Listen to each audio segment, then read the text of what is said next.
Good morning, everybody. Hi, I'm Debbie. Welcome to my channel. I'm sorry I was 2 minutes late, Wiggles.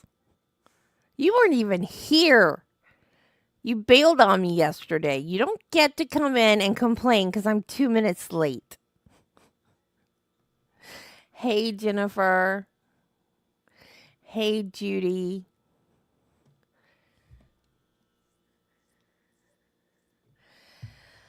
It got below 40. Believe it or not, I took it down. It's 62, I think, here right now. And the high, it's only supposed to get up into the 70s today. It's going to feel so good after all these 90s, high 80s, low 90 days we've been having. It's going to feel so good today, except I don't leave the house, so I leave to take the dogs out. That's it. Okay, let's see. Trivia. Brooks, who had been reportedly diagnosed. It's early, y'all. I'm on my first cup of coffee. Brooks, who had been reportedly diagnosed with bipolar disorder as a child, had an extensive criminal record, including several charges of SCX crimes and domestic violence. His first felony in September 1999 was for substantial battery while he was a high school junior. He was sentenced to 2 years in jail, 3 years of probation, and 6 months at a reintegration center. Is that what they're calling juvie? Reintegration center? I'm sorry, y'all, but bipolar does not make you a criminal.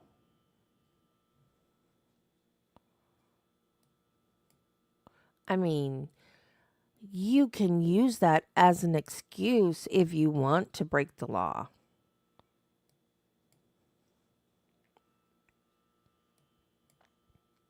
Hey, green-eyed cat.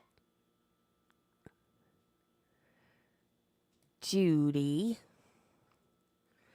gave everybody memberships. Hey, Teresia.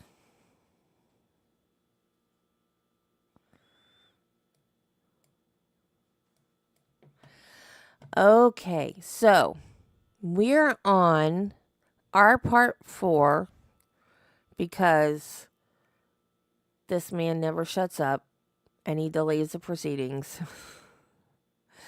But we're on trial day 2. We just barely started day 2. So we're going to start at the beginning of day 2 because then I realized that we needed to jump over to the other trial because we were a day behind. And so now we're caught up live with the other trial, and it doesn't start till 10:30.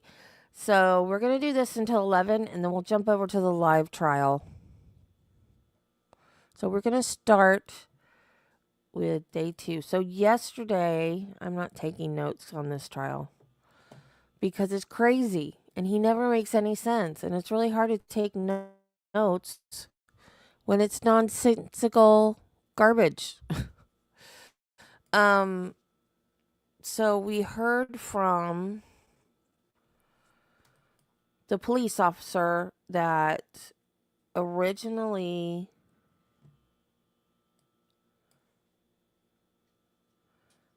the reintegration center was after the jail time. It was to teach him tools to not reoffend. Oh, well, that worked.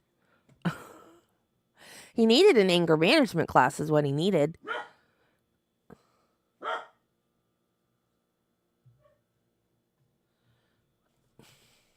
Hang on.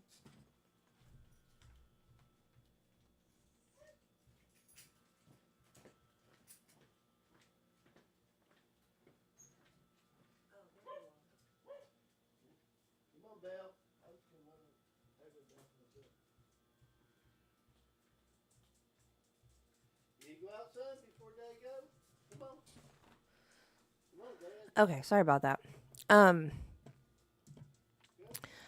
So we heard from the cop that he cried just recounting what he heard, not what he saw.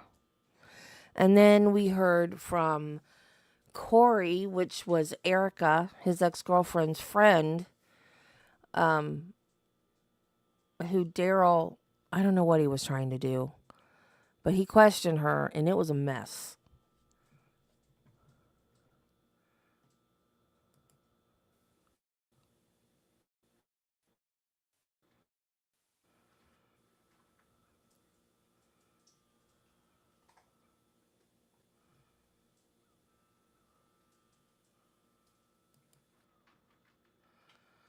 Provide us with that information. I don't know if we want to have that juror come out just to confirm. I know that the juror told the civilian bailiff to inform the court. Our concern is... This was... Okay, so if you guys missed it... I don't know what was said. Okay, so if you guys missed this yesterday, we'll skip this part. We did watch this. Brooks swears up and down that one of the people that got on the jury was somebody that was at his arraignment that flipped him off. Now, this is impossible, we all know, because nobody that was at his arraignment would have been allowed to sit on the jury. Because they can't have any knowledge of him or the crime or anything. But he's a doofus and doesn't know that, so he swears that this person flipped him off at his arraignment. And it has been investigated and put to bed that this person that's on his jury did not flip him off at his arraignment. And he continues to believe that that was the case.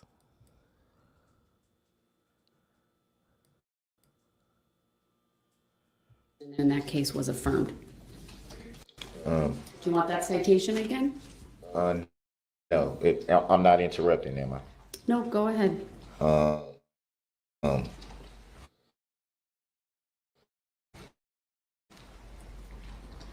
I do represent my... Oh my God, is that Erica? Okay. The record will also reflect your choice of term to describe your appearance today. I've briefly read Illinois versus Allen. It didn't say, it didn't give any reference at all to him being present by audio or visual in that case whatsoever. It just strictly talks about the reasons that he was removed and the options that the judge had in that. One of them being that he could be bound and gagged. One of them being that he can be held in contempt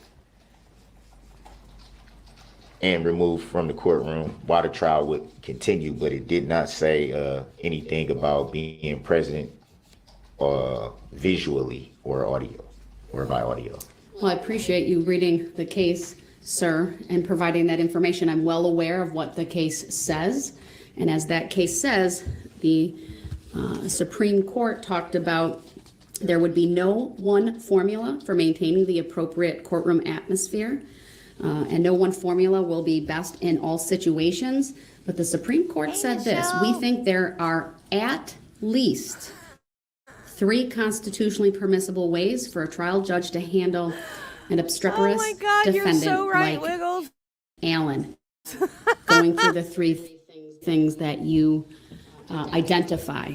And my findings here are that there's a 4th way. And that's through the wonders of technology that weren't available in 1970 when that decision was authored. So I appreciate the notation on the record. You are here today, and I hope you stay here today. That's certainly my preference.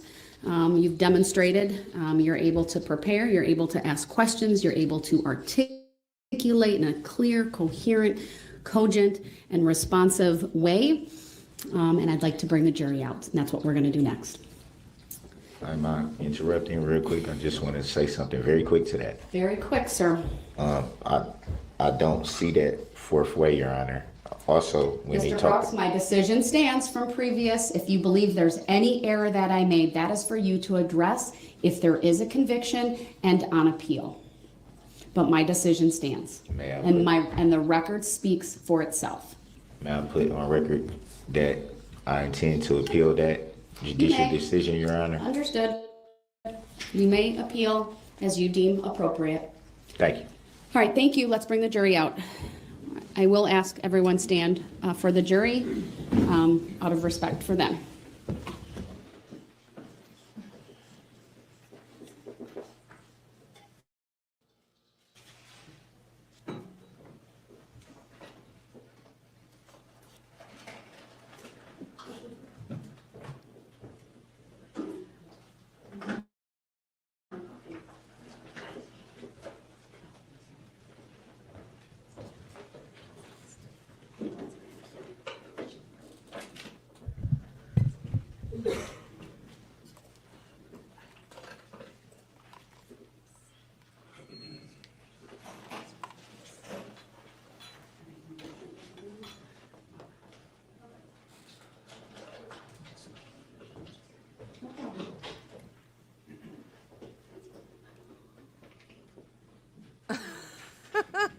Teresa, I'm gonna send you an email. It'll just be easier. Just send it to Zach.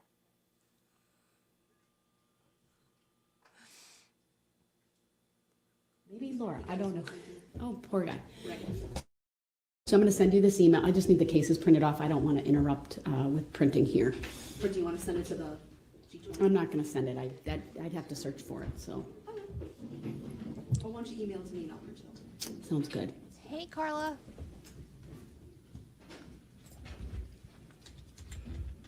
But that's a great idea. Next door. Then we can have Andy go and grab it. Sure.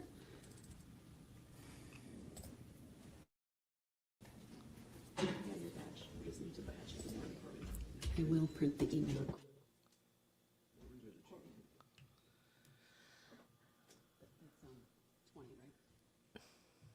Hey, Carla. We have 2 Carlas today.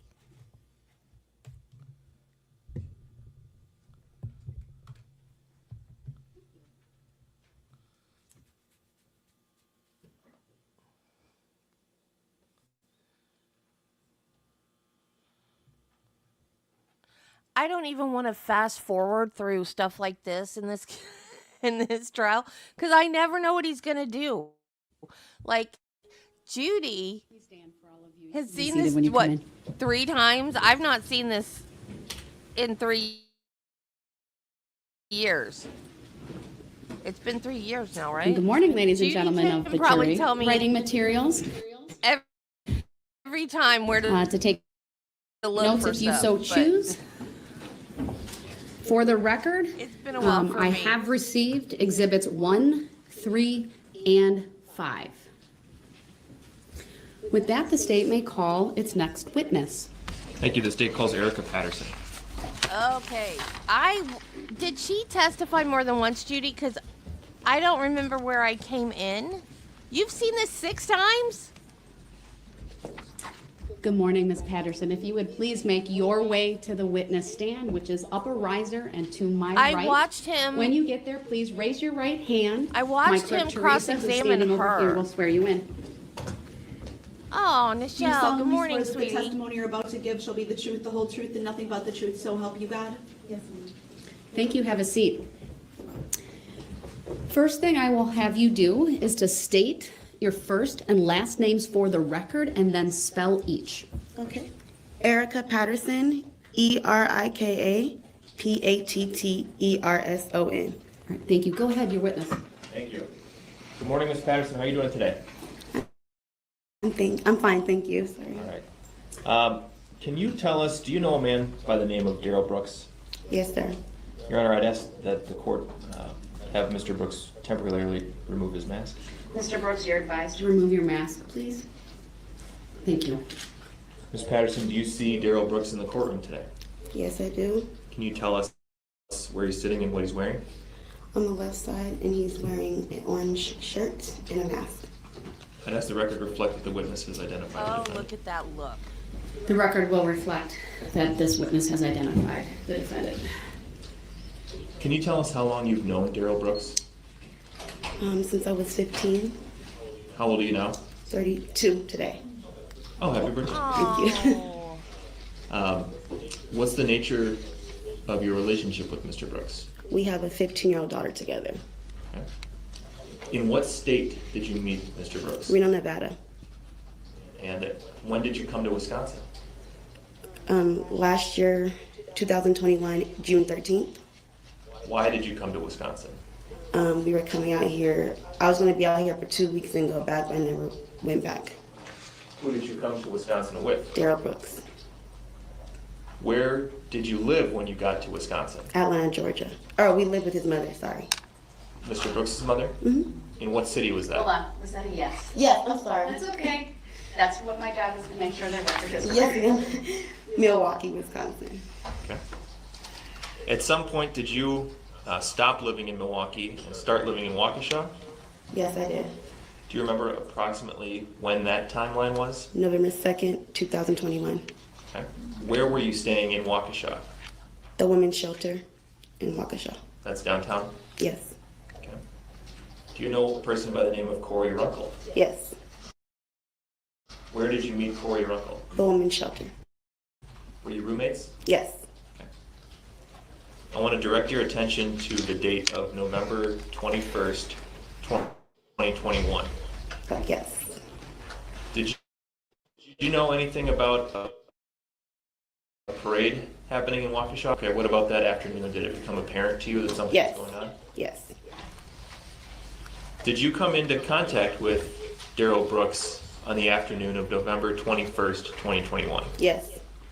Where did you first come into contact with Mr. Brooks? At Frame Park. And how did that come about? What were you doing and why did he get there? We were messaging and calling each other all day. We were arguing back and forth. He came out there.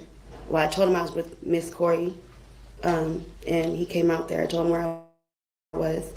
Got in his car. We drove around, and then I forgot the street. We went up that street. It's a hill. It's kind of by the Walgreens. We went up that hill. We drove around. Me and him got into an altercation. He hit me in my eye. I jumped out of the car, walked and found my way back by Frame Park. And then he followed me there. And then I went back in his car. I got out and I had called Corey. Well, I called Corey before that. And she came to meet me. I told her that me and him got into an altercation. So she met up with me. And by the time she got there, she pulled me out the way because his car turned around. He swerved. She pulled me out the way. He got up his car and they got into an altercation. He pushed her in her face. And I don't remember if she hit him back or anything. That we walked away and walked back to the women's shelter. Okay, let's go back and go through some of the details of that, all right? Hanging out with Miss Corey. Yes. Were you hanging out with Corey Runkle earlier that day? Yes, her and her friend Nick. Okay. Yes. Do you remember where you were with those two? Is at the Frame Park because we had split up when I met up with Darrell. Okay. Do you remember what you were doing in Frame Park with Corey? We were just hanging out. Okay.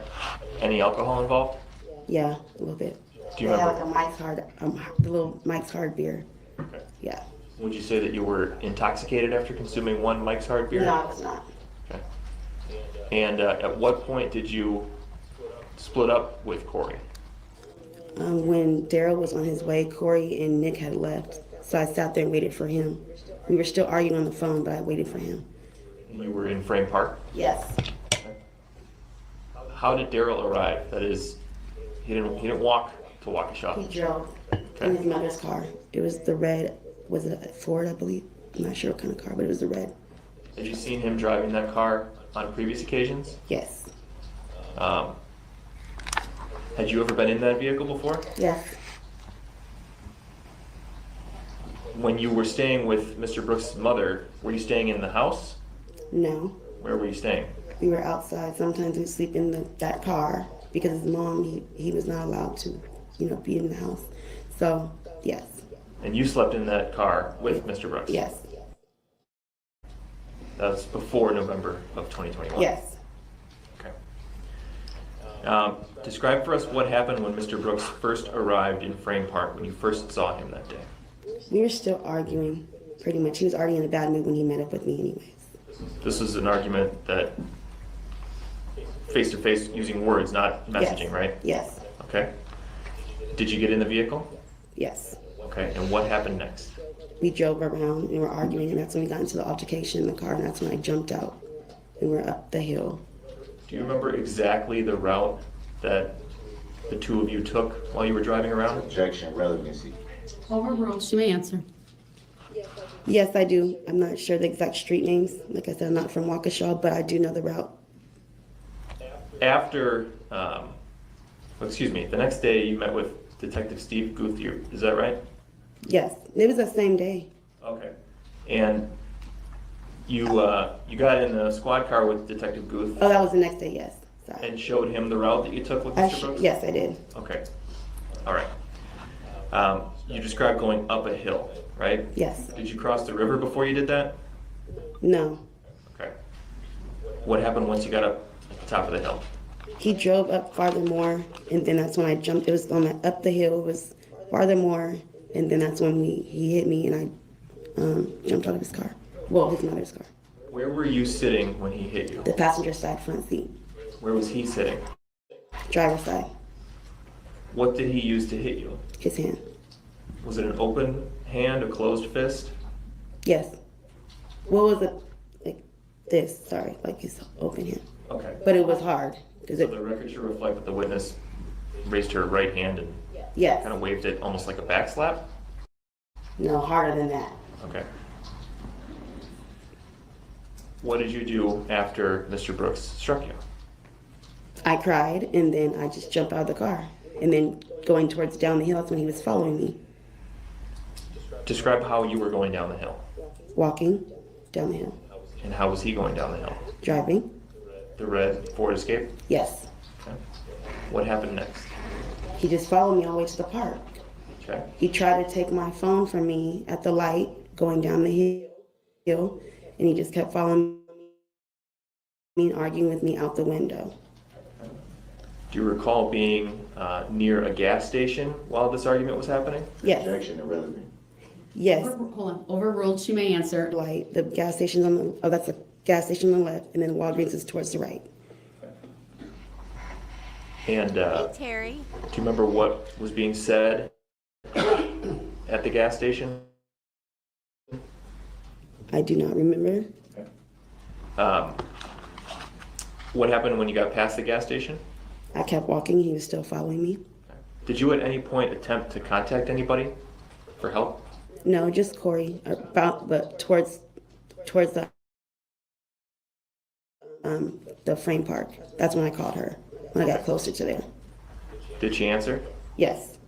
What did you say? I said he just hit me, and I said I need you to meet me, and that's when she met me.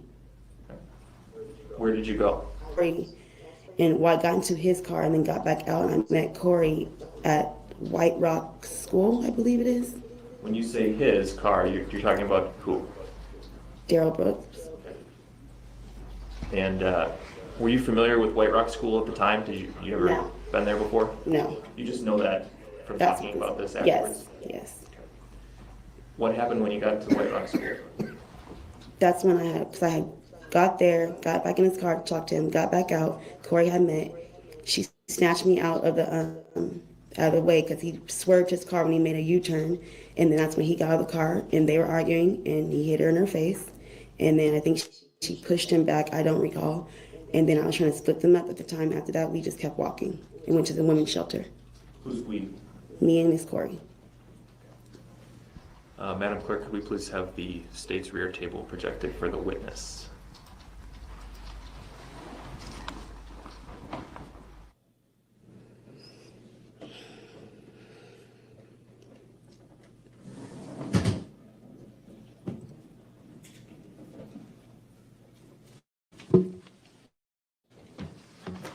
Okay, Ms. Patterson, I've projected on the screen in front of you a video marked as State's Exhibit number 4. Do you see the screen? Yes. Have you seen this video before? Yes. What does it depict, or what's in this video? What are we going to see here? You're gonna see me walking, and you're gonna see him turning the car back around, and Corey meeting up with me in the altercation they had. Does this video accurately show what happened in front of the White Rock School on November 21st of 2021? Yes. Move Exhibit 4 into evidence and request permission to publish. Any objections? Yes, we haven't even played the video. How do we know what's even in the video at this point? Can we see the video before it is admitted into evidence? No. Your objection is That's not noted. how The that foundation works. has been laid. Exhibit 4 is received. You receive it, then you publish it. You're doing it backwards, And Darrell. permission to publish is granted. If you had a lawyer, you would know that.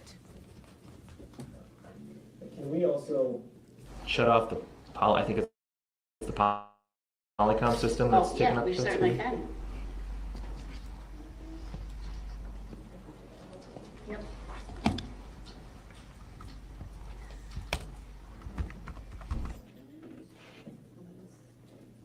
There you go.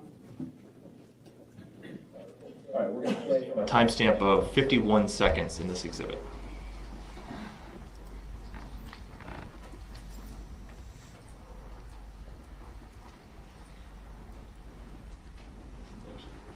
Actually, can we pause quick? And I love her hair. I would Paused look at like a 1:04, whale if and my just to hair was clarify, that Ms. short, Patterson, though. we're going to watch portions of the video. We're not going to talk while it's playing, and then when it's paused, I'll ask you questions. Okay? Okay. All right. Resume it.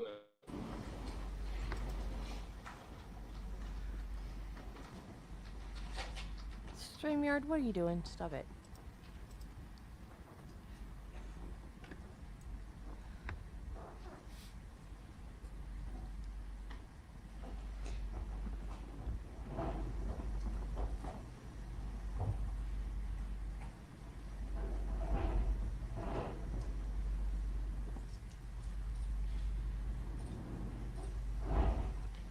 Let's pause. We've paused at 1 minute and 37 seconds. Ms. Patterson, who did We're on day 2, and all you've missed is his shenanigans, really. I mean, yeah, well, yeah, maybe you do need to go back. He's just been a petulant little boy up to this point. No real trial has taken place except for the cop and Erica's friend Corey. We've only had 2 witnesses so far. I've had my hair really short a couple of times, but Travis likes my hair long, so I've left it long. I think it's been short once since we've been, like, super short once since we've been married. But I used to wear it short all the time. But I look much better with it long because I have a very round face. So the length kind of like pulls my face down. Where's Marty? Because I was just going to say, Marty says long hair is sexier anyway. But he's not here. Where's our resident grumpy old man? Don't tell him I said that.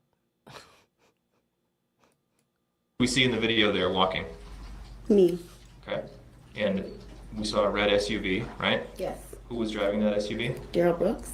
Was there anybody else in the vehicle at that point, to your knowledge? Nope. Okay.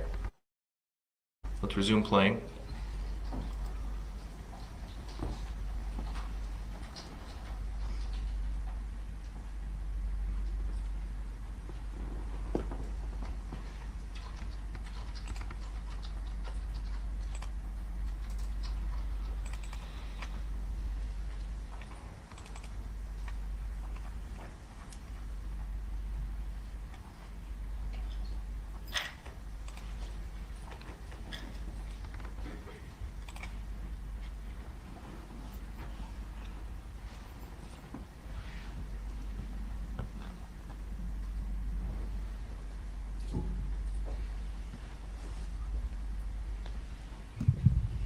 I hate these videos. Because you have to watch the whole thing, and because of the rule of completeness, but Let's pause there. At like, 4 what minutes am and I 17 looking at? seconds. The 2 people who just entered the screen from the right, do you know who they are? Corey and Nick. Do you know which is which? Corey's on the left, Nick's on the right. Let's resume playing.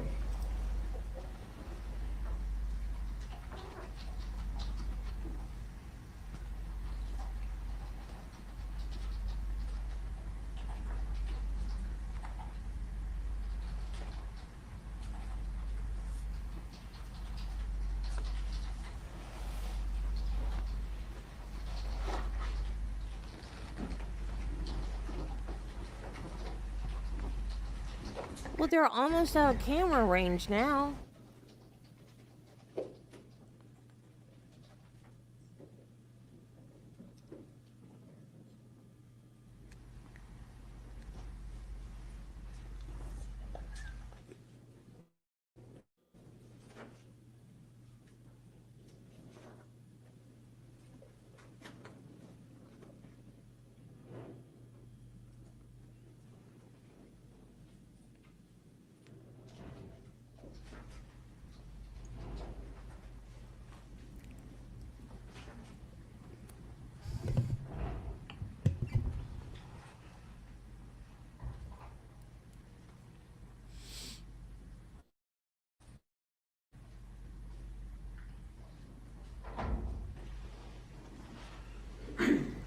They're way up here, top left.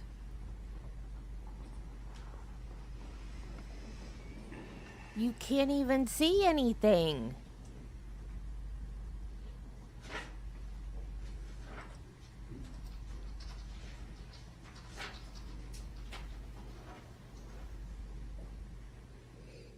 Okay, let's pause there. That's 6 minutes and 3 seconds. Ms. Patterson, we watched the video, but you were there. Can you tell us what was happening during that portion of the video we just watched?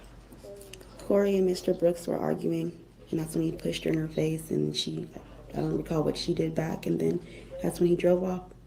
One of them, I think it was Nick, called the police, and that's when he drove off. Do you remember what Nick said when he called the police? I believe Nick said he had a knife, if I recall, but he didn't have one, but that's what Nick said on the phone. When you say he, who are you talking about? Darrell Brooks. Okay. And you didn't see Mr. Brooks with a knife that day? No. What about Nick? Did you see him with a knife? No. Did you have a knife? No. Corey? No. Why do you think Nick said to the police that there was a knife? Probably to make them come faster. Who got into the driver's seat at the end of that video? Darrell Brooks. And again, anybody in the vehicle at that point? No. Other than him? No. Let's resume playing from 6:03.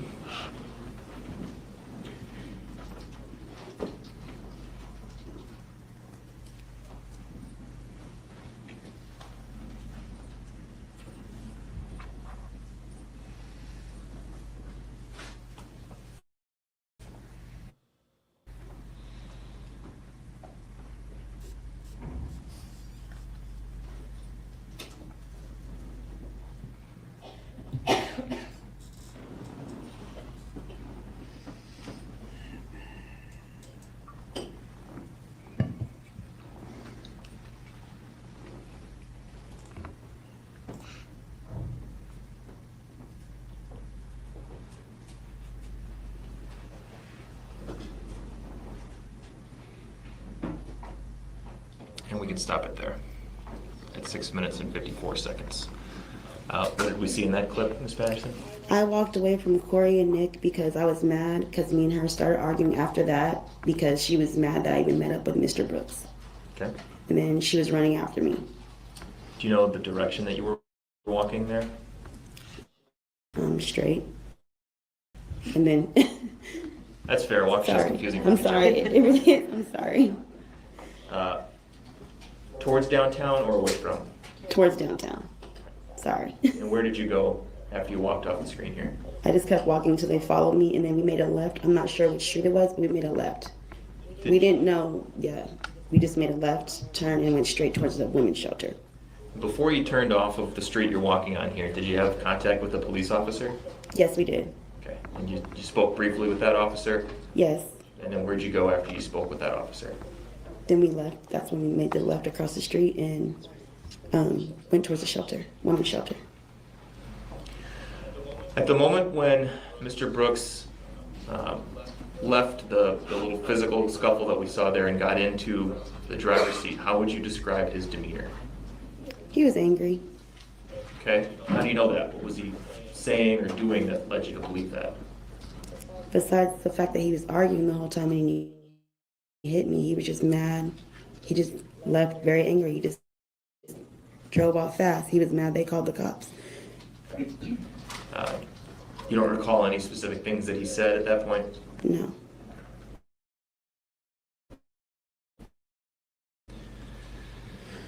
What kind of shoes? Meeting with detectives after this and saying that he was wearing blue slides? I don't recall that, Okay. but I'm sure I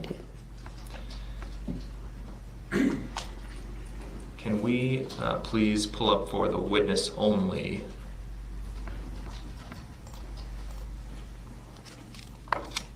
Exhibit 5.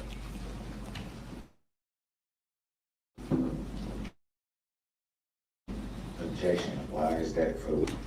You recognize this photograph? Ms. Yes. Patterson? Yes. And I'm sorry, I didn't mean to jump ahead there. I'm assuming that Mr. Brooks withdrew that objection. Yeah. Thank you. That was my understanding, and appreciate that. Okay, go ahead. And I believe actually Exhibit 5 has already been received and published, so I'd ask to do that again, to publish again. Permission granted. I object. Wasn't it supposed to be for the witness only?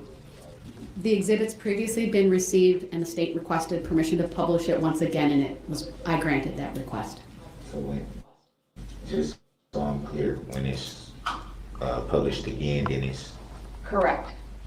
When I say permission to publish granted, that means it will be shown to the courtroom and to the jury. Okay, I didn't understand. That's that. okay. Ms. Patterson, who's that in the picture? That's me. And that photograph was taken The day of the parade? November 21st, Yes. the night. Yes. And what injuries do we see in that video, in that photograph? That is my left eye that was swollen. Your left eye, based on your description of where you and the defendant were sitting in the vehicle? Yes. Okay. And how did you sustain that injury? From him, Mr. Brooks, when he hit me.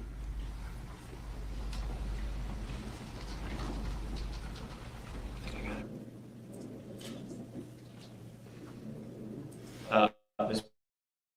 Patterson, did you consent in any way to being struck in the face? No. That's all I have for this witness. All right, thank you. Mr. Brooks, do you have any questions for this witness? Yes, I do. First of all, good morning Good morning. and happy birthday. Thank you. You stated that you were hanging out with your friend Miss Corey on the day of this incident, correct? Yes. Would it be fair to say that you were hanging out drinking? Yes. You occasionally drink too much? Objection,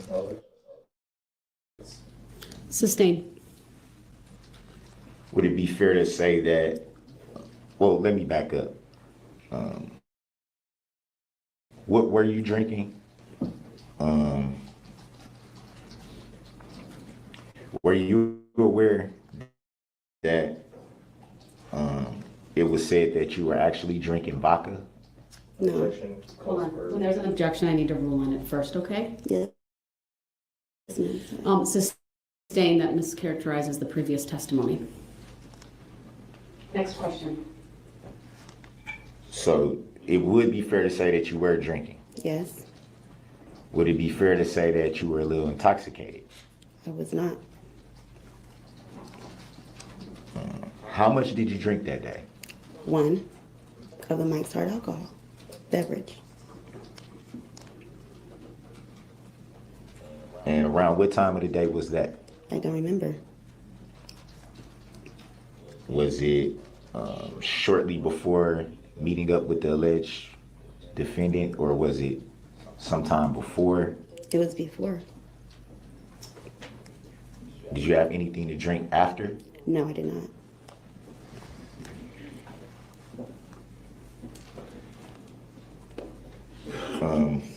You stated that you were engaging in a conversation with the alleged defendant via the telephone. Would that be fair to say? Yes. Texts, phone calls? Yes.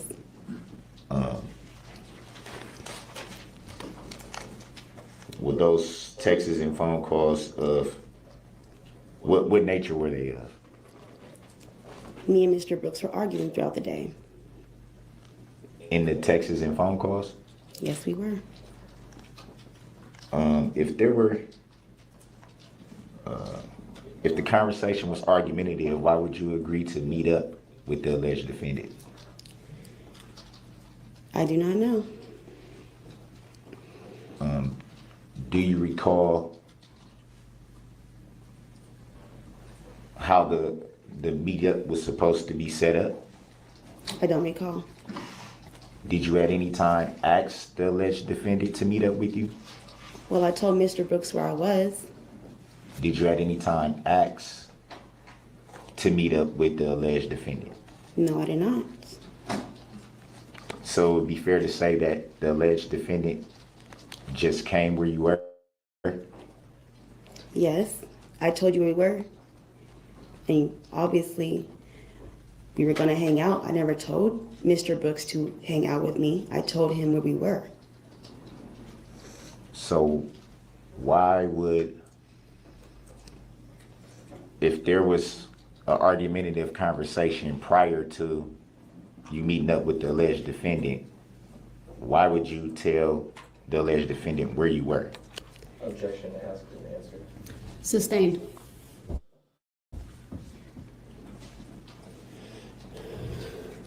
You just stated that you really don't know the city of Waukesha. Would that be fair to say? Yes, So how would you know exactly where you were? because I was with Corey and she's familiar with this area. Would it be fair to say that Corey overheard these conversations between you and the alleged defendant? Yes, she was my roommate. She heard every conversation almost. When you say every conversation, what would that When refer she, to? when she was in the room with me, when I was always talking to her. So it would be fair to say that you were engaged in conversation with the alleged defendant before you even left the women's shelter?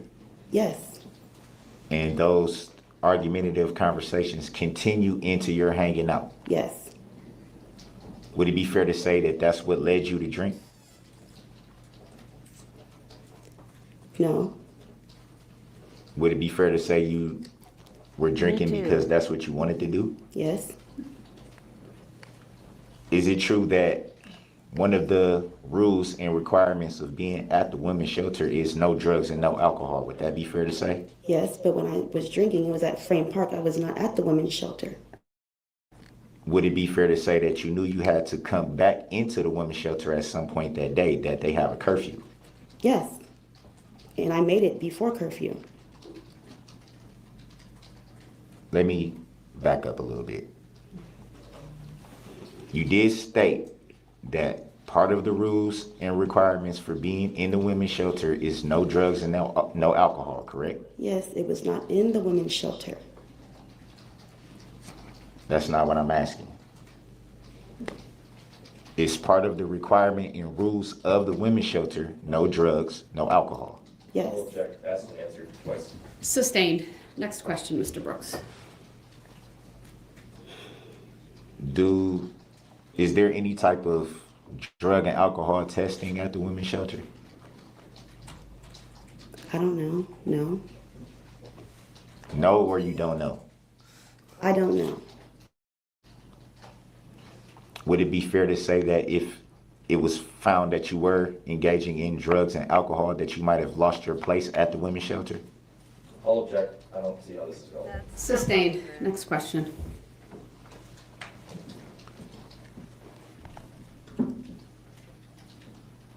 So around what time were you hanging out with Miss Corey, you said? I don't remember. Do you remember where you were at? Frame Park. Do you remember where in Frame Park? No, Hey, Nancy.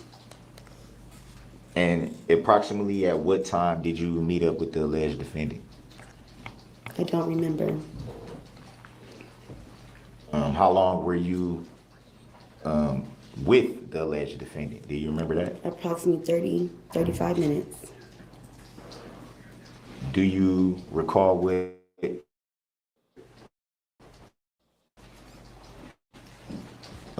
well, you said that during this time you were with the alleged defendant that there was a argument going on. Would that be fair to say? Yes. Do you remember what that argument was about? He was arguing with me about money because I did not bail him out. You also said that well, let me back up from that a little bit.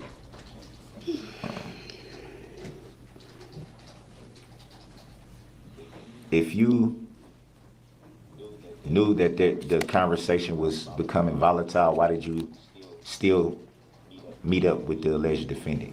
I don't know. To your knowledge, did the alleged defendant know anything about the city of Waukesha?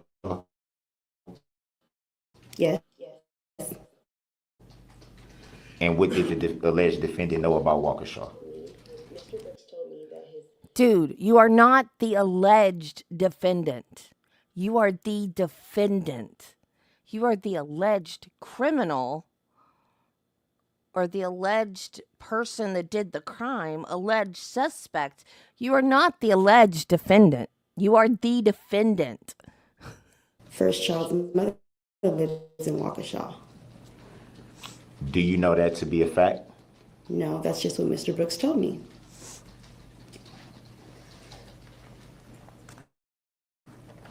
Are you aware that the alleged defendant in fact has no mother of any child that lives in the city of Waukesha? Objection. If Mr. Brooks wants to testify, he should do so in a different stage of the trial. Sustained. You don't need to answer that. Yes, ma'am. It's not relevant. Anyway. Other so than what? what you can recall about what the alleged defendant told you that they knew about Waukesha, how did the alleged defendant meet up with you in the location that you gave? Mr. Brooks already knew where Frame Park was. Mr. Brooks previously had been to Waukesha plenty of times before. He's told me that. And when was that told to you, and what conversation? Was it that day? Before that, I'm not sure which day it was. I just know he knows about Waukesha.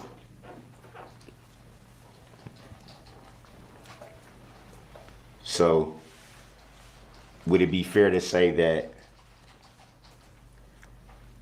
when you told the alleged defendant where you were, that the alleged defendant knew exactly where you were? Yes. And how would the alleged defendant know that? Because Mr. Brooks already knew Waukesha, he knew exactly where to go. Did you at any time give directions where you may have been? How could I give directions when I barely knew Waukesha myself? Is that a no? That's a no, sorry. So,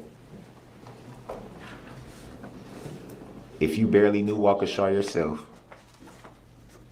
where did you get the information of where you were from, where you were at the time of the conversation via telephone? I left the women's shelter with Corey, and she knows that location. She told me what Frame Park was. I didn't know the name.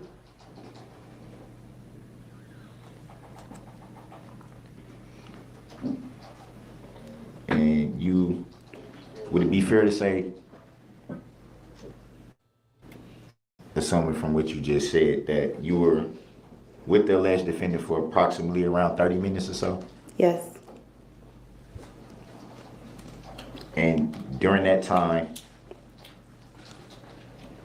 Probably. did you make any disparaging remarks or anything to entice the argument to escalate? No. Oh, yeah, she did it. It's all her So fault. you didn't say anything at all during your 30 minutes with the alleged defendant? No, because I was crying the whole time because Mr. Brooks was yelling at me, arguing with me. So you said absolutely nothing at all. I was crying the whole time. Did you say anything? No. Objection asked and answered.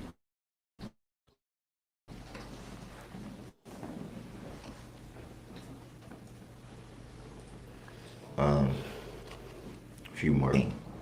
No.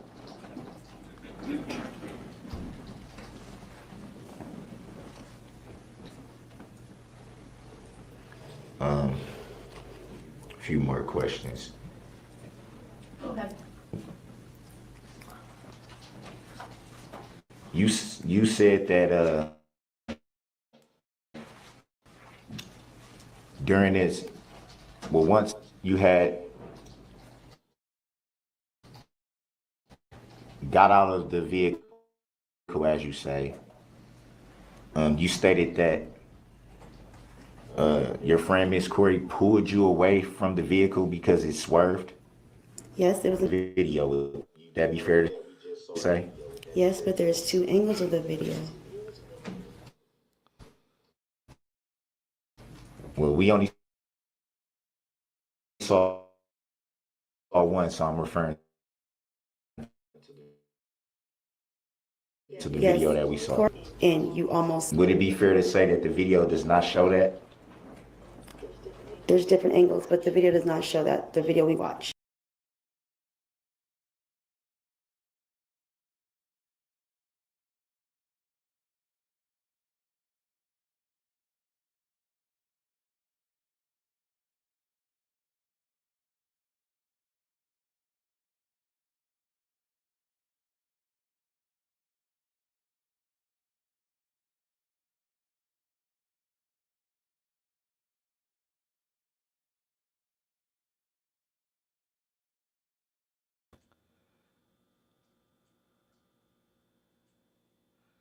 Seriously, StreamYard? I'm not even using the Court TV website today. I'm using YouTube.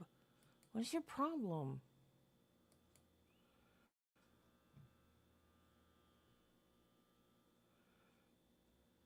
Yeah, the prosecution is just letting him bury himself.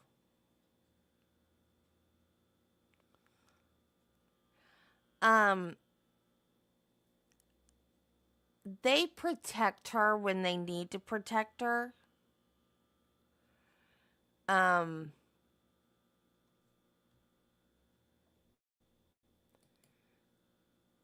They do. They protect her when they need to protect her, but she holds her own. Despite what she's been through with this man, she came out stronger on the other side. She really does hold her own. And the prosecution, they know what they're doing. They protect her while still letting him bury himself. She did a really, really good job. I'm very proud of this woman.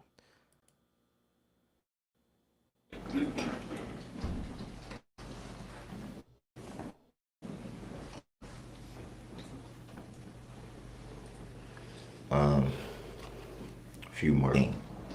No. Oh, I rewound it because of the crash. I think I went back too far. A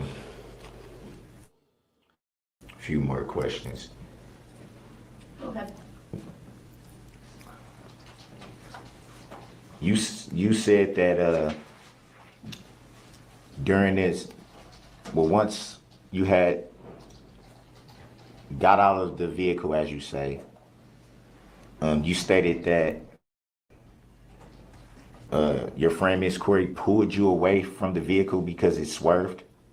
Yes, it was in the video. You do know that we just saw the video. Would that be fair to say? Yes, but there's two angles of the video. Well, we only saw one, so I'm referring to the Yes, video that we saw. Corey pulled me out the way when Mr. Brooks made a U-turn, and you almost swerved into Miss Patterson, which is me. Would it be fair to say that the video does not show that? There's different angles, but the video does not show that, the video we watched.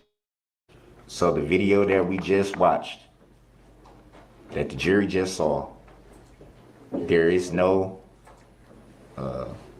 swerving of the vehicle and you being pulled back. Would that be fair to From say? that far angle, you can kind of see it. Yes. Would that be fair to say? That You there's, answered the question, Mr. Brooks. Next question. Under 906.11, sub 1, sub C, I direct your attention to that next question.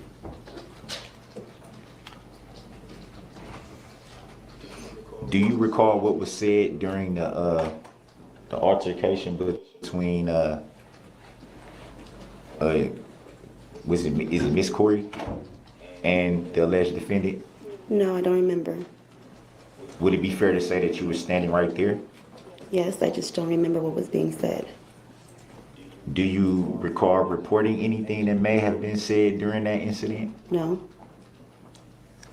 Did you give a statement to anything that may have been said during that incident? No. Was anything directed towards you verbally in that incident? Yes. Corey told Mr. Brooks, don't ever hit my effing friend again. I remember that part. That was in the beginning.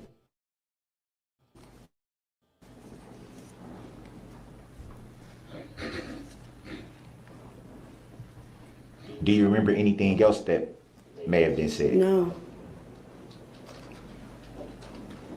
Do you recall anything being said by Nick to the alleged defendant?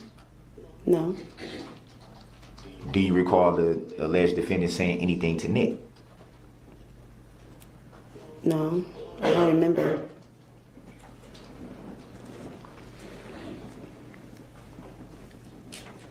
And you also stated that right after this incident, you talked to law enforcement. Would that be fair to say? Yes. At any time, did you report any abuse?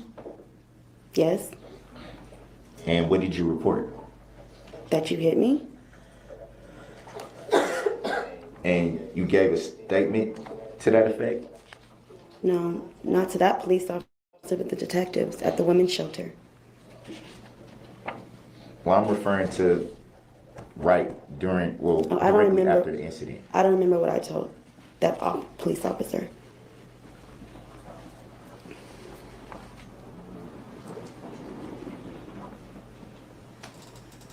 Just one quick second, I'm reading from the statement, if I may.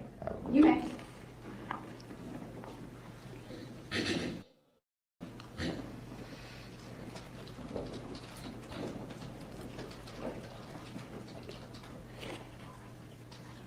Do you remember what was said by the alleged defendant when that incident ended? No, I do not remember. Do you remember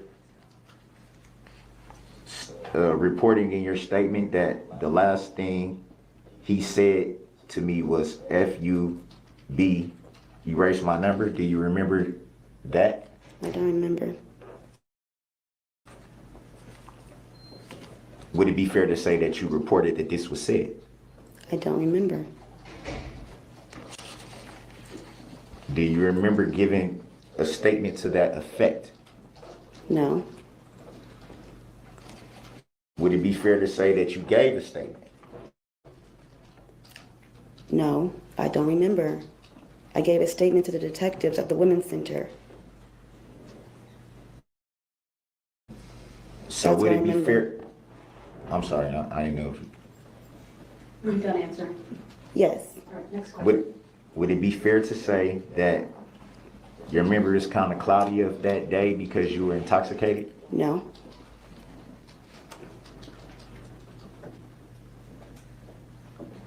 There's a lot of things in this statement that you don't seem to remember. Is that fair to say? Sustained. Next question. Would it be fair to say that you reported two different incidents? Yes. Do you remember the dates of those incidents that you The reported? 20th and the 21st. Would it be fair to say that there was no incident on the 20th? No.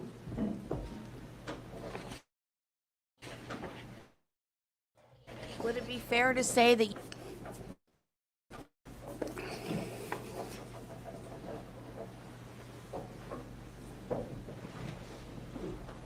you were initially not truthful with law enforcement? No.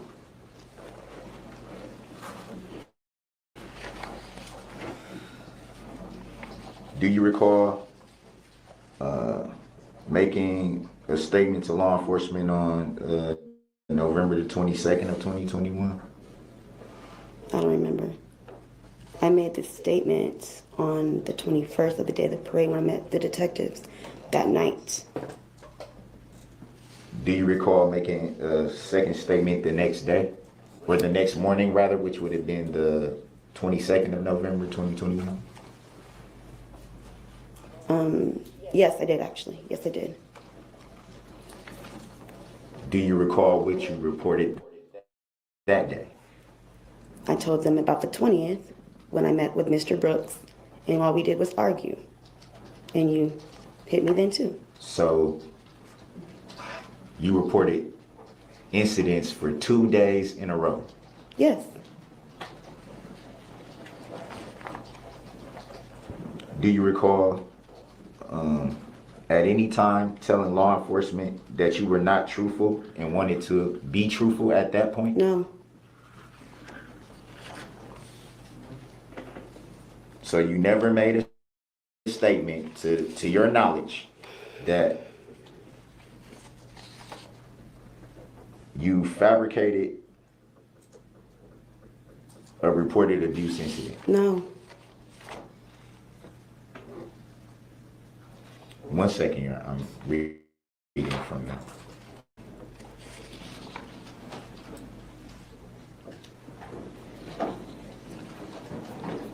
To the best of your knowledge, do you remember talking with a detective, I don't want to butcher this name, Your Honor. I don't know how to pronounce it. You can spell it if that's helpful. A detective, Behrendt.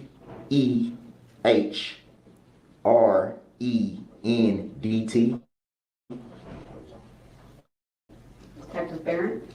Is it a detective or an officer? It says detective, Your Honor. Okay, ask your question. Do you remember speaking with that detective? Yes. Do you remember what you reported to that detective? I don't remember. I'm reading directly from the statement, Your Honor, if I may. Ask your question. Do you remember reporting to that detective saying you were not completely forthright with all of the information that you had given because you were afraid to get other people involved in your drama or your business? I don't remember that. And I'll object and move to strike based on the fact that which the defendant is referring to. The objection is sustained. I'll grant the motion to strike by the state of the question and any response that may have been elicited before I address the objection.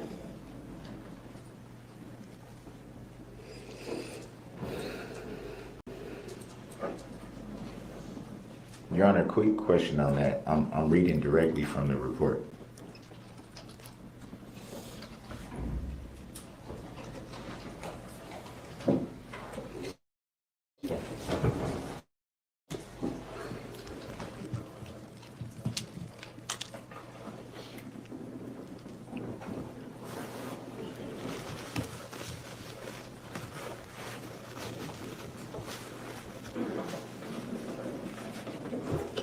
Next question, Mr. Brooks. Just 1 second, Your Honor. Okay.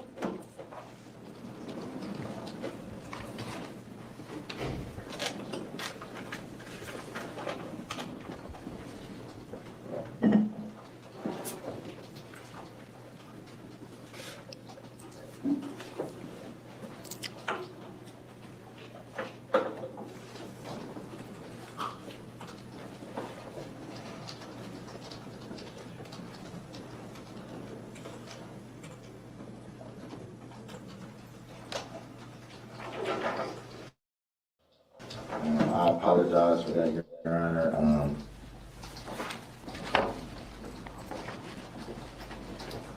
Do you remember at any time speaking with Officer Guth? Yes. And do you recall on what date that was? November 21st. Do you remember what you reported on November the 21st? That me and Mr. Brooks, I met with Mr. Brooks at Frame Park. Me and Mr. Brooks got into an altercation. You hit me. I jumped out of your car and I walked and met my friend Corey. You followed me. And then after that, Nick and Miss Corey, they called the police officer. And then you drove off. Just 1 second, Your Honor.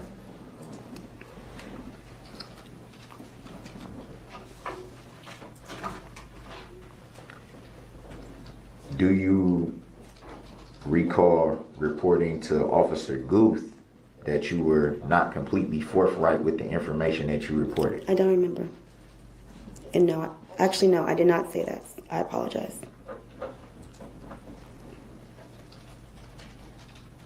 So reading from what was reported to Officer Guth states that what I learned from Erica Patterson was that when I spoke to her on the previous evening with Officer Garrett, was that the pronunciation, Your Honor? I'm sorry.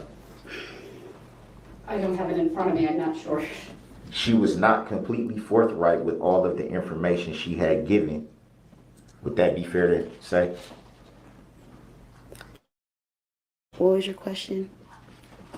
Do you recall in your reporting to Officer Guth She's already that you were not answered forthright with the information that you gave? No. I don't recall that. So to the best 100%, of your Michelle. recollection, at any time that you reported incidents to any law enforcement, at any time do you recall being untruthful? Overturned on a. So do you remember the date and time of the first incident that you allege? I don't remember the time, but it was November 20th. Do you remember what time of day that may have been? I just said I don't remember. Do you remember where you were at? Frame Park. So would it be fair to say that both alleged incidents that you are alleging happened at Frame Park? The second incident on November 21st did not happen on Frame Park. We were driving around and he hit me. What The I'm first asking incident. is where you were at when you met up. Frame Park, yes. On That's not both- what you on both just alleged said. occasions? Yes. That's how Mr. Brooks knew where Frame Park is. He already knew Waukesha area in the first place. Same park. Yes. Do you remember where you were at in Frame Park? No, it was in the parking lot. The first side of the parking lot. Kind of by the baseball field, I think that is. If that is the baseball field. Do you recall who you were with? Nobody. I was with Corey on November 21st, and the first day on November 20th, I was by myself. So it would be fair to say that you went to the park alone. Yes. She just I met said, up with Mr. stupid. Brooks intentionally on the 20th. Yes.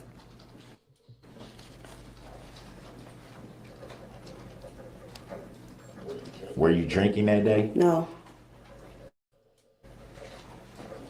And how did you know how to get to Frame Park, as you call it? I knew how to get to Frame Park 'cause I'd been there previous times before that with Miss Corey. Walking past it. I That's knew how where to get they there go because to Corey drink, walked 'cause with they me that day can't too. drink at the I just was women's not with shelter. her. She walked towards there with me. Are you And not so paying then you attention, separated? Darrell? Yes. That is where they go to drink. They're not allowed to drink at the women's shelter. Dumbass! Pay You attention. Dumbass! You're a dumbass. Such a dumbass. You're an ass. Pay attention, Darrell. Did you separate from Miss Corey at any time during the 21st? Yes, I did. She left with Nick, and I was with Mr. Darrell Brooks.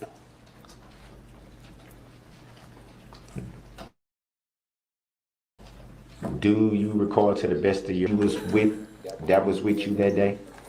She was by which day? Are you clarifying? Which day?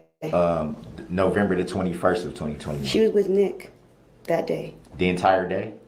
Yes.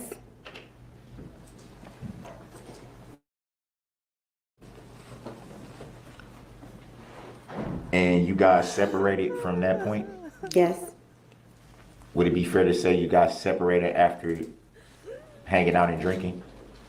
Mr. Brooks, under 906.11, sub 1, sub C, you need to move on to a new topic. You've been over this multiple times. It's been asked, it's been answered, and now it's under my authority under 906.11, sub 1, sub C, you need to move on.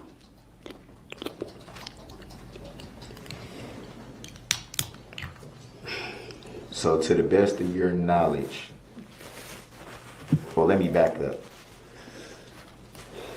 How did you communicate with the alleged defendant on November 20th of 2021?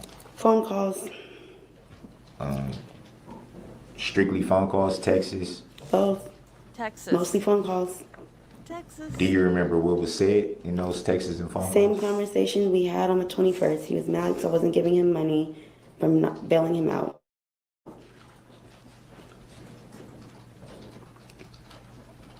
Yeah, I'm gonna bail out the person that hit me. So why for would you being meet over up me. with the alleged defendant that day? Because I just wanted to. We have a 15-year-old together. I mean, I was always going to talk to you then.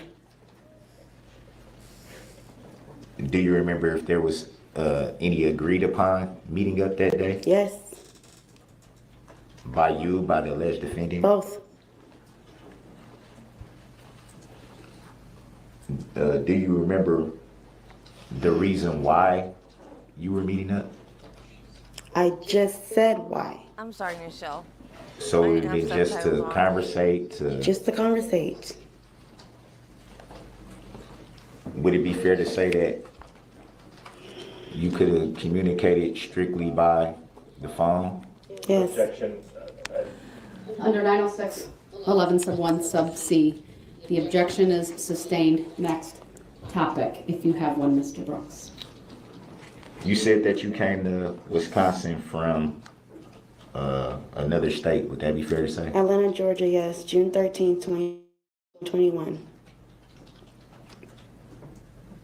I thought they came from Reno, Nevada. And why did you leave Georgia? We were coming out here for 2 weeks, and I never went back. Can you state why you never went back? Number one, I came out here, I didn't have money. Number two, I had no way to get back. And you were always, Mr. Brooks was always physical. So at any time were you ever offered money to go back to Georgia, or did anybody at any time ever? No. Did anybody at any time ever lend any help to help you go back to Georgia? No. Did you, to the best of your recollection, did you want to go back to Georgia? Sustained. Next question, please. Hey, Marty. So why didn't you file a report with law enforcement on November the 20th after you alleged that you were abused? Because I've been dealing with it for so many years, I just didn't do it. I don't see what this has anything to do with this case. How I'm 32 now. would it be fair to say that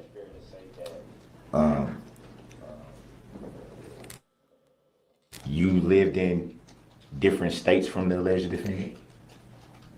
Yes, but Oh, I'm sorry, that there was. I was going to object and ask for clarification on the timeline there. I'll sustain the objection, rephrase the question. I was going to get to that, Your Honor. Would it be fair to say that during the duration of the time knowing the alleged defendant that the majority of that time you same area or state? yeah, moved out of Reno, Nevada in 2017 to Atlanta, Georgia. I moved Mr. Brooks throughout. I've known him throughout, back and forth, off and on. The whole 16 years, me and Mr. Brooks were not together, but it was off and on. Did you guys live in the same area off and on during that time? Objection. I- Has to answer. Sustained. Out of the 16 years you said it was, correct? Yes, off and on, Mr. Brooks. How much of that time did you actually spend with the alleged defendant? Objection, relevance. Sustained. Also under 906.11 sub 1 sub C. Move on.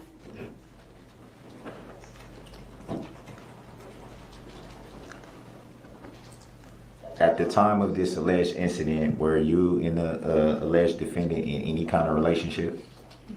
Yes, And were you a couple? Were you just co-parenting, or we what were, was the nature of the relationship? Is basically we what were I'm together. I wouldn't have came to Milwaukee. say that you were in a committed relationship.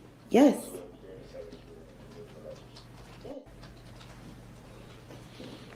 Not anymore. Bye, Jen.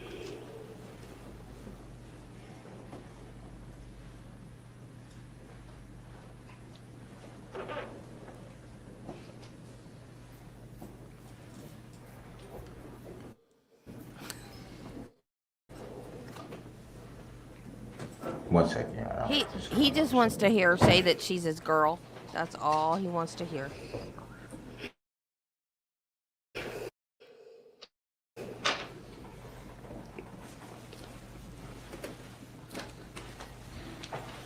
Tell me you love me before I go to for the rest of my life. Would it be fair to say? I'm sorry. I Go know. ahead. There's a water bottle being provided. Oh, okay. I'm sorry.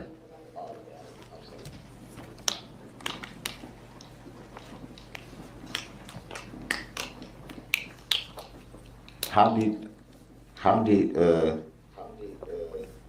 before you came back into contact with the alleged defendant, how long had it been since you had seen the alleged defendant? I don't know. Years, couple years.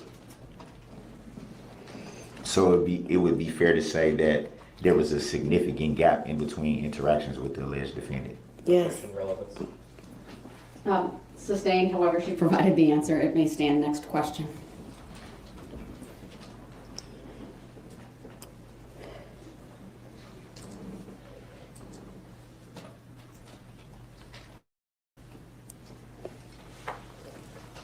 So during your time, well, approximately how long were you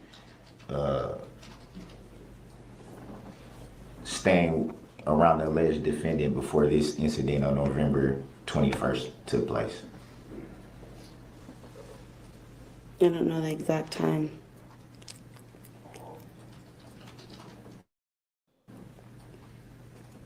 I just answered your question on the exact time. Were there any separations or gaps during that time? Objection, relevance. Sustained.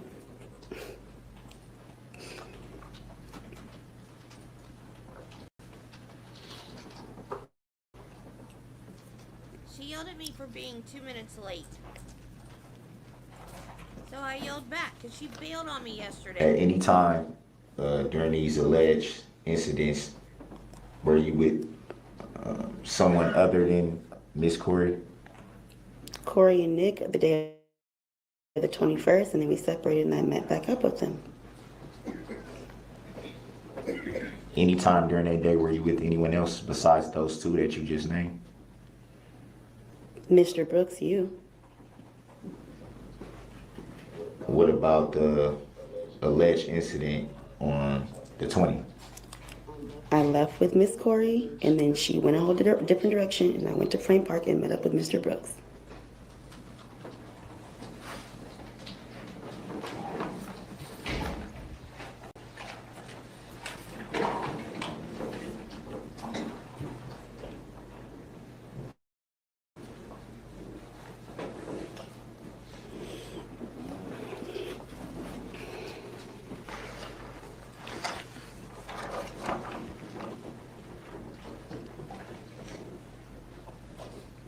Just one second, Your Honor. Recollection, you were not drinking on both of those days that you cite, the 20th or the 21st. The 20. Hold on. Mr. Brooks, under 90611, I'm stopping this cross-examination. You've asked the same question, multiple questions, multiple times, and at this point, I'm going to declare that the opportunity to cross is now concluded. I didn't know that was the same question, Your Honor. Mr. Brooks, it's been asked and answered multiple times. So with that, I'm going to turn to the state to see if they have any redirect. Just some brief clarification. Go ahead. Thank you. Ms. Patterson, after the parade incident, which took place after the video we saw, right? Yes. Okay. You remember meeting with Detectives Jessica Barron and Steve Guth that night? Yes. Okay. And you gave a statement to them that night, correct? Yes. You gave a second statement to Detective Guth the next day. Is that accurate? Yes.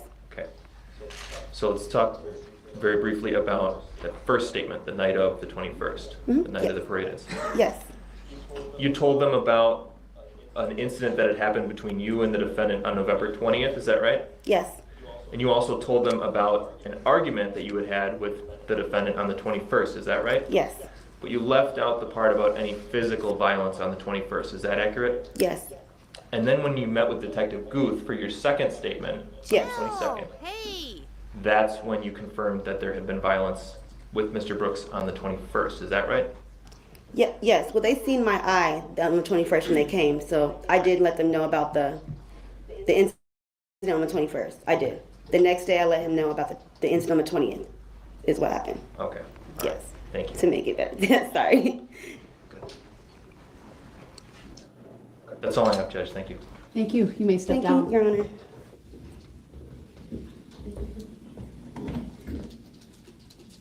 All right, and any reason to keep her under subpoena from the state?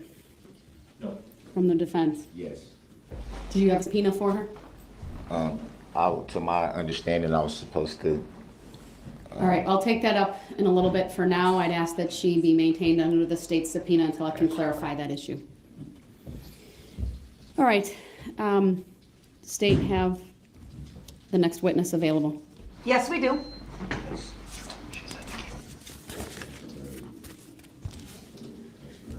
Mr. Brooks, please. Before the next witness comes in, if my ladies and gentlemen of the jury want to take a quick moment to stand.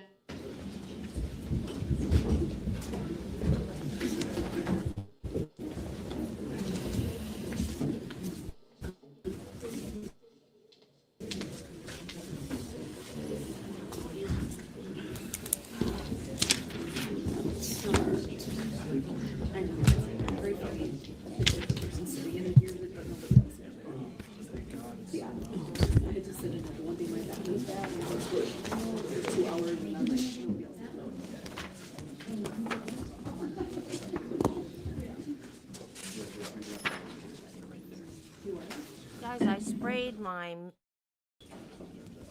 Mickey waffle air freshener, and now I want waffles. All right, thank you, everyone. Please be seated. I knew that was gonna happen.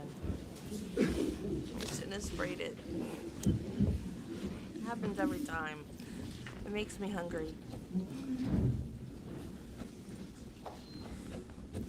All right, the state may call its next witness.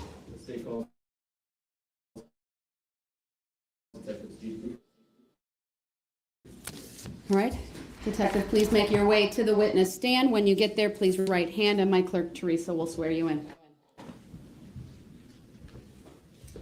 Do you solemnly swear that the testimony you're about to give shall be Please be seated. When you are seated, if you would please state your first and last name for the record and spell. Stephen, F-V-E-N, G-U-T-H. Thank you. Go ahead, your witness. Thank you. Detective, what do you do for a living? I'm a detective for the City of Waukesha Police Department. How long have you worked for the police department? 20 years. How long as a detective? 7 years. Okay. Were you working as a detective on November 22nd of 2021? Yes, I was. On that date, did you meet with a person by the name of Erica Patterson? Yes, I did. What was the purpose of meeting with Miss Patterson? I wanted to clarify her statement to me regarding a domestic-related incident that had occurred. And as part of that clarification, did you get into a squad car with Miss Patterson? I did. And what was the point of doing that? I wanted to via the city, and so that she could point out to me specific directions on where she went with Mr. Brooks. Could we have Exhibit 1 up on the screen for the jury, please, and for the witness? Permission to publish Exhibit 1. It's the rear laptop, right? Yep. Laptop. And you said publish, right? Yes, please. All right. I don't know if I spelled his last name right. It is. All right, then permission to publish is granted. Is this the other angle of the video? Because now I want to go make waffles. Zoom in on the top right corner of this exhibit.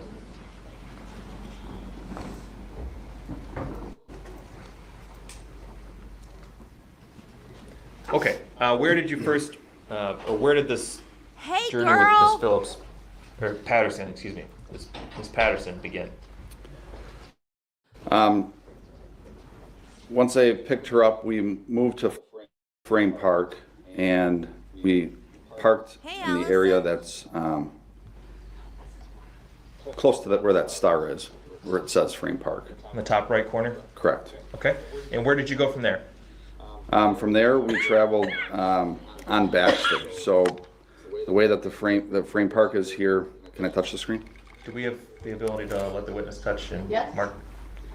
Just let us know at what points we'll capture it, and then we can also print it at another location and if need be.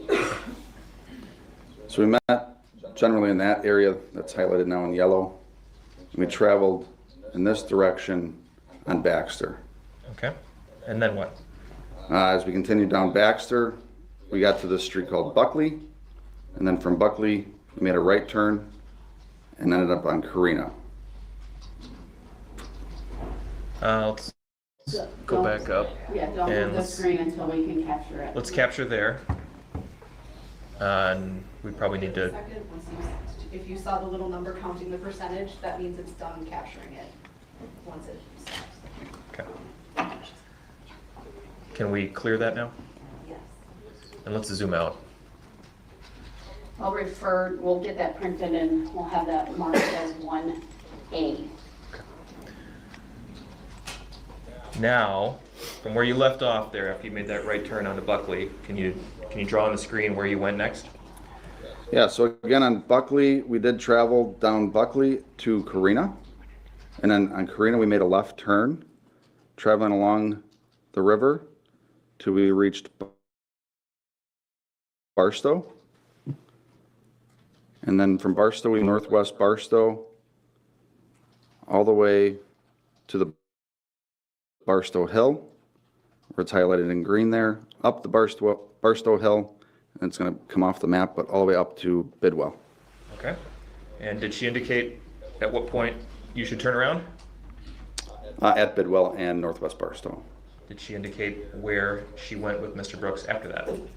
Well, she jumped out of the car at Bidwell and northwest Barstow.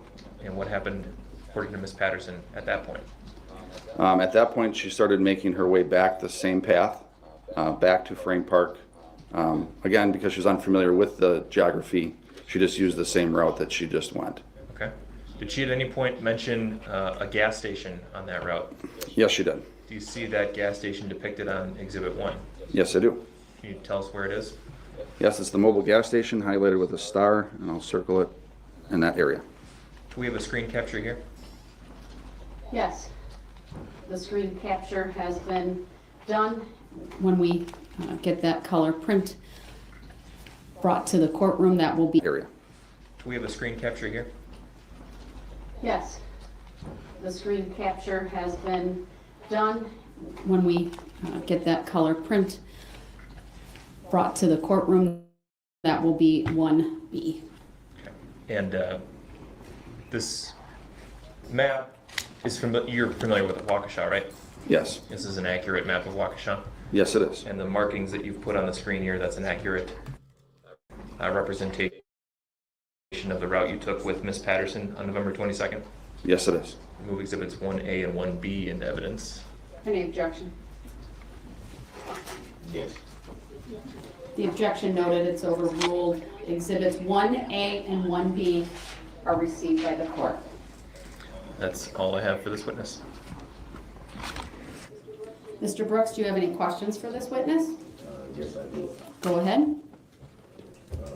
Is the officer Booth or detective? Detective. Sorry about that. Good morning, Detective Booth. Good morning. You've been in law enforcement for over 20 years. Would that be fair to say? Correct.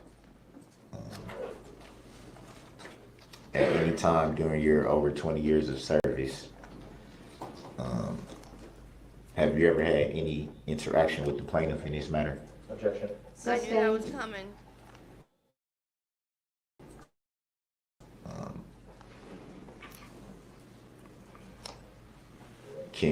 The plaintiff is in court today. Objection. Sustained. Have you ever seen the plaintiff? Objection. Sustained. Do you even know of the plaintiff? Objection. Sustained. Ever spoken to the plaintiff? Objection. On what grounds? Sustained. On what grounds? It's sustained. Next question. May I ask what grounds you're on? Mr. Brooks, do you have another question? I do. I was just trying to follow the rules that you said by saying that an objection has to have a basis. So Unless it's self-evident to the court. It's sustained. Next question. On what grounds you're on? Do you have another question? Otherwise, under 906.11, I will give the state an opportunity to ask any redirect. Yes, I do have more questions. Go ahead.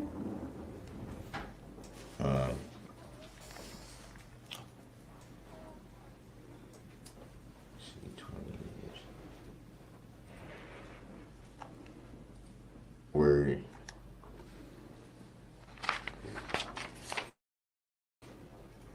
at any time did Erica Patterson report any domestic incident to you? Yes. Do you remember the dates that she reported, or date? Yes.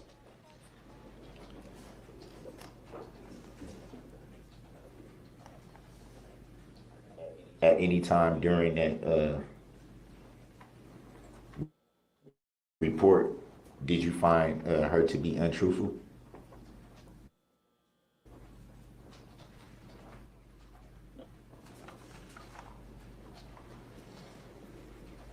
Just 1 second.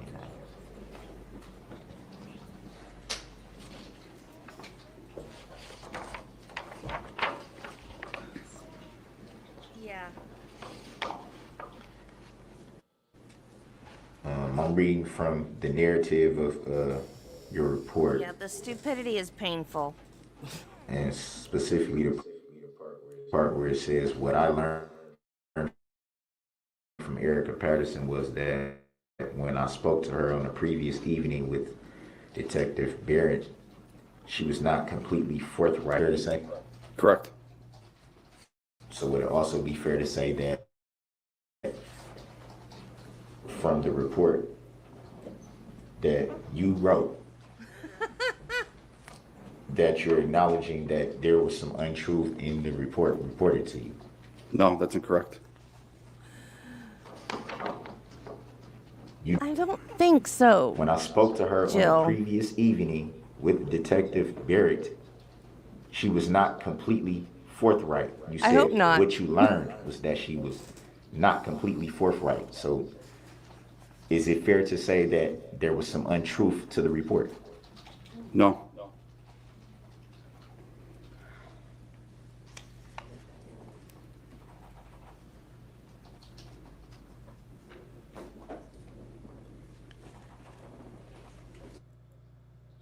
So why would that be in the report? For various reasons. The most common reason is that when domestic victims report crimes that happen to them, a lot of times they're very afraid of their abuser, and so they don't always give all details, because if they do give all details about what happened to them, they feel like they might have something happen to them in a future date from that same abuser. So would it be fair to say that you could have just stated what you just said in your report? I did state that. Not in the report. Is it fair to say that obviously you've been in law enforcement for a very long time? Is that a question? Would it be fair to say that it could have been reported in the way that you just stated, instead of stating in your report that there was untruthfulness? I didn't state untruthfulness in my report. If you further read into the report, I state what I just stated.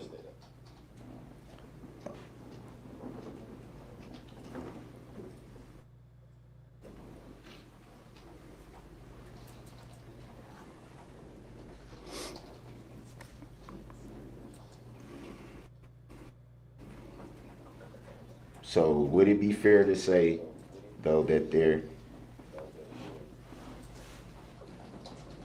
information wasn't completely forthright? Yes.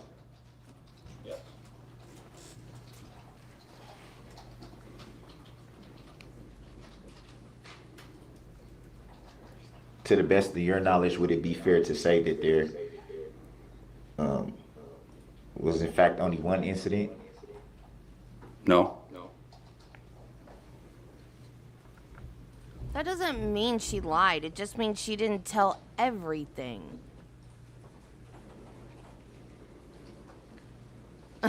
And would you be basing that, to Printers the have best a of your mind of knowledge, their own, would you be Allison. basing that answer, the last answer, on hearsay?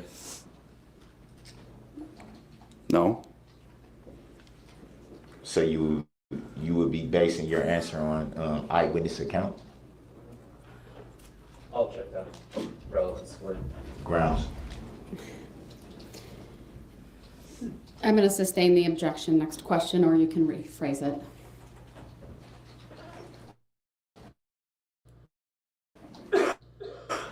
Would it be fair? I don't know how I can rephrase that without asking it the same way, Your Honor.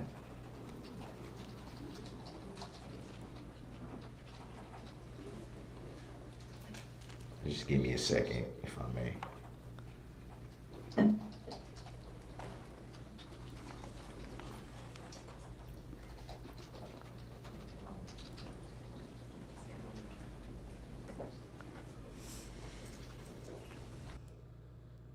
But that's not what he asked, Marty. He asked if he knew the plaintiff.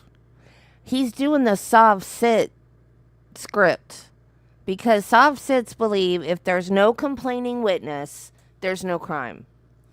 In this case, the plaintiff is the state of Wisconsin. No single person went to the police station and made a report that this guy hit them with his car, because 6 of the people he hit died. So they can't go to the police and say, this guy hit me with this car. All the injured people could have gone to the police after they healed up from their injuries when they were in the hospital and say, this guy hit me with his car. And they could be plaintiffs, but that's not the way a criminal proceeding works. The cops saw him do it. There's video of him doing it. They know who did it. They have all these eyewitnesses that have come forth and said that he did it. The people that got hit are going to testify, some of them, I think, or people that saw them got hit's going to testify.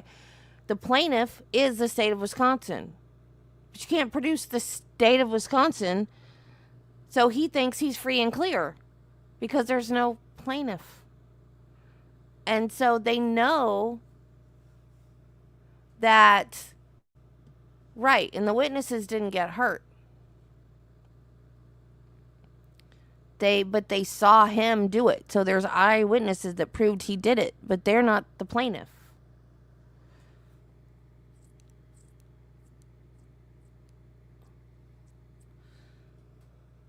No, he wasn't asking about the defendant. He was asking about the plaintiff, which is the state of Wisconsin.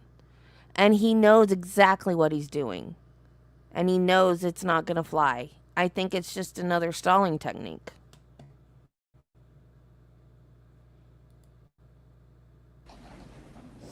At any time during your report or time spent with Ms. Patterson,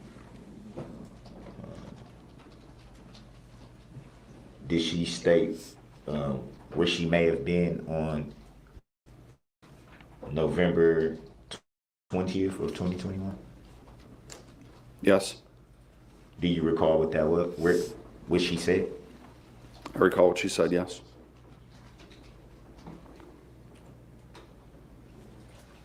To the best of your knowledge, do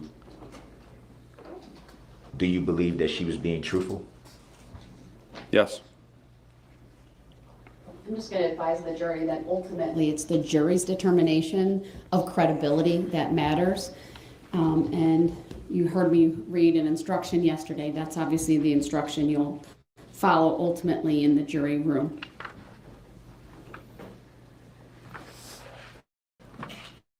To the best of your knowledge, do you recall any injuries on the first reported incident? Yes. Do you recall what they were? Yes.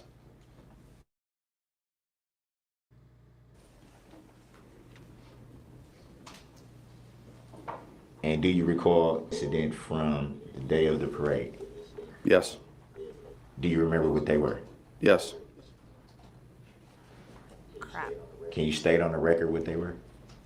On which day? Comment stuck. The 20th.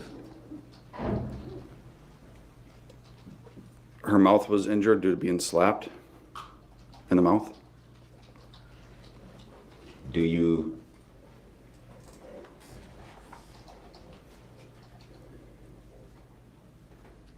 Can you recall for any reason why that would not be in the report?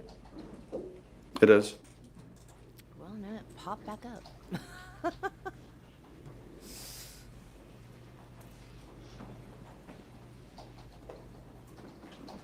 Oh, no, it's fine, Marty. To the best of your knowledge, can you Yeah, it was, Jill. can you say where in the report that would be? Because I don't see it in the report that I have here before me.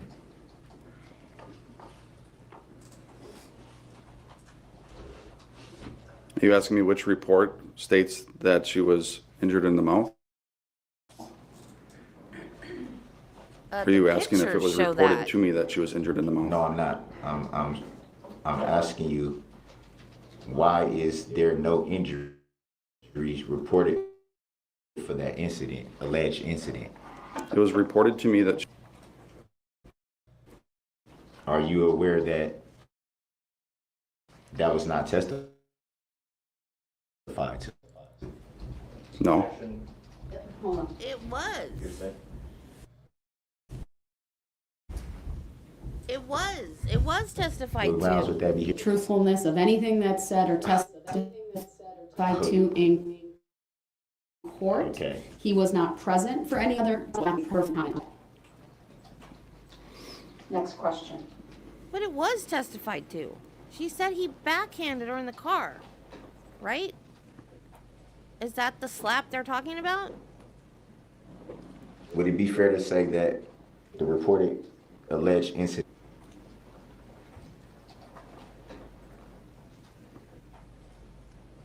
Did he quit talking or did I just go deaf?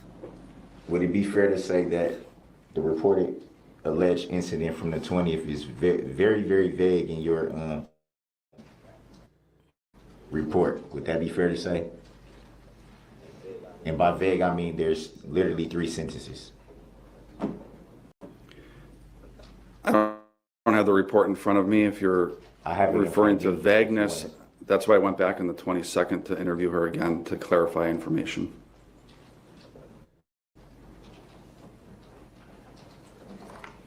So, on the 22nd, and this is your report I'm reading from, it says, due to the influx of information, we were unable to make sense of all the information. Would that be fair to say? Correct.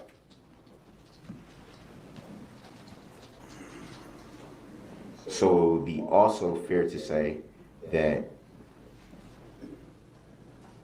that would basically state that there were some things you weren't sure about. Yes.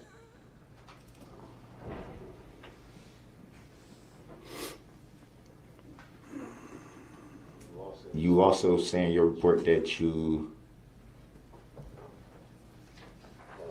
had learned that there were 2 other individuals that may have been involved in the incident. Would that be fair to say? Yes. Do you remember the names of the 2 individuals?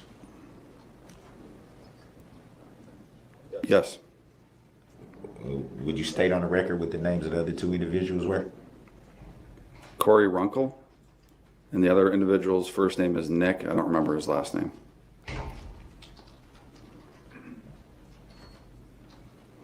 Did Corey Runkle in any way report anything about the incident to you? Not, Which incident, hold on, which incident are we talking about? From November the 21st of 2021. Thank you. With that clarification, are you able to answer? not to me directly. Do you recall if you had learned of any information about what Corey Runkle might have said to any other law enforcement? Yes. Do you recall what that was? Yes. Would you like to state on the record what that was that you may have learned? I learned that she was with Erica Patterson on the 21st, on November 21st, 2021, when Erica Patterson was involved with a domestic incident. She responded to help her friend. Do you recall of learning if Corey Runkle was with Erica Patterson on November 20th of 2021? I don't think Corey Runkle was with Erica Patterson on the 20th.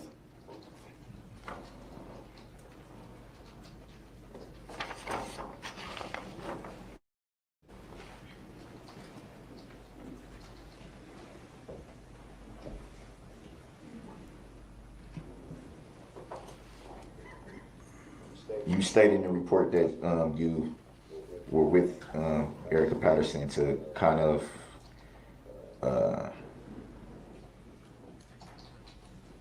basically you took her on a drive to pretty much retrace her steps. Would that be fair to say? Yes.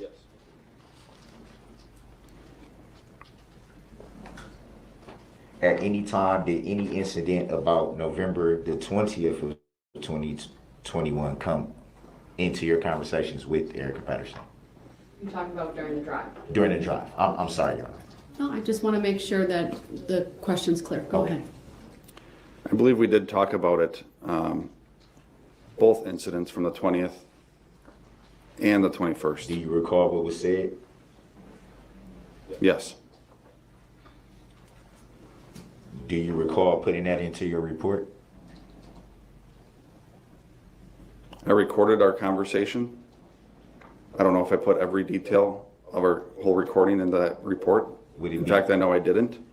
So not every detail from our recorded conversation is in that report. The report is a summary.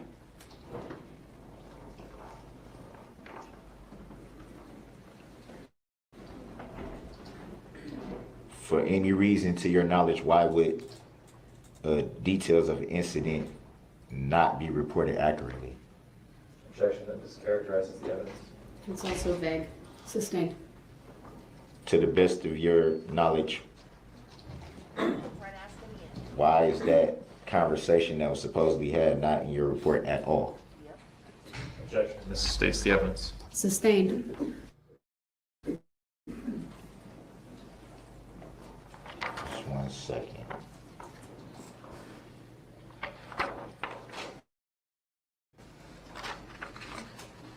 Sorry, Your Honor, I got tons of paperwork.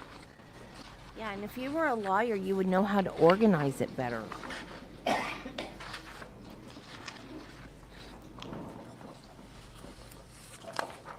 Just 1 second, Your Honor. 1 second. 1 second more. Let me delay and delay as much as I can.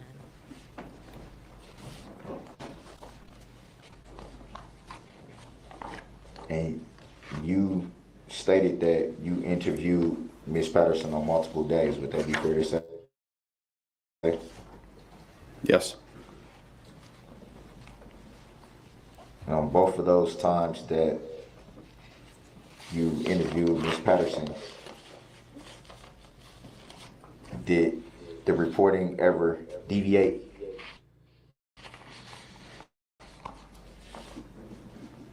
Mr. Brooks, under 906.11. You need to clarify your question. It's ambiguous. What It's is confusing. 906.11? What I'm getting at by that question is, did what Ms. Patterson said change from interview to interview? No. So at any time during your interview, did you learn less or learn more? I learned more in my second interview. Did you learn less? So it would What? be fair to say that the information you learned changed. Would that be fair to say? Objection, argumentative. Overruled. He may answer. It did not change. I just learned more information. More How do you learn less? information about what alleged incident? The 20th, the 21st? Both, honestly. I'm sorry. Both, honestly. So, would it be fair to say was it 2 interviews that you did or 3? 2. That you didn't know from the previous interview? Objection, asked and answered. Sustained. Would it be fair to say that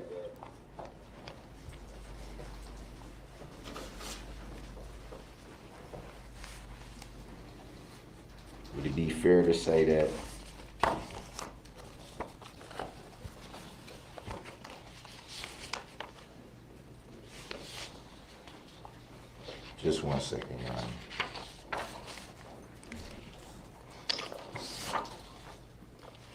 Trying to find the list there.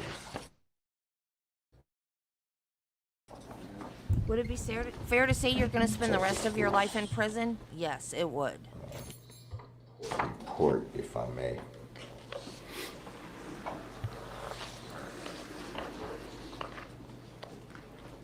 Have you guys seen him now? He's gained a lot of weight. To the best of your knowledge,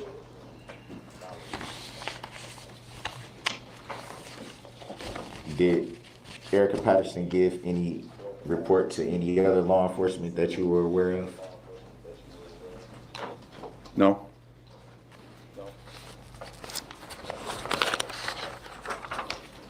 So to the best of your knowledge, you were the only detective that interviewed Ms. Patterson? Objection. Asked and answered. Sustained. To the best of your knowledge, were you the only one that interviewed Ms. Patterson? Same objection. Sustained.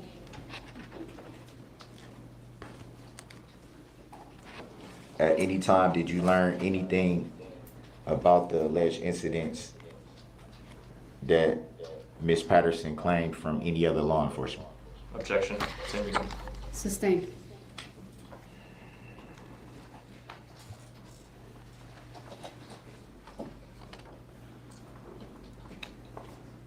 At any time were you, or at any time did you view the video footage from White Rock School? I wish Yes. judges would use that rule more often. Do you remember what you saw in those videos? Yes. You stayed on the record what you saw? Oh, it's only a Wisconsin rule. Under 90611, I'm going to advise the witness not to answer. That video is in evidence. It will speak for itself. And his understanding of what's in there, at least at this point, is not relevant. Can you say what was the date of the video that you saw? November 21st, 2021.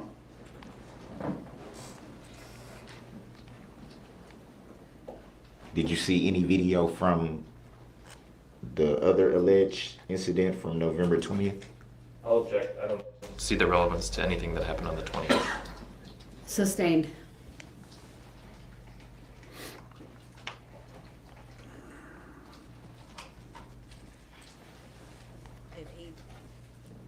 Do you know if He'd there been might have held. been any video from the alleged incident on November 20th? Same objection. Sustained. Grounds? It's not relevant. If he had been held on the 20th, like he was supposed to be. May I ask how is it not Next relevant? question. There's not a charge related to the 20th, sir. It's not relevant. I've given you leeway to ask questions at this point under 90611.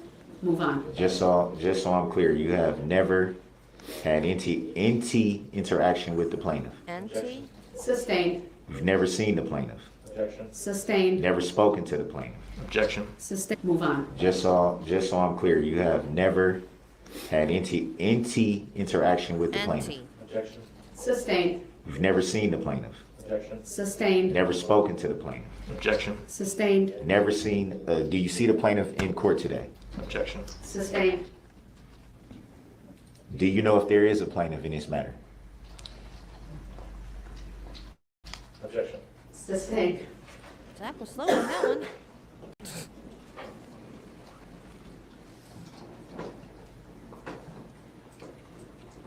Have you had any prior knowledge of the plaintiff in this matter? Objection. Sustained.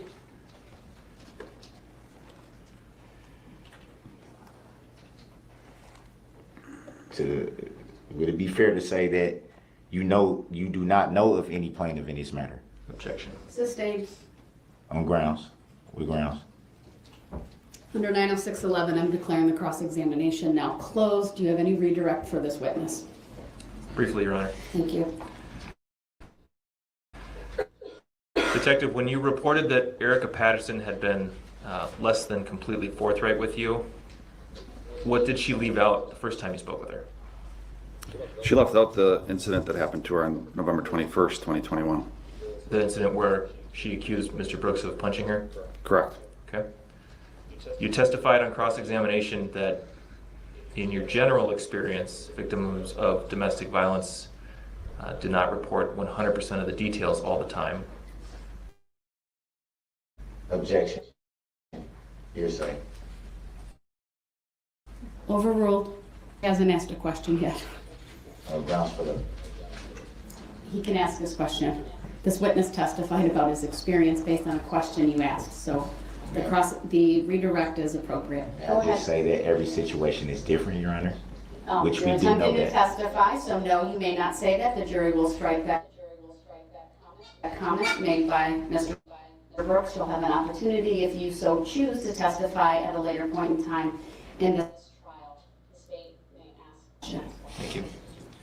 Did Erica Patterson provide to you a specific reason for her situation, why she was not 100% forthright with you? Yes. What was that reason?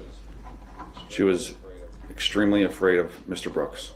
Thank you. I have no further questions. All right, thank you. Detective, you may step down. Any reason to keep this witness under subpoena from the state? Not from the state. Anything from Mr. Brooks? Yes. All right, I'll take that up later and reserve that until I can review that with the parties. All right, this would be an excellent opportunity to take a mid-morning break. It's 10:49, about 15 minutes. All rise for the jury. We are in recess.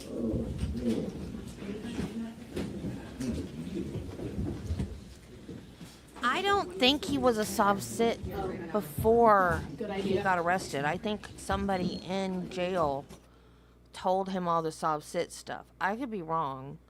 Yeah, he was homeless. It was his mom's car. She wouldn't let him in her house. He lived in his mom's car. And before Erica went to the homeless shelter or the women's shelter, she lived in the car with him.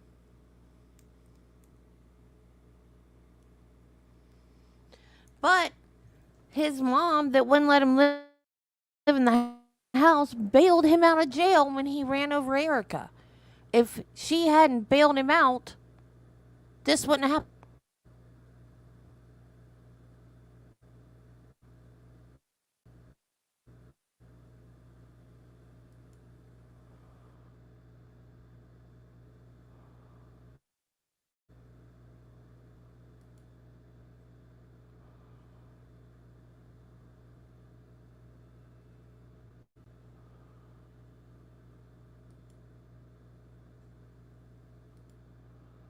Oh, come on. Mr. Brooks will also be given the opportunity to change into street clothes if he so chooses. But when we come back, he will be in this courtroom. I agree. Mr. Brooks was making a couple of statements about how he was abiding by the rules and being respectful, things of that nature. I agree. He's done an excellent job while in court here this morning. He's been respectful of the rules. He made some early on. I let him, make his objections or lack of consent.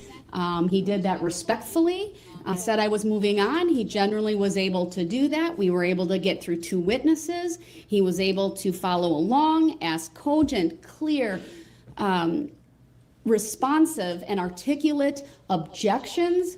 He was able to elicit information from the witnesses regarding either their memory, their credibility, and other things. Generally speaking, he's been able to competently represent himself and provide, again, solid cross-examination this morning. So I'm going to give him an opportunity to hopefully settle back in and to come back here when we return from lunch. So with that, we are in recess. Probably come back at 1 o'clock, since it's only 11:30, and we'll take the full 90 minutes for lunch today. All right, thank you, everyone. Thank you. Wait a minute.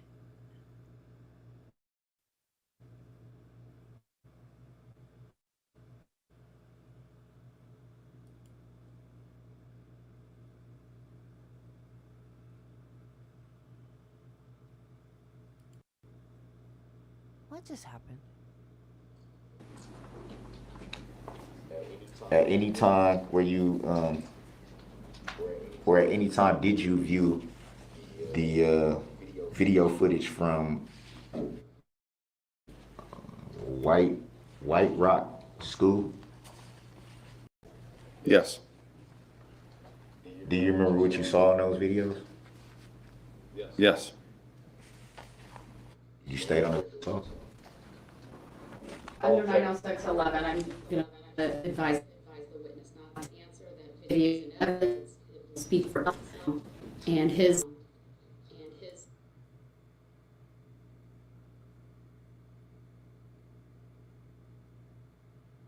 Did I skip over part of it? What just happened?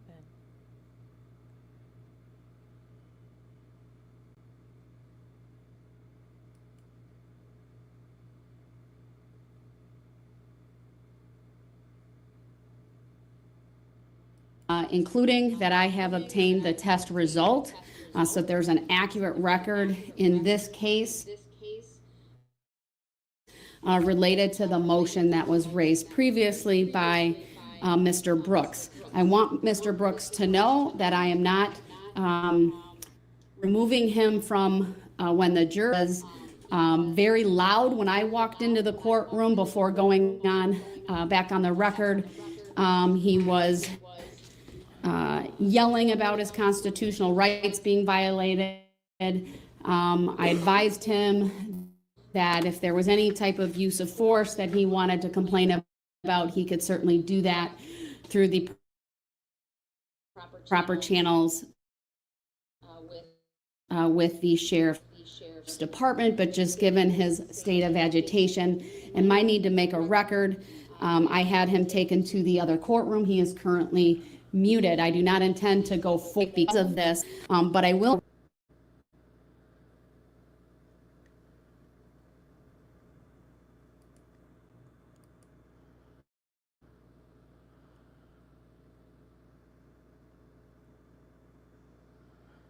Okay, that's gonna aggravate me.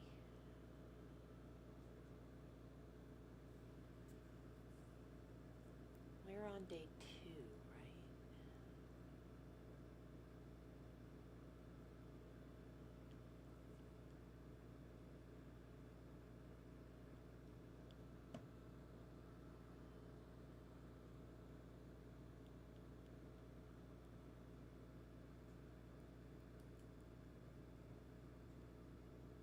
That's day 1. That's not the right day. You didn't break it, Nancy. The COVID test. It was negative, wasn't it? Why do you have a fit?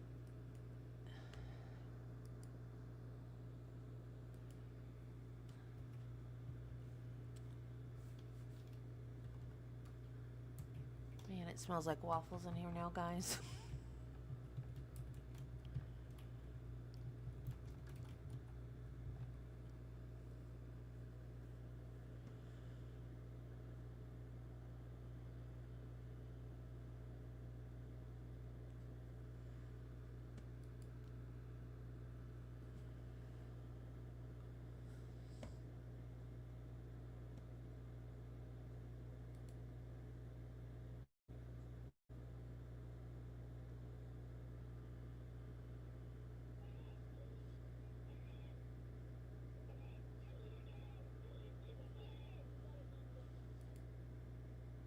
I did not travel on Main Street to get to Frank Park.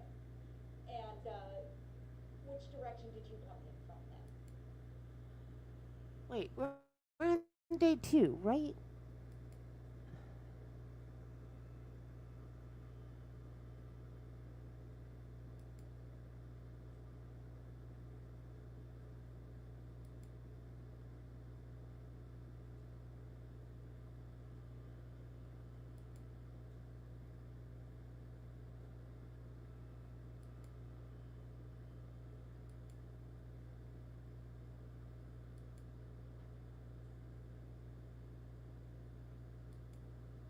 But thought I saw him shaking his head. No, but I'll ask one more time. Mr. Brooks, anything you want me to address before the jurors are brought out to continue with testimony from witnesses?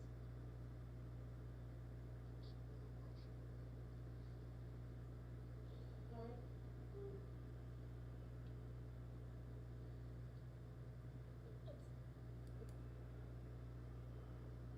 Is there any reason why you wouldn't be able to make the connection between the older model SUV that you saw going into the gas station and the one that you saw in the parade? I am so confused right now, you guys. And it was a similar age, the one I saw before the parade. In and around the vicinity of the Schutze building, and advised that they could not find anybody at the Schutze building. Officer Phillips. I'm so confused. Yes. Could you put an X on White Rock School? White Rock School is this along. Oh, thank you, Nancy. I'm so confused. Judy, help. And you said the Because Court TV Day 2 is completely different. to the north.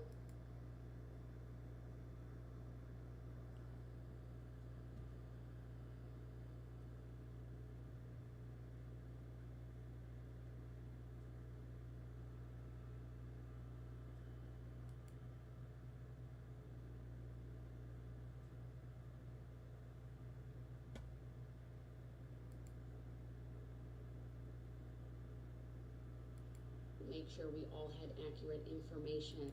Your right hand, my clerk Teresa, who's standing over here, will swear you in. Do you solemnly swear that make sure we all had accurate information?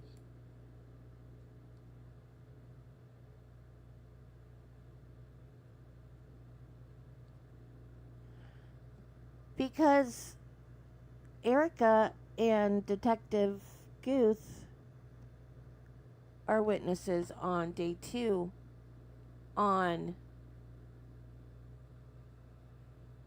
the law and crime, but on court TV, oh, okay. Oh, that's okay. So if you go to day 2 on court TV, it just gives you the afternoon. That's weird. Okay, I guess we're gonna miss him flipping out then. So Judy,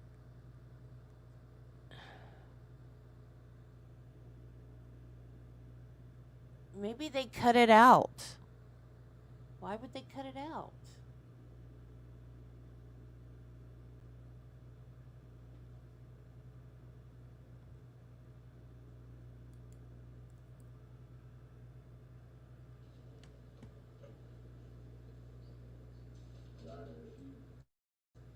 I'm not interrupting. The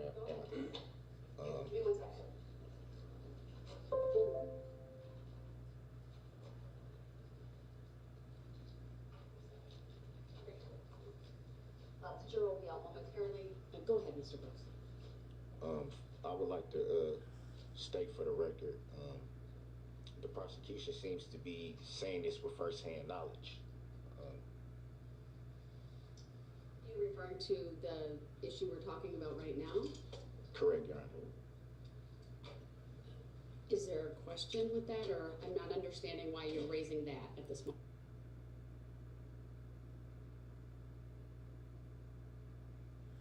Oh, that's not even the right day. Duh. Well, crap.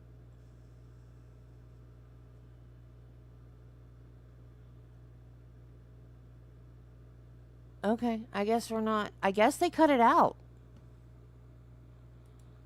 That's weird. I don't know why they would cut it out, but I guess they cut it out.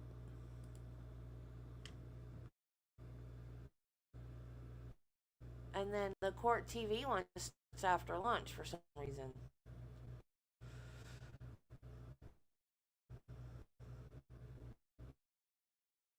The other room. I guess we don't get it.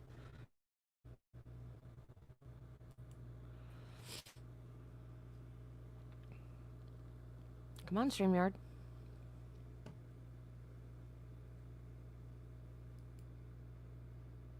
Including that I have obtained the test result, so there's an accurate record in this case related to the motion that was raised previously by Mr. Brooks. I want Mr. Brooks to know that I am not removing him from when the jurors are brought back in. It was just simply because he was upset. He was very loud when I walked into the courtroom before going on back on the record. He was yelling about his constitutional rights being violated. I advised him that if there was any type of use of force that he wanted to complain about, he could certainly do that through the proper channels with the sheriff's department. But just given his state of agitation and my need to make a record, I had him taken to the other courtroom. He is currently muted. I do not intend to go forward with additional testimony. Ultimately, I'm going to take an early lunch break because of this. But I will make a record of the following. I have my clerk scan it. It will be filed as confidential, though. It won't be available to the public. But it's there for appellate purposes. But I can confirm that the test result for COVID-19 was negative. And again, I required the sheriff's department to provide that result to me. And it was, and it will remain under seal I realize I'm disclosing that result, but I feel obligated to do that given the motion that was raised 2 days ago by Mr. Brooks. Again, I intend to take an early lunch, so that will hopefully give Mr. Brooks an opportunity, if he so chooses, to review the result himself. It was put in front of him. I did see that he either shoved it or tossed it or just dismissed it. It looked like it went on the floor when it was put in front of him, but we'll certainly have the deputies give that to him again. During the recess for lunch, Mr. Brooks will also be given the opportunity to change into street clothes if he so chooses. But when we come back, he will be in this courtroom. I agree. Mr. Brooks was making a couple of statements about how he was abiding by the rules and being respectful, things of that nature. I agree. He's done an excellent job while in court here this morning. He's been respectful of the rules. He made some early on. I let him, make his objections or lack of consent. He did that respectfully. When I said I was moving on, he generally was able to do that. We were able to get through 2 witnesses. He was able to follow along, ask cogent, clear, responsive, and articulate objections.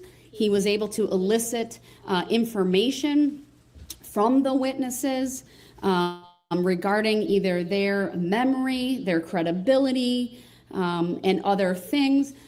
Generally speaking, he's been able to competently represent himself and provide, again, solid cross-examination this morning. So I'm going to give him an opportunity to hopefully settle back in and to come back here when we return from lunch.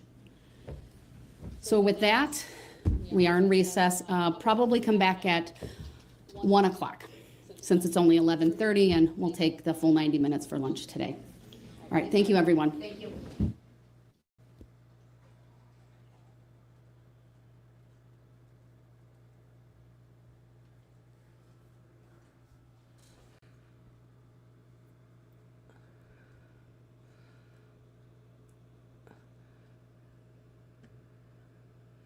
Oh, this will not be the last time she gets upset.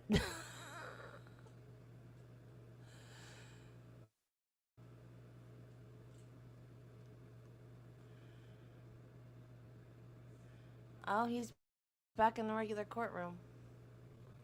Is he good? Let's bring the jury out. We'll continue. I presume the state has a witness available. We do. All right, thank you.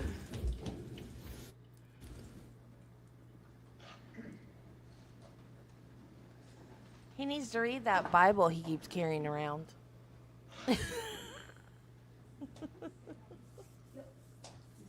That's his prop for the trial, is his Bible.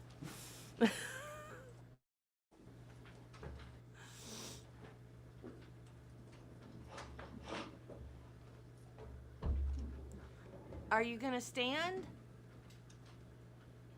You need to play nice with these people. They're about to decide your fate. Why don't you hold off on that, and at the next appropriate time when they're not on their way in, I can address whatever it is. Or if you want to pass me a note, you can do that as well.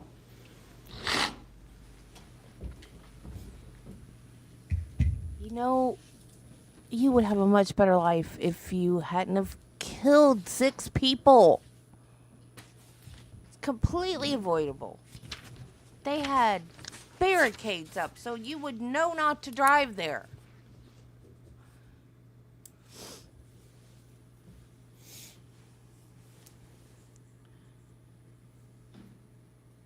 There is no reason for a man to hit a woman. That's just cowardice. You're a coward.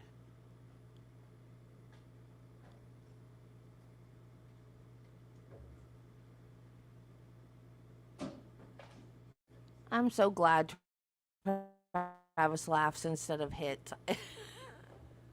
If he was a hitter, I would be black and blue constantly. He just stands there and laughs at me. Wrong? What, I'm wrong about the coward? Do you think he's crying because it was negative? Yeah, that's what I think he was doing too. I think he wanted it to be positive.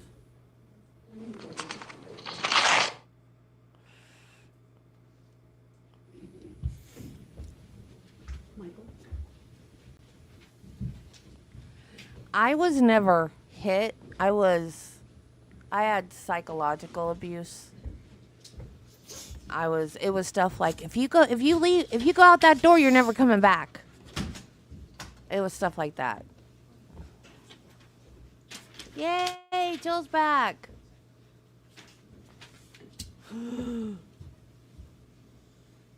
Oh my God.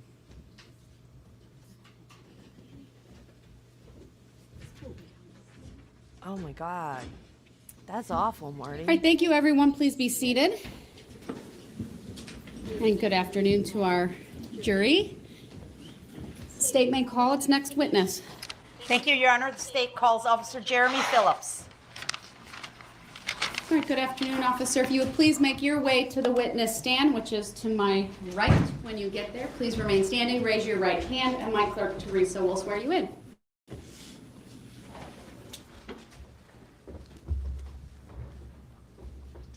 Do you solemnly swear that the testimony you're about to give shall be the truth, the whole truth, and nothing but the truth, so help you God? I do.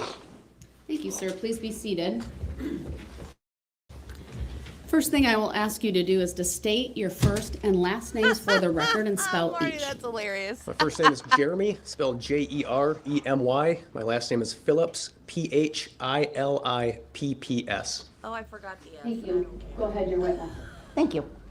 How are you employed, sir? I'm employed with the City of Waukesha Police Department.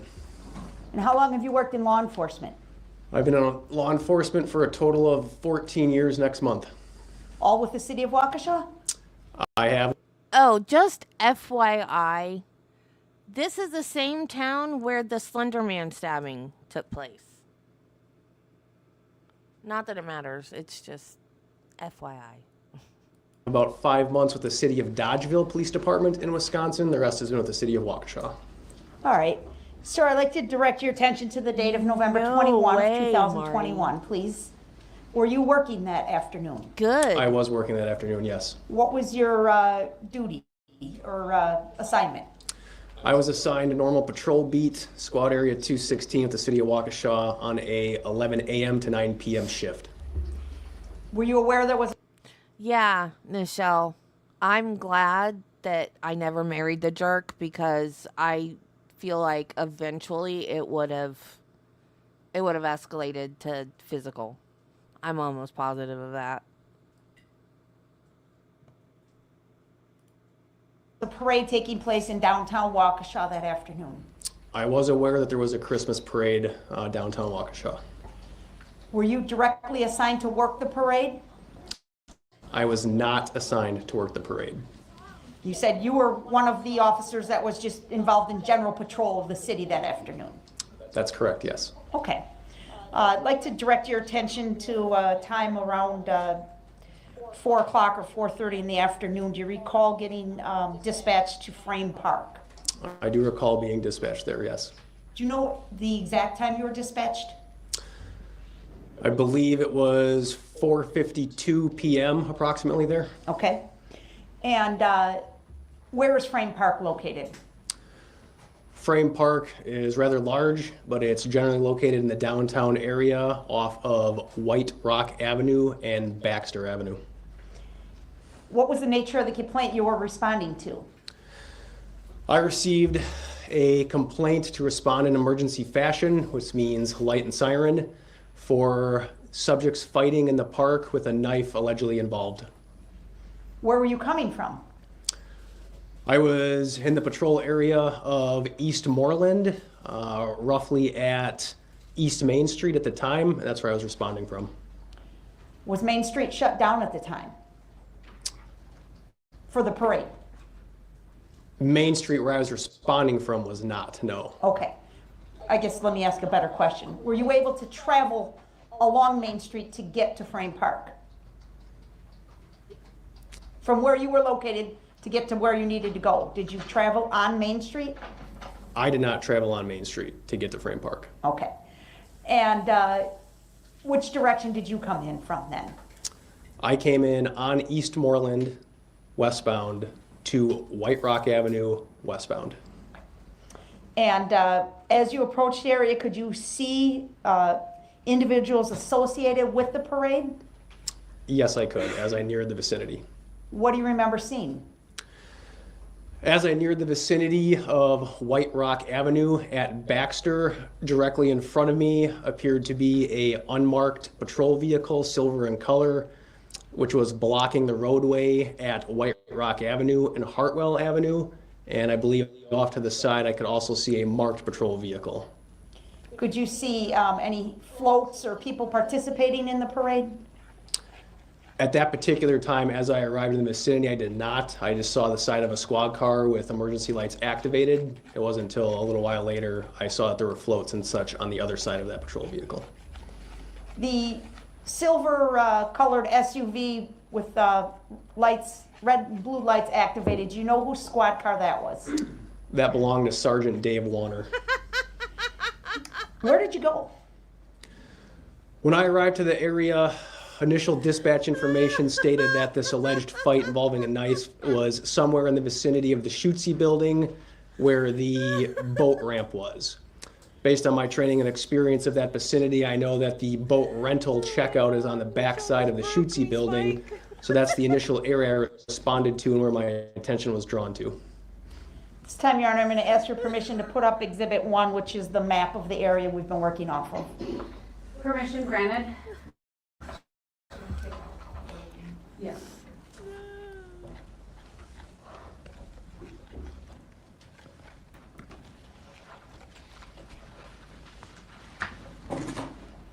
Do you see that item in front of you, Officer Phillips, on the screen? I do now. Okay. Oh, it needs to be public. Thank you. Sure. So that is a touch screen in front of you. If you want to draw or circle or anything like that, you may, or you can just simply talk. I'd like you to identify for us where you came in to the area. Well, it's not really blowing up, so. No, if you want it blown up, we can blow it up from our table. Sorry. We'll zoom in. If you wouldn't mind, where it says Frame Park in the upper right-hand corner, that would be, looks like the vicinity that I probably responded to. I would need to see a bigger image.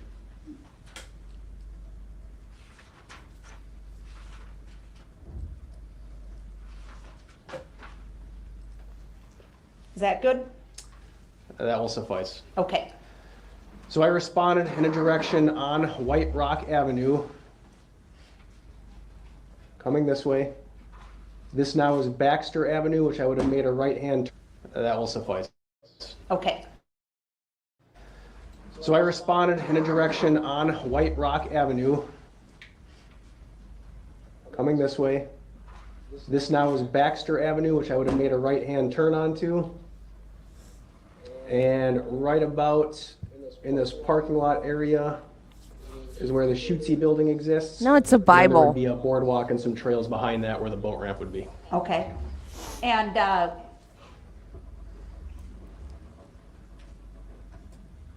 you drove in that area first, right? Correct. What were you looking for? At that time, I was looking for anybody suspicious that may be involved in a fight, somebody carrying a weapon, somebody that might have been battered and bruised or obviously injured or in need of help. Okay. Did you see anybody? I did not. Did you drive around a little bit?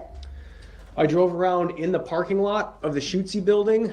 There was another officer already on scene who, from my understanding, was already on foot in and around the vicinity of the Schutze building and advised that they could not find anybody at the Schutze building. Okay. Officer Phillips, do you see White Rock School on this map? I do, yes. Could you put an X on White Rock School? White Rock School is this elongated building right here, so we'll draw a large X through it. Okay. And you said the roadway running parallel to White Rock to the north is Baxter? Correct. Okay. And Baxter is the road closest to the river. There's no other roads that run along the river there. Just like a walking path or something, correct? Correct. Okay. Another officer's out on foot. What do you do? At this point, the officer came over the radio and stated he could not find anybody in the He's pretending he's a Build-A-Bear. vicinity.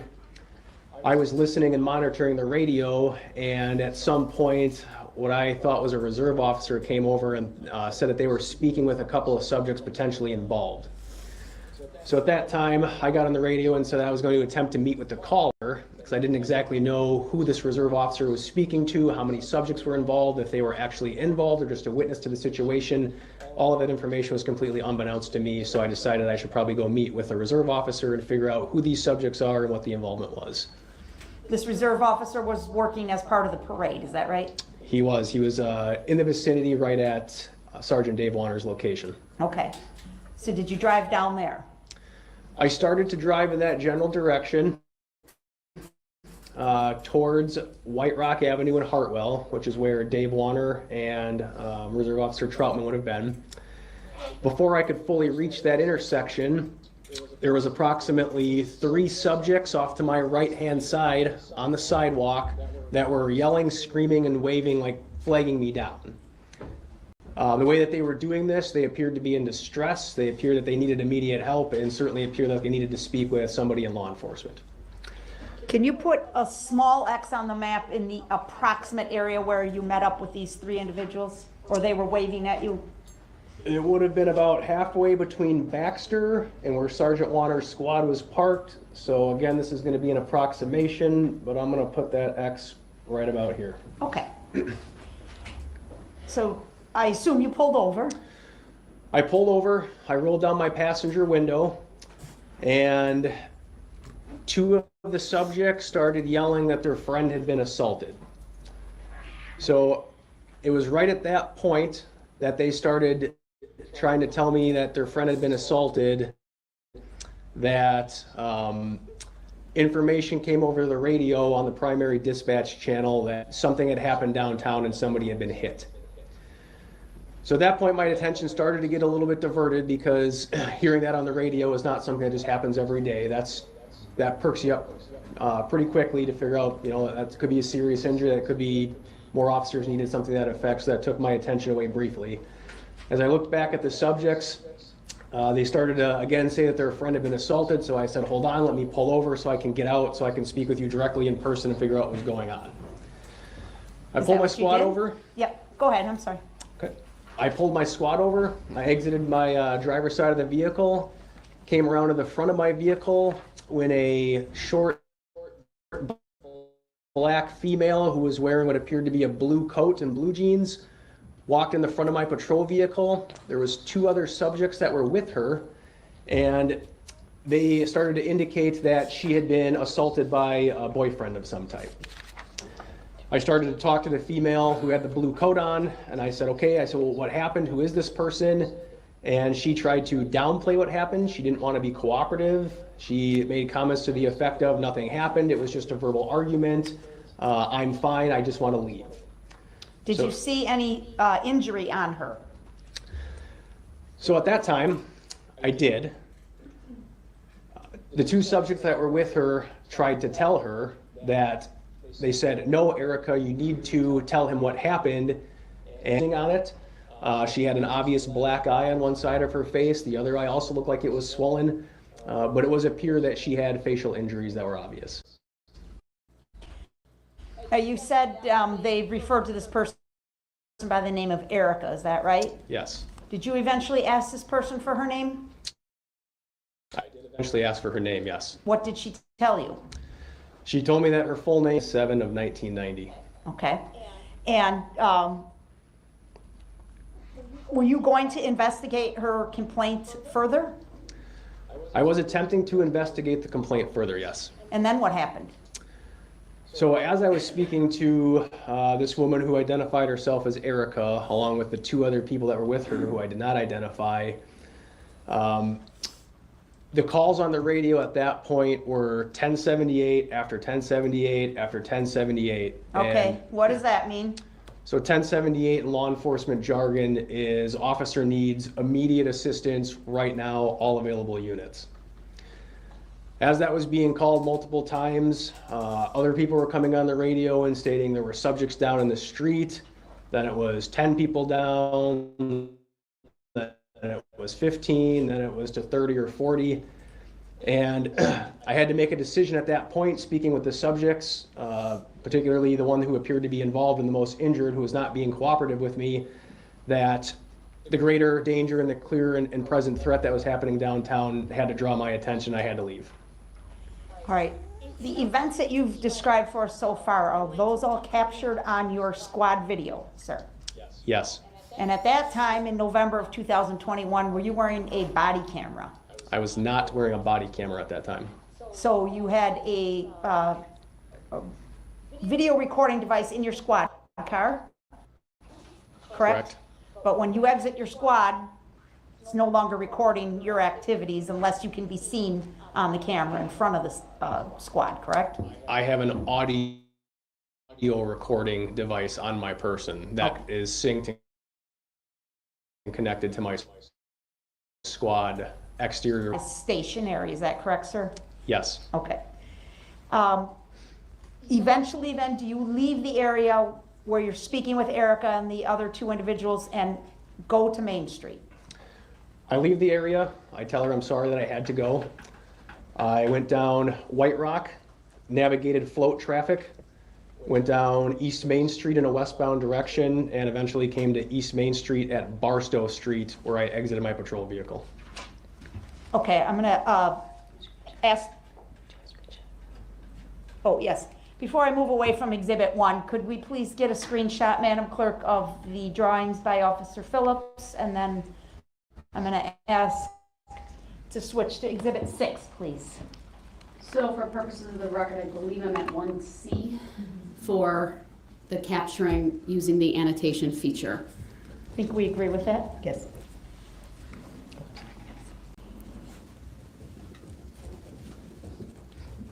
All right, Officer, you see we've now put Exhibit 6 on your monitor. It's not yet displayed for the courtroom. Do you see Exhibit 6 on your monitor? Yes. Do you recognize this, or do you want us to play it for a few seconds? I recognize what I'm looking at. Okay. Do you believe this to be a truthful and accurate recording from your squad video that afternoon, sir? I haven't listened to it at this point, but I would believe if it's from what I'm looking at, it would be accurate to my squad video, yes. Okay. And you ultimately saved your squad video and submitted it to be used as evidence in this case, correct, sir? Yes, I did. All right. And this is a clip from that squad video? It appears to be, yes. Okay. Move to admit and permission to publish Exhibit 6, please. Mr. Brooks, any position on that? Yeah. What is the grounds? We haven't seen what's in the video. Your objection is noted. It is overruled. Exhibit 6 is received. Permission to publish is granted. All right, so for the record, this clip is about 6 minutes long. It exactly ends at the 5:59 mark, but we're going to play it through, Officer Phillips, and I may ask Ms. Gussie to pause at times so you can kind of describe what's going on in the video. But if you can just orient us what we're looking at right now, please, before we start playing. So this is an orientation. This would be White Rock Avenue facing a southwesterly direction that would go directly to Main Street. This right here is Baxter Street. And then what you're looking at on the right-hand corner is White Rock Elementary School. What about way down in the distance? It looks perhaps like it's a church steeple. So you can see what looks like the church steeple down. That's going to be Main Street down there. And particularly of note, you can see what looks to be a silver-colored car in the center of the roadway. That is Sergeant Warner's unmarked SUV patrol vehicle. Okay, now I'd just like to make a record when he was pointing and saying this, at least initially, he was using his right hand pointing to the roadway that's depicted in the still of this video image, he also said over here, or this is Baxter. You can see about midway in the frame a street sign, and there's a street that intersects. That's where he was pointing to, that particular street. Again, I believe that was Baxter. And I believe the rest of his comments comport with the record and don't need further explanation or at least verification by the court. So go ahead. All right, thank you. Okay, we're gonna go ahead and start to play. We're at the 0 mark right now.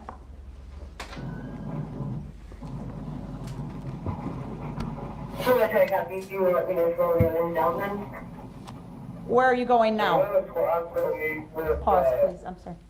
9 second, we're pausing. Go ahead, officer. So what you're looking at here is Baxter Street. And right off to your right-hand side, I get that pointing at things with my hand isn't necessarily ideal, but the building over here is the Schutze building. Where those squad lights are there is the parking lot of the Schutze building. There's at least one officer already on foot in this vicinity of the Schutze building where the alleged knife fight with multiple individuals were involved. Okay. And I see, looks like red and blue lights there in the middle of the photo, or the video. Whose squad is that? I know one of them is Officer Nick Hendrickson. Okay. And is that the officer that you were referring to earlier when you said another officer was also trying to help you find these subjects involved in the fight? Yes, that's correct. Okay. Off to the left, it looks like there's a bunch of cars parked there. Correct. Is that general parking available to the public? That is general public parking for the Schutze building. Okay. All right, we're going to go ahead and play again. For the subject that are claiming that this fight happened.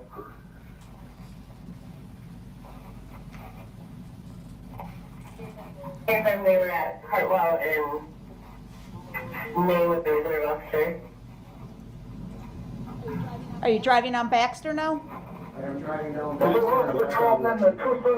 two subjects walked down towards the White Rock School.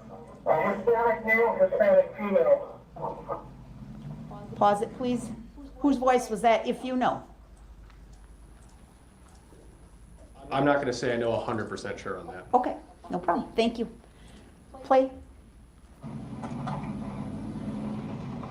216 on 1060. I will meet with the caller. That's okay.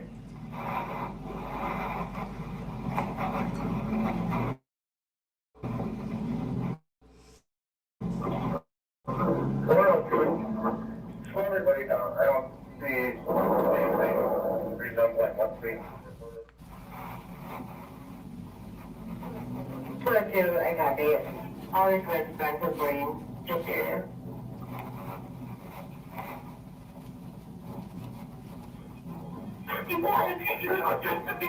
Pause.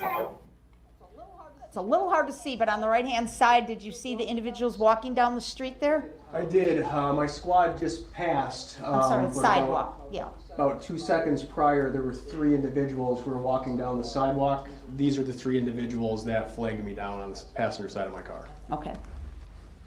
Go ahead.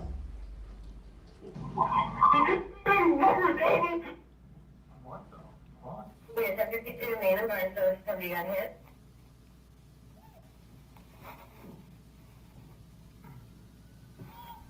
What? What? Black guy, red SUV just assaulted our kid in the park. Oh shit! This good guy, he not hit me, so they called the cops. And you said you guys involved with a knife or something? You can check me. 22. Okay. Nice. Okay. I've already been slashed with the knife. Let me pull over here. Yeah, what? Yeah, fire main, give me a 1052, I copy 854. 122, out there car, right through westbound, main, by subway.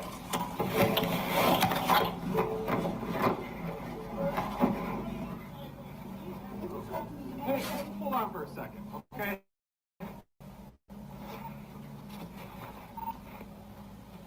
216, I need another at Hartwell and White Rock. I have another person at 48 and something. Okay. White Rock, Hartwell, White Rock. Okay. Right now we're just talking. Nothing is happening. There's no lights, nothing. They call from the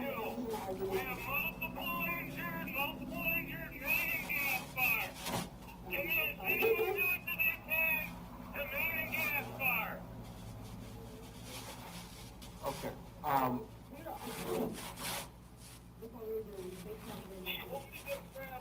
Shots fired, Wisconsin and West. I'm checking for injuries. There was someone running through the parade route at a high rate of speed. 3206, 1078, 1078. Okay. 102. Again, 1078. We have about 10 to 15 people down in the street. Who assaulted? Who ran? Do you have a weapon? We have multiple subjects down. 10 to 15 people made in gas fire. Receiving made in gas fire 1078. I didn't call it.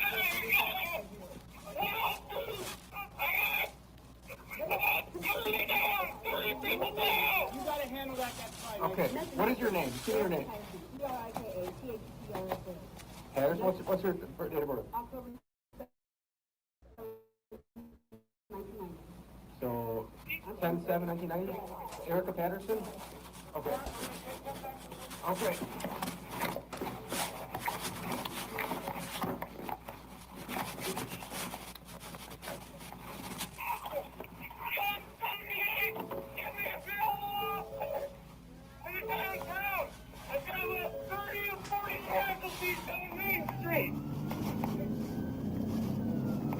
I copy 1078.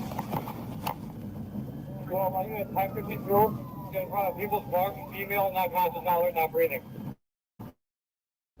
King County, everybody here available now.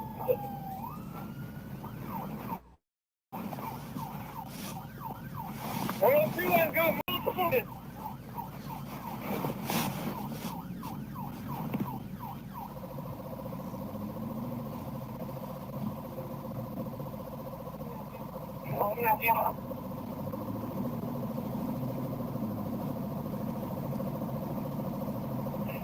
We're doing CPR on an individual at 369 West Main Street.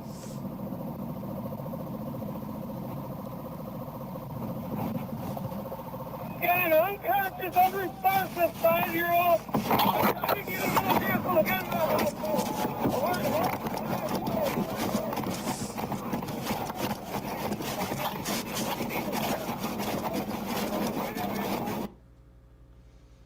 Was that you running away from your squad, sir? That was me running away, yes. Okay. Go ahead and have a seat, please. Okay, I have a question, guys.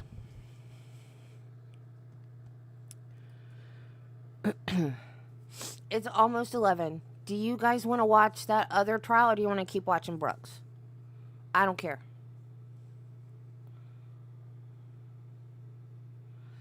The shots fired of them shooting at Brooks's vehicle, trying to get him to stop.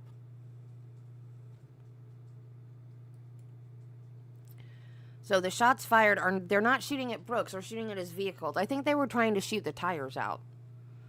Yes, it's almost 10 there, Marty. It's almost 11 here. And in the court, the other trial's in Florida, and they started at 10:30. We're supposed to start at 10:30. But it seems like yesterday I had a lot of people for Brooks, a lot of people for me for Brooks. And then I didn't have as many people for the live trial. So it seemed like maybe y'all didn't care about the other trial. And I gotta admit, Brooks was much more interesting than the live trial. I was just trying to keep up because I know other people were doing the live trial. But if you guys would rather watch Brooks, we can keep watching Brooks.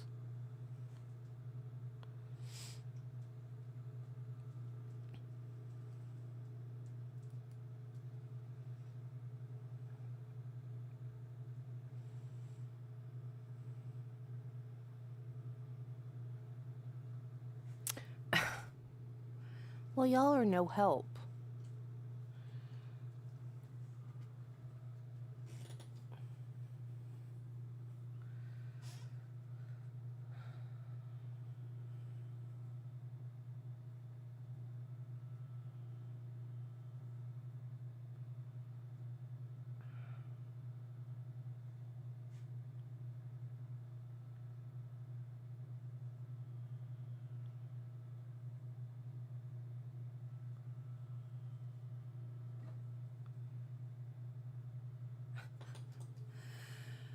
That other courtroom, the sound is crap, and it's set up weird, and the tech is really good. Here we can hear everything, and Brooks is more fun.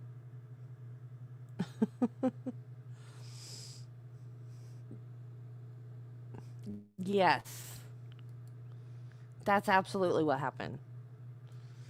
So he assaulted her. She called the cops. While the cops are questioning her, he is running down people in the parade. Okay, Terry, be safe.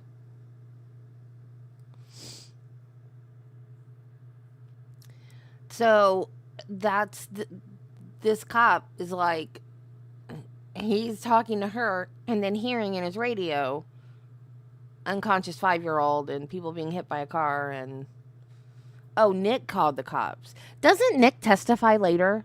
Is he the one that was like so pissed off at him? That was good.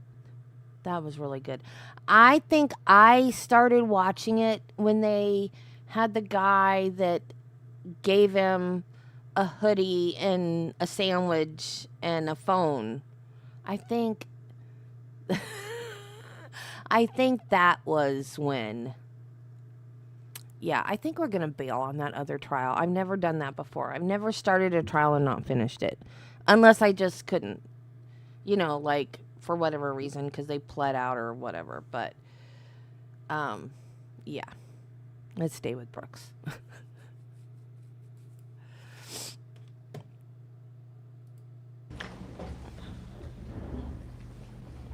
It was a little bit difficult to hear when you asked Erica He's Patterson cute. who assaulted her. Did she tell you a name? She did not, no. She did not provide you with any names. She did not. Okay.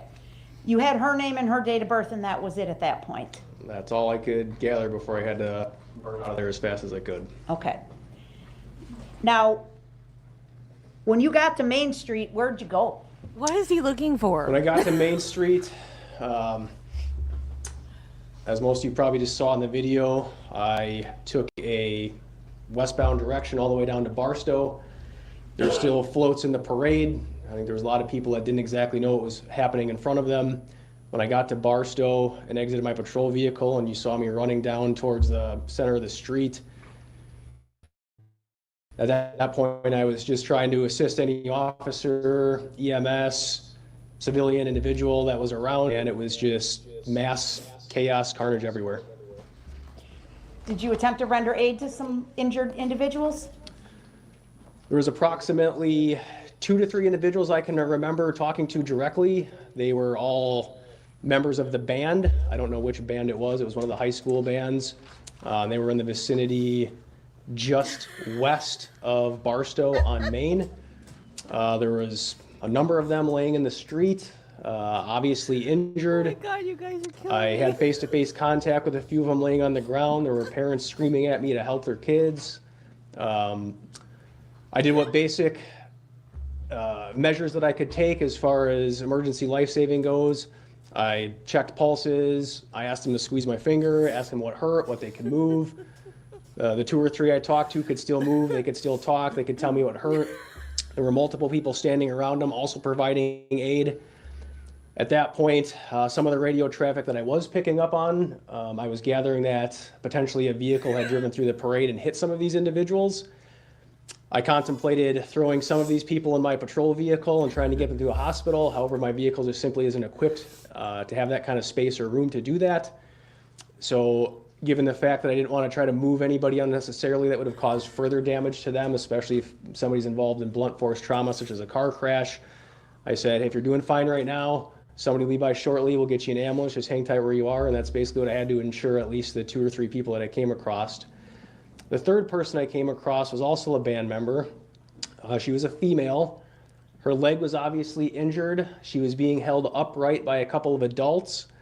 And I asked her what was wrong, what was hurting, if there's anything more serious with her as she was being held up. And she said, officer, I saw what happened. I saw who did this. And I said, what can you tell me? And she said, a red SUV sped through the parade and did this. She didn't say anything more than that. I said, okay. I was like, stay with your family, stay with your parents. Somebody will be by with an ambulance to get you shortly. These 3 injured individuals you spoke to, would you describe them all as being about teenage years? Objection. Overruled, he may answer. This is the grounds, Your Honor. Overruled, he may answer. So is he gonna answer to the question to Yes. the prosecution table or to the jury? I'm not sure. He's looking at them answering the questions, but they're not answering the question, asking the questions. You may answer the question, sir. The 3 individuals that I met with initially had band uniforms on, and it was my understanding that the band from that vicinity right then and there was a high school band, so I would place them all at teenage age range. Okay, thank you. Were you aware that at some point a person was taken into custody in the 500 block of Elizabeth Street that was related to this incident, sir? Objection, irrelevant. Overruled. I was made aware a little while after my involvement directly in the downtown area, yes. Did you learn the name of the person who had been taken into custody? Yes. What was that name? I knew from radio traffic at the time that it was a Darrell Brooks. I didn't know the date of birth or middle name or anything at that point. At some point later, after the chaos had somewhat settled, did you have an opportunity to go back and try and investigate the initial complaint you had taken from Erica Patterson? Yes, I did. Did you attempt to identify Ms. Patterson fully through police records? I did identify Ms. Patterson fully by positive ID, yes. And did you learn of any complaints that have been filed by Ms. Patterson in the past to other police agencies? Objection. Irrelevant. Overruled, he may answer the question that's being posed at this point. I did conduct some more investigation after my involvement in the entire mass casualty incident. When I went back to the police department afterwards, and I was able to verify that Erica Patterson had been involved in other police cases outside of Waukesha. And specifically, could you find anything linking Ms. Patterson to the defendant, Darrell Brooks? Objection. Hearsay. Overruled. I did find information through our reporting system and other law enforcement sources to directly link Erica Patterson to Darrell Brooks, yes. And did that information also directly link Darrell Brooks to a vehicle described as a red SUV? Yes, it did.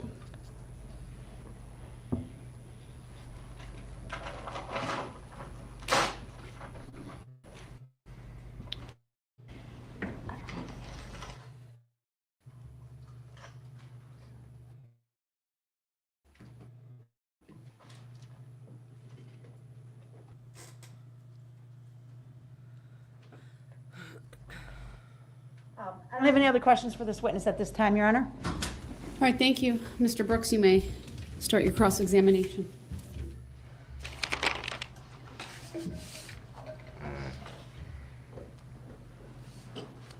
I noticed, Officer Phillips, you are in uniform this afternoon. Were you scheduled to work today? Yes. So it would be fair to say that you would be on duty as of now if you weren't giving testimony in this matter? I would be on duty right now, yes.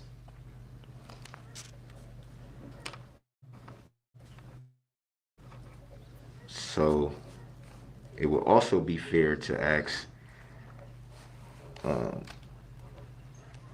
if it would be fair to say that you giving testimony right now, you're still getting paid for it? I am currently employed by the City of Waukesha Police Department on a working patrol shift, on a normal shift for myself, yes. So with that, would it be fair to say that you are getting paid right now as we speak? Yes, I'm getting paid right now. By whom? Objection, relevance. Sustained. Next question. Were you subpoenaed by the plaintiff in this matter?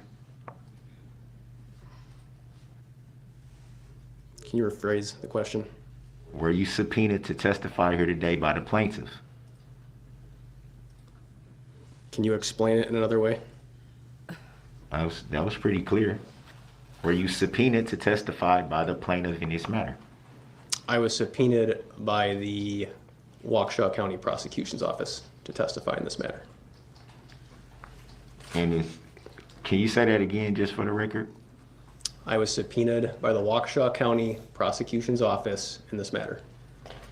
Is the Waukesha County Prosecution's Office the plaintiff in this matter? Objection, irrelevant. Sustained. Do you know of any plaintiff in this matter? Objection, irrelevant. Sustained. Have you ever seen the plaintiff in this matter? Objection, irrelevant. Have you ever talked Sustained. have you ever talked to the plaintiff in this matter? Objection, irrelevant. Sustained. Why are you continuing to look at parties that are not asking the questions? Objection, argumentative. Sustained.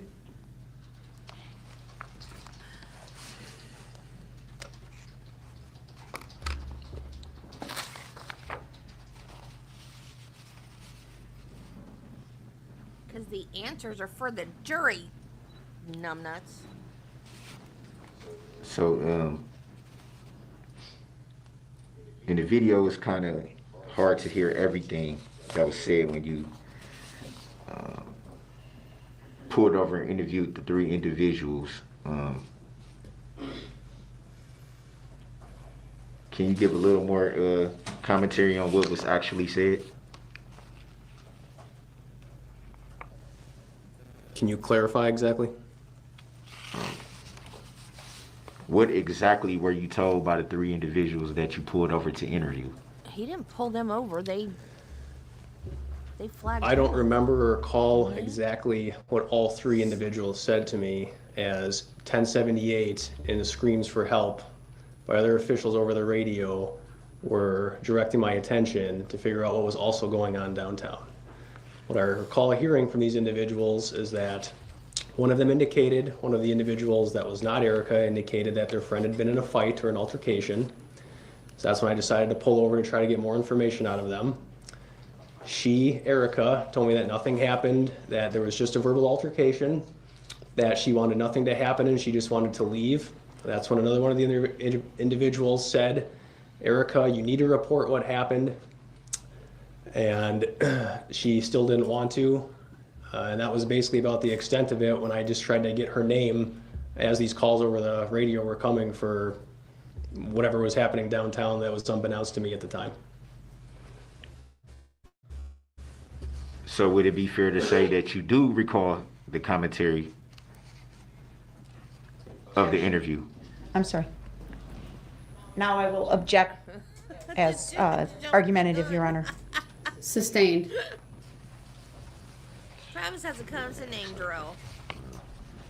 What I would say, Mr. Brooks, I don't know how the he word spells commentary mischaracterizes the evidence. It's argumentative. So it would be fair to say that you do recall what was said after already saying you don't recall. I object. It's argumentative. Sustained. Rephrase your question. Say that you do recall what was said after already saying you don't recall. I object. It's argumentative. Sustained. Rephrase your question.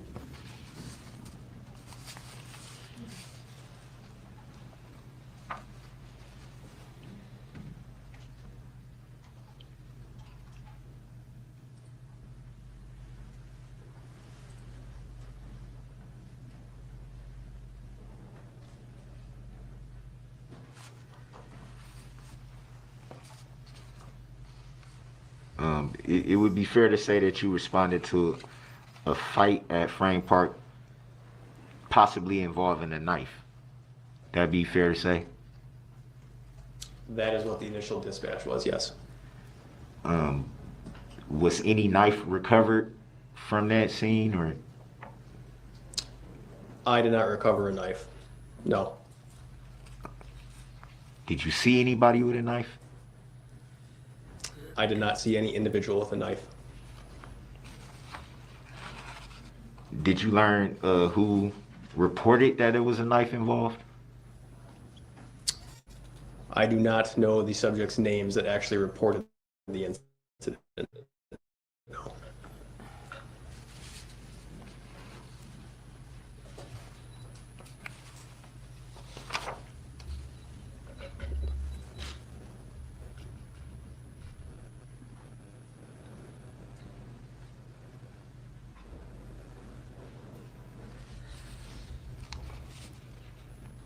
From your recollection, sorry.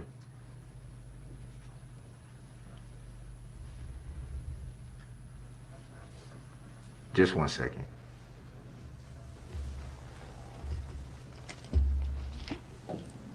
From your recollection, was Erica Patterson being cooperative with the information that she gave you? Erica Patterson was not being cooperative with the information she was giving me, no.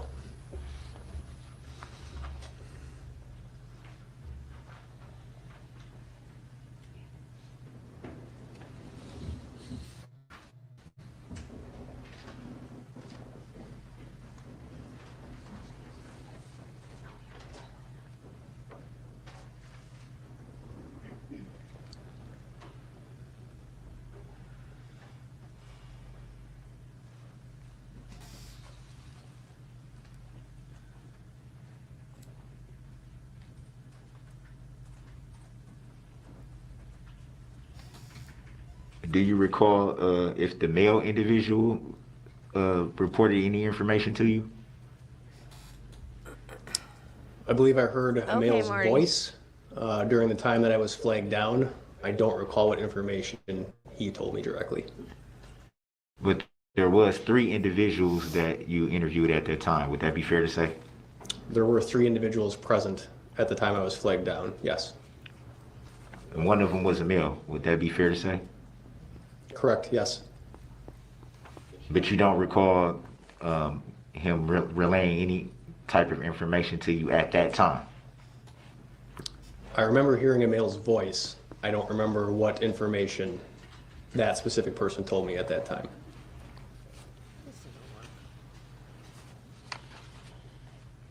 That video was crap.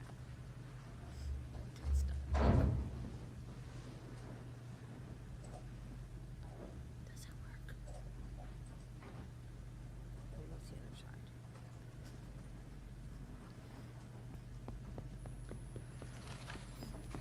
side? Just so we're clear on the record,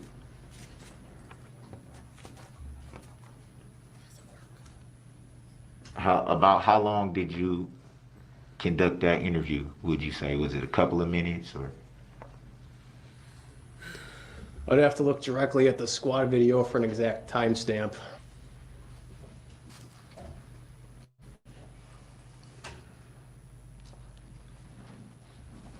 After you interviewed those 3 individuals, did you later gain any more information of the incident that you were investigating at that time? I did not gain any further information regarding the specific fight that I was initially dispatched to, no.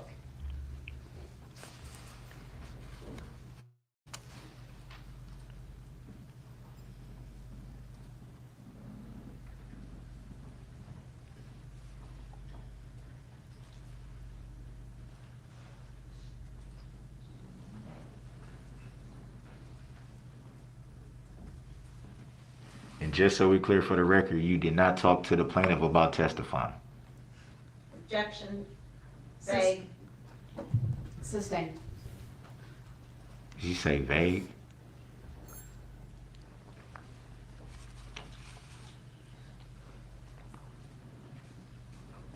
Were you contacted in any way by the plaintiff to testify here today? Objection irrelevant. Sustained. Why couldn't they have just told him that that's Do you not know what if we're there's questioning? even a plaintiff in this matter?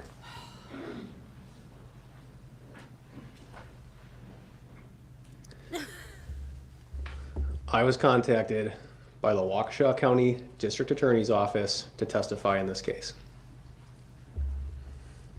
Do you know if that's the plaintiff in this matter? Generally, in a criminal case, the plaintiff would be the state of Wisconsin. That is my assumption in this case, that the plaintiff is the state of Wisconsin. So the state of Wisconsin is the plaintiff in this matter to your knowledge? Why? That would be correct, yes.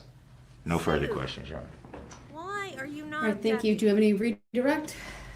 Just very briefly, one question. You have been asked by Mr. Brooks if you did anything to further investigate the initial fight that you were dispatched to. Do you remember that question? Yes. Did you in fact relay to detectives who were working on this parade incident the information you had found out about the link between Erica Patterson and Darrell Brooks? Yes. To your knowledge, the He does detectives think then that's a follow gotcha. up. It's not. To my knowledge, it's detectives that followed up on any further investigation regarding the fight itself. Thank you. Nothing else. All right, thank you, sir. You may step down. I think Sue let him go and didn't object, thinking that that would finally shut him up. Because he does think that's a gotcha. I'm sorry.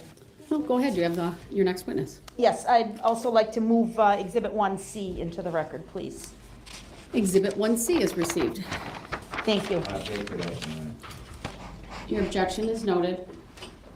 Can I state the grounds, if I may? You may. There's a point in the video that was shown, like, during the interview part between the officer and the three individuals where, That's not the exhibit we're talking about. well, We're talking about 1C, which is the annotations to the map that were made that are captured by the annotation system that the state just moved in and the court received. okay, I didn't understand what was being referred to. I was gonna bring this up, but I wanted to wait. Sir, let's take it up outside the presence of the jury later on. You'll have to remind me later. I've already received the video, which is exhibit number 6. That video has some language in it that you made an order on. You can't I talk just about wanna this put in that on the front of the record. jury, Something that you stupid. ruled on. Sir, we'll take it up outside the presence of the jury. All right? I need to keep going on. Next witness, please. The state will call Kyle Edwards. All right, Mr. Edwards, please make your way to the witness stand, which is to my right. It is up a riser.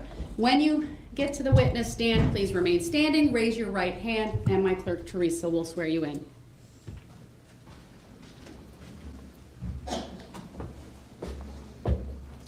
Do you solemnly swear that the testimony you're about to give shall be the truth, the whole truth, and nothing but the truth, so help you God? I do.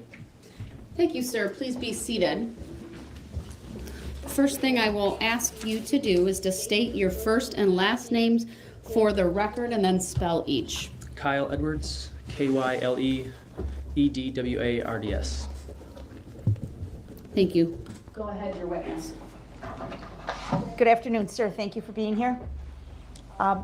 Edwards, KYLEEDWARDS. Thank you. Go ahead, your witness. Good afternoon, sir. Thank you for being here. What city or town do you live in, sir? At the time, Waukesha. Right Okay. now I live in Pewaukee, Wisconsin. Okay. So back in November of 2021, you lived here in Waukesha. Is that correct? Correct. Okay. And I just want to ask you very briefly, do you have any medical training, sir? I've been in the service for 17 years, so limited combat lifesaver, just basic Army warrior tasks, that type of medical stuff. Okay. And on November 21 of 2021, did you make plans to attend the Waukesha Christmas parade? Yes, ma'am. And were you attending that parade with any family members? Yeah, my wife and 2 kids at the time. Okay. Did you travel to the area where the parade was being held by car? Yes, ma'am. And do you remember what road you may have taken to approach the parade area? Yeah, we lived just east of Frame Park, so we crossed the river and then came up into the downtown area using North Street. Okay. And was there a time when you came to the intersection of North Street and Barstow? Yes, ma'am. Yeah, at the corner of East North Street and Barstow, there was a stoplight there. So. Okay. I'm going to put up a document that's been labeled as Exhibit Number 7. You'll get a chance to look at it on your screen first, sir.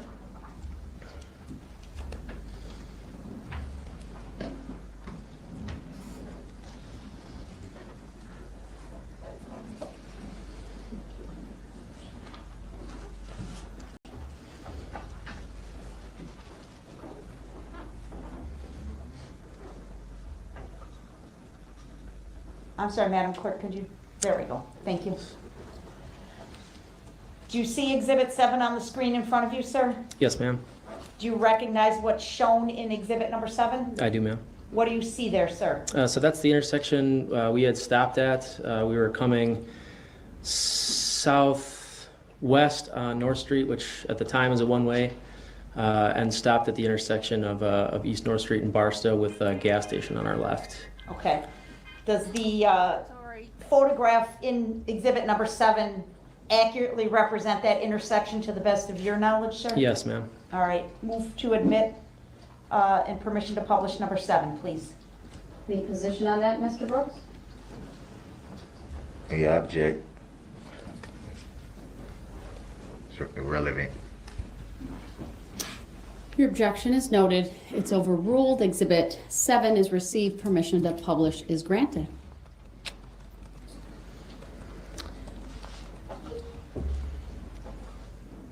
Just waiting for it to come up on the screen here for everybody to see.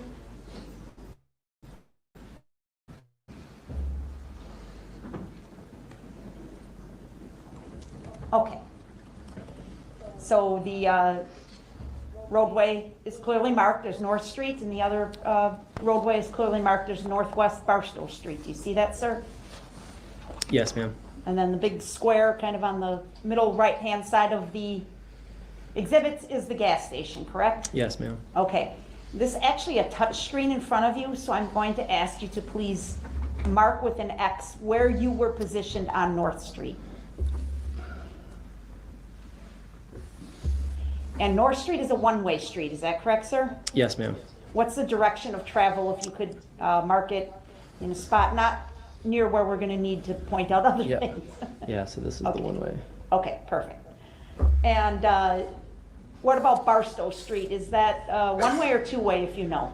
I believe it's a two-way. Okay. Yeah. And did you stop at that intersection, sir?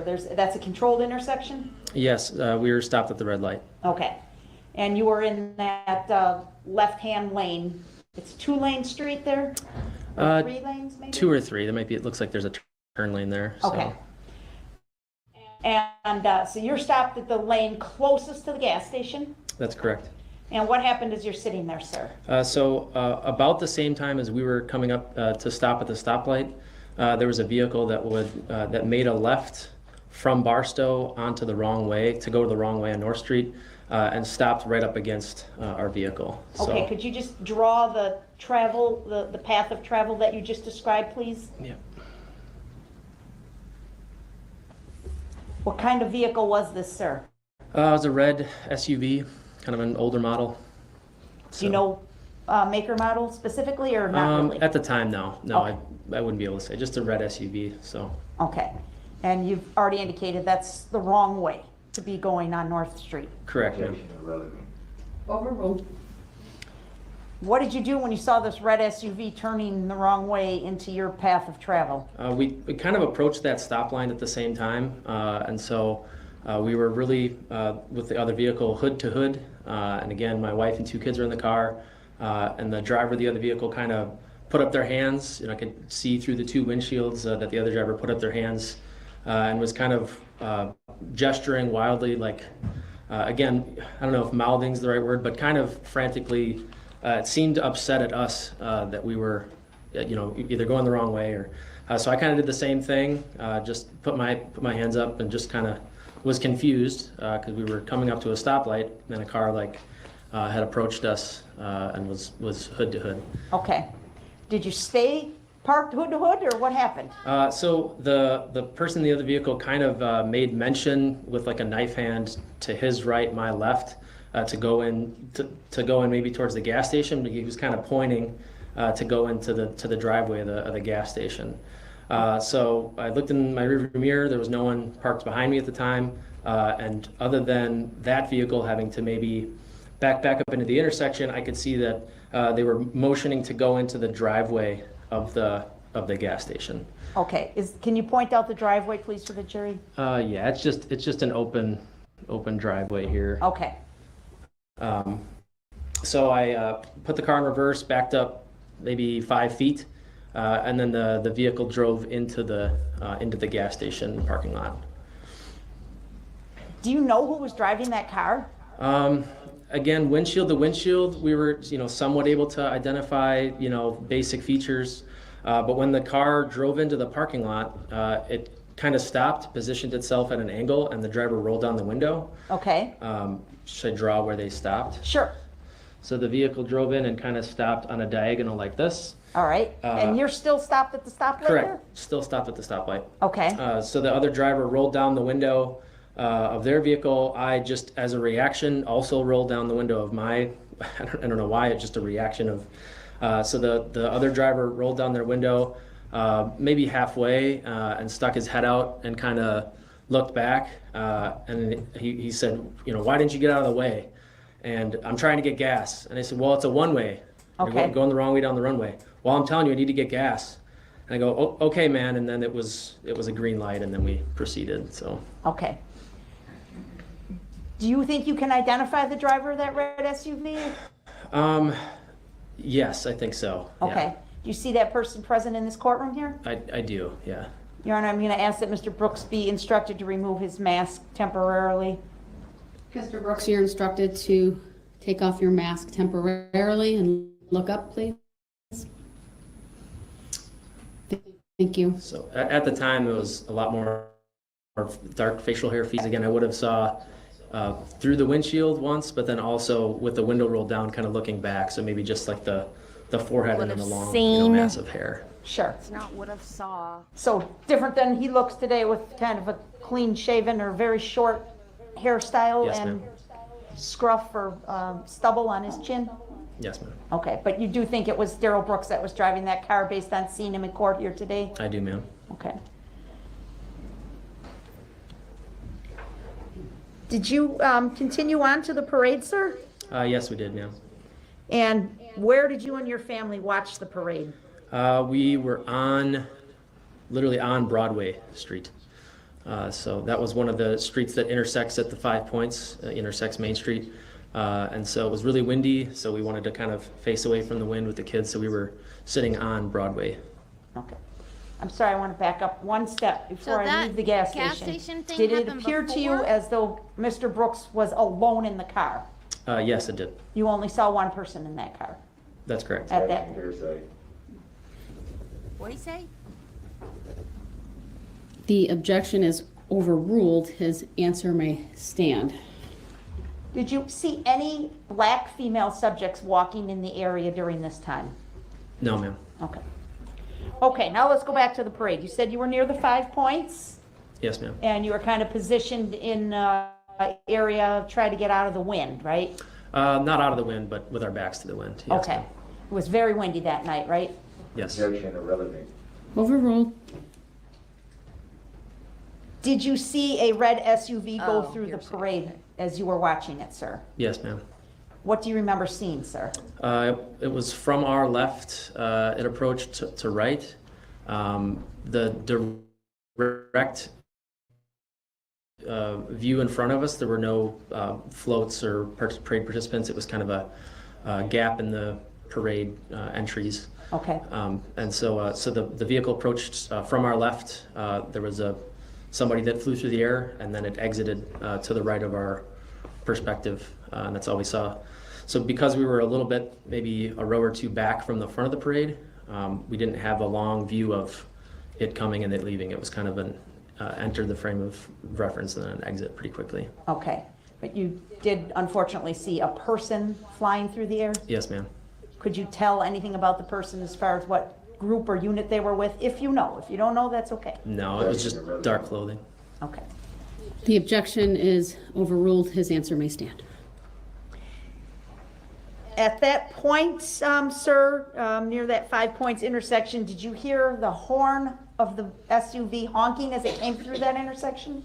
No, ma'am. Okay. What did you do next?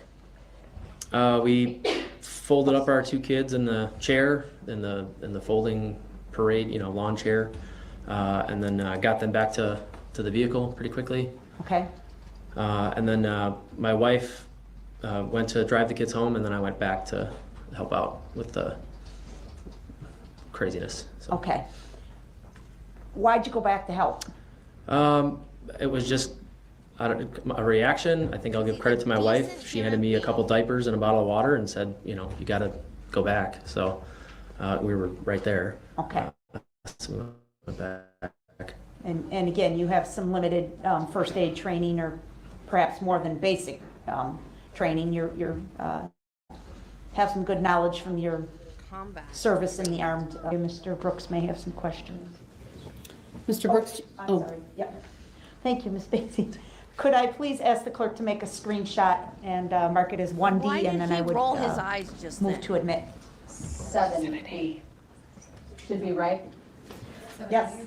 Actually, it will be 7A. Thank you. So that will be marked as 7A. Mr. Brooks, any position on that?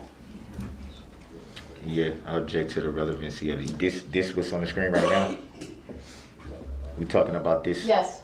Yeah, I don't see the relevance of this. Your objection is noted. It's overruled. The court receives Exhibit 7A. Do you have any questions for this witness? Yes, I do.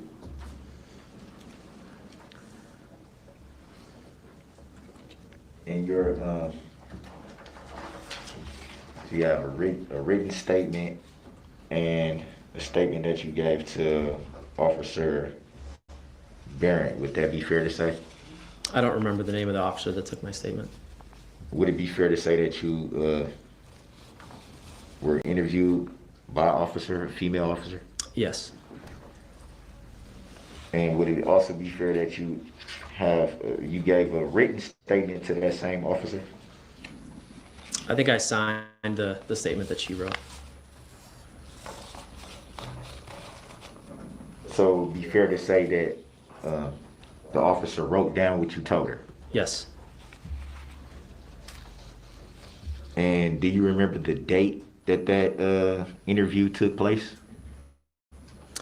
A couple days after the parade incident. Any reason why it wouldn't have been the same day as the parade? I would assume that they were rendering aid to the victims of the incident, and it took a while to get back to anybody that had called in with any altercations, or not altercations, but interactions.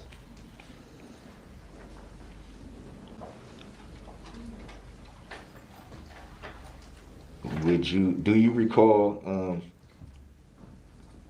stating in this interview that you saw the news and a picture of the male driving the said SUV?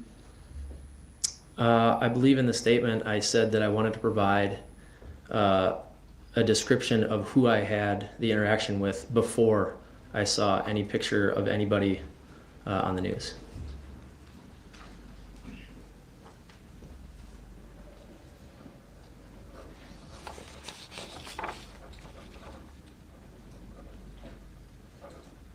So you never stated that since the incident and before the statement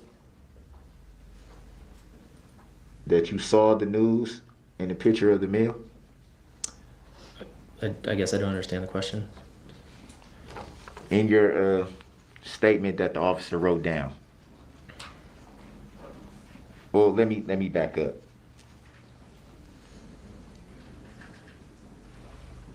Did you see a picture of the alleged defendant on the news?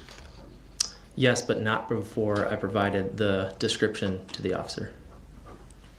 So the description that you gave, would that be the same officer that did the interview? I called the evening of the incident. I called the non-emergency line and provided a description at maybe 10:30 that evening of the event, and then provided the same description to the officer, a few days later. Do you recall why you called the non-emergency line for something that would have been so big that it should have been an emergency call? Objection, argumentative. Sustained. Please rephrase the question, Mr. Brooks. Any reason why you would call the non-emergency line? Someone going down a wrong way on a one-way street a few minutes before the parade didn't seem like an emergency compared to what had happened at the parade. So would it be fair to say that you were then reporting someone going down the wrong way, trying to get into the gas station at that time? At what time? At the time that you called the non-emergency number. I wanted to report that I had seen someone in a red SUV going the wrong way down a one-way before the parade, and the possibility that it was connected to the red SUV that I had seen drive through the parade.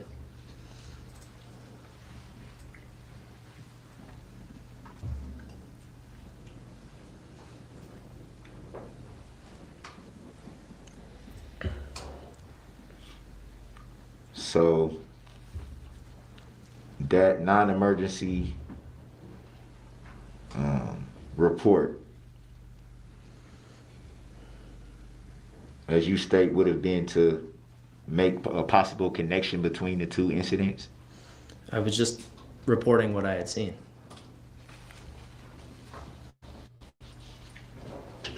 So at that time, would it be fair to say you weren't sure if there was a connection? I would say that I had a red SUV 5 feet from my hood, and then I saw a red SUV drive through the parade and wanted to, notify the police that I had seen that. So at the time, were you sure that there was a connection? Pretty sure, yes. And what would have made you pretty sure? The color of the SUV, the approximate age of the SUV, the timing between the 20 minutes of where I was in Waukesha to the 25 minutes later that I had seen the red SUV go through the parade.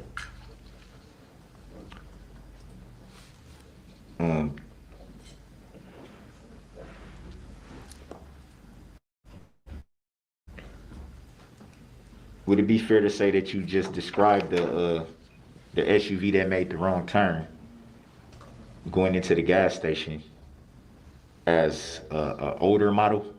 I think that was your correct words. Is that fair? Yes.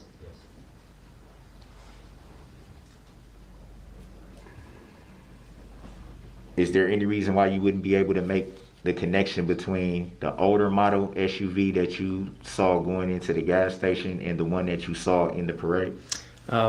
No, they were similar age. I guess older subjective. I mean, it was a similar age, the one I saw before the parade and the one I saw during the parade. So it'd be fair to say that you weren't exactly sure. I'm pretty sure they were the same vehicle.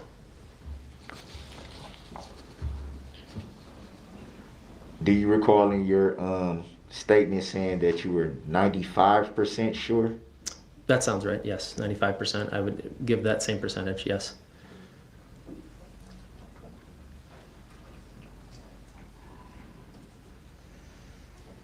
Why would you not be 100% sure if you say that you believe that they were the same vehicle? Objection, argumentative.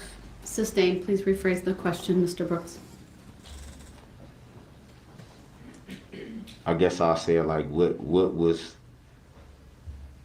put any doubt in your head that they...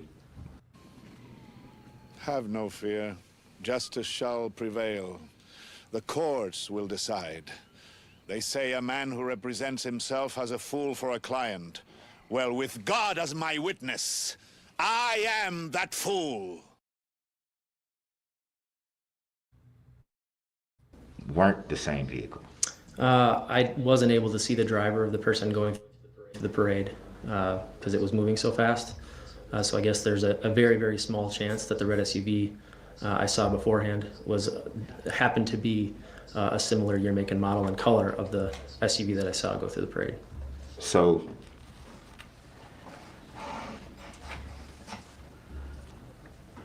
you weren't exactly sure who was driving the SUV in the parade? Correct. Okay, stop while you're ahead, stupid.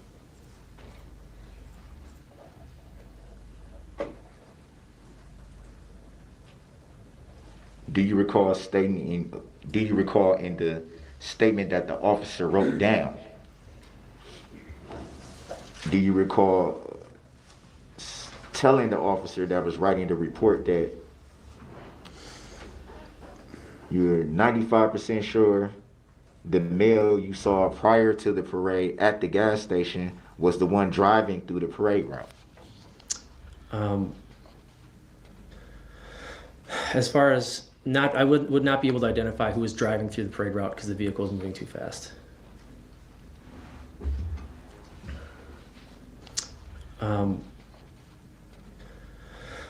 As far as I would not be able to identify who was driving through the parade route because the vehicle was moving too fast.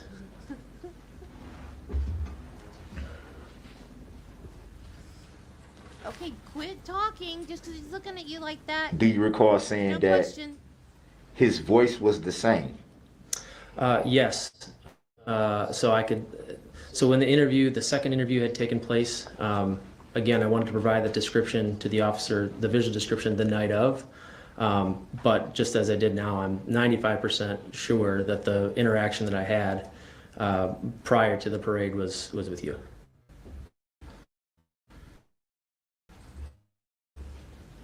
Who do you refer to when you say you? Whatever your name is. So you don't know the alleged defendant's name? The defendant. Yeah.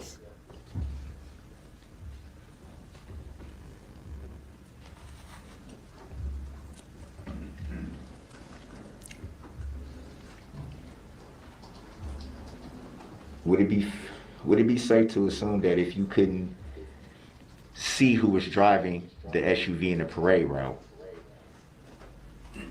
that you also couldn't identify if it was the same voice? The voice has nothing to do with the driver of the vehicle driving the parade. Again, it was moving too quickly and wasn't able to identify the driver when I saw the vehicle going through the parade. So would it be safe to assume that you got the description from the news and picture of the person that you seen on the news? That you saw. The person and the voice that I saw in the news matched who I interacted with prior to the parade. But just so we're clear for the record, there was no way you saw who was driving the vehicle in the parade route? Correct.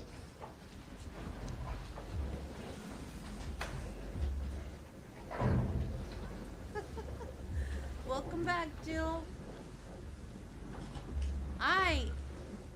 How did I miss him saying that at the beginning of every question? It's like Lally with the what if any.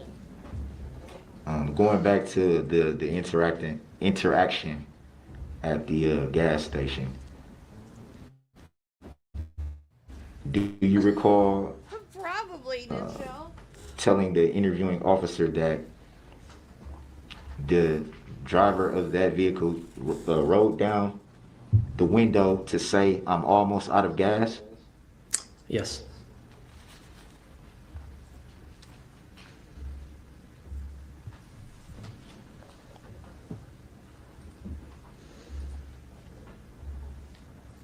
Do you recall backing your vehicle up to let the driver of that car into the gas station? Yes.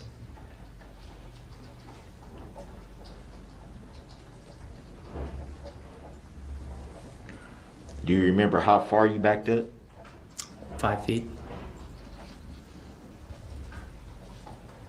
Do you remember telling the reporting officer who was writing down your statement that it was 10 feet? 5 to 10 feet. Was it 5 feet or 10 feet? It was enough to let the vehicle into the gas station. So would it be safe to say that you don't recall? It would be safe to say it's between 5 and 10 feet.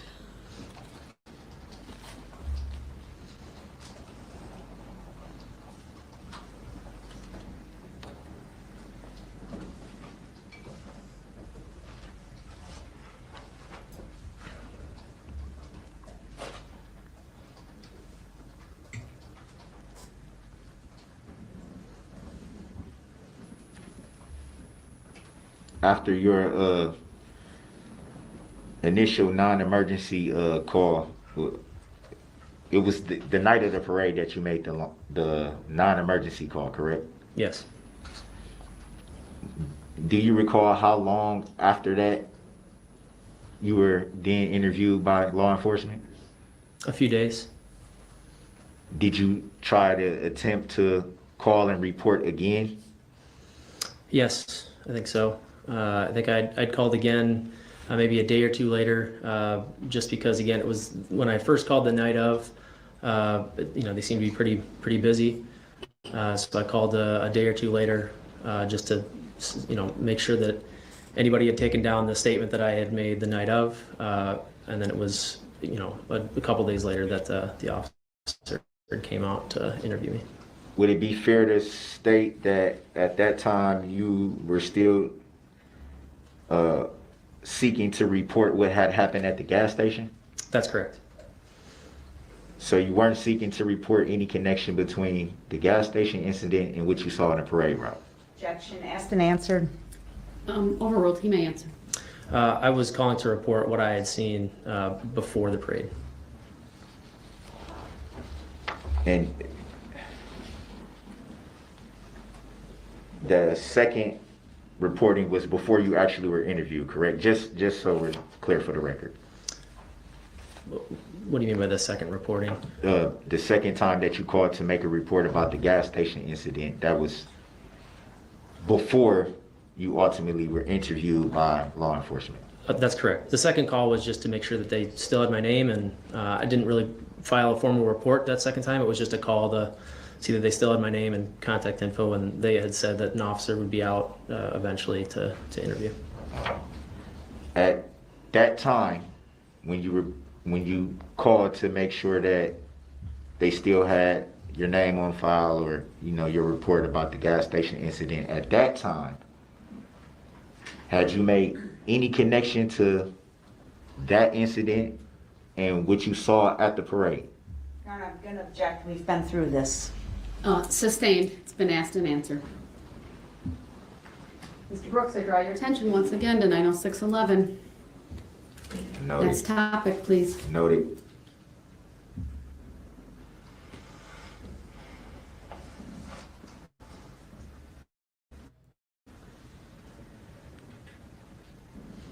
And were you subpoenaed by the state of Wisconsin to testify here today? I was either the state or the county. I received a letter from the county. Did they identify as the plaintiff in this matter? Objection, irrelevant. Sustained. Do you see the state of Wisconsin in the courtroom today? Objection, Your Honor, vague. Sustained.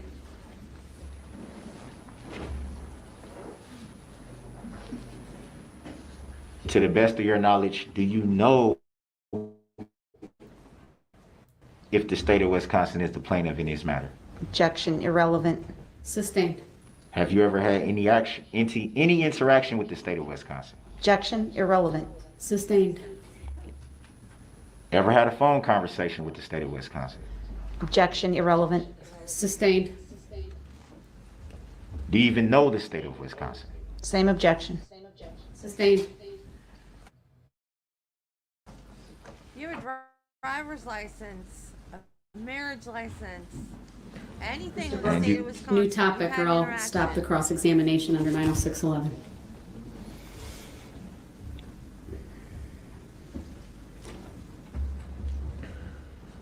One No second. property in Wisconsin.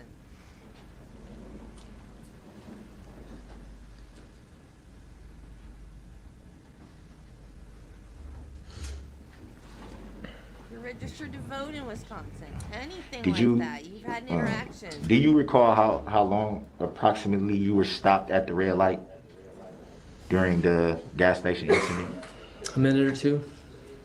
Well, what book is it? Did you ever see the vehicle that went into the gas station actually get gas? When we turned left onto Barstow, I noticed that the vehicle didn't stop for gas and was gonna either exit to go back on north, but it didn't stop at a gas pump. Did you see the vehicle pull off from the gas station, or was it just kind of point out of view? I just know that it had not gone to one of the gas pumps. No further questions. Any redirect? No, Your Honor. All right, thank you, sir. You may step down.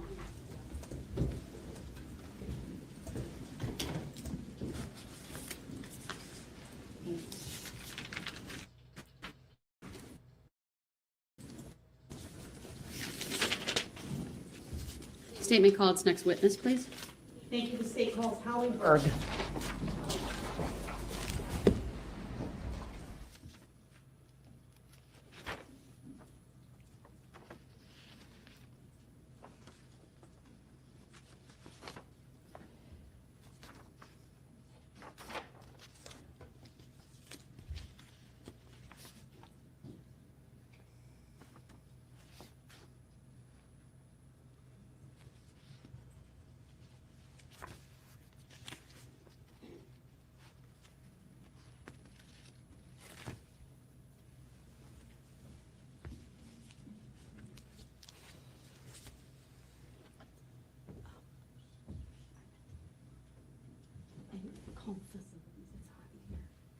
Temperature's gotta come down. I'm calling facilities.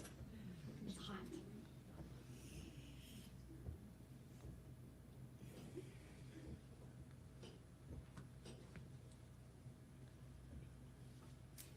Do we have Ms. Berg? Good afternoon. If you would please make your way to the witness stand. It is to my right, upper riser.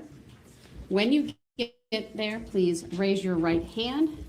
Remain standing, raise your right hand, and I sent my clerk on an errand, so I will swear you in. Do you solemnly swear that the testimony you are about to give shall be the truth, the whole truth, and nothing but the truth, so help you God? Yes. Thank you. Have a seat, please. When you are seated, the first thing I will have you do is to state your first and last names for the record and spell each, please. Holly Berg, HOLLYBERG. Thank you. Go ahead. Thank you. Ms. Berg, thank you for your appearance here this afternoon. I'd like to ask you about the events of November 21, 2021, okay? Do you remember that afternoon, 3:30, 4 o'clock in the afternoon, what you were doing? Yes. What was that? I was dropping my boyfriend's daughter, who was 5 at the time, at with her dance company on White Rock Avenue at their staging area to get ready for the parade. So your boyfriend's daughter was going to participate in the parade? Yes. Okay. And you had to drop her off on White Rock? Mm-hmm. Okay. Was that a yes? Yes. Thank you. And then My job to make sure the record's clear, so if you nod your head or say, Okay. I'll clarify. It's okay, people do it all the time. And after you dropped her off, were you planning to attend the parade then? Yes. And where were you planning to watch the parade from? Earlier that morning, we went and put our chairs and blankets on a spot on Main and Maple right on the corner. Okay. And do you know if you were on the north side of the street or the south side of the street? South side. South side of the street. And do you know any businesses that were nearby that you can remember? Yeah, we were right across from Main Street Bar and Grill. Okay. Main Street. Okay, Mainstream Bar and Yes. Grill? Yeah, okay. And as you were traveling to the parade after dropping off your boyfriend's daughter, did you travel along North Street? Yes. Okay. I'm going to ask to display exhibit number 7, which has already been admitted, Your Honor. Permission to publish Exhibit 7 is granted.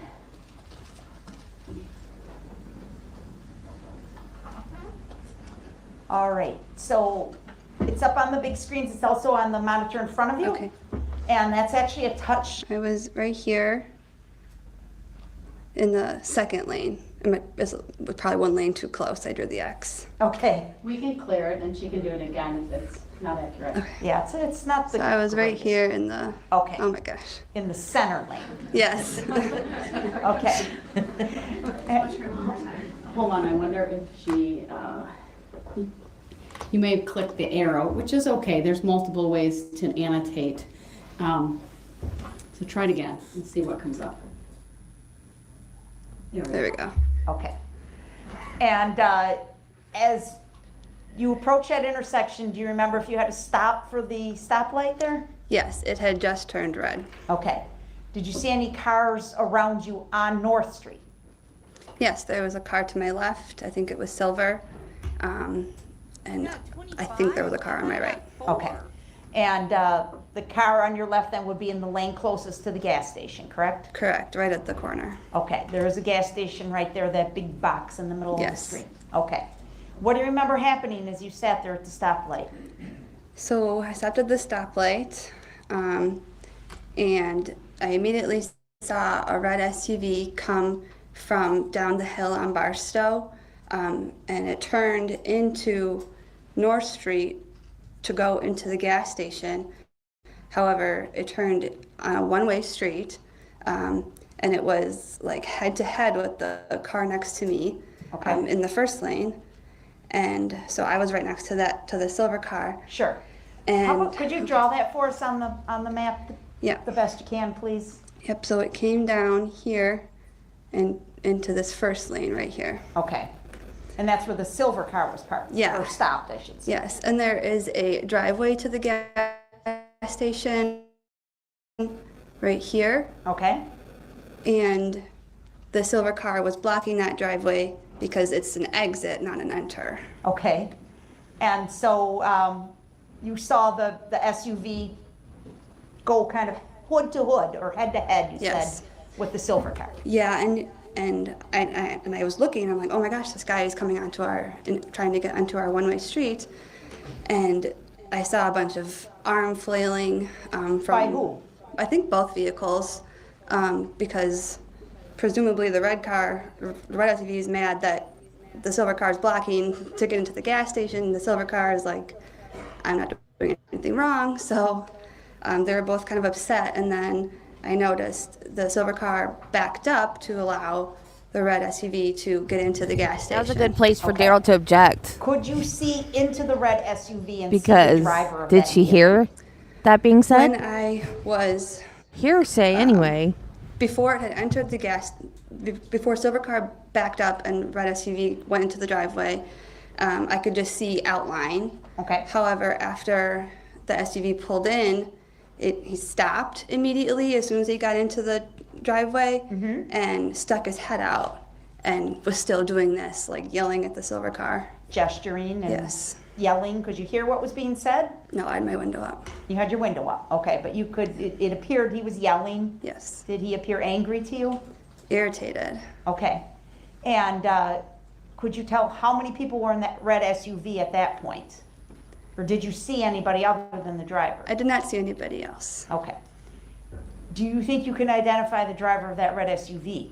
Yes. Is that person present in the courtroom here today? Yes. All right, I'm going to ask Mr. Brooks to remove his mask, Your Honor, for identification by this witness. Mr. Brooks, thank you. Record to reflect, he took his mask down. Yes. Is that the driver of the red SUV you just described for us? Yes. Okay. Now, did you eventually go on to the parade? Yes. So right after, 5 seconds after the SUV got in and stuck his head out, then the light turned green and I went and parked my car. Okay. And then met with my family. So right after, 5 seconds after the SUV got in and stuck his head out, then the light turned green and I went and parked my car. Okay. And then met with my family at Okay. the location. Okay. And did you see a red SUV on the parade route? Yes, about 30 minutes into getting there. Okay. So I'm just going to slow down here a little bit, okay? You're doing a great job, thank you. I just want to ask you now, as you're standing there at the parade, what do you remember about the first time you saw that red SUV? So at first, so a group had just passed us. I believe it was the Catholic community group. And then there was a large gap. And so I looked to see, what's next. Okay. And saw a red SUV, which I originally thought was part of the parade, in the far right lane of Main Street, but it was going really fast, and I said to myself, why is this going so fast? And then it clicked as soon as it switched over to the far left lane, and then into the group of people right in front of me. And that will be the Catholic community group? I do believe so. Did you see the red SUV strike any people in the Catholic community group? Several. Can you estimate how many? At least 15. Okay. And did, I'm sorry to ask it this way, but did you see anybody like actually fly or roll or tumble? Yeah, so originally it was, I heard sounds, like thuds, and then it was in the air, like bowling pins. Okay. Did you get a look at the driver of the vehicle as it went through the parade? Yeah, when I had just said it veered to the left and then struck the group of people, it was about probably 6 or 7 feet from where I was standing. Okay. And I saw directly through the driver's window. What did you see? I saw a man focused on the group ahead of him. Is that Darrell Brooks that you saw? Yes. And as soon as that happened, about 10 seconds after, I froze and I said to my mom, who was with me, I just saw that guy at the gas station. And it clicked that it was the same person. You remember exactly that it was the same person? Yes. Okay.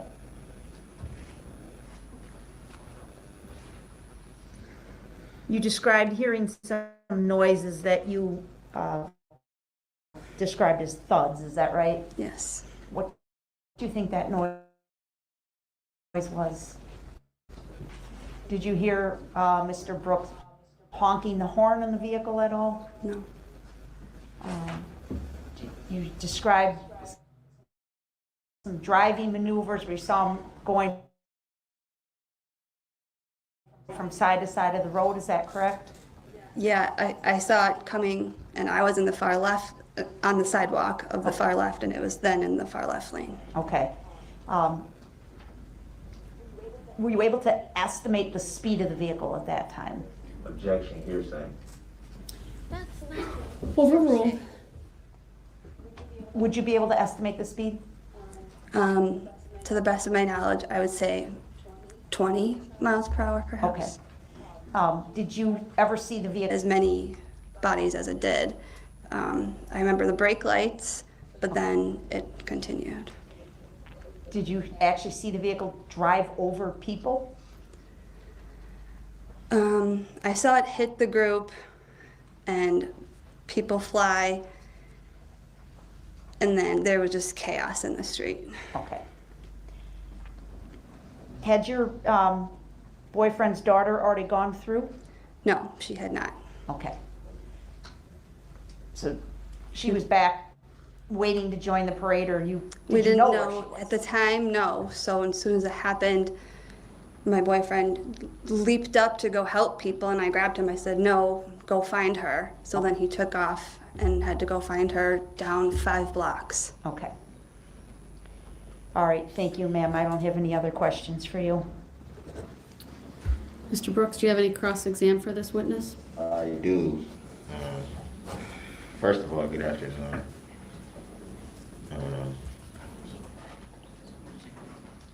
You stated that you saw brake lights. Would that be fair to say? Mm-hmm. Was that a yes? Yes. Thank you. Would it be fair to say you would only see brake lights from a vehicle if it was attempting to stop? Or slow. So, just so I'm clear on that, you would see brake lights on a vehicle that is attempting to slow down or stop. Sure.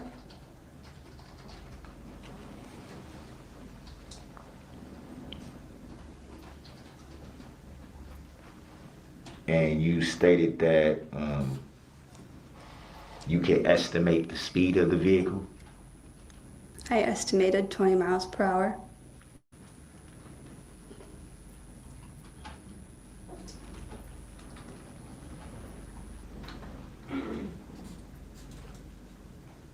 And would you characterize that as extremely fast?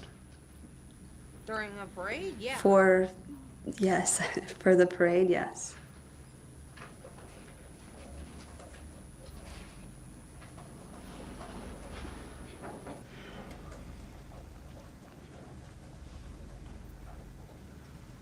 And how did you come to the conclusion of the speed?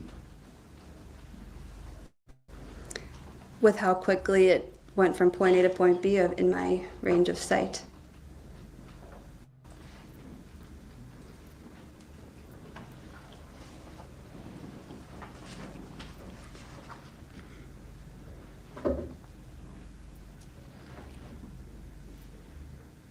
Going back to the gas station incident, you were. I guess I would need to see the map again. We still have that available? The map? We still have the map with the markings available up, or was it cleared after we captured it? I didn't clear it. Yeah, Okay. could we please save that as 7B, please, Your Honor?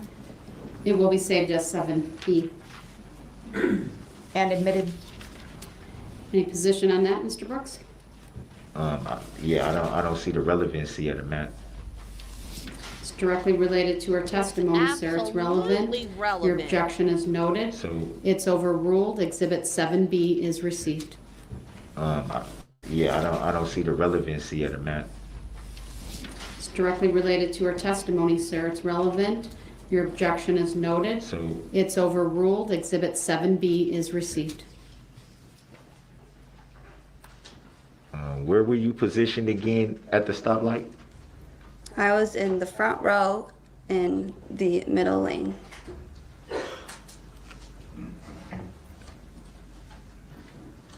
Do you remember if it was a car to your right? I think there was a car to my right.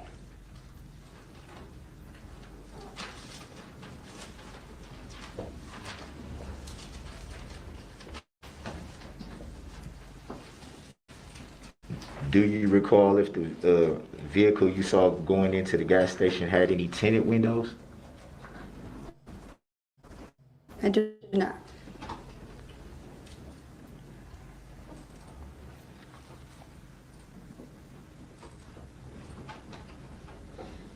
And you stated that you were pretty sure it was only one occupant of that vehicle? Yes, that's all I could see. with all you can see, or are you sure that it was only one occupant? I could see one person. So it'd be fair to say you couldn't see any other seats in the vehicle? I saw one person when it was head to head with the vehicle next to me, the one with the arms in the air, and then I saw one person as he stuck his head out the window once he pulled in. Could you see the passenger seat? I could not from that point. Could you see the back seats? No.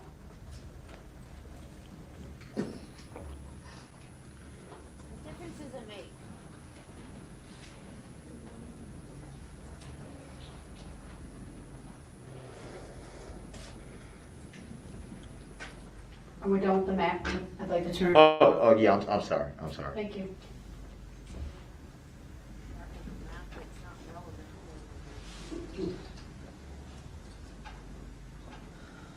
Do you recall who subpoenaed you here to testify? Oh Lord, here goes a plane of crap. Yes. You stated for the record? Yes, I said. Oh, the state of Wisconsin district attorney. Do you see the state of Wisconsin present in the courtroom today? Objection, irrelevant. Sustained. Mr. Brooks, move on. Under 90611, I've sustained all of the objections related to this line of questioning. It's not relevant. Next topic, or I will find that the cross-examination by you is done. So you're sustaining every question pertaining to that part of questioning, or is it for Yes. every testimony? Or It's on that topic, so you may continue if you choose another topic.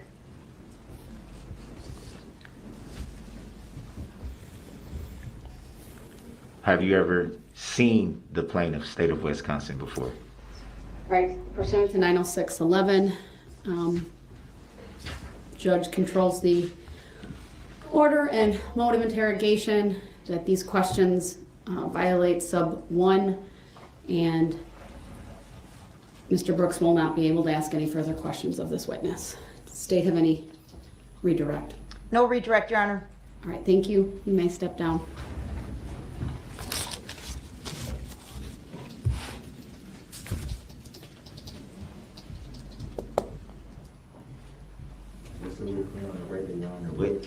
What was Mr. violated? Brooks, I'm not going to address that right now. I think this will be a good time to take our afternoon break. So we'll be, I need to address a couple things with the parties, but as far as the jurors are concerned, about 15 minutes for the afternoon break, give or take. Sulking. All rise Poor for the jurors, baby. please. He got his little feelings hurt.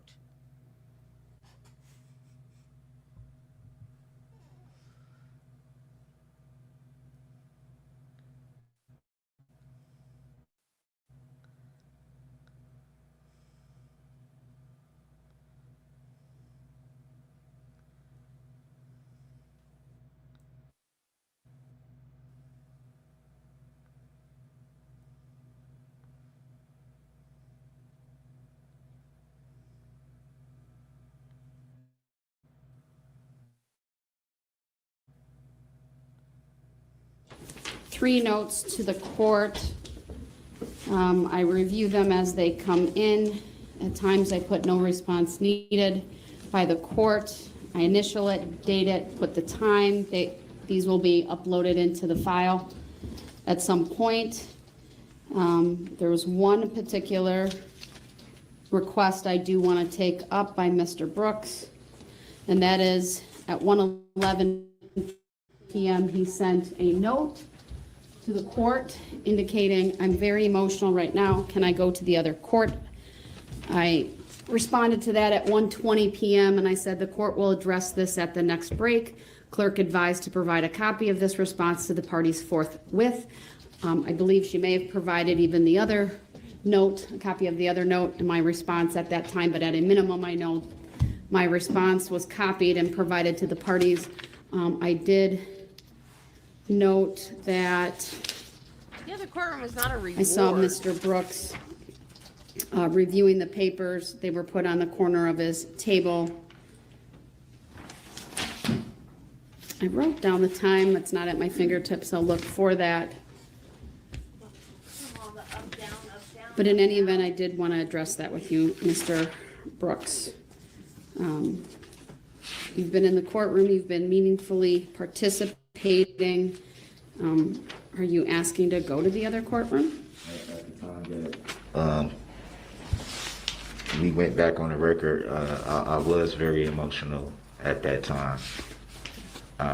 Still very emotional, but I'm attempting as best I can to hold it together.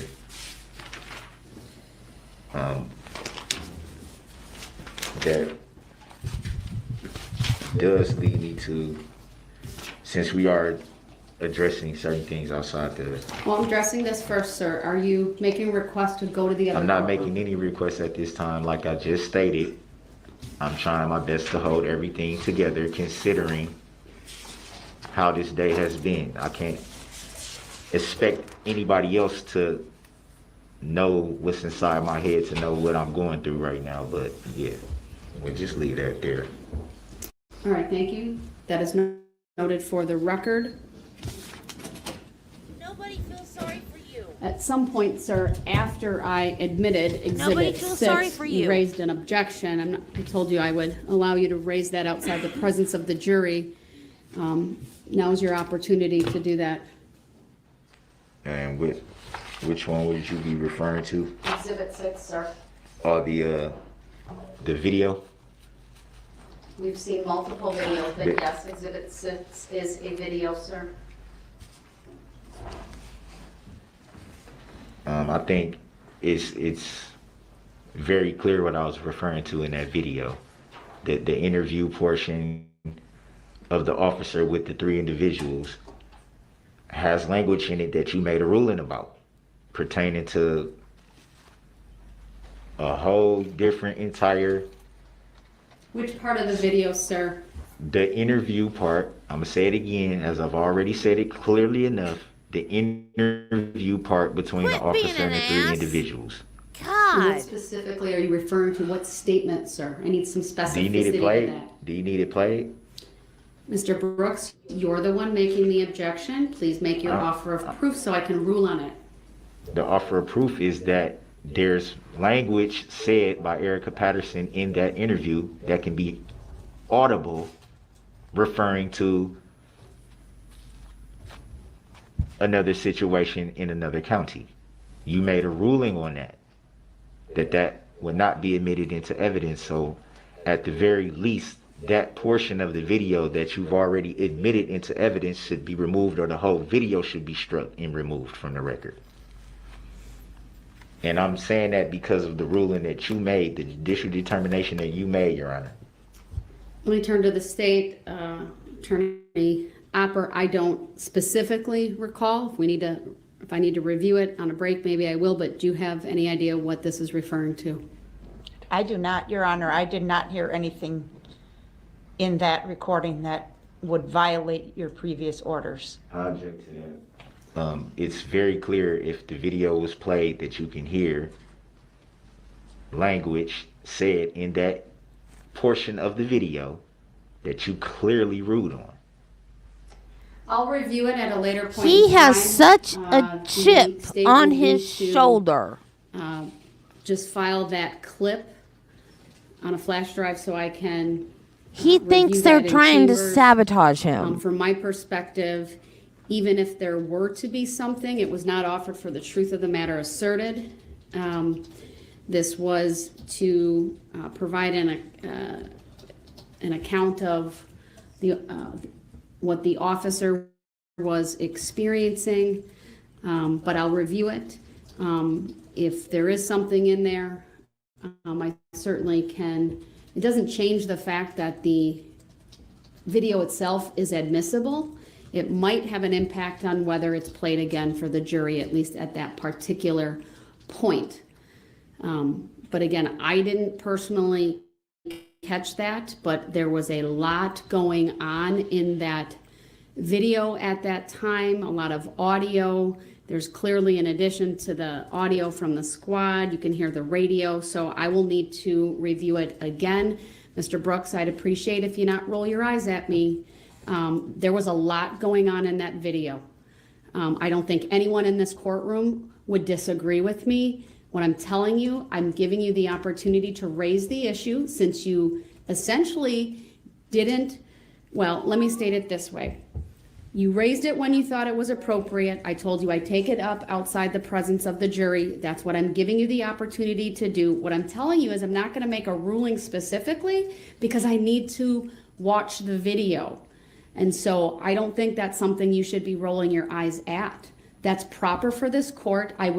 It would be something that if I were to just give my ruling right now, it would be something that someone could look at later on and say, well, you just admitted on the record, you didn't hear it yourself. So what I'm telling you, sir, is I'm gonna take the time, not now during the trial, but on a break when I can look at it in chambers and keep a careful ear out for what you said, and then I'll come back and make my ruling. So that's giving deference to your request. So I don't think it warrants you rolling your eyes at me. I wasn't rolling my eyes to you about So that. with that, we're on recess, 15 minutes, everyone. The court's stepping. Your Honor. He just doesn't get it. Like, he thinks they're trying to sabotage him. He thinks they put that in there on purpose. Even after she ruled, it couldn't be talked about. And he just doesn't understand that they're trying to say they didn't do it on purpose, or it was an accident. They need to look at it and redact it or whatever they need to do. And he just doesn't get it. I'm not defending him. I'm just saying that that's just his mindset. Because, yeah. Because abusers act like they're a victim. You're absolutely right, Nichelle.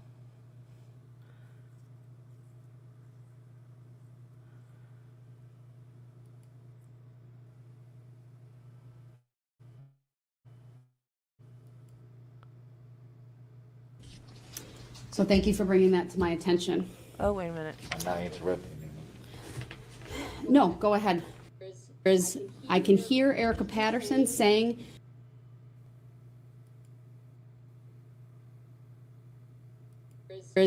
I can Dang hear. it.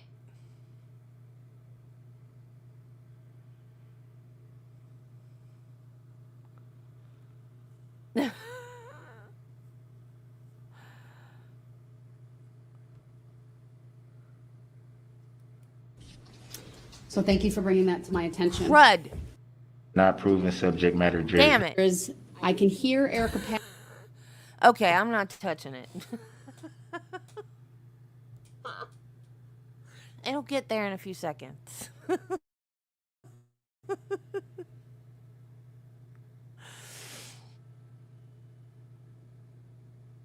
Maybe.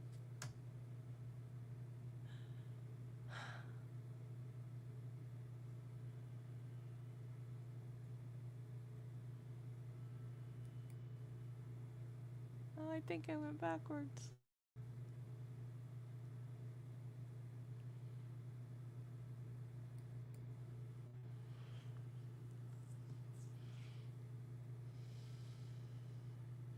I need to go back to Time Lord school.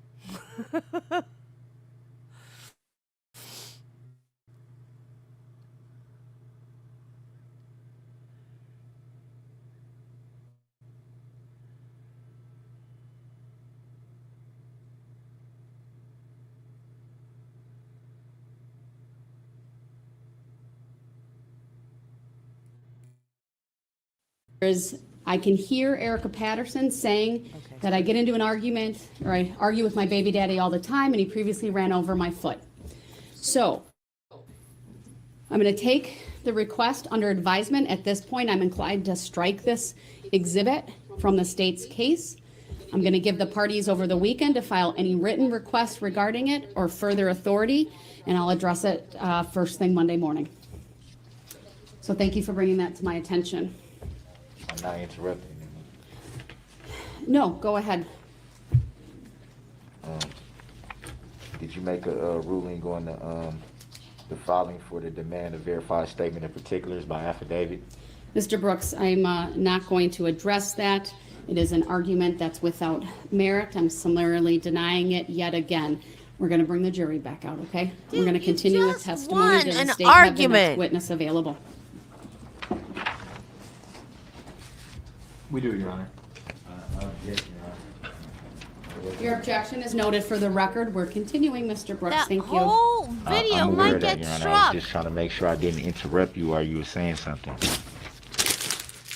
No. Next witness, please. That Will you be proving the subject matter? We need the jury here. Oh, we do. Oh, sometimes I get a little ahead of myself. Let's bring the jury out.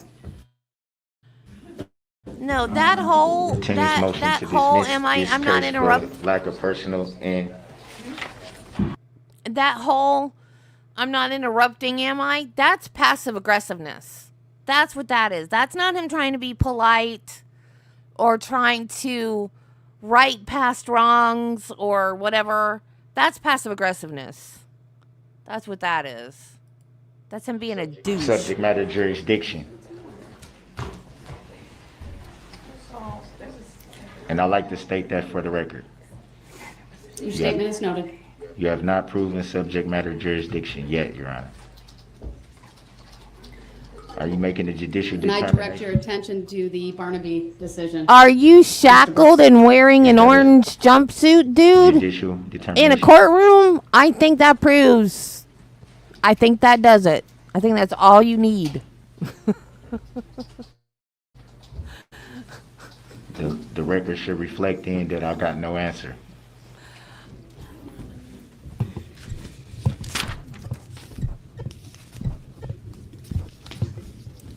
Silence is a tacit agreement, Your Honor.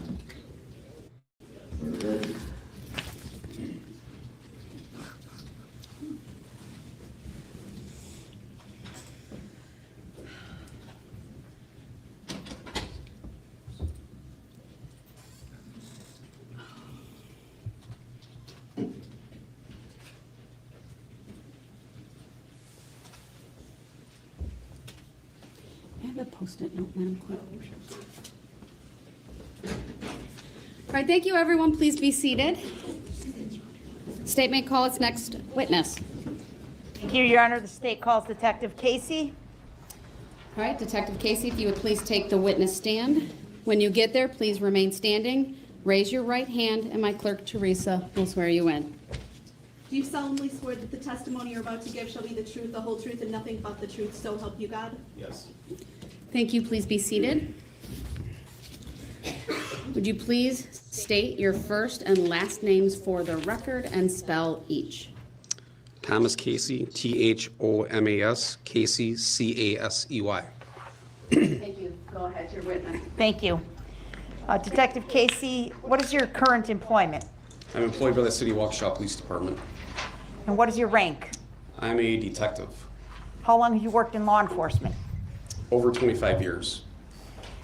And directing your attention to the date of November 21, 2021, were you on duty that day, sir? Yes, I was. In what capacity? Well, my rank was detective, but I was assigned to the Christmas parade as traffic control.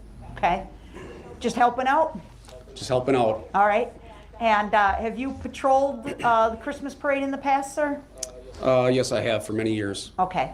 And the parade's always held on Main Street in downtown Waukesha, is that right? Yes, it is. Okay. About what time did you report to the parade route? That day, myself and 3 other people started at 1 p.m. And where'd you go? My position was on White Rock Avenue and East Main Street. Okay. And as a detective, you typically dress in plain clothes, is that correct? Typically, That day, were you in plain clothes or a police uniform? I was in a police uniform. Could you describe that for the jury, please? I had a jacket on that had shoulder patches on each side. I had a hat that said police on the top of it. And I had a neon vest on that said police on the front and back of it. Were you driving a squad car? I had an unmarked squad with me, and I also had a marked Ford Explorer with me. And the unmarked squad, are there any red and blue emergency lights on that squad, sir? Yes, there are. in more than one location? Yes, the front, rears, and then the sides. Okay. At your post there on White Rock and Main Street, did you have your unmarked squad parked there? Yes, I did. And then there was also a marked squad parked there? Correct. Were the red and blue lights activated on those squads? Yes, they were. What was the purpose in activating the red and blue lights? To notify. Unmarked squad parked there? Yes, I did. And then there was also a marked squad parked there? Correct. Were the red and blue lights activated on those squads? Yes, they were. What was the purpose in activating the red and blue lights? To notify traffic that the road was closed down, make it easier to see. Okay. And you said you reported for duty at 1 p.m.? Yes. And about what time was it when you actually went down to the parade route and shut down that intersection? Right when I got there at 1 p.m. Okay. So that area was closed since 1 p.m. that afternoon? Correct. So the area on White Rock Avenue between Niagara and Main Street is the staging area for the parade floats when they come in. So they close that area about 3 hours earlier before the parade starts. I see. What was the weather like that day? It was very cold and windy out. What time was the parade supposed to start? 4 p.m. And do you know about how many units were participating in the parade? There were 67 units that were assigned that day. And all of them are told to report to the staging area to line up before they get onto the parade route, is that right? Correct. The roadway is closed to my position and they're all supposed to enter from the north and come south. Okay. How many spectators would you estimate were present at the parade? Oh, there had to be at least 5,000 people there. The parade route is about 6/10 of a mile long. The sidewalks were packed. There were some people in the roadway, so we estimate that there was probably at least 5,000 people watching the parade that day. Okay. And you're obviously aware, sir, that there was a tragic event that occurred as the parade was underway, correct? Correct. Do you know of the 67 units that you told us about, how many units were impacted directly by the conduct of Mr. Darrell Brooks? There was 8 units that all had people that were injured during the parade. And you know which units those are, or which groups those are? Yes, I do. If I were to show you video of those groups early in the parade route before the SUV goes through, would you be able to identify those groups for us and tell us a little bit about each one? Certainly. All right. Just to be clear, sir. I like the geometric. Well, if we could please put up tie. Exhibit 1. That's cool. It's the easiest way to ask my question. Exhibit 1 will be published. I would quickly like to object to being called that name. I do not recognize the name that the prosecutor used. Your objection is noted. It's overruled. So, again, the direction of travel for the parade is what? Which direction, sir? The parade starts in this area right here. Okay. This here is the staging area, and it travels this way, which is southwesterly fashion, and then it proceeds this direction, which is west. Okay. So the units that were struck first by the SUV were near the end of the parade, correct? Near the end or maybe the middle. There were still some parades that haven't even started the parade route yet, and there were some that had already finished. Okay. And so we'll just play these videos, please, and I'm going to ask you again as we play them to identify the various groups that were impacted. So, Attorney Upper, any request as relates to the annotation? no, I don't think so, not at this time, Your Honor. We can let that one go. All right, Mr. Brooks, any request as it relates to the annotation? I don't understand what is annotation. Next time, wait. Sure. The monitor, the touch screen made annotations, made marks. We've been capturing it.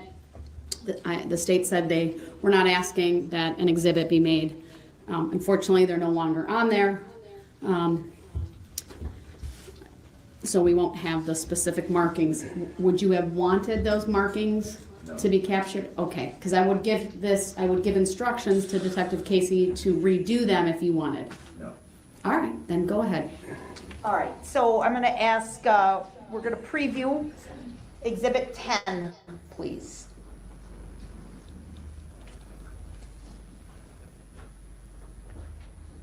Do you see the beginning of Exhibit 10 on your screen, sir? No, I do not. It should be, it might take a second or two. I have an image on there now. Okay, do you recognize that image? Yes, I do. And do you know Exhibit 10 to be a video clip? Yes, I do. Looking at it right now, do you recognize the group that is displayed on that first screenshot, I guess, from the video that's displayed? Yes, I do. Okay, and what group do you see there, sir? The Catholic Communities of Waukesha. Okay. And do you believe this clip that we're about to show the jury will be a truthful and accurate representation of the parade units as they entered the parade route? Objection, hearsay. Overruled. Yes, I do believe that they do. Okay. Move to admit number 10 and permission to publish, Your Honor. For the record, how long is Exhibit 10? It is 3 minutes and 31 seconds, Your Honor. Any position by Mr. Brooks? Object with the grounds. Your objection is noted. It's overruled. What are the grounds? Permission, the Exhibit 10 is received. Permission to publish is granted. He knows the names of the objections, but doesn't know what they Brooks, your mean, so he objection just is noted. picks one. It's overruled. I'll answer this. I believe the evidence is relevant to the charges in this case. Detective Casey, before we begin playing the video, what do you see? Could you please describe for the jury and orient them to what they're seeing at this point? So this would be the Catholic Communities of Waukesha. They would be marching westbound on Main Street, which is at the early beginning of the parade. And the cross street there would be East Avenue, and the church behind them should be St. Matthias Church. Okay. And did they have a banner in front of their group as they marched down the road? Yes, they do. Okay. To your knowledge, sir, you've seen many videos from this parade, correct? Correct. And you saw some of these units, at least as they entered the route, correct? Correct. Did the Catholic Community of Waukesha, did the participants for that group wear any specific clothing or uniforms, to your knowledge? No, they do not. The objection is noted. It's overruled. Did they walk in any sort of formation? It was just a random formation. Sometimes they changed a little bit as they were walking. Okay. Please play.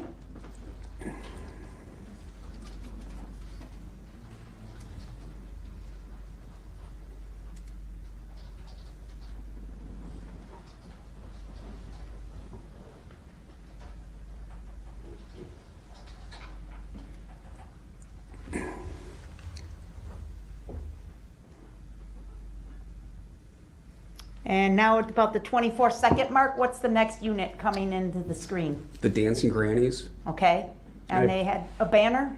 Correct. Okay. And the woman on the left-hand side of the screen is Virginia Sorensen. On the left-hand side of the screen, or the left-hand side of the street? Objection. That was not the question asked, who the person was. I'll sustain the objection. The answer was non-responsive. I'll strike it. Next question. Juries shall disregard the last answer provided by Detective Casey. All right. Actually, we're just going to play this and we won't identify any people at this point. To your knowledge, sir, did the Dancing Grannies have a uniform? Yes, they did. Do you remember generally what it looked like? It was a blue dress. They had hats. They had some lights around them. Okay. White tennis shoes. Okay. And did they march in a formation to your knowledge? Yes, they did. Okay, please play.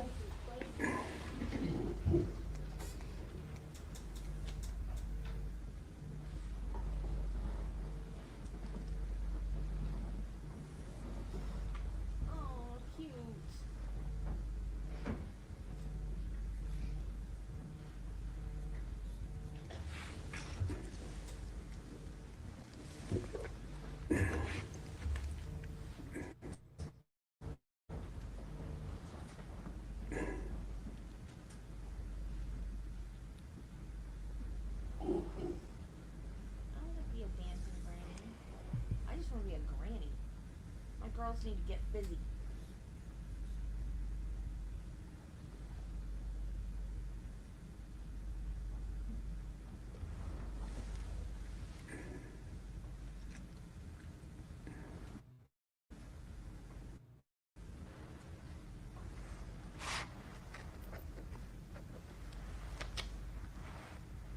Wow, that girl is pretty.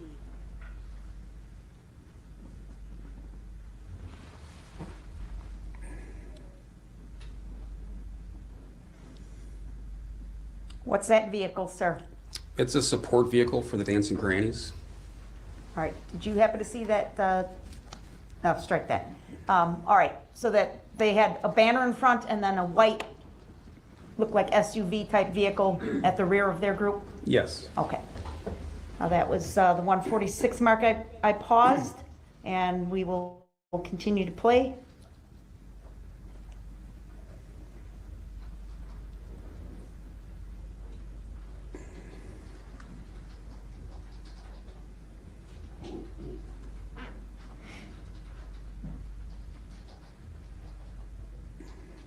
And if you could please pause at the 205 mark. Which unit is this, please? This would be Citizens Bank. And did these participants have a uniform or something that would be recognizable?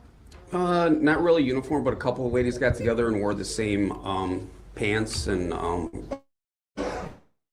People need jackets to over learn top to and turn their some phone when they Santa record. hats. Okay. And they had this float associated with their unit? Yes. Okay. Nichelle, he did not go through an intersection. He drove down the road the parade was on, up behind it, like going with the parade. So they didn't see him coming. They could not get out of the way. He drove through the parade, not through the parade, up behind the parade and through. So this just happens to be at an intersection where whoever was standing was recording. Did they march in a formation to your knowledge? No, just sort of random. They were handing out candy, walking around, and no specific place. Okay. Play. 60-something people got hurt or killed. Do you know about how many people are involved with this unit? Overruled. You may answer. I would estimate about 35 girls, younger age, varying. Okay. And again, they started with a banner in the front. Yes. Did they have a support vehicle involved as well? Yes, pickup truck that there were two people in the back of the bed were resupplying the candy for the people that were marching. Okay. Did these girls have a certain uniform? Yes, they did. What do you remember about their uniform?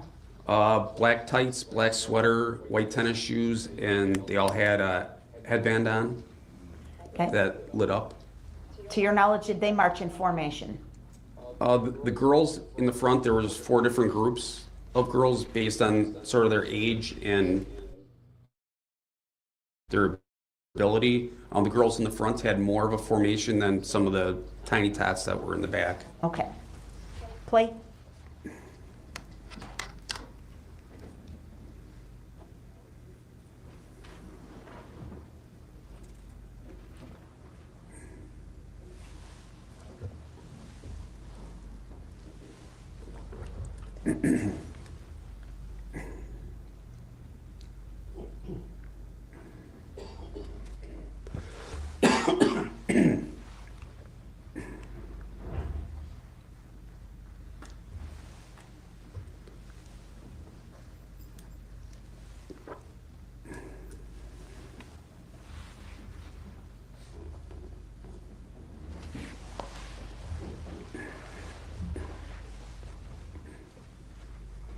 Man, this is so sad. I didn't see this part before.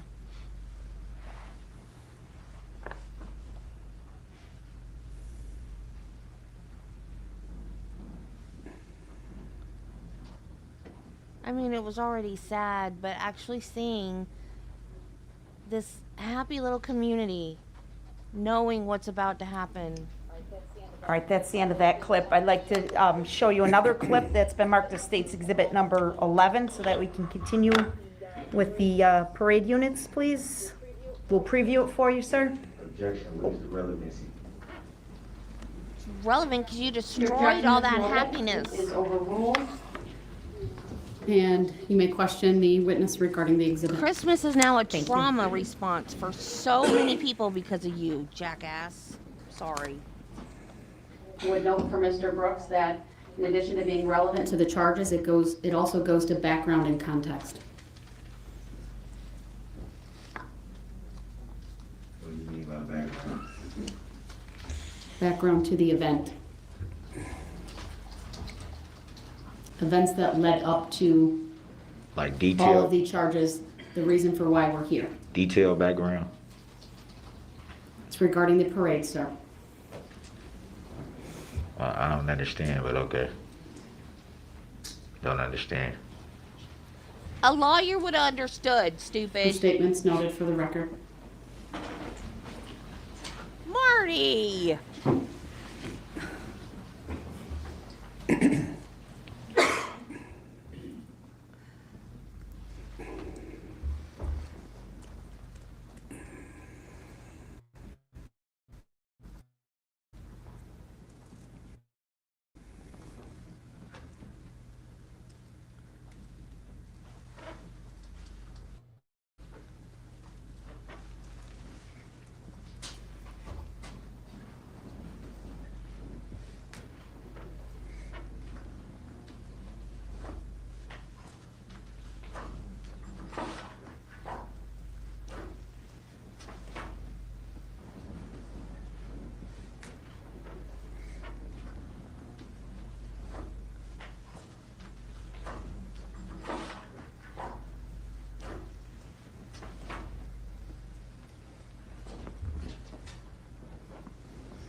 Having technical difficulties, Judge, trying to spin the I can see that.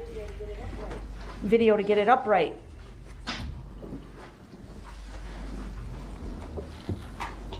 I didn't know that, Judy. Oh, I would have watched it.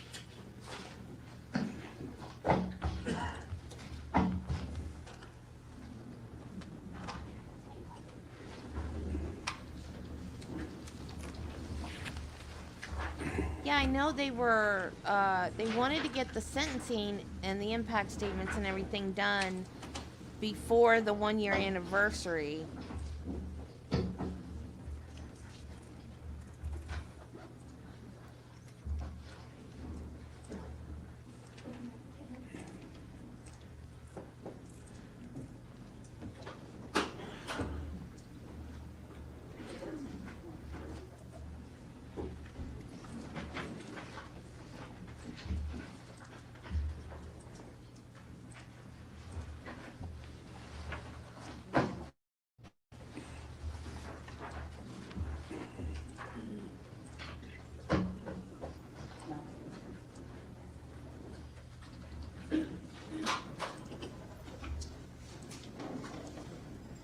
I apologize, Judge. It's all right. Going to Plan B here.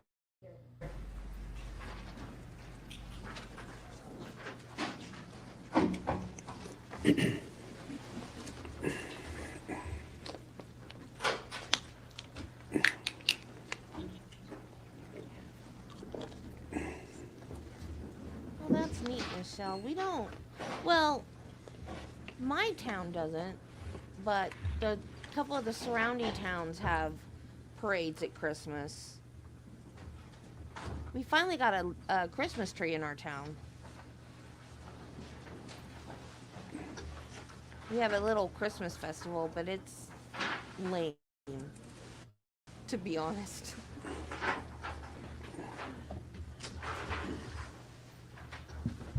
Oh, that's amazing.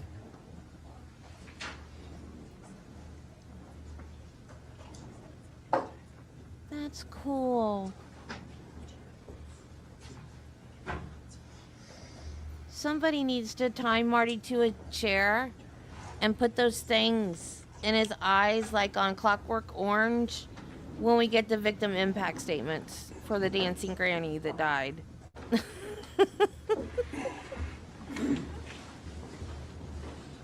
it upright, Judge. This is going to take a minute to get displayed here. Oh.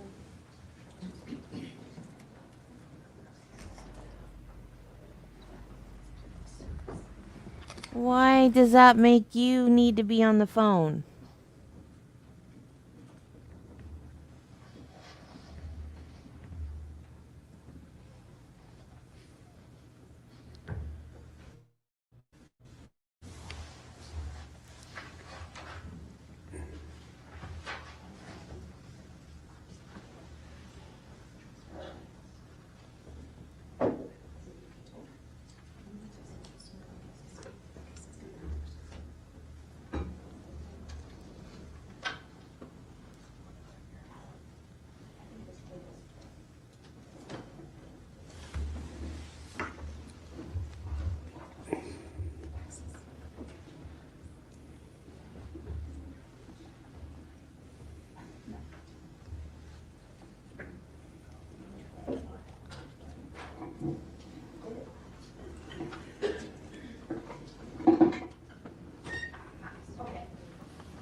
It's up on my monitor and the witness monitor. It is. All right, thank you. Right side up. I appreciate everyone's patience. I apologize. I'm sorry, all guys. right, I guess sir. I could have You fast now forwarded see through all that. the front screen of State's Exhibit number 11, correct? Yes, I do. And it's upright. Correct. Okay. And you have seen State's Exhibit number 11 before, correct? Yes, I have.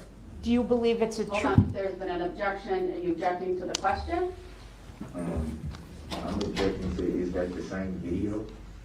I don't see the same person that was directly in the camera view when it was sideways. It looks like a totally different video.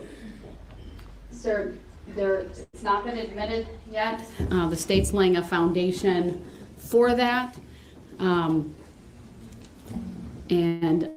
I'm gonna let them continue questioning. So, Detective Casey, you have seen State's Exhibit number 11 before, correct? Yes, I have. And you believe it's a true and accurate representation of the events of November 21, 2021? Objection. Yeah. You're saying.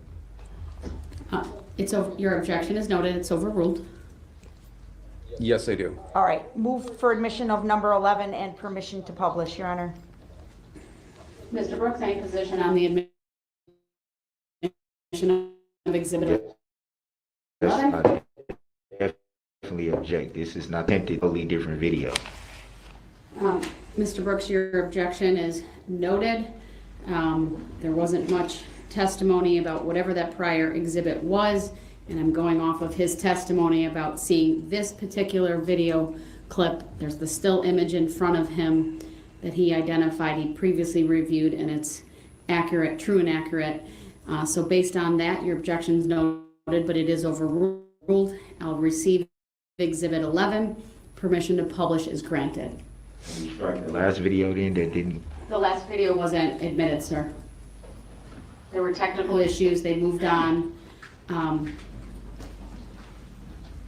We will continue. Go ahead. Okay, so again, please orient us, Detective Casey. So we are now a little bit further west on Main Street. This is about maybe 2 blocks west of the last location, and the cross street it would be at is Northwest Barstow Street. Okay. And what unit is shown on the screen at the moment? This would be the Waukesha Blazer support vehicle, and then the baseball players come shortly behind it. Okay. Okay. And to your knowledge, did this group walk in any certain formation? No, they didn't. They walked around. They were also handing out candy, just sort of walking around, mingling with the crowd and themselves. Okay. And were some of the players wearing their baseball jerseys? Yes, they were. And other individuals just had on like hats and coats and nothing discernible, correct? Objection, irrelevant. Everybody Had on coats and hats. Your objection's noted, it's overruled. So most of the players had their jerseys on with their numbers on the back, but there was also some coaches that were marching with them, and they just had regular jackets and hats that were on when they were walking. Okay. Please play.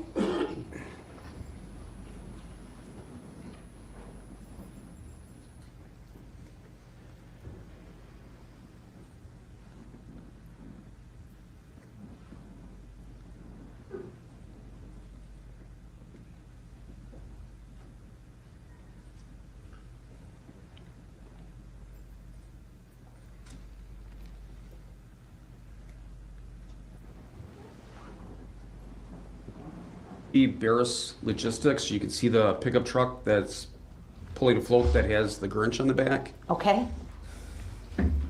Please play.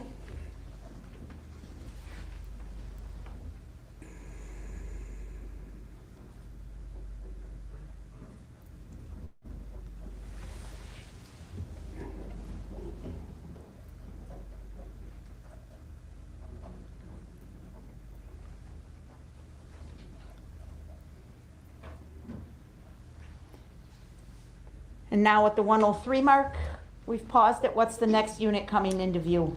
This would be the Waukesha South High School Marching Band. Go ahead.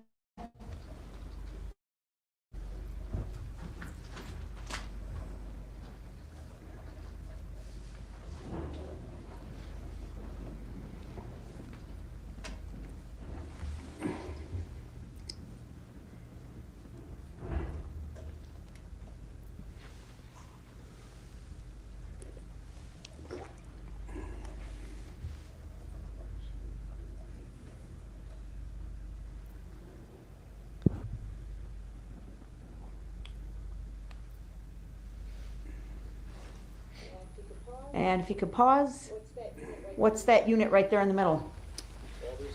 Well, there's the mascot first for the Waukesha South Band, and then directly behind that is the Remax Realty support vehicle. Okay.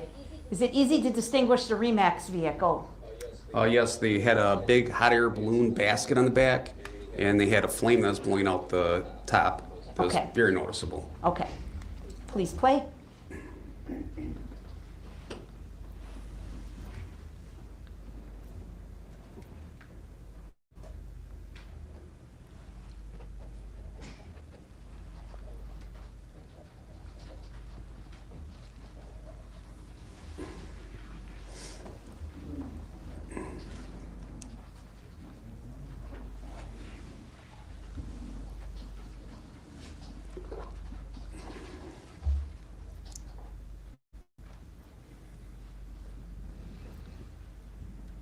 And we're going to stop it there at about the 2:15 mark. So that's the Remax group going through, correct, sir? That is correct. Okay. Are those the 8 units that were most directly impacted by Mr. Brooks' actions on the parade route, sir? Yep. I do not recognize that name or Seem to be in court that. Your objection's noted, it's overruled. Yes, they were. In addition to that, there were some spectators that were injured. Is that correct, sir? Correct. There's, I would say, 3 different groups of people, spectators that were sitting on the side of the roadway that were also injured. Okay. At some point, did you and other members of the Waukesha Police Department attempt to identify all the individuals who were injured as a result of Mr. Brooks' actions on the parade route? objection. I do Not consent to being called that name. Overruled. Yes, we did. And about roughly how many people was that? There are over 60 people that were injured that we identified. Okay. Were you able, through your investigation detective, to determine where along the parade route each of these individuals were located at the time they were injured? Yes, we were. And were you able to map that information so that we can present it to this jury? Yes. I'd like to please put up number 15 in preview mode. Go ahead.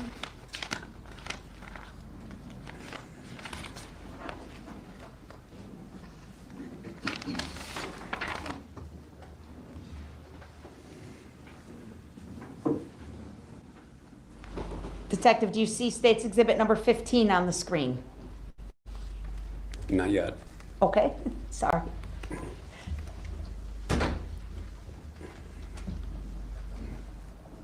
Is it up? No. Okay. Okay, please tell me when it is. It is up now. All right. Can you please identify State's Exhibit 15? This is a map that I put together that identifies the officers that were on the scene, certain locations of interest that people mentioned when they were interviewed. Also identifies the victims and the deceased that died during the parade event. Is this an accurate summary of your investigation, sir? Yes, it is. Move to admit number 15 and permission to publish. Mr. Brooks, any position? Your objections noted. The exhibit is received subject to all of the other events laying the foundation for this are ultimately presented to this jury, but we may publish as well. Thank you.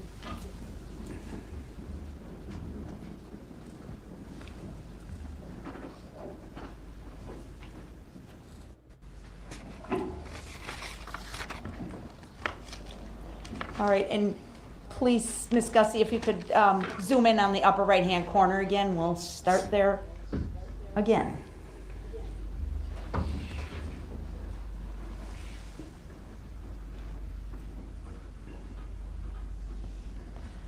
All right, so first in the upper right-hand corner, you've designated where the location of White Rock School and the altercation with Miss Erica Patterson that we had testimony about earlier, correct? Correct. And then moving down White Rock, we see the location where Sergeant Warner was, correct? Correct. And then we'll keep moving down, please.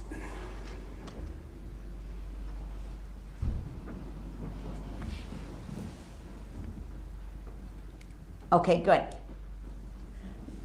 I see your name in the middle of the map, sir. Could you start at that spot and describe what's in that area and then start working down the street towards Buckley? So my location, I had two vehicles with me, an unmarked Ford Taurus and a marked Ford Explorer. We had put the squad, the two squads in plastic barricades diagonal, so the parade traffic could continue on westbound, and the vehicular traffic that was on East Main Street and Pleasant Street could make turns, and so we wouldn't obstruct traffic that much. Could you draw that path for us, what you're referring to? So the vehicles could continue this way without being stopped. Okay. Or the opposite way. And then the flow of the parade came this way down to my location and continued westbound without being obstructed. Okay. I'm not asking for that to be captured, Your Honor. Let me ask Mr. Brooks if he's asking that Hey, Terry. annotations be captured. Welcome back. Already ruled that they wouldn't be. No, that was for that one particular. We don't need it on this one. All right, then it won't be captured. Go ahead and clear.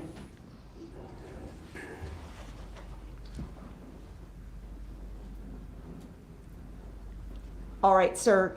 Through your investigation, were you able to determine who was the first person struck by the defendant's vehicle? Yes, I was. And who was that? Nicole White. And she was with the Remax group? Yes. And where was she when she was struck, if you could show us on the diagram? She was on West Main Street, just west of Northwest Barstow Street. Okay. And if you could please show us more of the bottom of the map, Ms. Gussie. Hold on, before you move. Okay. Any requests to capture that annotation from the state or the defendant? No. Mr. Brooks? Yes, caption it. All right, we'll capture that. We'll would be 1D.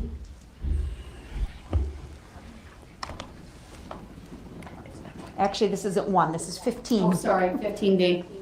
8. Yes, 15A. Thank you for that correction. Judge Okay, Darrell now, is is it losing her captured, Madam mind. Clerk?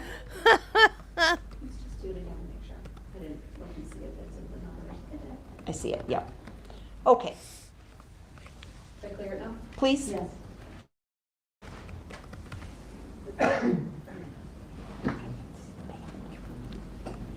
Okay. The next unit to have been struck by the defendant's vehicle was what? The Waukesha South Band. And we see the names of the individuals in the band that were injured by the SUV, is that correct? That is correct. Okay, and that location you've identified near the subway and another business known as Divino Gelato, Correct. okay?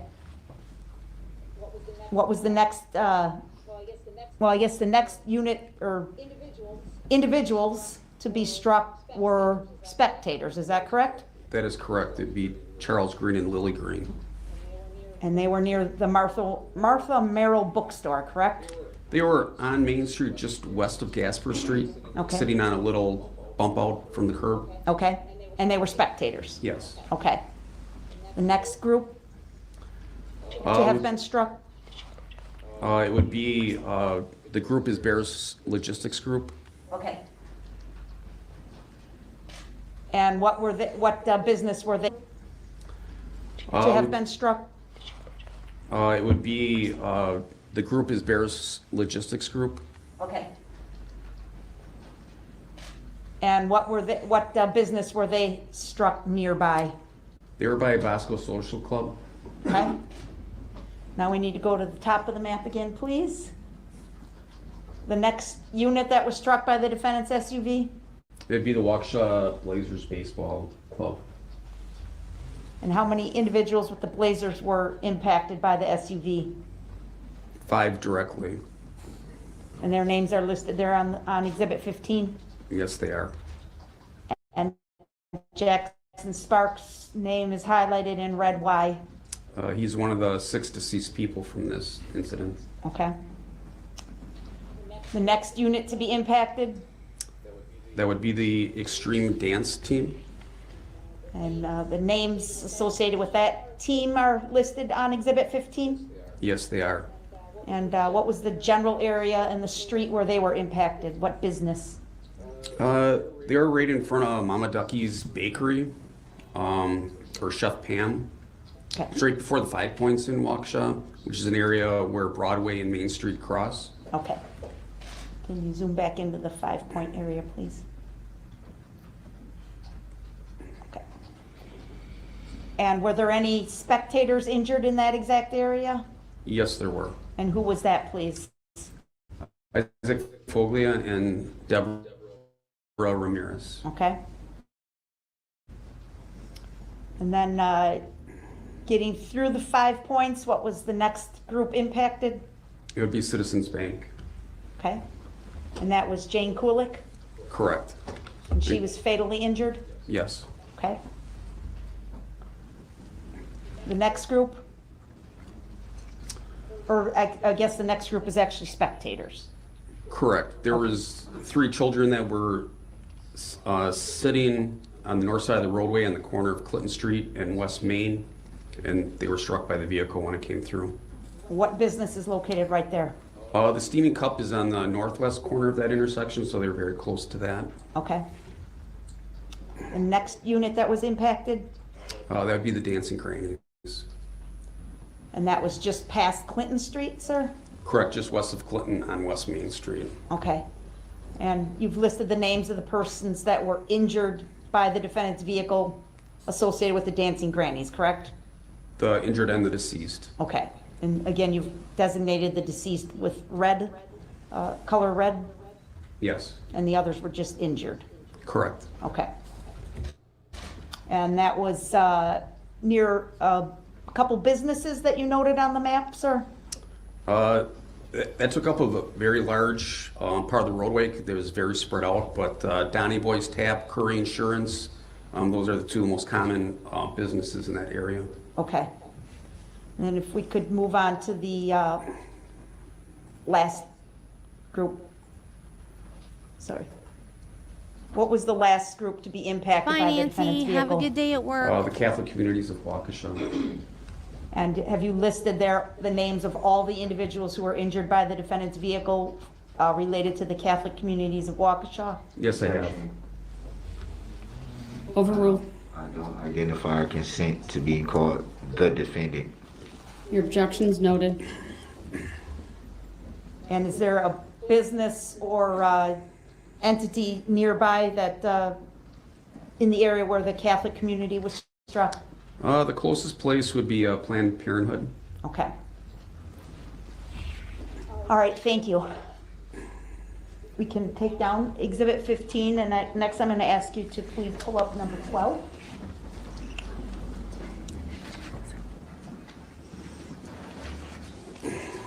While she's doing that, Detective, I'll ask you a pretty basic question. All of the locations that you've described for us so far, are they all located in the same footage being captured of the parade route the next day after the parade? Yes, I am. Who captured that footage? Specialist Andy Schmidt.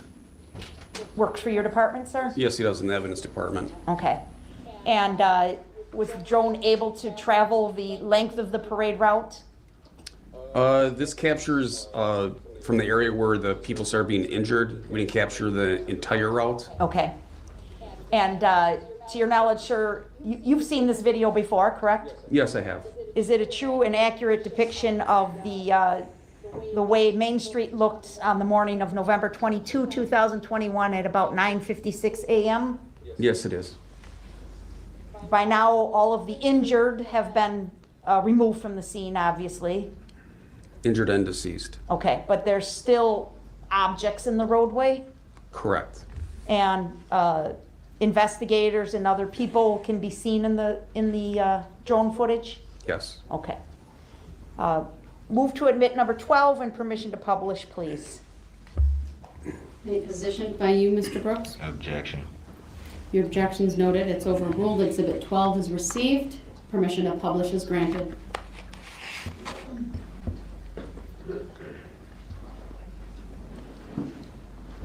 Okay, so again, we're going to start playing this, and I will ask Ms. Gussie to pause at various occasions so you can describe what we're seeing, but if you can just give us a general idea where we are right now, please. So right now the drone would be sitting on pretty low to the ground on West Main Street, just west of Northwest Barstow. Why is it so low to the And ground? which direction is it facing? It'd be facing west, Okay. the direction of the parade took. Okay. And can you see or identify the business on the right-hand side? That'd be Smart Asset Realty. Okay.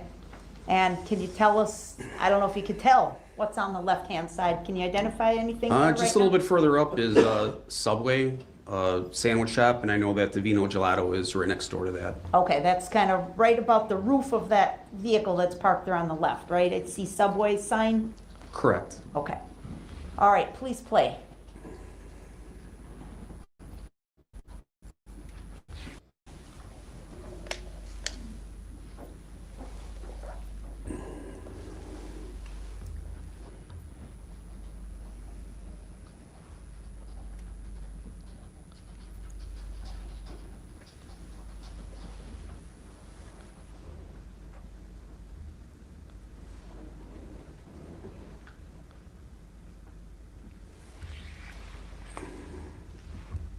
And can you pause it here, please, at the 23-second mark? Was anybody struck in this area, sir, Yes, this would be the area that Nicole White was struck. with the Remax balloon? Correct. Okay. And now we got a better shot of the Subway there on the left? Correct. Okay, and on the right past Asset Realty, there seems to be a tall building with some mirrored windows on the right. Do you see that? Correct. That should be 220 West Main Street. And what's located there, sir? It's an apartment building, 5 levels, and we captured some video that was recorded on the top floor of that building. Okay. All right, play. Oh, cool. You wouldn't even have to leave your apartment to see the parade. That would be cool. It's like Miracle on 34th Street. Oh, now I want to watch Miracle on 34th Street. And we'll pause it at the 35-second mark. Was anybody struck in this area, sir? This would be the area of the Waukesha South Band. Okay. Play.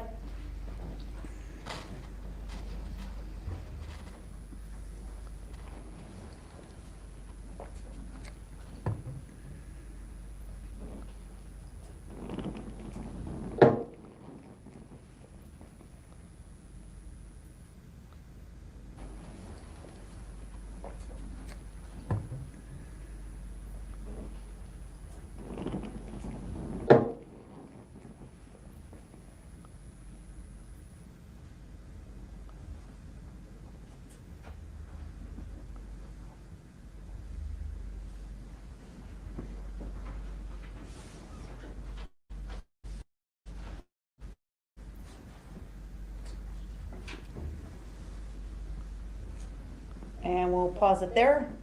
At the 59-second mark, what do we see here, sir? The businesses, identify, please.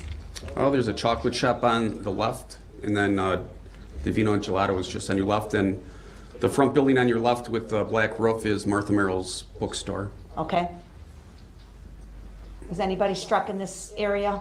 This would be the area that Barris Logistics was at. Okay. Play.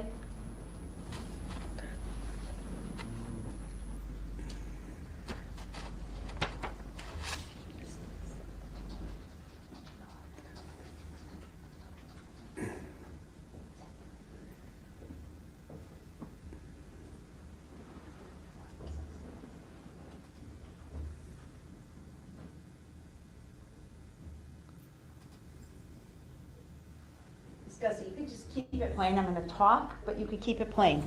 It's at the 117 mark. What's that cross street here? This would be Gasper Street. Okay.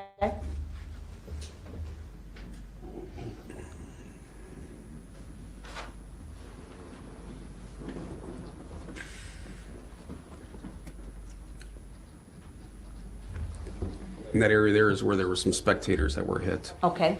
Thank you. Now we've just crossed Gasper? Correct. Okay.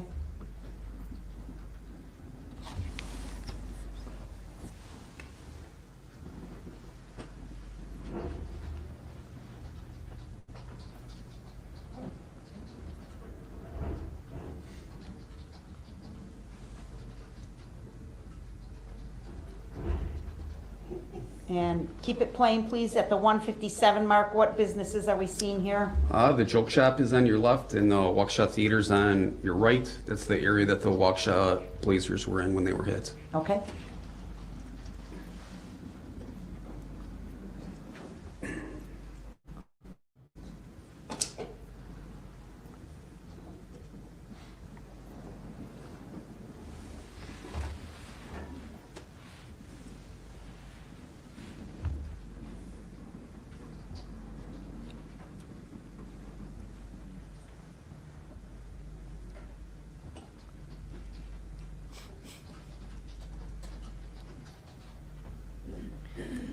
And now we're approaching the 5 points area, sir? Correct. All right. Was any group injured in this area?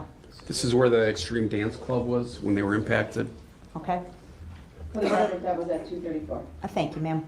At the 240 mark here, what's this business on the right? Objection. Just for the record, who are the people off to the right? You can question the witness during cross-examination, okay?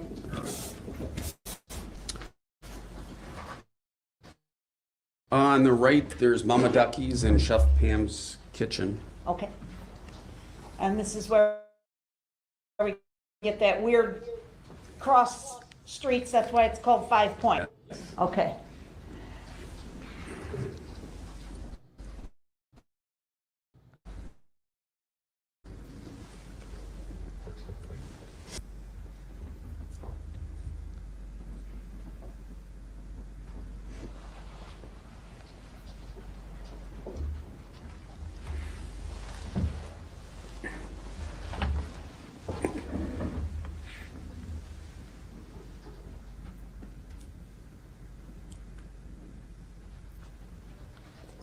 All right, now we've gotten through the 5 points. And what business is on the right, sir? We're at the 319 mark. There's a Irish restaurant on the right, and then coming up ahead is the Steaming Cup. That's right on the corner, on the right corner. And then on the left corner would be People's Park, which is a restaurant. And that's the Clark Hotel on the right? Correct. Okay.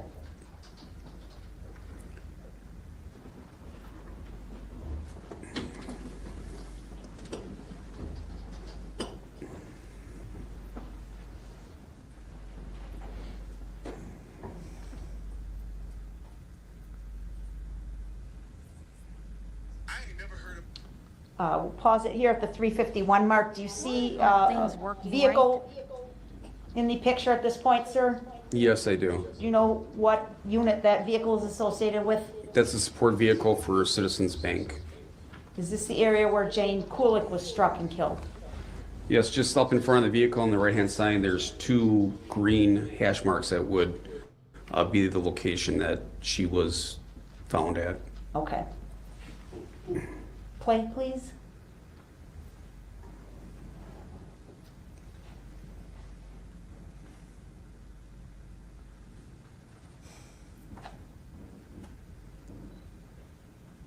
And you already mentioned that's the Steaming Cup on the right, correct? Correct.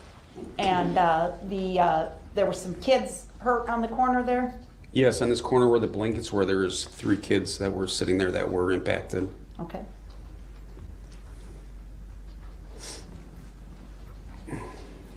Now at this point, it's about 4:17 and the drone's gonna focus in on some skid marks on the roadway, is that right?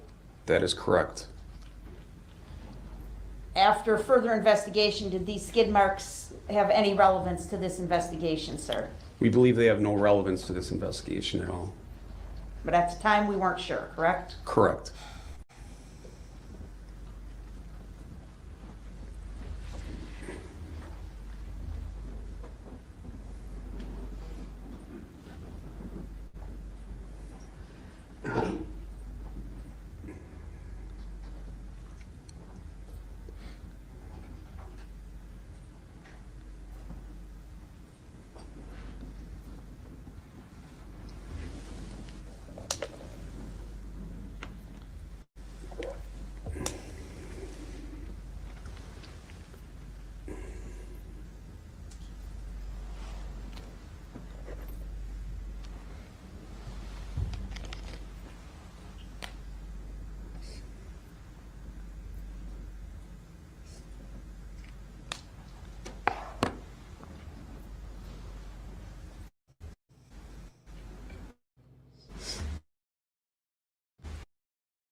All right, now we're through that intersection. Did anything of significance occur in this area, sir? We're at the 5:17 mark of the video. Yes, this is where the Dancing Grannies were, Dancing Grannies support vehicle. Okay.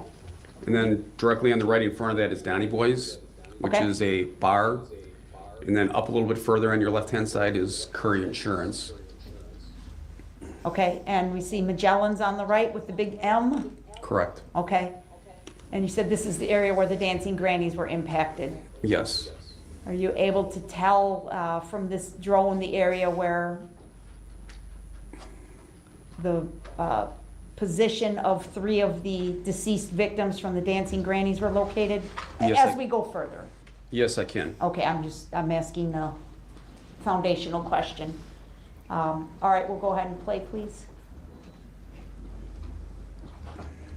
Pause. That's the 5:32 mark. Can you identify for us what we see here, please? On the left-hand side, there's a pavement marking with green paint, and there's some towels that were used for giving medical aid and a lot of blood on the ground. Do you know who was found at this location, sir? Yes, I do. Who was that? Tamara Durand. She's a deceased victim from the Grannies? Yes, she is. Okay. How about on the left-hand side of the video, there's a building that I can read says Karate Studios. Do you see that, sir? Yes, ma'am. Was another victim of the dancing grannies found in that location? Yes, there was. And who was found in that position, sir? Leanna Owens. Okay. Please keep playing the video.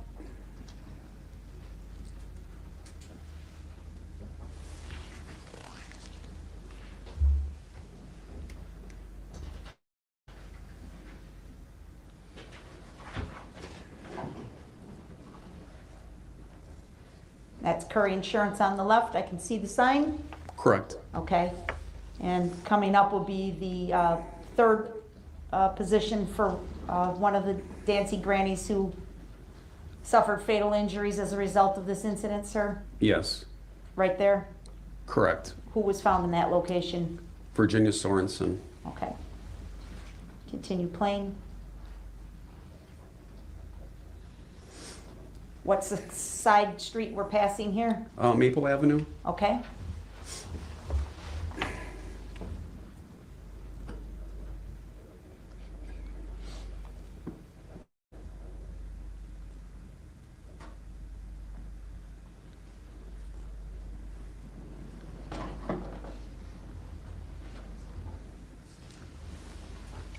And what are we approaching here in this area, sir?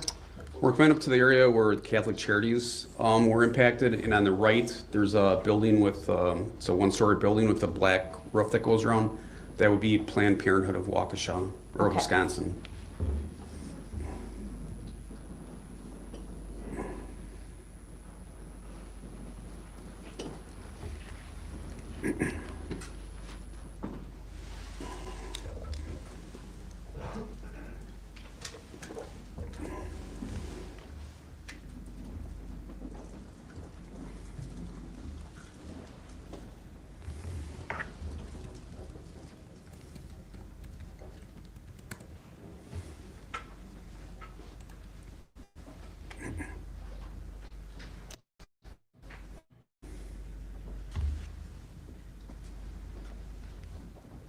And now we're getting towards the end of Main Street here where it turns to Wisconsin Avenue. That's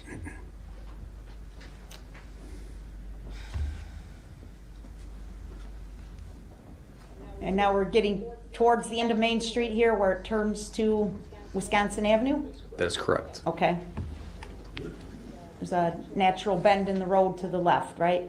That is correct. Dog leg left.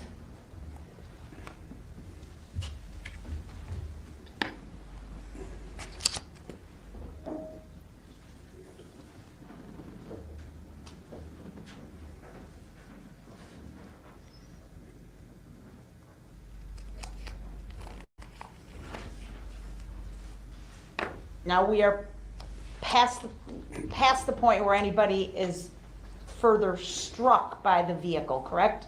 That's correct. No, nobody was injured in this location. No, they were not. But we're approaching, if the video will go, we're approaching Veterans Park. Correct. Veterans Park is directly in front. If you were not to turn on the roadway, you would run into Veterans Park. Right where that big tree is in the middle of the screen. Yes.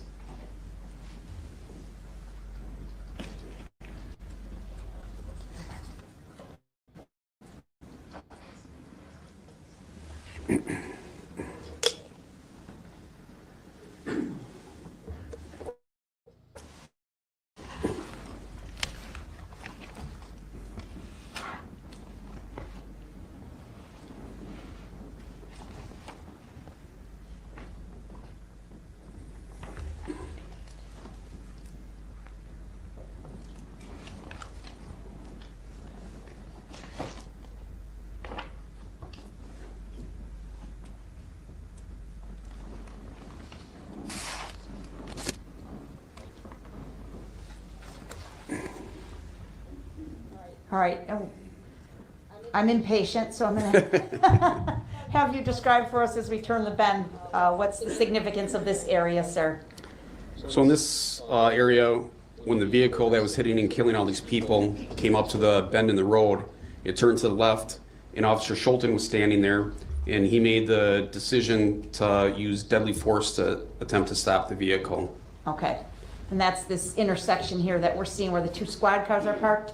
Yes, it is. This is the area where Officer Skolton was standing when he fired at the defendant's vehicle. Yes, it is. All right. We can go ahead and stop it at the 8:01 mark, please. Thank you. Oh, wait, before you turn it off, it's kind of hard to see, and nobody probably will be able to read it, but maybe you if you look real close. In the upper left-hand corner, there's a date and time stamp on the drone video. Do you see that, sir? Yes, I do. Could you please read that? It says 2021-11-22, and then it says 10:06, and I can't read the smaller numbers. So to me, that would mean it was November 22nd, 2021 at 10:06. That's the time this recording was made, correct? Yes. Okay. All right, thank you.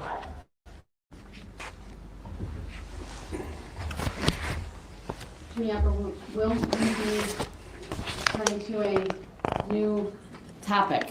Yeah, actually, I don't have too much more with Detective Casey. I could probably finish my direct in about the next 10 or 15 minutes, Your Honor. I'll let you finish the direct and we'll reserve cross for Monday morning. Thank you.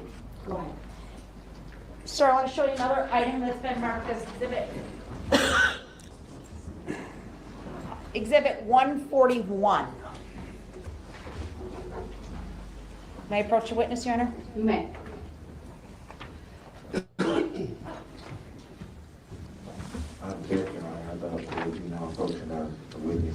I made a few exceptions to that, sir. Will I be awarded the same? Mr. Brooks, we'll take that up later. Sir, can you please identify number 141? This is a list of everyone that is named victim in this case, which count it refers to, and the Summary of the testimony that you just provided, sir. No, we can turn that off. Thank you. So your objection is, so that is granted. Do you have an objection to the question that was asked? Okay, keep going. yes, it is. Okay. And that's a document we created for use at this trial. Is that right, sir? Yes, Keep track of everybody. correct. And keep the counts all straight. There's a lot of information to keep track of. Okay. Move for admission of 141 and, yep, 141. I'm not going to publish that, Your Honor. Just want it in the record. Mr. Brooks, any position on that? Is that a document? Your objection is noted. It's overruled and the court will receive it. Will I be able to view it? A copy will be provided to you if it's not within the materials previously.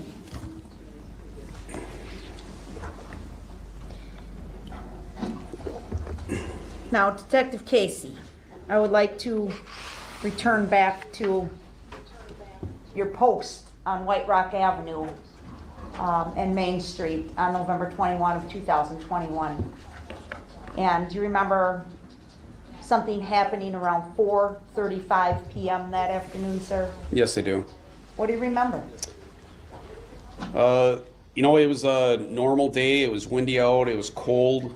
A little bit after 4 p.m., I heard on Channel 1, which is a primary channel that our road squads use.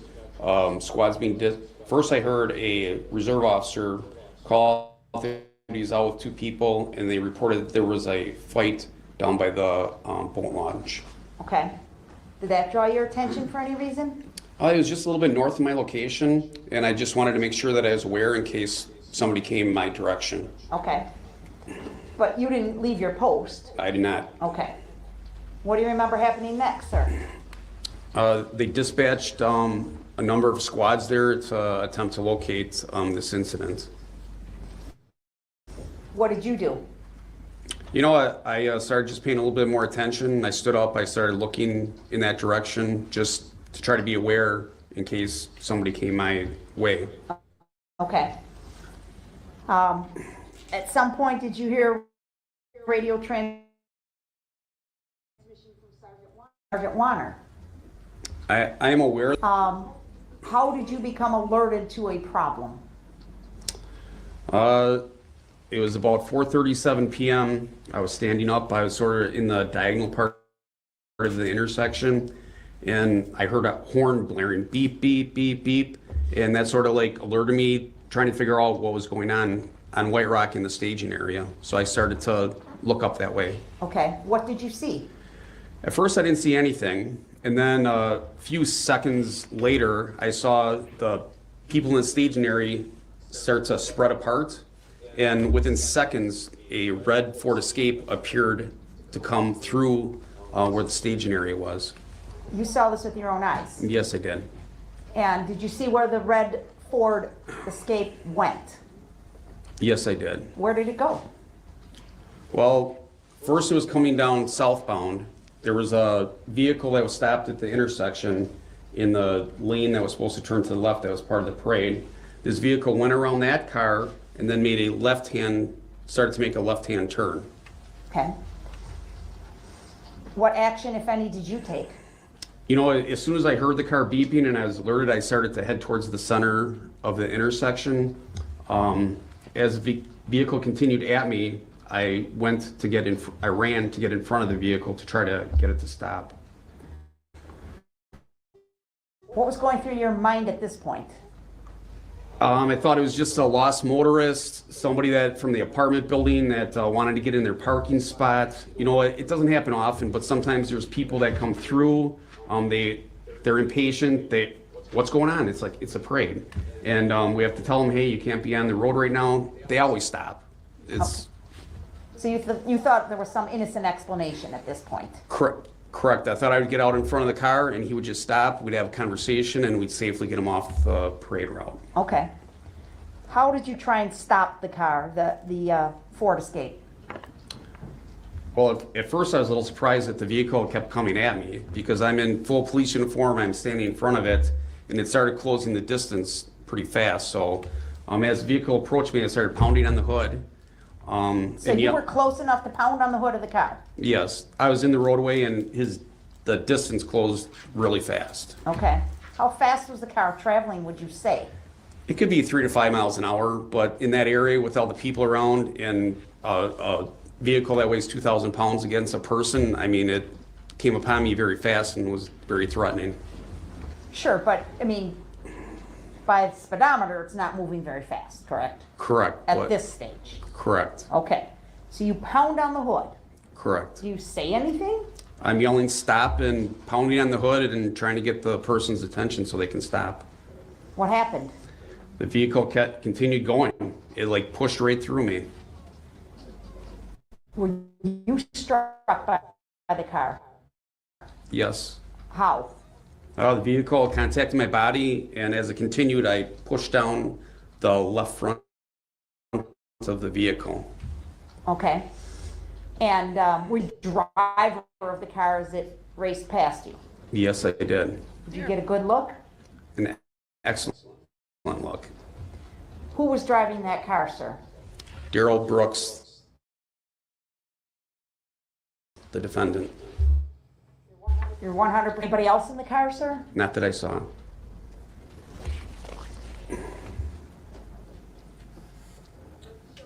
I'd like to show you an item that's been marked as exhibit number 8, please.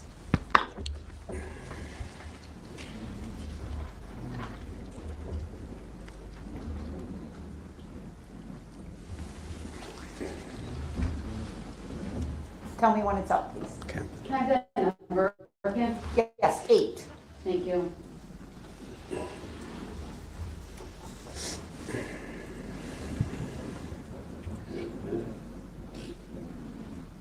It is up. What do you see on the screen, sir?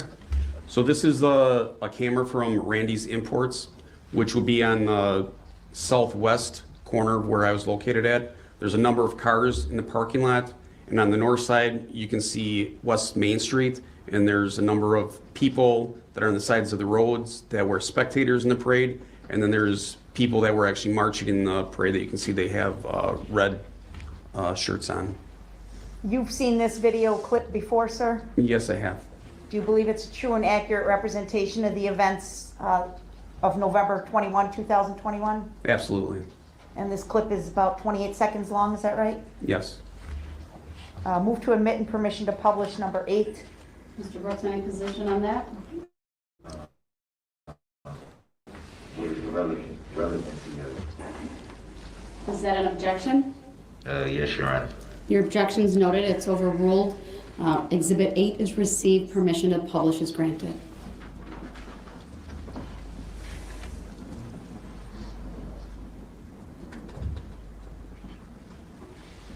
Okay, please orientate us. So this is the south right here. This would be looking to the north, and White Rock Avenue is in this area here. This here is Main Street. Okay. Right near that arrow that you drew, near the top of the screen, it looks like there's a very bright light at the top of the screen. Do you see that? The street lights? No. Or to the right? Yep, right there. What's up in that area, sir? That would be the squad cars that I had with me? Okay. You have the red and blues on? Correct, on both vehicles. Okay, and that's what that light is in that area. Yes. Now, you scribbled all over this, but can you see yourself? Not right now. Not right now. Where do you remember standing? So if the squad cars were by this circle right here, Yep. I would have been like right in this area to the left. Okay. And what I'm going to do is I'm going to play this, but I'm going to ask Miss Gussie to put it in full screen because I'm not going to be pausing it or stopping it. I want to make sure we capture the whole top and bottom of this one. Okay? We'll clear the annotation since this is a video. So I'm going to play it through once, and we're just going to watch it, and then I'll ask you what we saw, and we can go back if we need to. Play.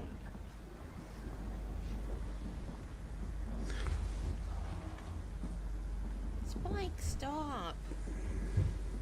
Do you want me to talk while it's going on or after? No, because I can't see the counter, so.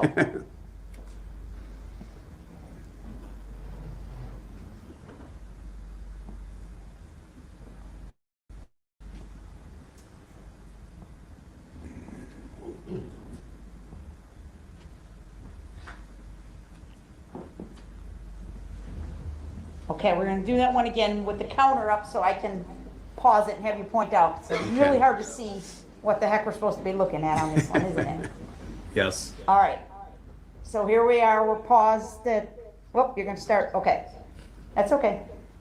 So right by the flashing lights on the left-hand side, you'll suddenly see me come out with the orange vest on. Pause, please. I'm sorry to interrupt you, Detective. Okay, we're pausing at the 8-second mark.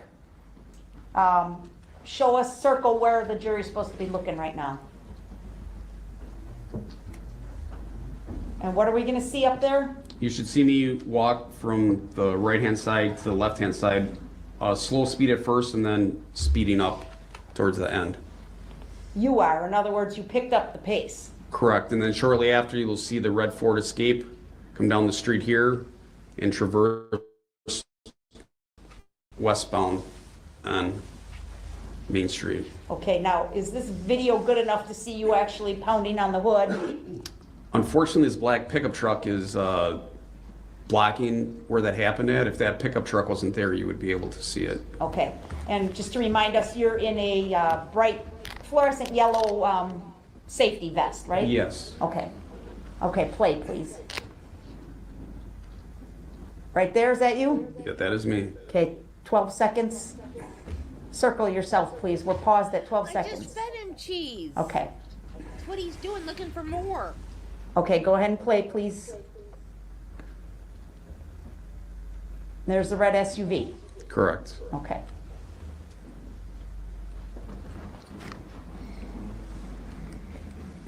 Okay, thank you. That's it for Exhibit 8. I'm going to ask Ms. Gussie to pull up Exhibit 120.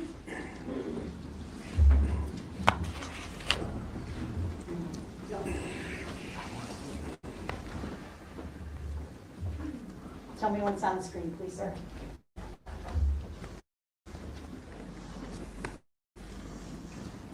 The photo is up. Okay.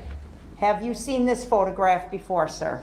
Yes, I have. This is State's Exhibit 120. Do you believe this photograph is a true and accurate representation of the events of November 21, 2021? Yes, I do. You've seen this photograph before, sir? Yes, I have. Okay. Just tell the jury what it's a picture of. It's a picture of the Ford Escape that was involved in this incident, and Darrell Brooks, the defendant, driving the vehicle. Okay. Move to admit 120 and permission to publish. Object. Your objection is noted. It's overruled. Exhibit 120 is received. Permission to publish is granted. I don't consent to being called that name or defendant. Your objection is noted.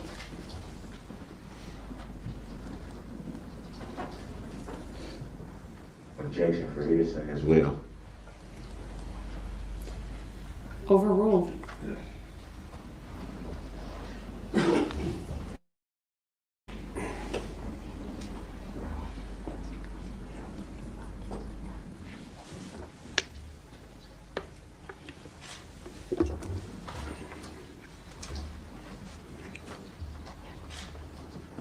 Okay, detective, please help the jury see what we're supposed to see. Where is the red SUV? Dumb question. So it looks like a person that's involved in the band. One of the band people are to your right in the center. And then right in the middle of the screen, you see a red vehicle. And then seated at the driver's seat is a gentleman with a white hoodie on. And appears to be black facial hair, is that correct? Correct. Is that You what can Darrell clearly Brooks see looked that's like as him. he drove past you just a block or two? Objection. I do not consent to being called that name. I do not know anyone by that name, nor do I agree to being called that name. And it's hearsay. It's not hearsay. Your objection's overruled. You may answer, detective. Yes, that's the defendant, Darrell Brooks, the person that drove past me and didn't stop when I tried to stop the vehicle. Is that how he looked as he drove past you? Yes, it is. With the hood up? To be honest with you, I don't remember the hood up when he went past me. It happened very fast. I could only see the outline of his face. I know some people later on say that they saw him with hair. When I saw the pictures with his hoodie up, it explained to me why I did not see his hair. Okay. All right.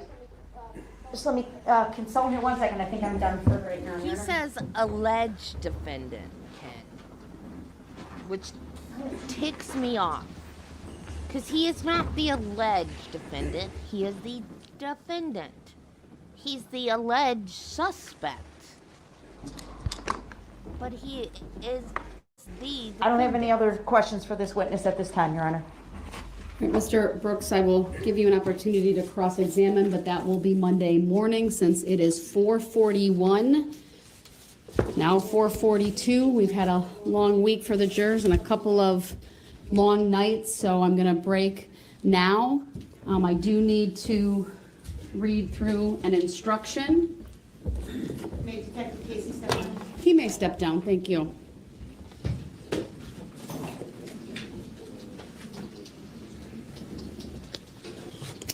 Ladies and gentlemen of the jury, do not begin your deliberations and discussion of the case until all the evidence is presented and I have instructed you on the law. Do not discuss this case among yourselves or with anyone else until your final deliberations in the jury room. This order is not limited to face-to-face conversations. It also extends to all forms of electronic communications. Do not use any electronic devices such as a mobile phone or computer, text or instant messaging, or social networking sites to send or receive any information about this case or your experience as a juror. If you come in contact with the parties, lawyers, interpreters, or witnesses, do not speak with them. For their part, the parties, lawyers, interpreters, and witnesses will not contact or speak with the jurors. Do not listen to any conversation about this case. Do not research any information that you personally think might be helpful to you in understanding the issues presented. Do not investigate this case on your own or visit the scene, either in person or by any electronic means. Do not read any newspaper reports or listen to any news reports on radio, television, over the internet, or any other electronic application or tool about this trial. Do not consult dictionaries, computers, electronic applications, social media, the internet, or other reference materials for additional information. Do not seek information regarding the public records of any party or witness in this case. Any information you obtain outside the courtroom could be misleading, inaccurate, or incomplete. Relying on this information is unfair because the parties would not have the opportunity to refute, explain, or correct it. Do not communicate with anyone about this trial or your experience as a juror while you are serving on this jury. Do not use a computer, cell phone, or other electronic device, including personal wearable electronics applications or tools with communication capabilities, to share any information about this case. For example, do not communicate by telephone, blog post, email, text message, instant message, social media post, or in any other way on or off the computer. Do not permit anyone to communicate with you about this matter, either in person, electronically, or by any other means. If anyone does so despite your telling them not to, you should report that to me. I appreciate that it is tempting when you go home in the evening to discuss this case with another member of your household, but you may not do so. This case must be decided by you, the jurors, based on the evidence presented in this courtroom. People not serving on this jury have not heard the evidence, and it is improper for them to influence your deliberations and decision in this case. After the trial is completed, you are free to communicate with anyone in any manner. These rules are intended to assure that jurors remain impartial throughout the trial. If any juror has any reason to believe that another juror has violated these rules, you should report that to me. If jurors do not comply with these rules, it could result in a new trial involving additional time and significant expense to the parties and the taxpayers. You are to decide the case solely on the evidence offered and received at trial. With that, ladies and gentlemen of the jury, you are excused for the weekend. We'll see you Monday morning. All rise for the jury, please.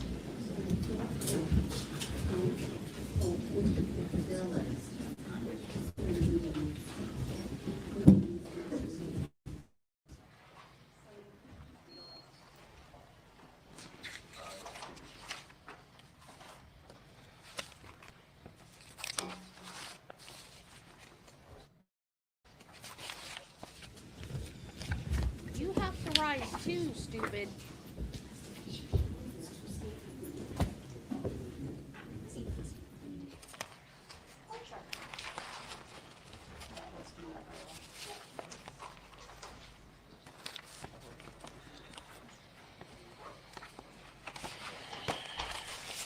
All right, thank you. Be seated.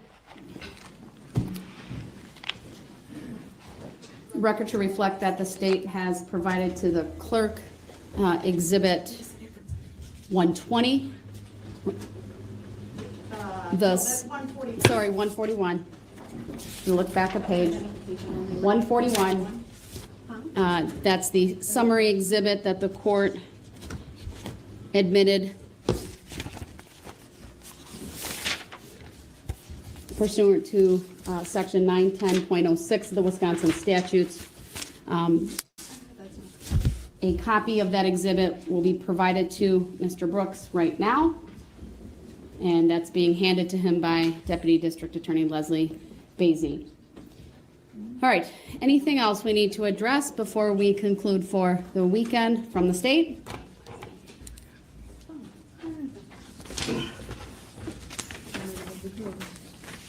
Yes, Your Honor.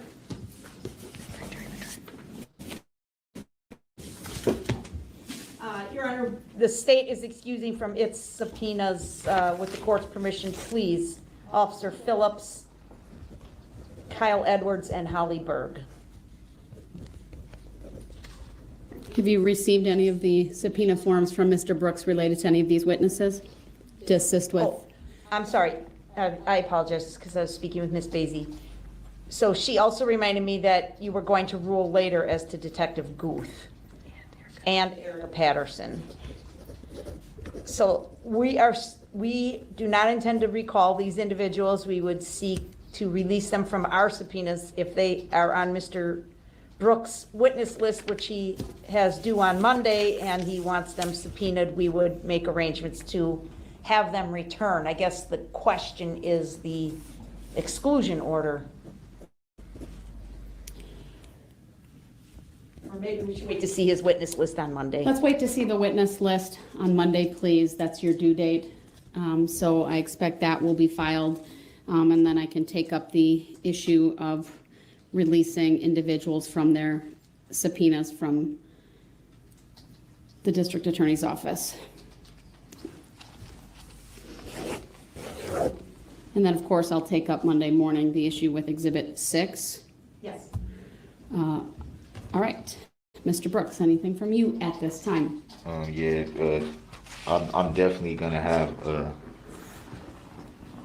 the subpoenas. Like I said, I would need to, I guess, confer with how to properly get them done and filed in the right fashion.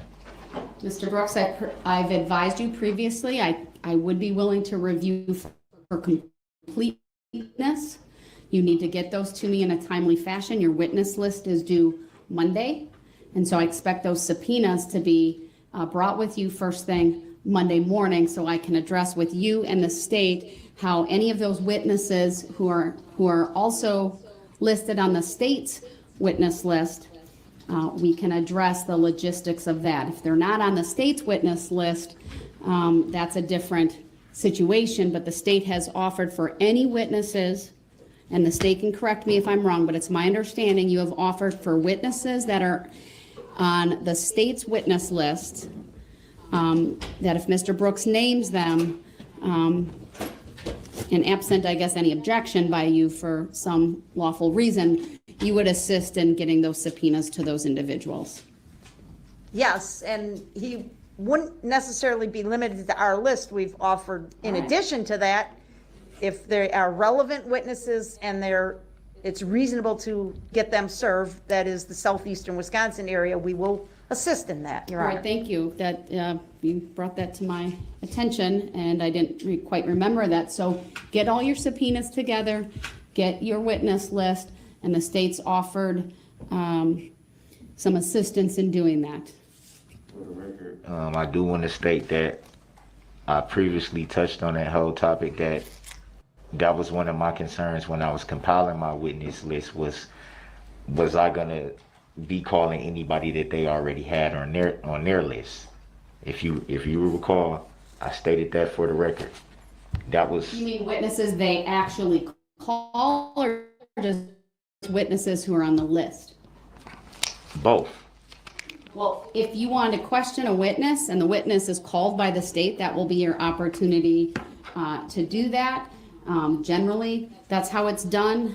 If you are asking to then have them recalled during your case in chief, we can take that up at a later point in time, but you got to have the subpoenas available, okay? Yeah, I follow that. I wanted it stated for the record that I had raised that issue because at that time, I still hadn't even gone through the entire witness list from the prosecution. It was 30 plus pages. That's a lot of names. I So agree, it was- Mr. it was Brooks, there's a lot of names, but I pretty actually impossible to extended know. the filing deadlines. They all have come and passed, but I, obviously in light of you representing yourself, I extended that, and have ordered that you file your witness list by Monday. So that's how we will address that. Do you have any other issues at this time? Yes, I do. The statement of particulars that hasn't been responded to by affidavit.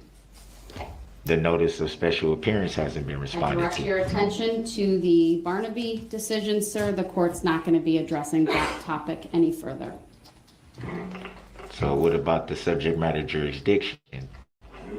Sir, that's an argument that has been debunked repeatedly by the courts in the United States of America, all over the place. It is not recognized as any type of issue that a court needs to address. It is summarily denied. Can you show proof that it has no relevancy, Your Honor? I direct you to the Barnaby decision, sir. All right. Can you show proof of that, I'm sorry? Your Honor? Verified? Proof of what? Can you show a verified affidavit of that? No. All right. Mr. Brooks, the hearing today is concluded. We'll see everyone back here So on you Monday got a at judicial 8:30 determination a.m. that We you are will in not recess. answer that question, Your Court Honor? stepping off the bench. That is.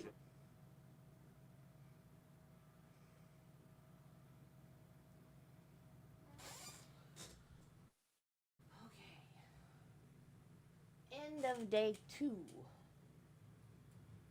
Now I gotta find 3.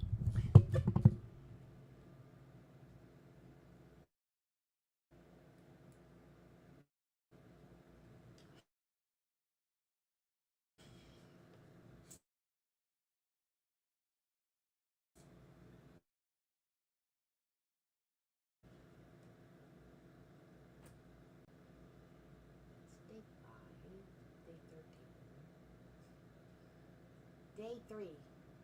We're on day 3, right?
And so I just wanted to address that on a multi-week trial.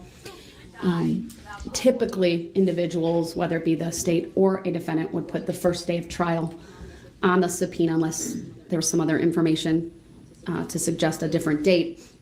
Obviously, we've already started, but I can ask the state if they, given kind of how things have been proceeding thus far. I know originally you had thought it would take 5 to 7 days for you to present your case in chief. Are we still like on target for that from when we started the taking of testimony? Yes, from when we started the taking of testimony, yes. Right now, we are projected to wrap up our case Thursday afternoon or Friday morning. So that would be within that 5 to 7 day range, Your Honor. All right. Certainly would be reasonable if you picked a date, either Thursday or Friday, if they show up, which presumably they would, right? If we're able to get all of these, not me, but if the state's able to assist, given what they've said earlier in getting the subpoenas out, then even if we weren't quite to that point, I can certainly bring people in and let them know when to come back. And that's pretty typical. So, Your Honor, just so I'm clear, should I put, so that would be roughly the 13th to 14th?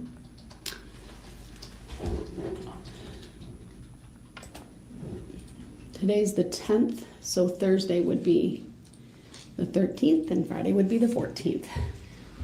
And then I didn't look very close to the names and whether you had addresses, but you should put in their last known address or other information as to where these people can be served if you know. I was going to mention that too. That's kind of problematic because a lot of them, their addresses are not stated in the paperwork. So I don't Are know. all of these individuals referenced in the paperwork that you've reviewed? Yes, they are. All right.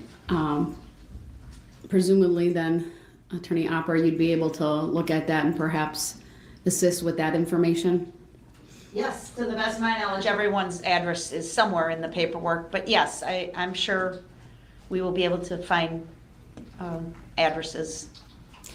The other omission I noted, and not necessarily your fault, is these were stamped by our clerk of court, which is standard. I will direct my clerk with your approval to put today's date for the date that these are all signed by the clerk of court's office, okay? Is that a yes? I thought I saw you shake your head yes. I just want to confirm for the record. Okay. I mean, it's just a lot of this, that I expressed last week that I wasn't really sure how to get done. So whatever assistance, greatly appreciated. All right, so Madam Clerk is directed to put in the date at the top left. And then what I'll do is I'll keep a copy for the court's records, and then give you a copy, and then we'll give the originals to the state so they can look over them and then tell us if there's any issue with trying to get them served. But I need to get that to them this morning with your approval so they can let us know if there are any issues. Do you agree to that, sir? Yeah, I just got my iPhone has decided that my typos, because I make such consistent typos, it has decided that my typos are the correct spelling. So a lot of times that is spelled TJAT and the is spelled TJE. Even if I spell them correctly, it will be auto-corrected to the J. So if I'm ever texting any of you and that is the way my phone spells the or that, it's because it now thinks that is the correct spelling because I so consistently make that typo so much that my iPhone has just decided that's the correct way it's spelled, even when I spell it correctly. I put the dates in again, correct? Yes, yes. It would be fine if you did Friday morning. I mean, even if the state got done a little bit early on Thursday afternoon or something, and we, in theory, had time to call a witness, I'm happy to just go to the next morning so that it's clear. What should I put for the time? 8:30.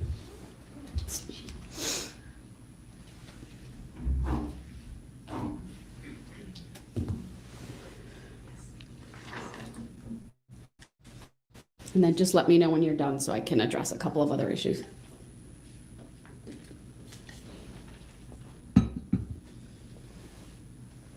Could you have seen Judge Cranick doing this for Sarah Boone?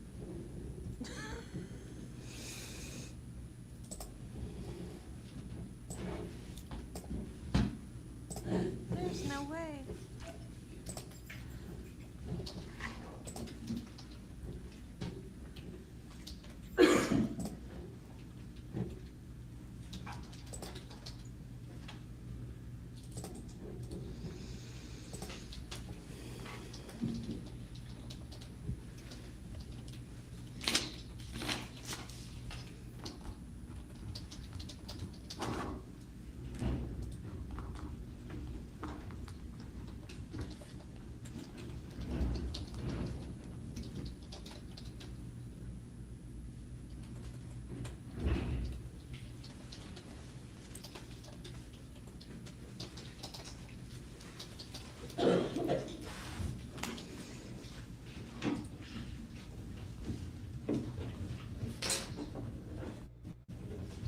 Yes, the rest of the trial, he is wearing a suit.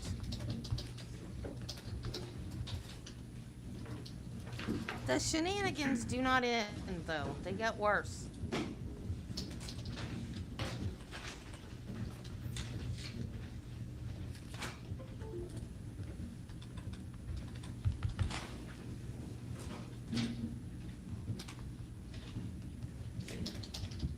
Do you have the preliminary jury instructions I can look at for a minute?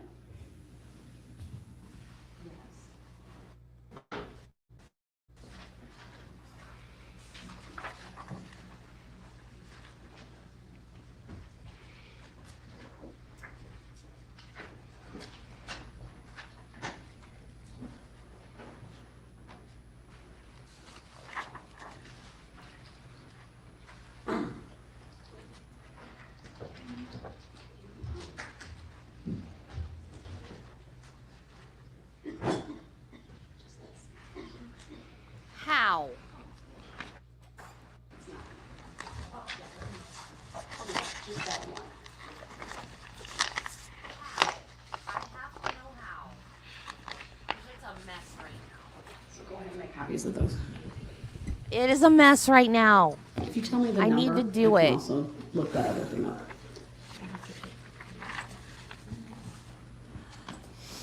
That's okay. I'll Google how to do it later. I didn't know you could do that, but it needs to be done. Because now I spend half my time correcting autocorrect. It's awful. You can make the copies. Judy has all the juicy parts memorized.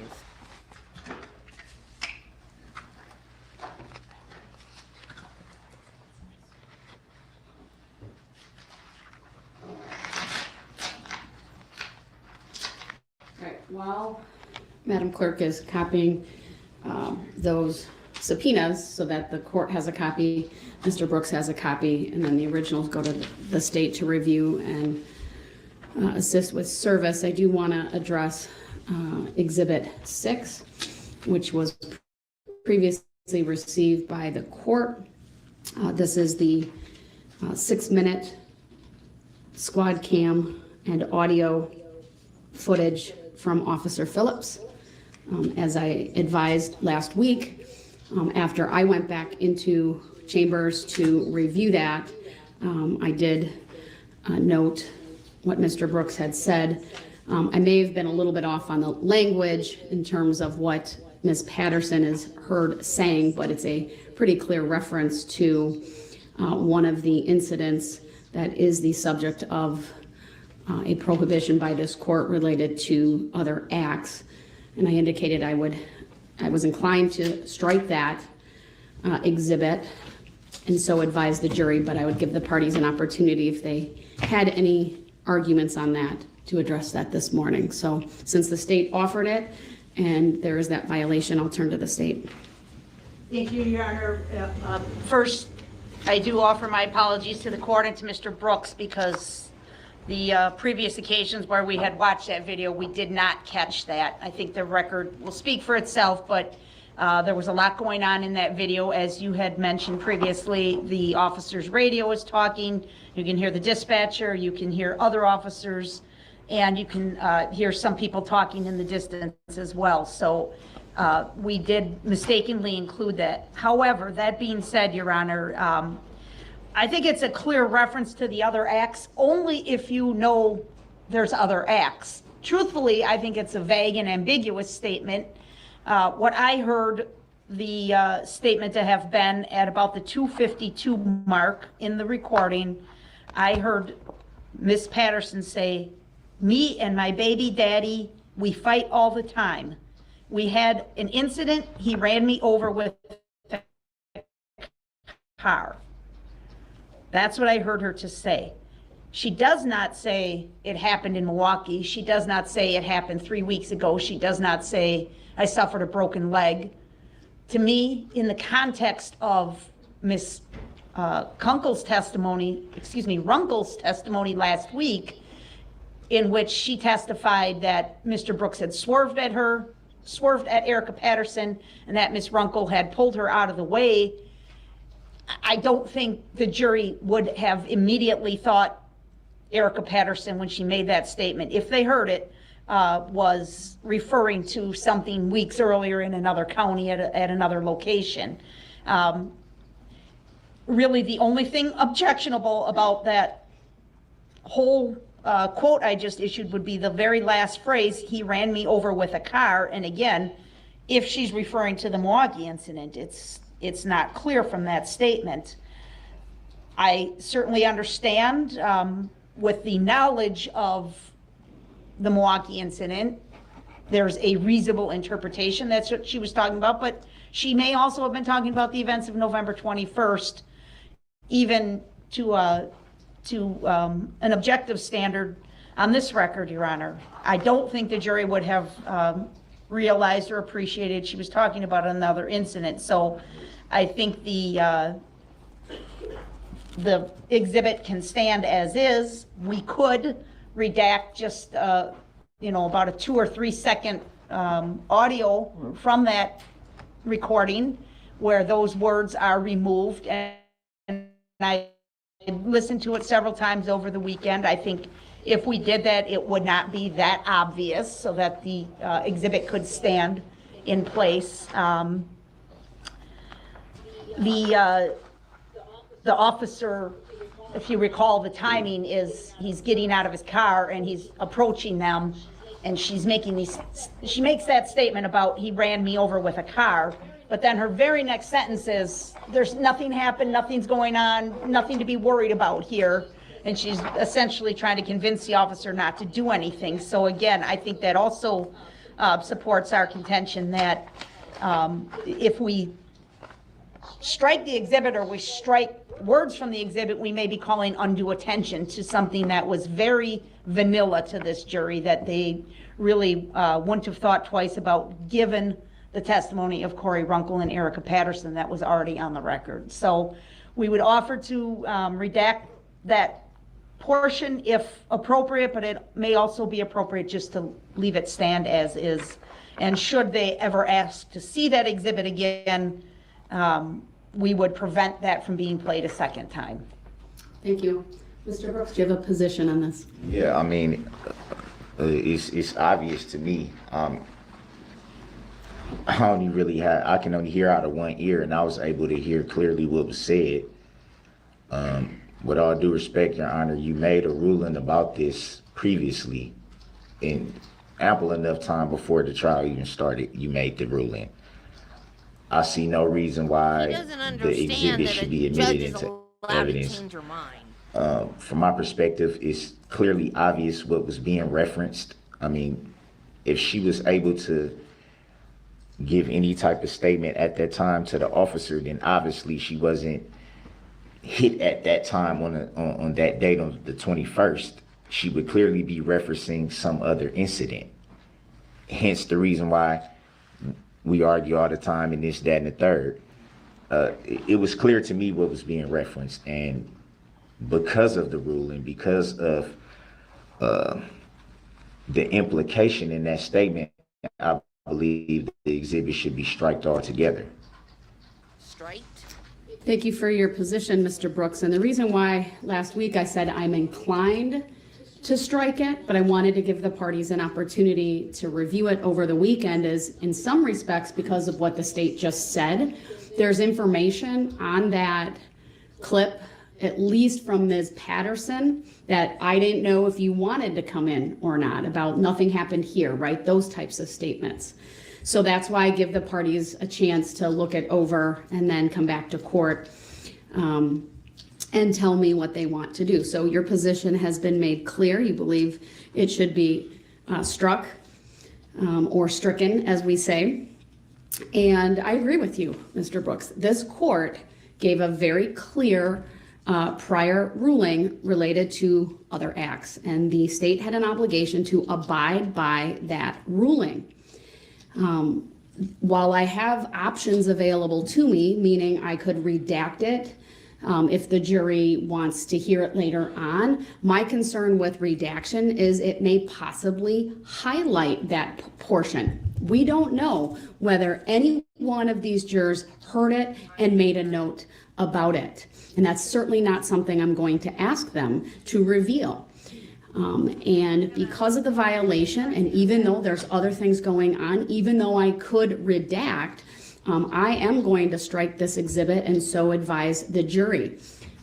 As far as advising the jury, I simply want to tell them the following when they come into court today. Is previously the court received Exhibit 6 during the testimony of Officer Phillips. The jury is hereby advised that the court has stricken this exhibit, and the jury is to disregard anything it may have heard regarding what was on that exhibit. Any objection to that language from the state? No. How about from you, Mr. Brooks? No.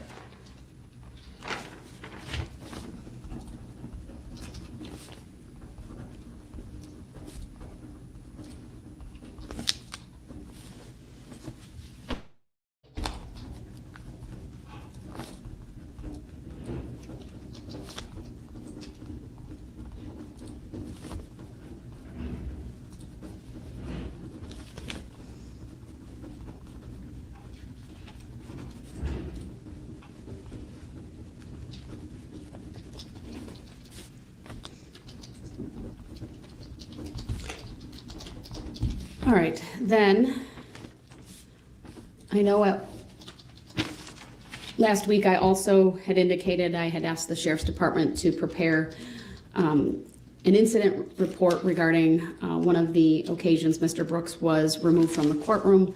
I've been advised it's been dictated and I believe written. I haven't seen it yet, but I did follow up on that this morning. I believe I'll have it at some point today, and we'll turn that over to the party. No, I have not. And I know exactly what you're fixing to tell me because I saw it too. It caught on fire. But they'd already closed it. I don't know how it caught on fire. They're tearing it down and putting in a Ghostbusters ride. I will not ride that roller coaster. I've never ridden it. I didn't want to ride it. I did at one time want to ride it until I saw the lift hill.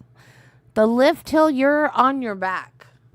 I'm like, it goes straight up. You're on your back all the way up. And then it gets stuck when you're at the very top. We were in line. Me and the girls were in line. I don't remember what we were in line for, but we were in line one day at the park, at Universal, for another ride. And somebody was watching a live stream of the ride being stuck at the exact same moment that we were in line for another ride. And they were stuck at the top of the lift hill on their back. And I was like, no, that's why I won't ride it. Because I don't want to get stuck in an uncomfortable roller coaster seat on my back at the top of a lift hill for God knows how long until they come and rescue me. That is not happening. So I've never ridden it for that reason. And then when I heard they were taking it out and putting we think that it is a Ghostbusters roller coaster that's going in there now, but that's just a rumor. And I think I heard another rumor that it's not going to be Ghostbusters. Like there's on one of the construction walls that says something about refurbishing the old firehouse or something, which would be the firehouse from the Ghostbusters, that firehouse that was their home base. So that's where we got the, I say we like I'm part of Universal, but you know what I mean. The Universal fans, I guess. That's where they got the assumption that it was going to be a Ghostbusters roller coaster. And usually when those rumors hit YouTube, they know what they're talking about. But now I'm not so sure because now people are saying that might not be right. But I guess we'll find out when they start working on the actual coaster. But I have a friend that he streams from SeaWorld, Universal, and the Disney parks, and sometimes Busch Gardens, but not as often as the other ones. And he's ridden over 500 different roller coasters. I think even some in other countries. And he hates that roller coaster. When I told him I'd never ridden it, he said, well, be glad. You're lucky. Because he said that is the roughest roller coaster he's ever been on. So, I'm kind of glad they're getting rid of it and that I never rode it. They're going to replace it with something I can ride, hopefully. But, yeah. It caught on fire. I don't know how it caught on fire. They're taking it apart. Maybe that's why. Maybe they did something while they were taking it down that made it catch on fire. I don't know. And then you've got, thank God nobody was on it. And then you just had them have the thing with the other roller coaster at the other park. It's still part of Universal, but at Epic Universe, they had the death on the roller coaster, a couple weeks ago? Man. Bad luck, Universal. Oh, and then, totally unrelated to the ride, had to have been. They're not saying the cause of death, but at Disneyland, someone had some type of a health issue on the Haunted Mansion and was taken to the hospital and died at the hospital. They were in their 60s. I seriously doubt it had anything to do with the ride. Unless they had a heart condition and they got startled by, but it's not really scary. It's like a fun, goofy type. Unless one of the things that pop up like startled them. I don't know, but because they haven't released the cause of death. But yeah. Bad luck at theme parks lately. But yeah, I just saw that on my phone. Because I was like, oh my God. And then when it said Rip Ride Rocket, I was like, but it's not even open anymore. Yeah, Haunted Mansion is a pretty mild ride. So that's why I say I'm almost positive it couldn't have anything to do with the ride. Unless they had like a pretty severe heart condition and they got startled by one of the things that pops up. That's the only thing I can think of that could be ride connected to that. But I'm still waiting for them to, I want to know cause of death. Just, curiosity, you know, because, yeah, that's a pretty mild ride. Okay. All right. Judy threw me a squirrel. Sorry, guys. To the 6th, Thursday, October 6th.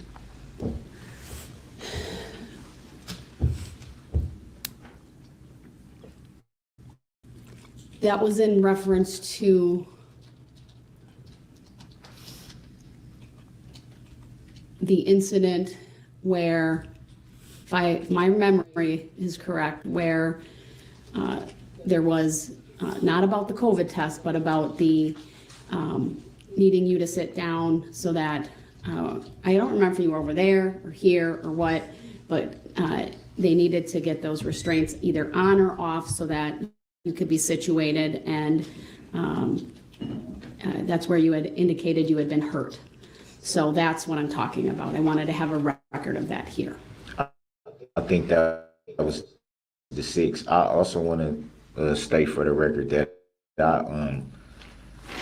I paperwork to fill out a report of my own, and I stress that because after the detectives came and took the pictures of my bruises and injuries, I was told that they didn't know when I would actually get the actual filing of the report that they were going to report.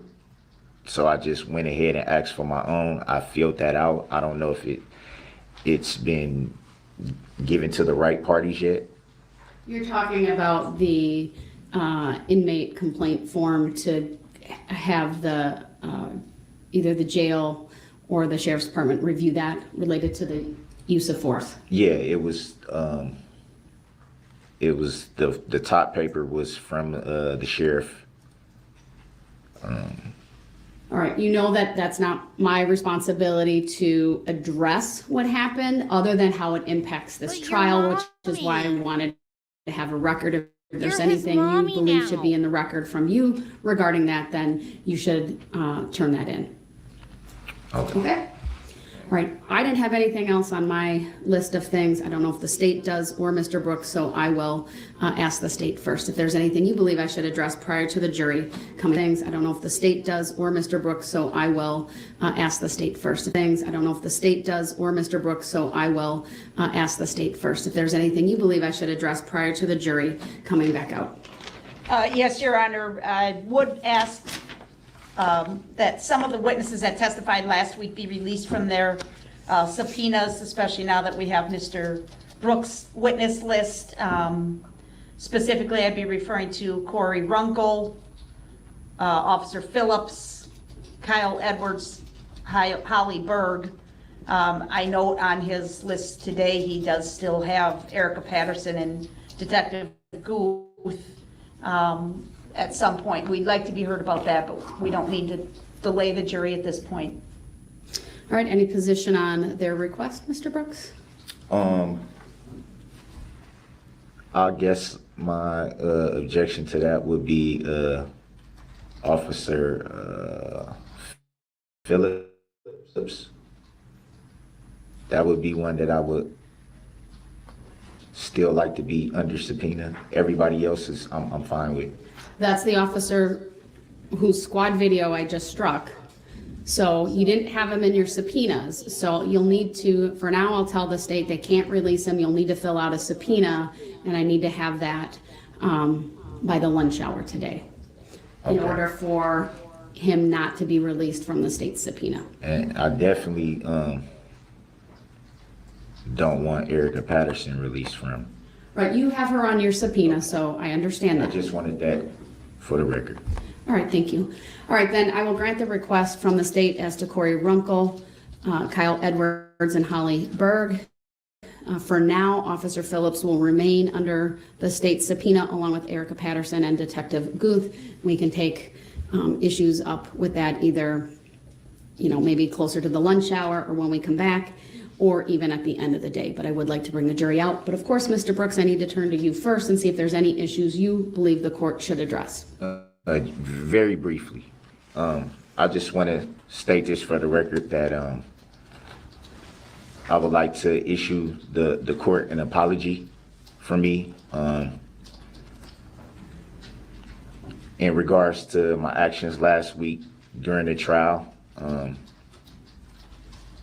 I just want the court to understand it's very emotional right now, not only for just the whole situation of the trial, the families here that have to go through, everything that's going to be involved with the trial, but also my family as well and myself is very, very emotional. But not to excuse my actions, I should carry myself with better respect than that. I wasn't raised that way. And I owe you, Your Honor, and the court an apology, and I'm going to stand up as a man and tell the whole court and you, Your Honor, that I apologize to the bailiffs, that I apologize for my actions. Like I said, that's not how I was raised. I come from a Christian background. My mother did not raise me that way. She did not raise me, to act out of frustration and irritation and anger. And I just wanted everybody to know that I apologize for my actions. And I'm going to try my best to, whatever happens, to everybody here. I just wanted y'all to know that. Thank you, Mr. Brooks. I do appreciate that. Understandably so. This is an emotional experience, I think, for everyone involved. And I appreciate that you, upon reflection, have realized that courtesy and decorum are an important part of a court proceeding. I know that despite you being emotional at times and not being an attorney, you certainly, you're clearly paying attention. You've made some very salient points throughout the last few days. I think you're settling in quite well, and we're going to keep this trial going. I know you said earlier, and I just want to make a record of this because it's really important that I do this, sir. You've mentioned repeatedly about your hearing. I know you don't have the headphones on now. We'll give them to you just based on what I've observed this morning and how you've responded to things that have been said. I think you're hearing us. But if we haven't made the headphones available, we got to make sure we do that every single day so that if you need them. I do appreciate everything that you've said. And I know we have Detective Casey, who will bring up momentarily for your cross-examination, just so everyone is aware. It's my practice when there's a second day to also put the witness under oath again. So he'll at least be sitting up there when the jury comes in.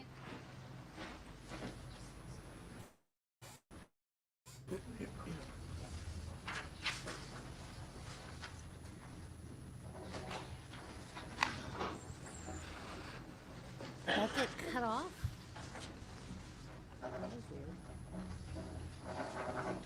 And he's just gonna go right back to acting like a jackass.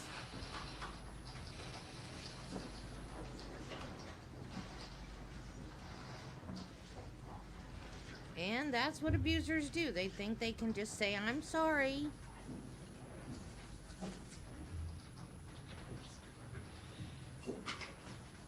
Detective Casey, you can come up so that you're on the stand for cross right away as well.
Thank you, everyone. Please be seated.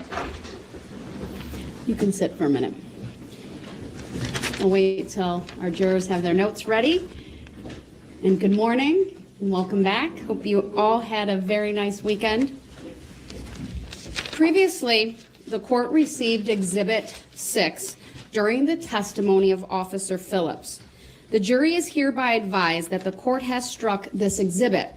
The jury is hereby advised to disregard anything it may have heard during the playing of Exhibit 6. With that, we have Detective Casey here for cross, as is my practice. When there's a second day, someone's on the witness stand, I am going to have him stand to be sworn in again by my clerk. Do you solemnly swear that the testimony you're about to give shall be the truth, the whole truth, never and had nothing but Indian the truth, food. so help you God? Yes. Thank you. Please be seated. And once again, for the record, state your first and last name. Thomas Casey. Thank you. Mr. Brooks, this is your opportunity to question him. Good morning, Detective. Good morning. So, how long have you been in law enforcement? 25 years. Since a long time.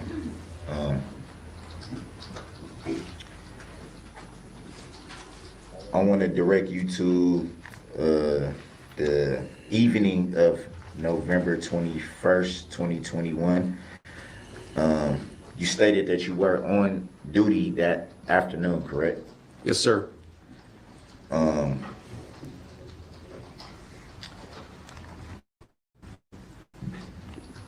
Do you recall any disturbances that afternoon? Do you mean when you drove through the parade routes and? Your question was a little broad. Why don't you try to narrow down the time frame so he can answer that more specifically? Roughly around the time of maybe 4:30-ish p.m. Yes, I do. Do you remember what you can recall? Do I remember if I can recall?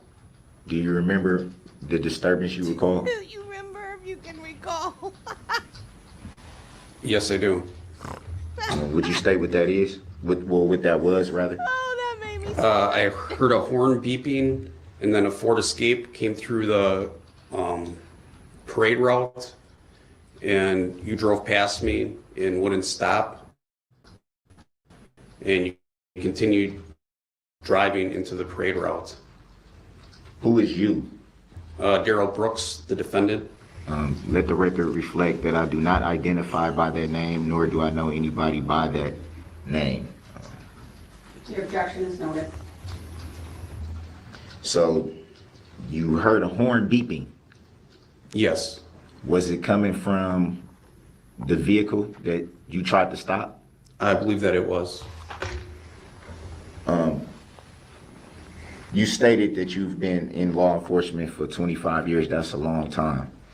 We've established that. So it would be fair to say that you operate a motor vehicle pretty much every day. Would that be fair to say? Yes, I operate a motor vehicle almost every day. And would it be also fair to say that you would only beep your horn in a motor vehicle if you were trying to alert someone to your presence? I think that could be a fair statement. Would it be also fair that you would beep your horn to avoid any danger? There could be many reasons why a person is beeping their horn. Would one of those reasons be to avoid danger? It could be, yes.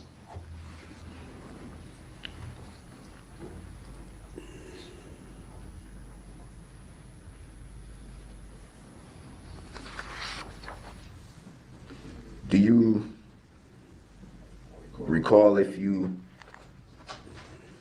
were able to see who was operating the vehicle you attempted to stop? Yes, I was. And can you recall a description of the operator of the vehicle you attempted to stop? He was light-skinned, black male, had some light facial hair. Is that all you recall? That is what I recall. Do you recall what they were wearing? No, I do not. So you were able to get a description of how the operator of the vehicle looked, but not what they were wearing? That is correct.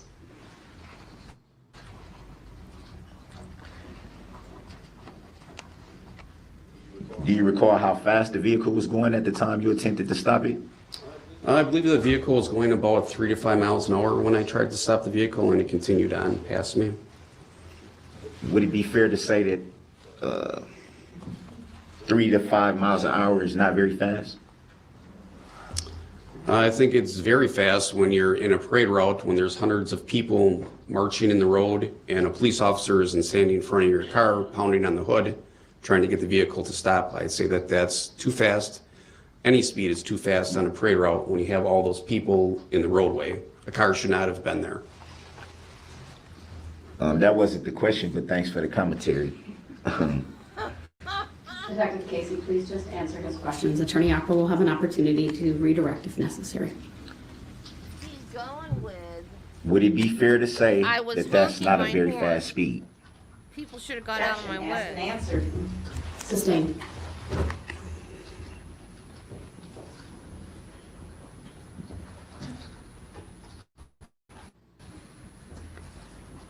Do you recall if the operator of the vehicle that you gave a description of had any hair on her head? I do not recall seeing the operator's hair that day. So it would be fair to say you don't know if they had long hair or short hair, anything of that nature? That is correct.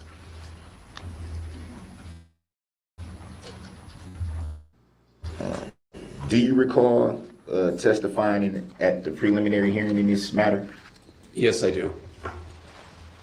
Can you recall what you said when asked a description of the driver of the vehicle you attempted to stop? I don't recall word for word what I said.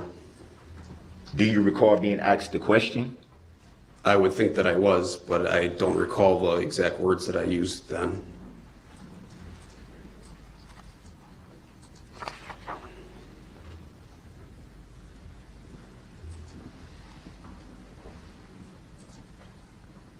Just 1 second.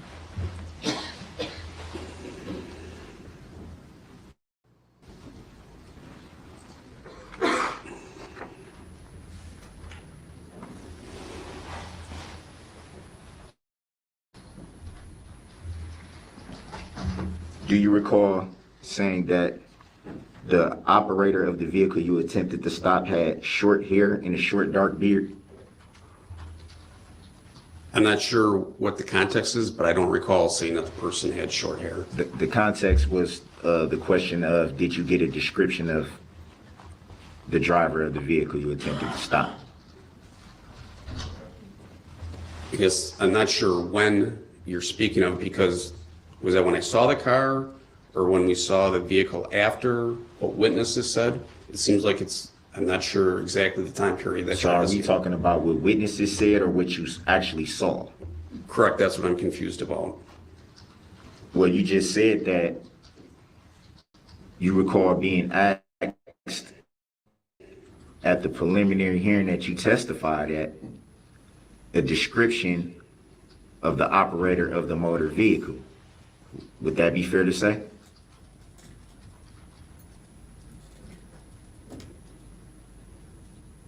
I don't understand your question. I think it's very clear. You testified at the preliminary hearing in this matter, correct? Yes, I did. And were you not asked a description of the operator of the motor vehicle that you attempted to stop? So I believe my testimony was at the preliminary hearing that I did not see the person's hair, if that's the specific time that you're speaking of. I have a portion of that preliminary hearing that you testified at with your words right here. Mr. Brooks, what page are you at? I am at page 17. All right, thank you. And you were asked, could you see anybody inside the vehicle? Your answer was, at that point, I could not see the person real clearly, but as the vehicle continued pushing through me, I was paused. My position changed to the side of the vehicle where I was directly outside the driver's side window. And I could see inside of the window and I could see the driver very clearly. Would that be fair to say that those are your statements? Yes, sir. So, could you or could you not see the driver clearly? That has nothing to do with what your hair looked like, stupid. Your question is if I could see him clearly. Yes, I could see him clearly. So why would you state that you couldn't see him clearly when asked the question? I think you're asking about his hair. No, I asked about his hair before. This is a different question. Could you ask your question again, please? You just stated that you could see the driver clearly, correct? Correct. But you also said that you couldn't see the driver clearly, correct? Objection, that's a misstatement. Grounds. So, Mr. Brooks, I think it comes down to a little bit of context. I'm going to sustain the objection, and then if you would please rephrase. I think it comes down to at what point in time in the contact with the SUV are you referring? At any time.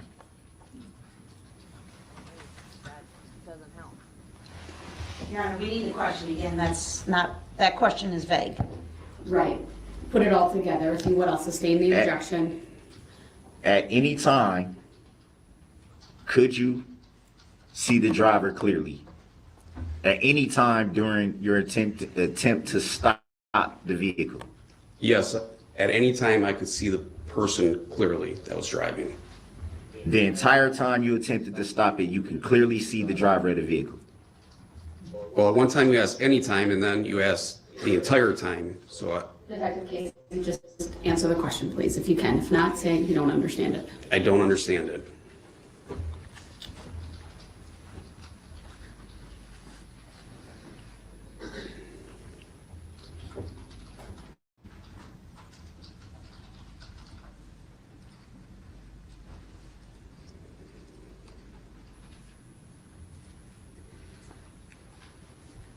Just a second.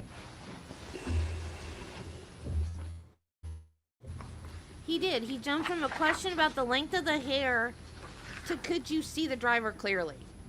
He totally... Did you observe the vehicle strike anyone when you attempted to stop it? No, I did not. Did you see the vehicle strike anybody before it approached you? No, I did not. Would it be fair to say that there were hundreds of people present at the time that you attempted to stop the vehicle? Yes, there were hundreds of people there. And you saw no one struck by the vehicle? That is correct.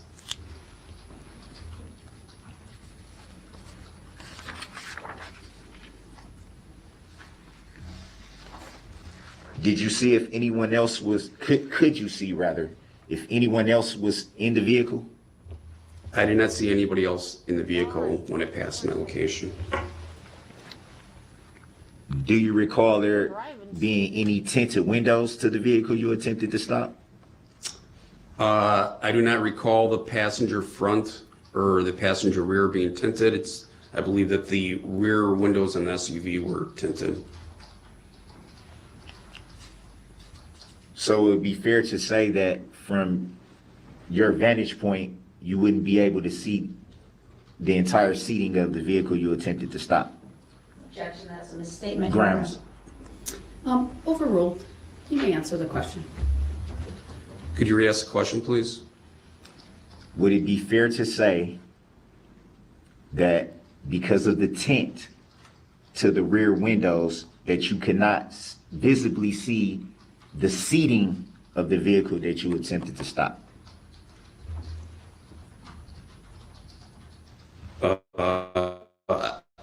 I did not see anybody in the vehicle. I don't think that the tint had any reasons for me not to be able to see in. So it would be fair to say that you could clearly see the seating of the vehicle you attempted to stop, front passenger and back seat. From the limited view that I had, I thought that I could see it. Even though you just said that the rears were tinted? I believe that it's the far back windows in the passenger compartment that were tinted, not the passenger windows, from my memory. So it would be fair to say you can recall every window that was tinted on the vehicle that you attempted to stop? I think that question's been asked and answered, Your Grounds. Honor. His answer should Grounds. stand. Hold on, Mr. Brooks. The objection is sustained. Next question. Asked and answered.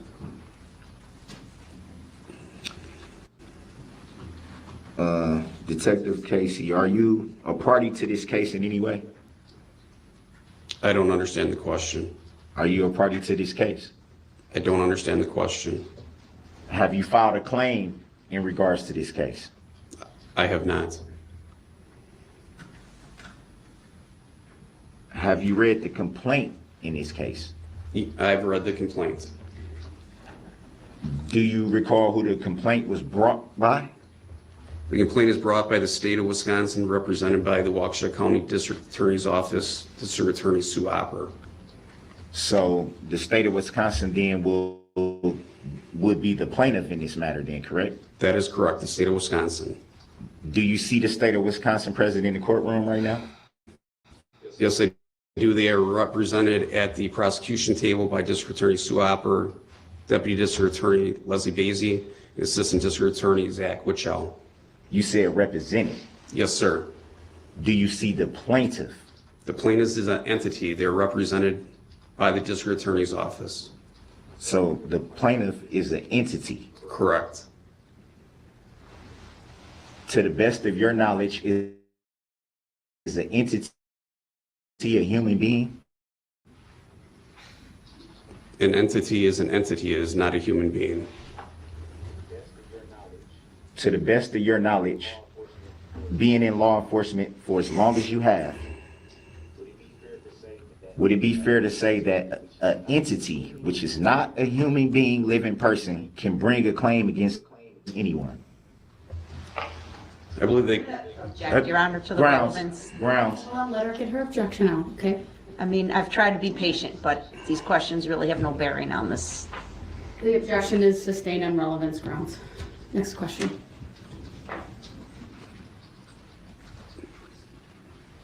Have you ever had any interaction with the plaintiff in this matter? Objection, irrelevant. Grounds. Sustained. How long have you known the plaintiff in this matter? Objection. Grounds. Let her get her objection out, Mr. Brooks. It's sustained on relevance grounds.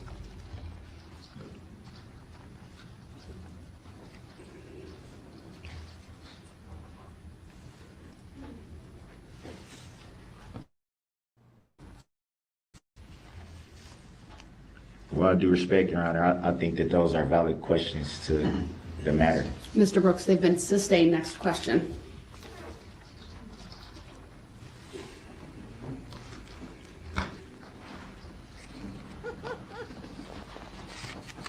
Judy, how long was the jury out? Do you remember? Just so we're clear for the record,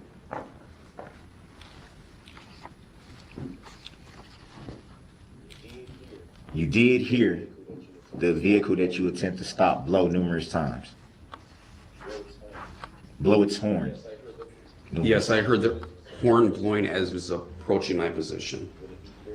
Would it be fair to say that that would indicate that the vehicle was trying to alert people to its presence? Objection calls for speculation. Grounds. Sustained. Speculation.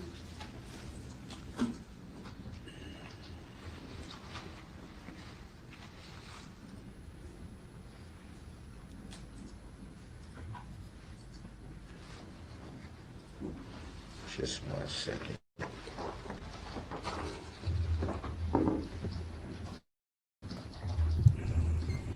He yells grounds the way my stepdaughter yells Uno. When we're playing Uno, she thinks if she can yell Uno faster than you can, like if you have Uno, like you go to lay down that second to last card, she thinks if she yells Uno before you do, that you have to pick up 2 cards. Like, Casey, no. Give me time to say the word. You don't win if you say it faster than I do. And that's the way he says grounds. He reminds me of my stepdaughter sometimes.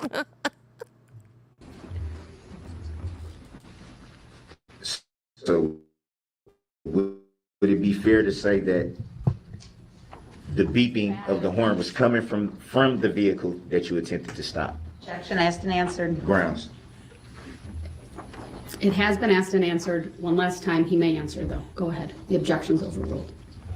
I believe that it was coming from the vehicle that was coming to my position, the Ford Escape. Oh, yeah. They had a lot of paperwork to do. I want to refer you again to page 15. It is from your testimony at the preliminary hearing. With Your Honor, that's improper because Detective Casey does not have the testimony transcript in front of him. The district attorney is correct. This witness does not have the transcript in front of him. So would that render him unable to recall what he testified to? I don't know. You have to ask him that. That's what I was attempting to do, Your Honor. I apologize.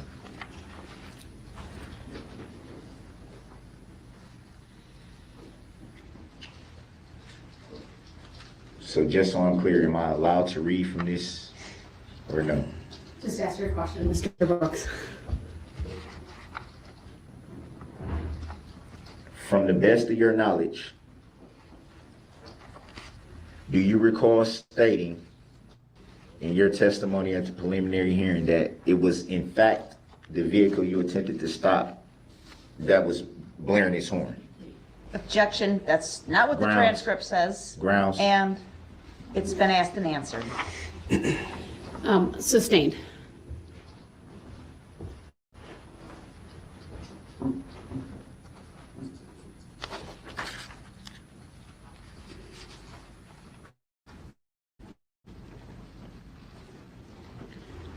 Were you injured in any way attempting to stop the vehicle? I was not injured when I was trying to stop the vehicle.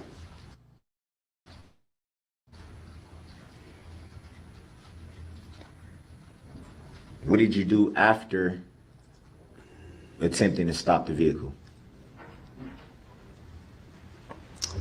I first got on my radio and advised the other units that were in the parade route that red Ford Escape had went past my position. I requested additional squads be sent 1039, which means red lights and siren. Shortly after that, I began running after the Ford Escape in an attempt to stop it, but the vehicle sped up to a speed that I couldn't keep up with it until it hit the next position.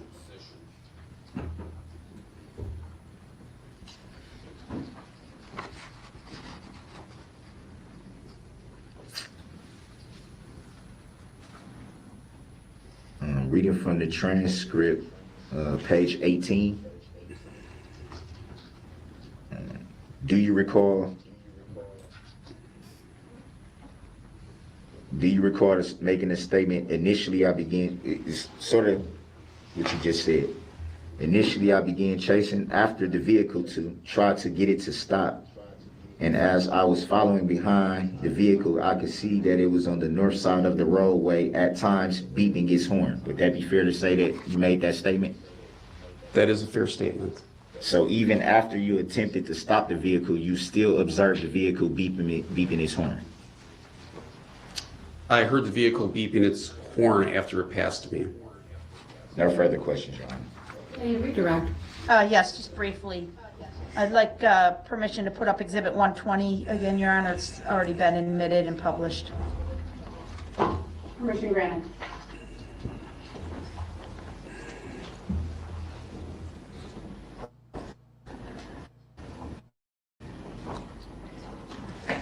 Detective Casey, is Exhibit 120 on the screen now? Yes, it is. And you've been asked here today several questions from Mr. Brooks about what you saw as the vehicle passed you. Is that correct? Objection. I do not consent to being called that name, and I do not know the person that you refer to. Objection is noted. It's overruled. Yes. Is Exhibit 120, well, strike that. Do you know where on the parade route the vehicle was located when this screenshot was captured? Objection, hearsay. Overruled. Yes, I do. Where? Approximately the 200 block of West Main Street. The building directly opposite the Ford Escape is 234 West Main Street. You were back at the intersection of White Rock and Main Street, correct? Yes, I was. So about how far was it from where you saw the red SUV with Mr. Brooks driving to where this photo was, where this video was taken, and this is a screenshot from that video, correct? Objection. I do not consent to being called that name, and I do not know the individual by who you refer to. Your objection is noted. May I answer the question? I would say that it's approximately 0.2 of a mile for me, a very short distance. Okay. Was the appearance virtually the same from when you saw it to when this screenshot was captured? Objection, hearsay. Overruled. Yes, it was. Are you able to see the driver of the vehicle in this screenshot, sir? Objection, hearsay. Overruled. He doesn't know what Yes, I am. is, does he? Can you see the hair of the driver in this screenshot, sir? You cannot see his hair. As the vehicle went past you, back at your post on White Rock and Main, what were you focused on? I was focused on the driver's face when it was driving past me. Okay. You told us on direct examination on Friday you were able to pound on the hood, correct? Were you directly in front of the vehicle at that point? Objection. It was also, he also said in his testimony on Friday that he can identify the clothing. He specifically said what the color of the clothing You're was. attempting to testify. That's not a proper objection. As to the specific objection, it's overruled, and Attorney Opper may complete her question. Where were you positioned when you were pounding on the hood of the SUV? Objection. Overruled. And by that, I don't mean the street, I mean where on the car? I was directly in front of the vehicle by the left front bumper. Did you have to step out of the way to avoid being struck? Objection. Hearsay. Overruled. The vehicle came in contact with me. As it was pushing through me, I shuffled my feet to the side, and then I continued down the side of the vehicle where I came directly in view with the driver's side window. Okay, so you would have been, what was the driver doing as it passed you? Objection. Irrelevant. As he passed you, I should say. Overruled. Objection. I do not consent to being called he. Initially, he was staring straight ahead, and as I was pounding on the driver's side window, he turned and looked directly at my face. Okay. And the reason you were pounding on the hood and pounding on the driver's side window is what? I was trying to get the vehicle to stop. Did the vehicle stop? The vehicle never stopped. Did the driver make any effort to pull over or pull off the parade route? Stop. Objection. Hearsay. Overruled. It's a stop. I could see the vehicle driving until it crossed Barstow where it first made contact with people. The vehicle sped up, and I never saw it slow down or stop until I lost view of it as it crossed Barstow Street. Okay.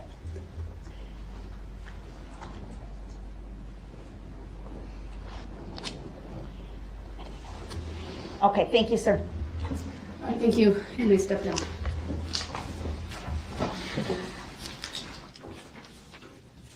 State may call its next witness. Thank you. The state would call Officer Bryce Buttrin.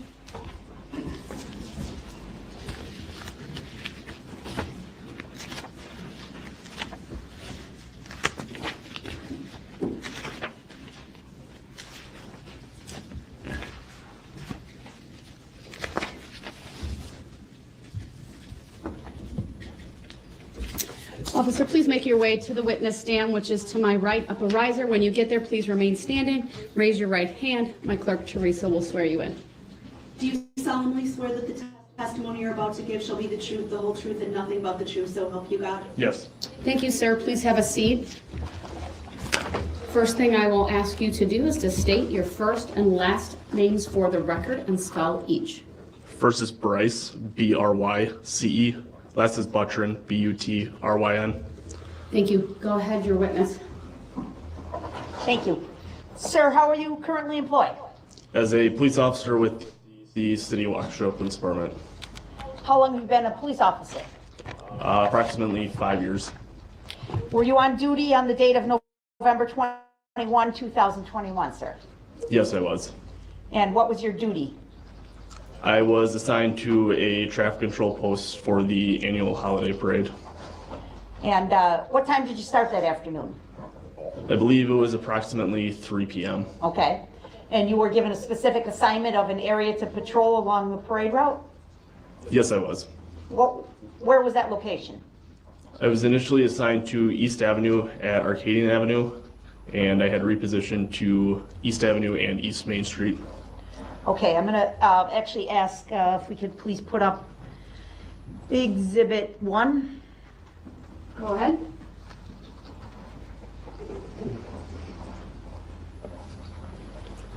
So I'm gonna give you a pointer, sir, if I may. Yeah, if I could have Deputy Whittick come get that from you, please. Thank you. It's on the big screen behind you. I'm going to have to ask you to use the pointer and just point out these locations, please. So, Is that expandable? Does he need Yes. to open that up? All right, thank you.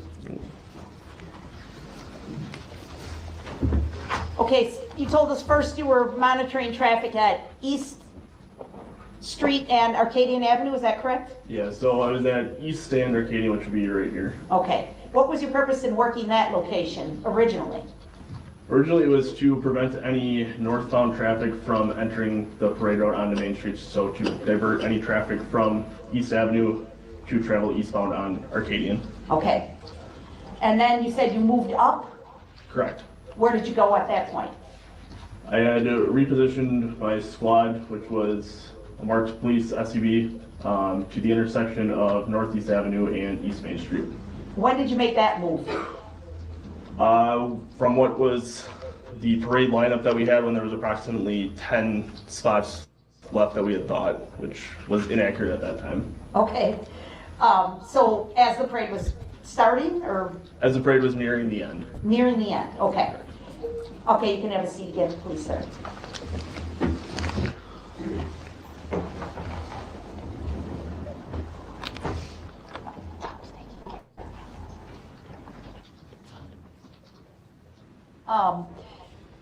When you got up to near the parade route, did you just stay in that area, sir, or Yes, I did. were there any other officers present in that area? Yes, there was. And were you just watching the parade and monitoring the people? Correct. At some point, did something unusual occur? Yes. What was that? There was initial radio traffic of squads being dispatched to what was initially coded as a man with a knife call. There was information that there was a fight occurring in Frame Park. And then after that, there was radio traffic that there was a vehicle that was entering the parade route. Okay. And you were near the beginning of the parade route, as you just showed us, right? Yes. Okay. When you heard that information about a car entering the parade route, what did you do? Based on the information that was available at that time and previous situations that had occurred, I unholstered my firearm and stood and began walking out into the road on East Main Street.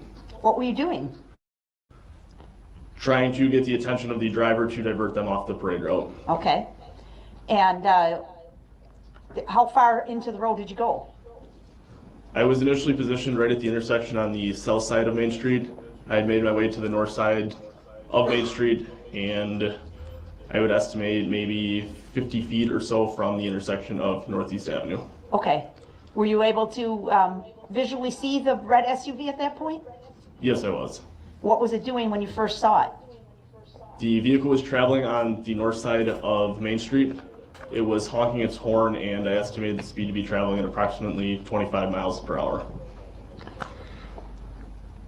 What did you do? I had raised my left hand and was telling the vehicle to stop, and the vehicle was ignoring what I was doing.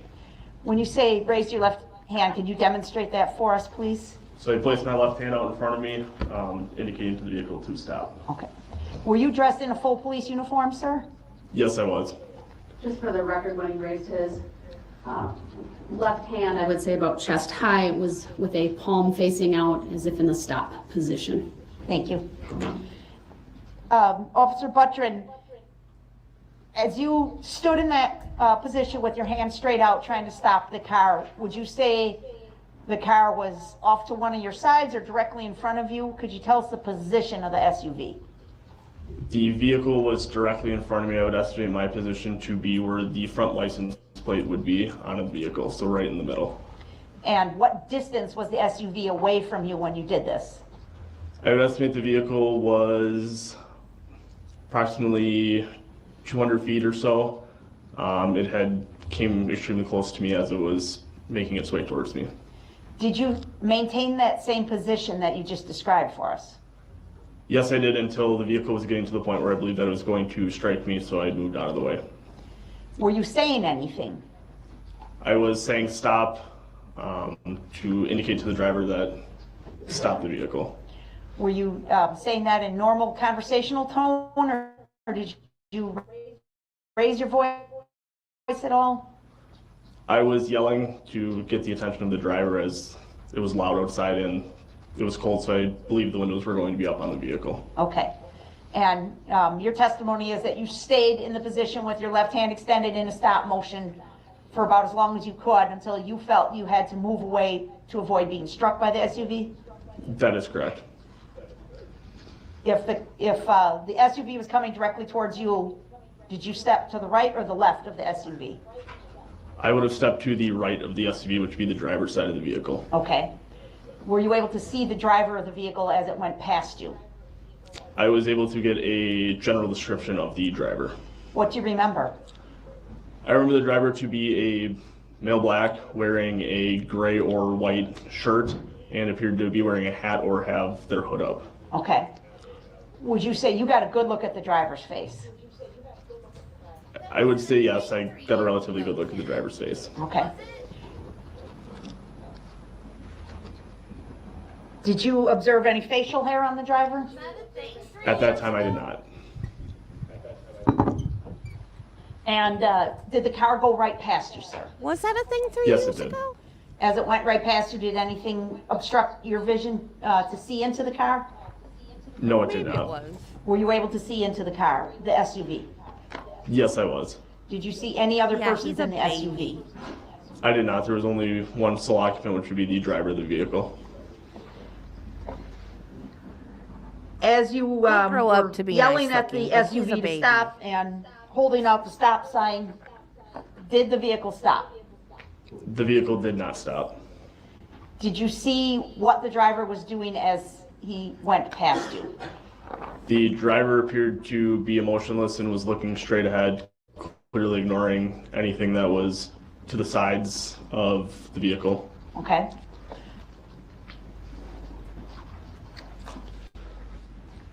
Did you hear the vehicle honking its horn? Yes, I did. More than once? Yes, multiple times. As the vehicle went past you, what did you do? I had lowered my firearm again to my side and I attempted to grab the driver's side door with my left hand Why'd you do that? in order to hopefully open the door and gain the attention of the driver to get them to stop. Are you able to estimate the speed of the vehicle as it went past you? Objection. Hearsay. Overruled. He may answer.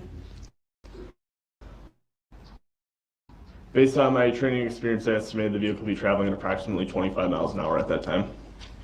Were you able to get the door handle open? Defective I was lunch? not. Did you get a hand on it? Yeah, I did lunch not. was The a vehicle little was traveling too defective. fast to be able to do that. Okay, you reached for it but missed, basically. That's correct. Okay. This is the area where you tried to stop the SUV. This is before Barstow, correct? Yes, it is. Okay. I like detective Did you continue to lunch, too. watch the vehicles that went past you? Objection. Irrelevant. Overruled. I had watched the vehicle and I began to chase after it westbound on Main Street. On foot? Yes, on foot. Were you walking or running? What were you doing? I was running after it. Were you saying anything at that time? Objection. Irrelevant. Overruled. At that point, after the vehicle had passed me, I was not saying anything, I just began chasing it. Okay. And you were running after it. Yes, Were you able to catch it? I was not. The vehicle was traveling too fast. Can you approximate the speed of the vehicle at this location?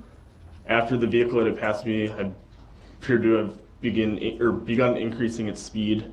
Vehicle was traveling approximately 30 to 35 miles an hour. Did you see the red SUV strike anyone? Not between the intersections of Northeast Avenue and Northwest Barstow Street. How about once it crossed Barstow? Yes. What did you see? Um, You can take your time. I'm sorry. I know this is a lot of questions, so. I observed the vehicle swerving side to side. People flying from the vehicle, items flying in the air, things like that. Do you know, Officer Buttrin, as you have to reflect on this in your testimony, who was being struck? Do you remember a uniform or a description of any type? There was so many things flying at that point, I don't know what was being struck. Okay. Now, you were trying to keep up with the vehicle, right, on foot? Yes, there was. To be clear, there's no squad cars chasing the defendant's vehicle, correct? Not at that time, no. Okay, just officers on foot trying to catch up. That's correct. And at any point, did you see the vehicle just pull over to the side of the road and stop? Objection. Hearsay. Overruled. From the time that I could visually observe the vehicle, I did not see it stop or pull to the side of the road. After you saw the SUV strike other human beings, did you see the driver stop, pull over, and check on those persons? Objection. Irrelevant. Overruled. No, I did not. The vehicle continued. Was the driver of the SUV still honking the horn? Objection. Hearsay. Overruled. From the distance that the vehicle had traveled away from me, I could not, at that time, hear what the vehicle was doing. Okay. I'm gonna show a couple videos to you, okay, sir? First, I'm gonna ask for exhibit number 16 to be put on preview mode. Go ahead.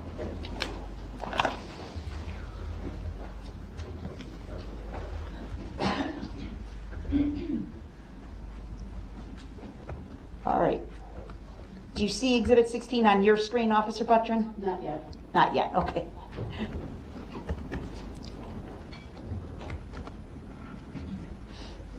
It's on now. Okay, I'm gonna ask Ms. Gussie to just play a few seconds so that you can make sure you're looking at the same clip that we've seen before. Okay, you can stop. For the record, about 3 seconds of the clip was played. Do you recognize this video clip, sir?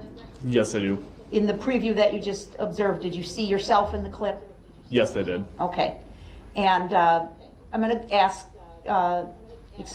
excuse me, do you believe this clip is a true and accurate representation of your actions on November 21 of 2021? Yes, I do. Move to admit and permission to publish, Your Honor. Objection. We haven't seen the entire video yet. How do we know what's in the video? The proper foundation has been laid. The objections noted. Exhibit 16 is received. Permission to publish is granted. All right, for the record, it's a total clip of 18 seconds. I'm going to play it through once for the jury, and then we can break it down and ask you to describe further if we need to.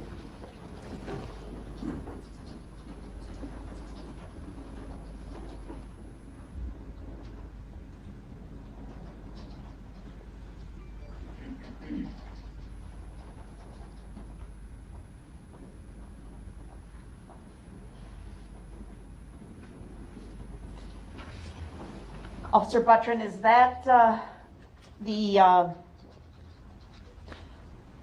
video, is that video consistent with the testimony you just provided about your efforts to approach the SUV and stop it? Yes, it is. We were not able to see on the video the part where you stood in the middle of the road with your left hand extended, correct? That is correct. But we did see you run from the right side of the video to the left side of the video and appear to be making your way down the north side of the street, is that correct? That is correct. And is that the location where you would have been when you tried to stop the vehicle? Yes. And then we saw you sprinting after the vehicle, correct, on foot? Yes. Okay. I'd like to show you another exhibit 17, please.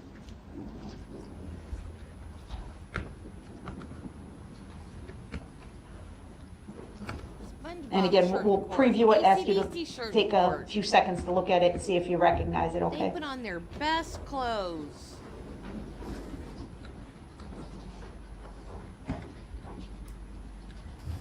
Okay, you can stop. Again, you just previewed the first 3 seconds. Officer Buttrin, have you seen this video before, sir? Yes, I have. Do you see yourself in this video? Yes, I do. Do you believe this video is a true and accurate representation of your actions on November 21 of 2021? Yes, I do. Do you happen to know how this video was recorded? Objection. It's Or from relevant. what camera? You're right, it's a vague question. From what camera this video was recorded? Objection. Relevant. Overruled. This was recorded from the City Waukesha Police Department squad camera. For your squad car? For the squad car that was operating that night, yes. Okay. Move to admit number 17 and permission to publish? Objection. Actually, it's 4 seconds that was played, and we still aren't clear of the relevancy of this video. Your objections are noted. Foundation has been laid. It's relevant. Overruled. Exhibit 17 is received. Permission to publish is granted. All right, we're going to put it up. Before we play it, I'm just going to have you set the scene here. Can you, that's a touch screen in front of you, sir. Can you circle yourself in the video?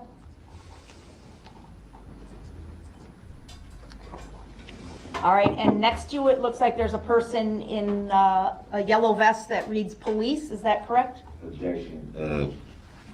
We're referring to the officer giving testimony, not the officer that's present with them. Overruled.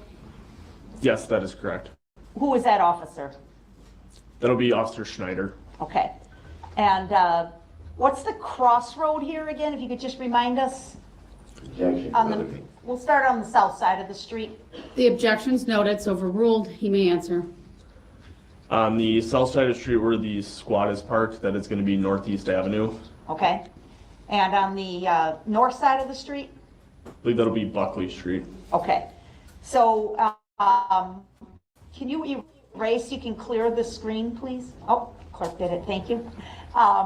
Just kind of draw a line or point out where Buckley Street is. It's a little hard to see exactly at this moment, correct? Correct. You could just show okay. And as this video plays, you can see Buckley Street a little clearer as the people move, is that right? That is correct. Okay. All right, please clear, thank you. All right, we're gonna go ahead and play this in its duration. It's 37 seconds in length.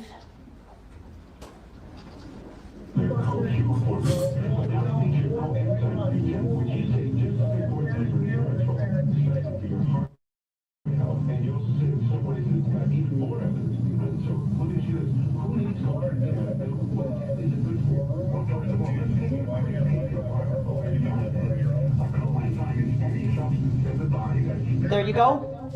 Correct.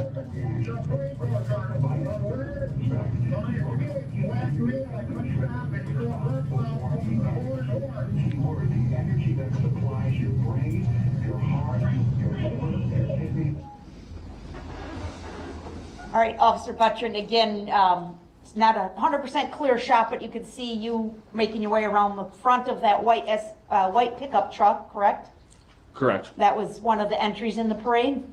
I believe so, yes. Okay.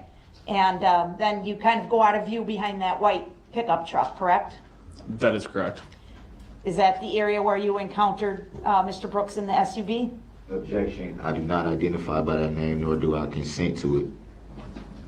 Your objections noted. It's overruled.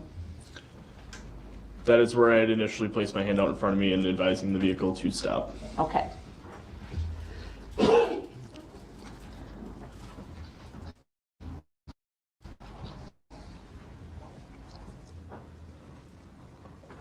How far down that parade route did you run, sir?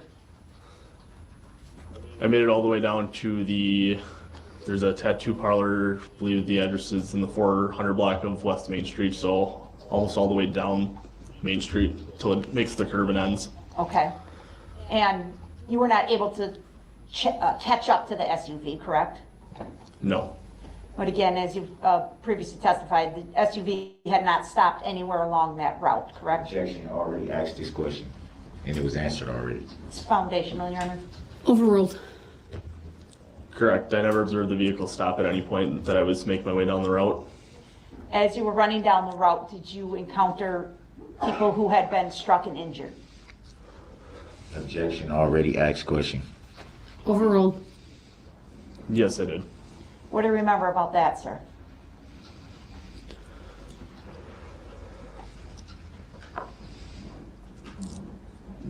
There were multiple casualties on both sides of the road. varying degrees of injuries to people. The only way to describe it is just pure chaos. There was people pulling at me in multiple directions, trying to help people. Did you attempt to render first aid to some people? Initially from the area of Barstow to the area of about Clinton Street. There was still an active threat of the vehicle, so I continued to chase after that vehicle to stop the threat. And then when I made my way to Clinton Street and westbound from there, began to render aid. Okay. Some point much later in the night, are you aware that the vehicle that was suspected to have been involved in this incident was found on Maple Street, sir? Yes. Did you go to that area? Yes, I did.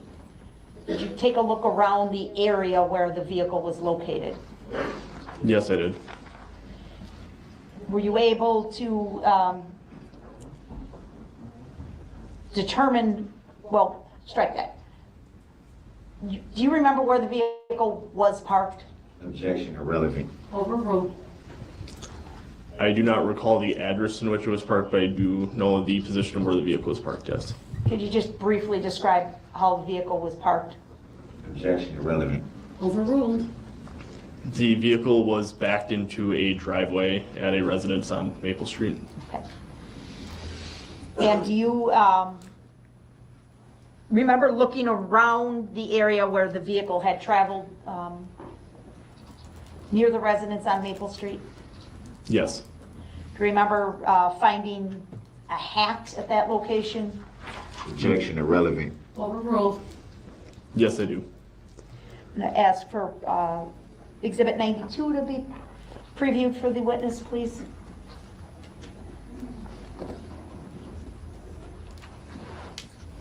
Is 92 up, sir? Yes, it is. Do you remember seeing that item? Yes, I do. Do you believe this picture is a true and accurate representation of the hat that you observed in the backyard? Yes, I do. Move to admit 92 on permission to publish, Your Honor. Objection, hearsay. How can we know for sure that that hat wasn't by somebody that lives in the building? Mr. Brooks, you can't testify. You're attempting to do that. I'll instruct you not to. Your objection is overruled, and Exhibit 19 is received. Permission to publish is granted. I'm sorry, it's 92, Your Honor. Oh, 92. Thank you. Exhibit 92. You remember seeing that hat in the backyard area, sir? Yes, I do.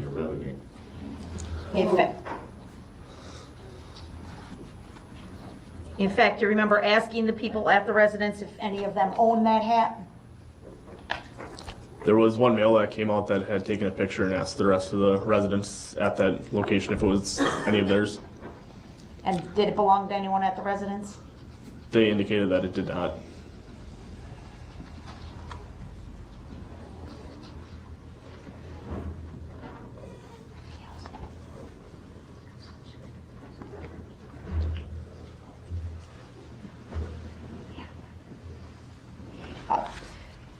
Officer Buttrin, the videos that we saw, Exhibits 16 and 17, I asked you about that side road on the north side of the street, north side of Main Street, Buckley Street, correct? That is correct. Were there any barricades at that location, sir? Objection, hearsay. Overruled. Yes, there were, if I remember correctly, I believe there were 3 barricades. And did they fully block the roadway at that location? Yes. If Mr. Brooks had wanted to leave the parade route, would he have been able to get out at that location? Objection, I do not consent to that name, or nor do I know any individual by that name. Your objection's noted. You may answer the question. Yes, it would have been a reasonable exit point. Would there have been anything other than those plastic barricades that would have blocked his exit from the parade at that spot? Objection, hearsay.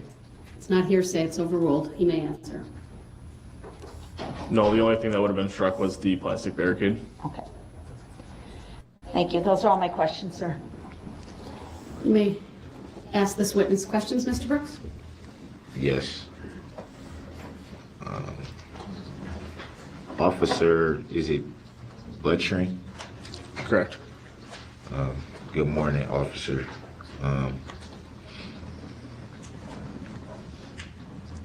You stated that you had got, or you heard a radio call about a knife fight in Frame Park. That is correct. Did you ever at any time follow up or go to Frame Park to investigate the said knife fight? No, I did not. Did you learn any initial information about the said fight? No, I did not. Do you know who reported the knife fight? No, I do not.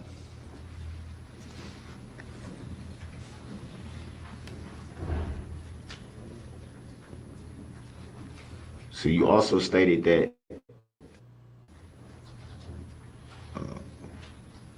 that you heard the vehicle that was approaching honking its. To the best of your knowledge, what would be a reason that someone operating a motor vehicle will honk their horn? Objection, speculation. Overruled. May I answer? There are multiple reasons why a vehicle would do that. Can you give any specific reason? To alert people or vehicles in the area that there's a vehicle coming.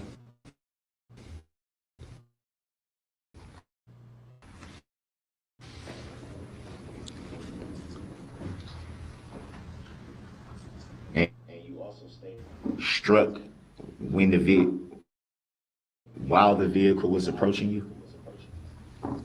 Between the area that I observed the vehicle and Northwest Barstow Street, I did not see anybody struck, no. Would it be fair to say that you also didn't see the vehicle target anyone? Objection, speculation. Calls for speculation on the part of the witness. So it's sustained.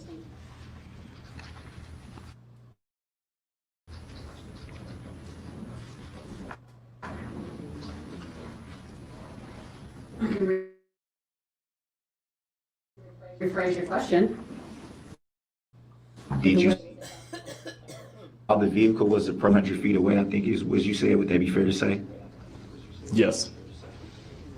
Did you see the vehicle actively targeting anyone to strike them? Same objection.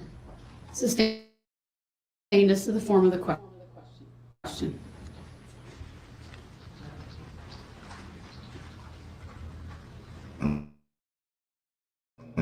What would you estimate was it hundreds of people, dozens of people, right in the general area that you were? I would estimate there's probably several hundred people in that area. And you saw no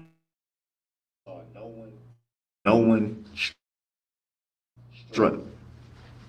Objection vague. Out of the hundreds of people that were in your general area, you didn't witness anyone being struck by the vehicle? Not initially.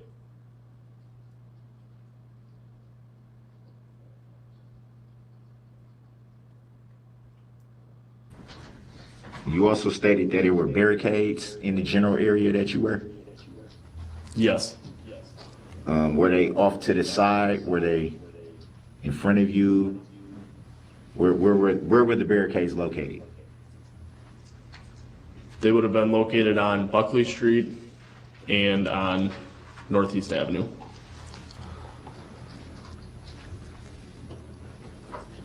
Would it be fair to say that those were the side streets coming into the main street? Yes.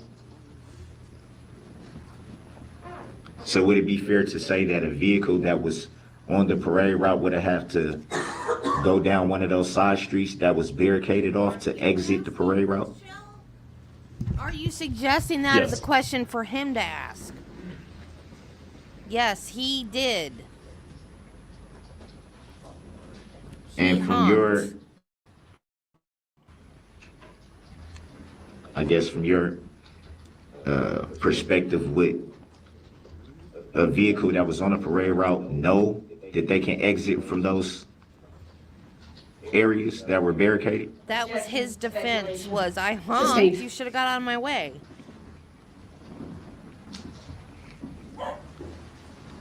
Were you injured in any way by the vehicle? What? No.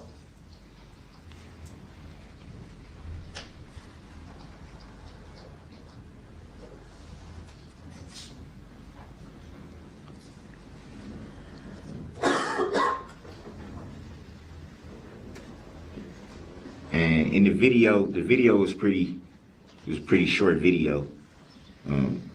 Would it be fair to say that the vehicle passed you relatively quickly? Yes. And you were able to get a look at the operator of the vehicle as quickly as it passed you? Yes. Did you notice any tinting to any of the windows on the vehicle? No. So you were able to see inside of the vehicle pretty clearly? Yes.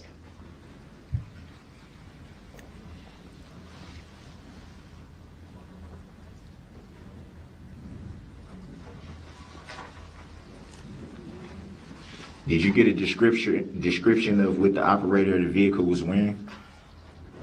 Yes.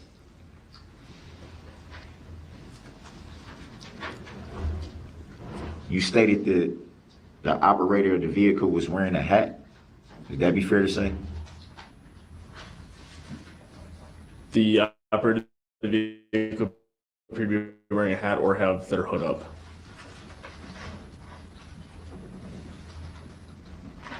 If you got a clear description of the operator of the vehicle, wouldn't you know if it was a hat or a hood? Objection, argumentative. Grounds. Sustained, rephrase your question. Would the vehicle had been moving too fast for you to clearly see if the driver had anything on their head? No.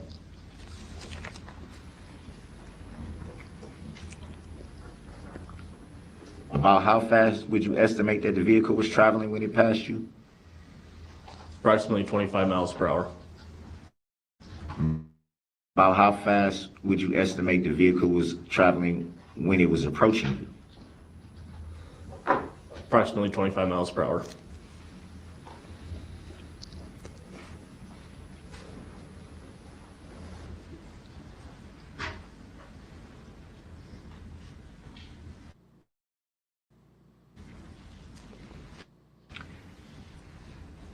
Were you able to hear the vehicle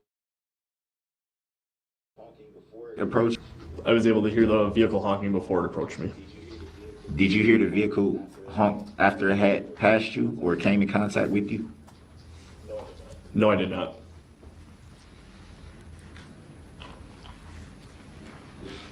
Would it be fair to say that the video shows that you can clearly see or let me rephrase that.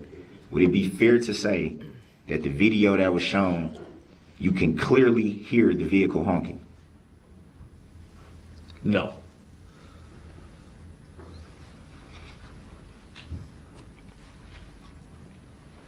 Can we play the video again for the witness?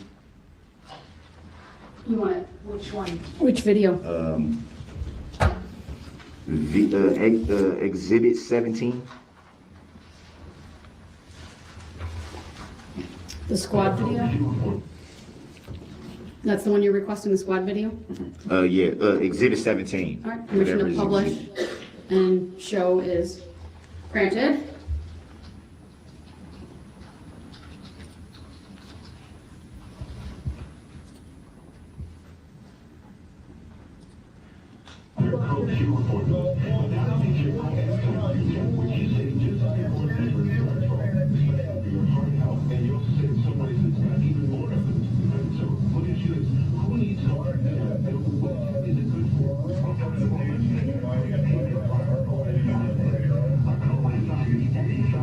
Pause it right there.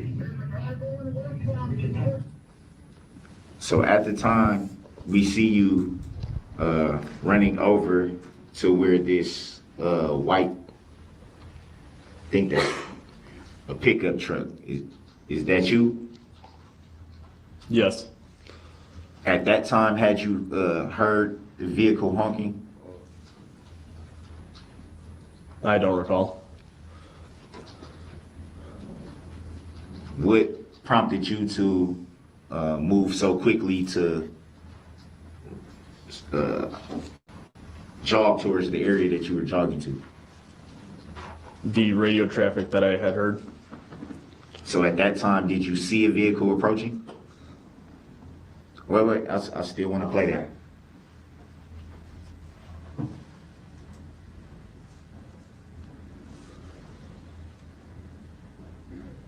At that time, did you see a vehicle approaching? From my position here, I don't know exactly when I had observed the vehicle. Continue playing.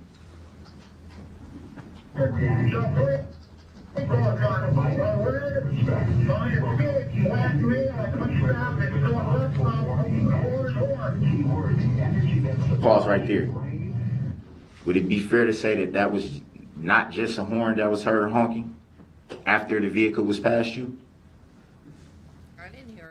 I did not hear a horn, no. Wind it back. For the record, Your Honor, the first time Mr. Brooks asked for the video to be paused, it was 22 seconds. The second time, it was about 39 seconds. We're now going back to about the 30-second mark. Objection. There isn't 39 seconds in the video. It stops at 37, so how could it be 39? I'm sorry. You're absolutely right, sir. 29. She's trying to help you, butthead. I can hear a horn. Sir, you can't testify, so you can ask a question of this witness, we'll watch it again, When? but at Let me some ask point you- you can't argue with Let him. me ask this question. When did you observe or hear the vehicle honking? At which part in this video? At no point in this video do I hear the horn honking. But you did, in fact, hear the vehicle honking. Yes. Do you remember what you were generally doing when you heard the vehicle honking?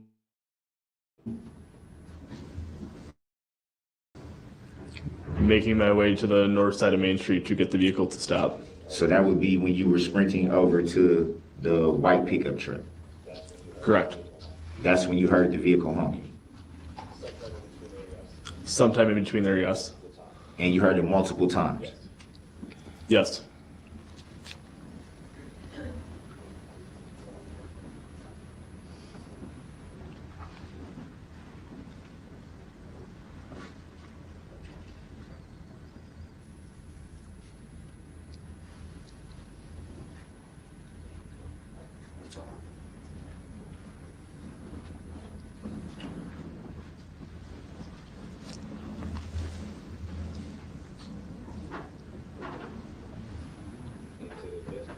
And to the best of your knowledge, a honking horn from a vehicle would indicate trying to alert people to its presence, correct?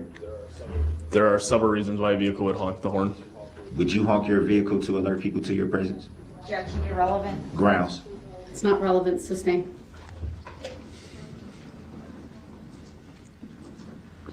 You said it would be multiple reasons that a vehicle will honk its horn. Would it be fair to say that one of those reasons would be to alert?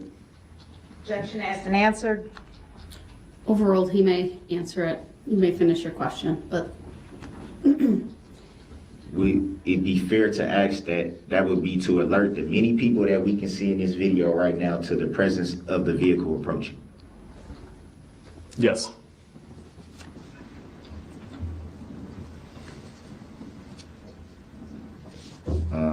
Officer Butcher, I see you in a uniform today. Would it be fair to ask that you would be on duty right now if not called to testify? hold on, Mr. Brooks, before we move on to the next topic, you had asked it to be paused. I trust you don't want any anything further from this video published to the jury at this time? Not at this time. All right, Madam Clerk may take it down. My apologies for the interruption. That's okay. Go ahead, ask your question again. Would it be fair to say that if you weren't here to testify this morning, you would be on duty? No, I would not be. So this would be an off day? I'm currently on vacation, yes. Do you normally wear your uniform on vacation? Objection, argumentative. Grounds. She's may saying answer. the grounds. Only if I have something related to police activity or duty. Do you feel that it was necessary to wear your uniform in court today? Objection, Grounds. argumentative. Sustained. Next question. Are you a party to this matter in any way? Objection, Grounds. irrelevant. Grounds. Sustained. It's Oh, not see, I relevant. didn't even get that. Do you have a claim in this matter? Objection, irrelevant. Grounds. Sustained. Thank you, Judy. I wondered why I kept Have you asking read the that. complaint in this matter? Objection, Grounds. irrelevant. Not relevant. Sustained. Do you know who the plaintiff is in this matter? Objection, irrelevant. Grounds. Sustained. Can you testify on who called you to testify? Who subpoenaed you to testify here this morning? I believe it was the state of Wisconsin. So the state of Wisconsin would be the plaintiff in this matter, to your knowledge? Objection, Your Honor. Grounds. This question is irrelevant. Sustained. It's not relevant, sir. Sustained. Next I think it question. holds relevant who called him to testify. He already answered. So you've had interactions with the state of Wisconsin? Objection, Grounds. irrelevant and vague. Grounds. Sustained.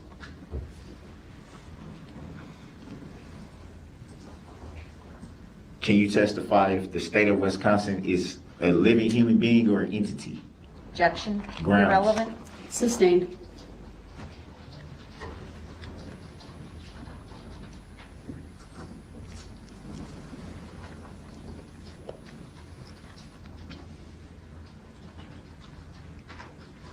So you in fact don't have a claim in this matter, correct?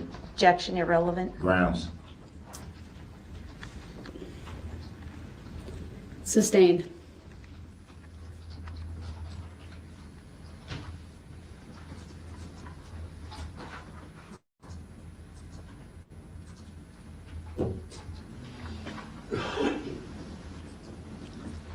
You are aware that all police departments are funded by the state of Wisconsin, are you not? Objection, irrelevant. Grounds. Sustained. and inaccurate. Grounds. Sustained. Irrelevant and inaccurate. If that's an inaccurate statement, then who pays you? Objection to Grounds. relevance. Overruled. He may answer. I assume you mean who pays him his salary. Correct. He may answer. Be the city of Waukesha. Is the city of Waukesha in the state of Wisconsin? Yes. Is the city of Waukesha the plaintiff in this case? No.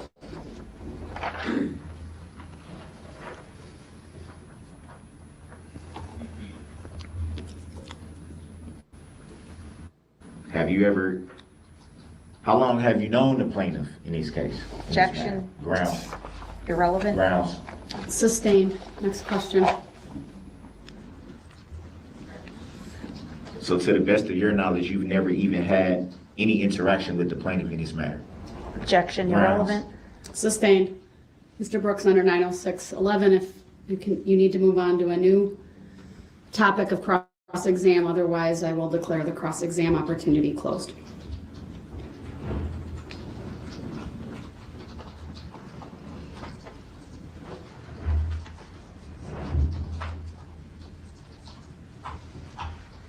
At any time when the vehicle passed you, did you hear the vehicle honk? Objection. Asked and answered. Sustained.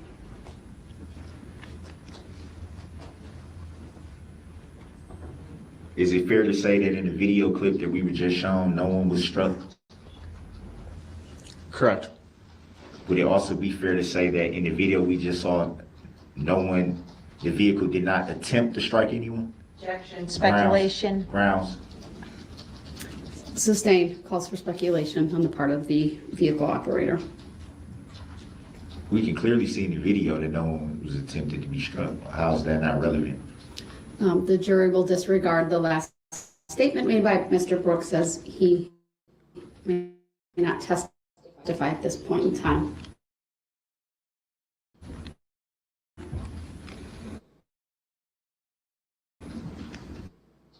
To be in court.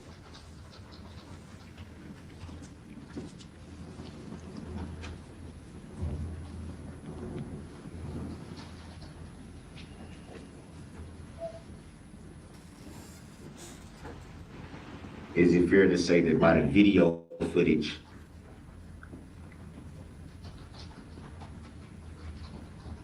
and to the best of your knowledge, no one was struck before the vehicle approached your presence? Objection. Grounds. Asked and answered. Grounds. Asked and answered. Sustained. Next question. I didn't answer the question. The witness did. I didn't answer the question. No shit. I'm sorry. To the best of your knowledge, at that point where you observed the vehicle, Didn't hear to that. your knowledge, no one had been struck at that point. Correct.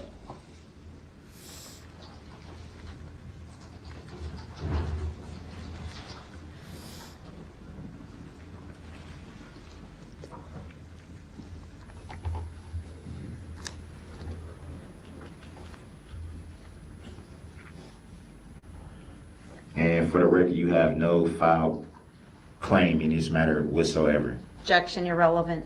Sustained. Were you injured in any way during this matter? No. No further questions. You're right. Just very briefly, please, Madam Clerk, put back up number 17.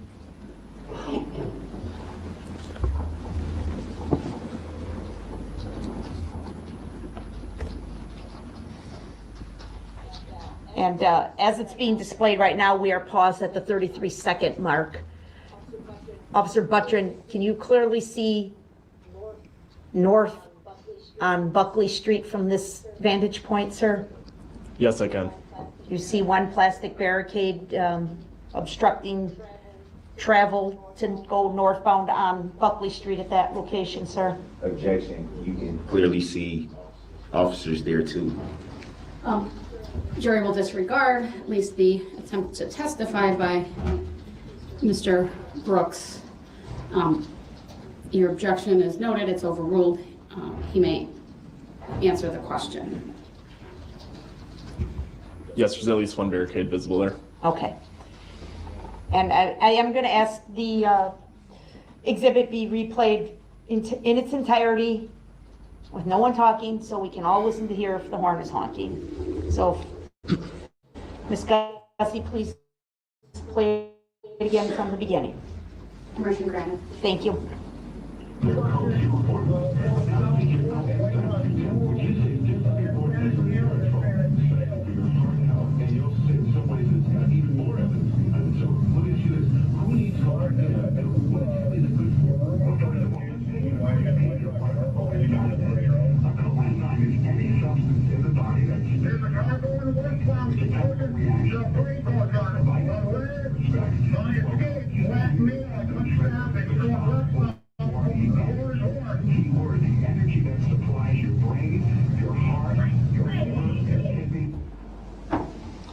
Exhibit 17 has been played in full. Officer Buttrin, at any point were you able to hear the horn honking in that video, sir? No, I was not. Thank you. I don't have any other questions. All right, thank you. You may step down.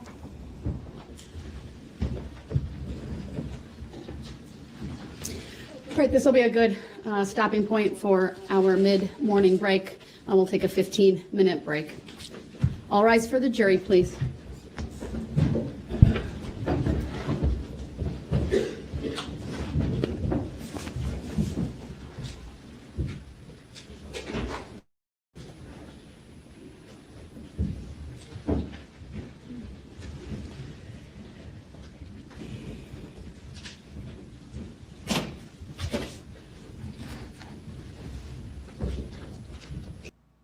these days.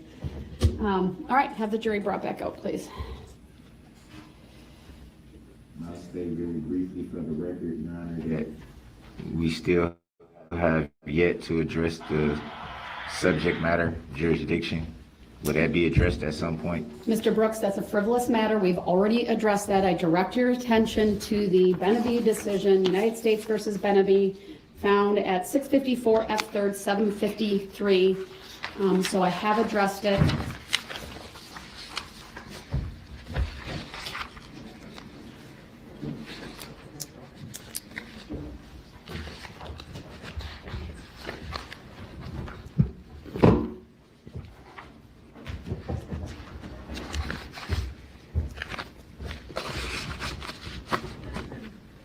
Is that a judicial determination, Your Honor?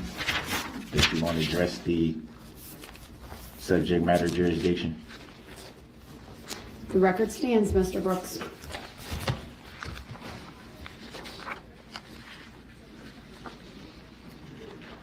Would a verified statement of particulars by affidavit be addressed, Your Honor?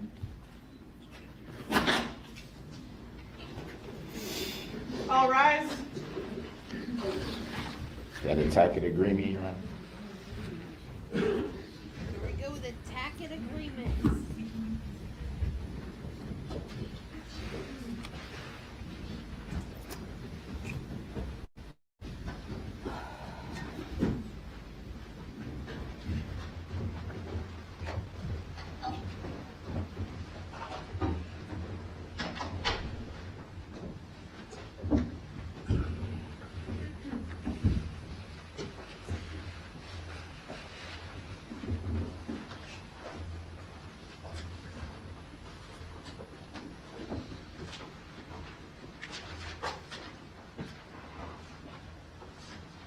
Thank you, everyone. Please be seated. Attorney Operative Statement calls next witness. Thank you. The state will call Officer Schneider.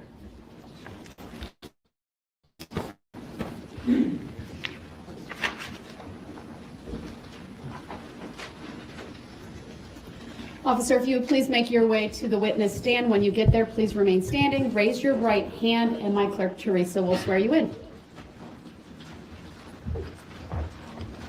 All right. Do you solemnly swear that the testimony you're about to give shall be the truth, the whole truth, and nothing but the truth, so help you God? I do. Thank you. Please have a seat.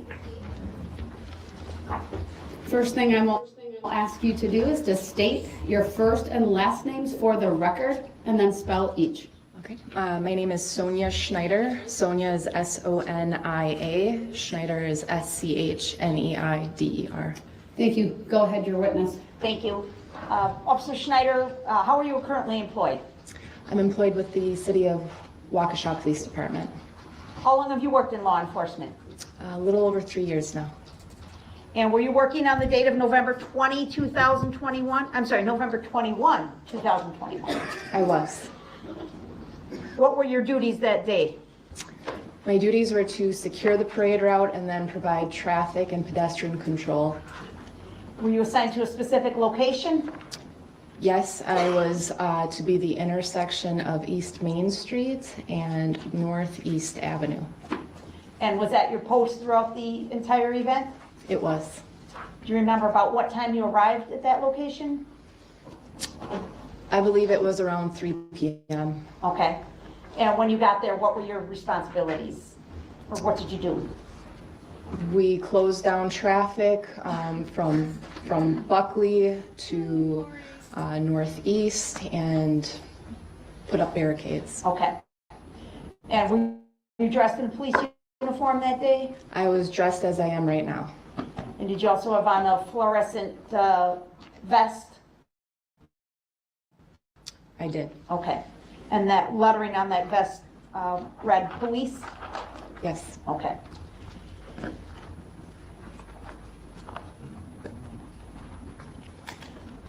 At some point during the parade, was your attention drawn to a vehicle described as a red SUV? It was. How was your attention drawn to that vehicle? Well, initially, we heard a call come out in the area of Frame Park about a potential man-knife fight. And then shortly after, I heard radio traffic about a vehicle going through the barricades or past the barricades. What action, if any, did you take? I was standing next to Officer Buttrin.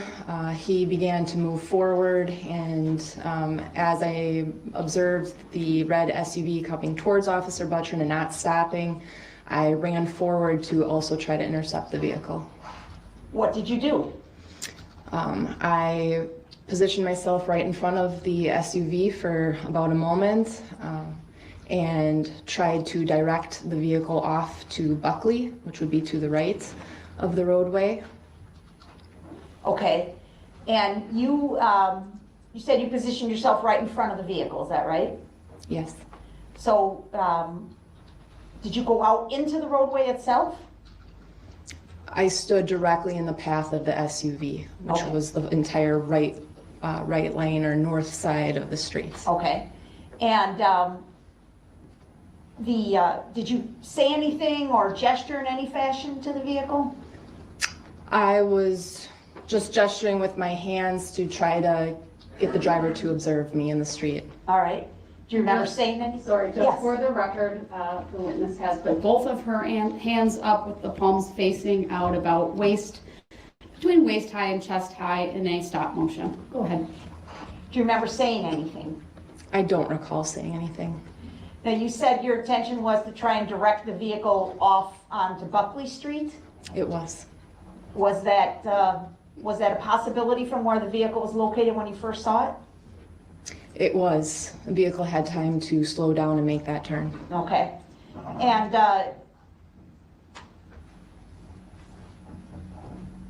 you said you were facing the vehicle head on, correct?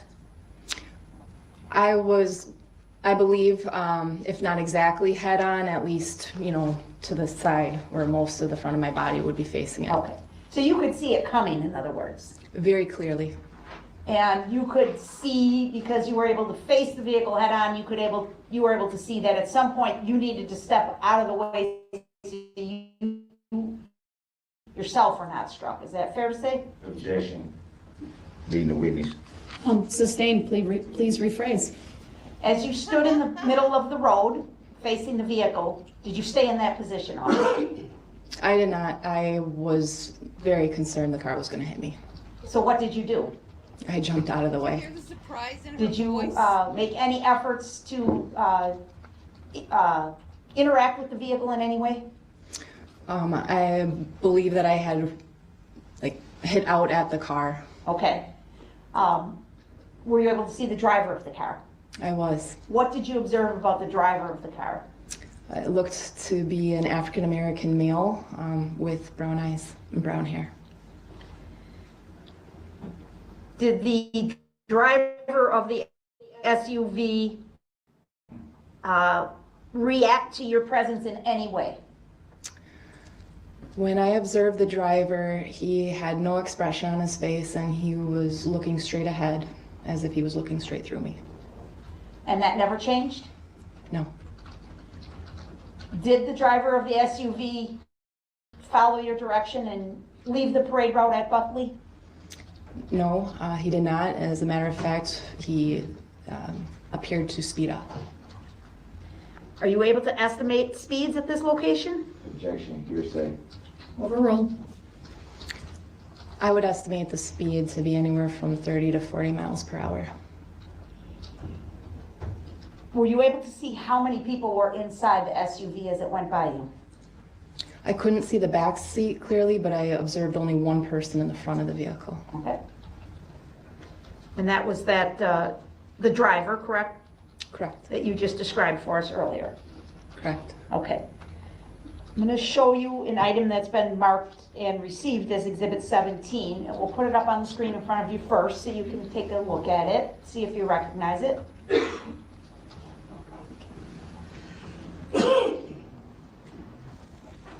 So, for the record, we've played about the first 5 seconds or 6 seconds of the video. Do you recognize this video, Officer Schneider? I do. Do you see yourself in this video? Yes. And do you believe this is a true and accurate representation of your actions on that day? Yes. Okay. Permission to publish 17, Your Honor? Permission granted, it's previously been received. So if you could please point out for the jury your location in Exhibit 17. You can circle on the screen if you want it to touch screen. This is me. And next to you? That's to your Officer, right? that's Officer Buttrin. Okay. At this point, what are you and Officer Buttrin doing?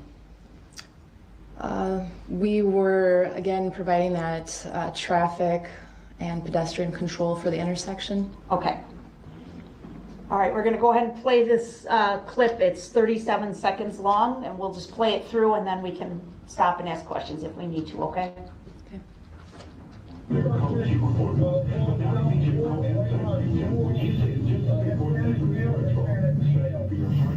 you also say in some ways it's got even more evidence behind it. So let me ask you this. Who needs to and what exactly is it good for? Well, first of all, let's take it a coenzyme is any substance in the body that's... There's a car going to westbound. Which a chemical reaction. Respect.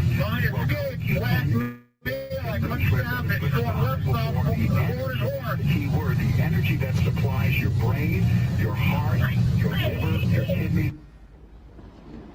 Officer Schneider, is that consistent with your recollection of the events? It is. I saw in Exhibit 17 at one point you appeared to leave your post on the south side of the road and run into the road. Is that what happened? Correct. And the vehicle went past you then? It did. The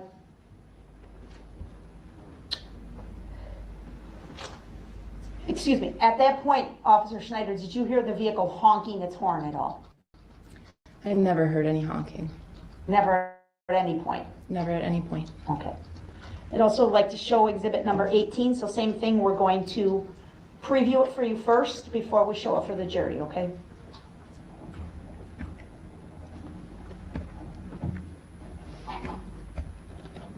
So for the record, we've shown about the first 2 or 3 seconds of that clip to Officer Schneider. Officer Schneider, is Exhibit 18 a true and accurate representation of your actions involving the red SUV on 11/21 of 21? It is. Move to admit and permission to publish 18. Any position, Mr. Brooks? Objection. What's the relevancy of the video? The objection is noted, it's overruled, and Exhibit 18 is received. Permission to publish is granted.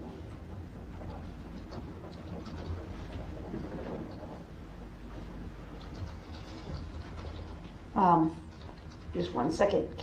I want to see the counter in the corner. Can you close that? Noted. Thank you. So for the record, this clip is 11 seconds in length. Officer Schneider, can you see yourself in this video at this point? Yes. Can you please circle yourself so the jury knows what to watch for? Oh, right there. Okay.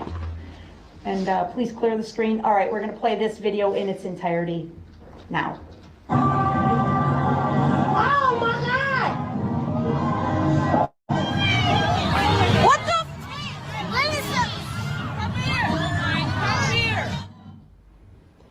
Again, is that the moment where you ran up to the SUV and tried to stop it? It was. Okay.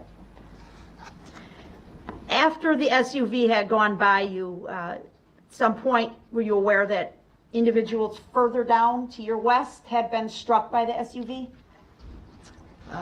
Yeah, there was what I would call screaming on the radio. Police radio? Correct. Okay. And you didn't see the SUV actually strike anybody, correct? I did not see that. When you heard the screaming and heard of the report of problems to your west, what did you do? Objection, hearsay. Overruled. Initially, I was just trying to, I didn't know if there was going to be another vehicle coming because we didn't know what was going on. So I was trying to get people out of the roadway, and as soon as I heard the screaming on the radio, I began making my way downtown. Did you encounter any people with injuries?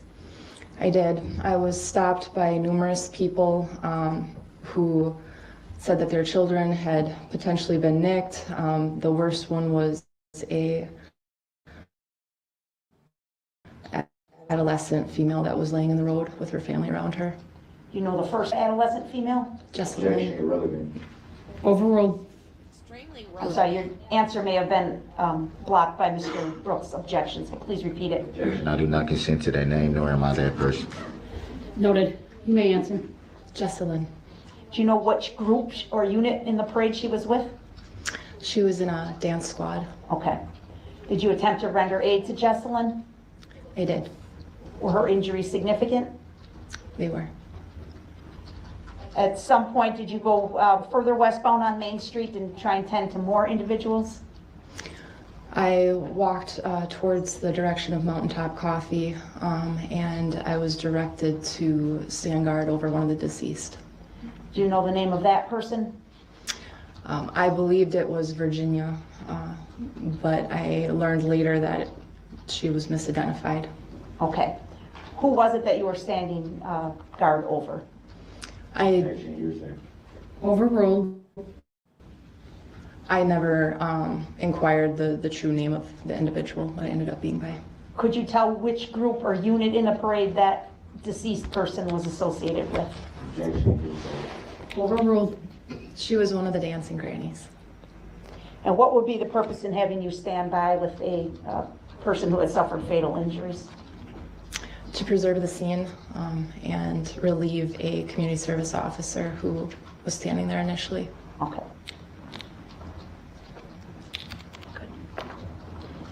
Thank you, Officer Schneider. I don't have any questions beyond that. Thank you. Any cross, Mr. Brooks? Yes.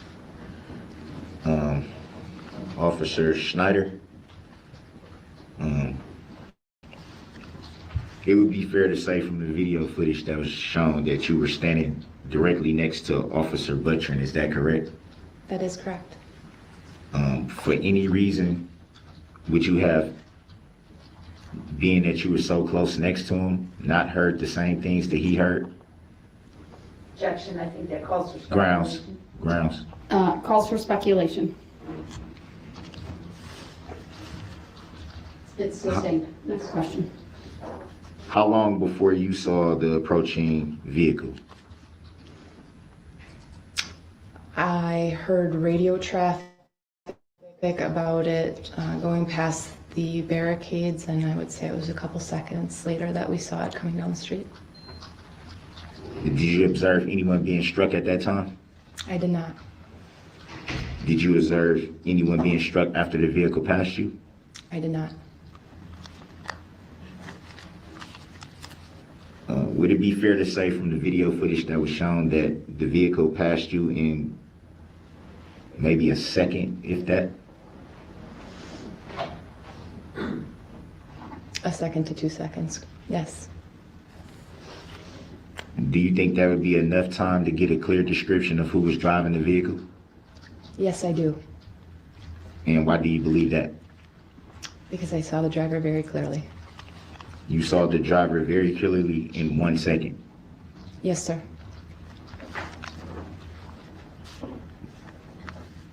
And do you recall if the driver had hair? I do. Do you recall if the driver was wearing a hat? I don't recall that. Do you recall anything that the driver may have been wearing? No, I don't. Do you recall seeing anyone in the back seat? I couldn't see the back seat from my position. Why could you not see the back seat? Because there's front seats in the way. Were there any tinting to the vehicle that you saw? Not that I saw. So you saw no tinted windows at all on the vehicle? I do not recall seeing tinted windows.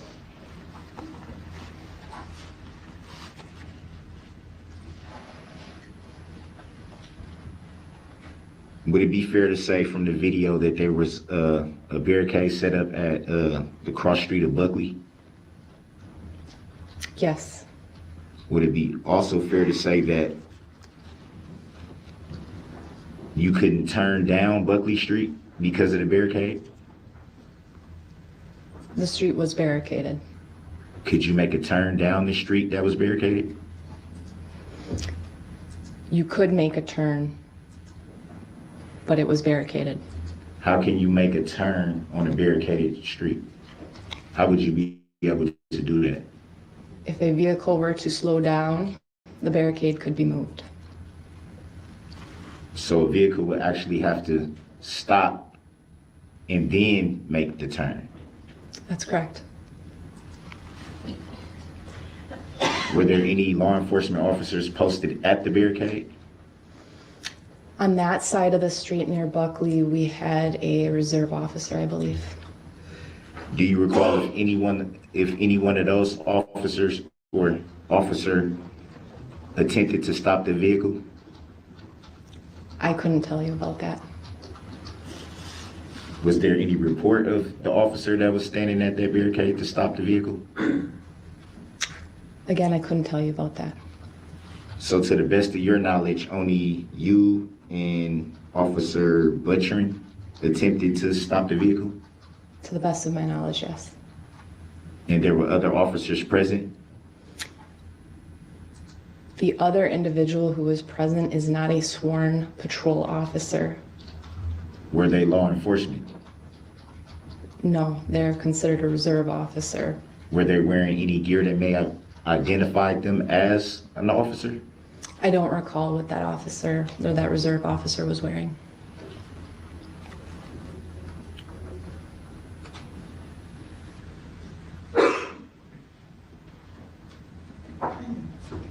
Can we show Exit 17 again? Or Exhibit 17? You want it published or just shown to the witness? I want it shown to the witness. Permission granted. Actually, can we show it to the whole court? Permission granted, it's been received.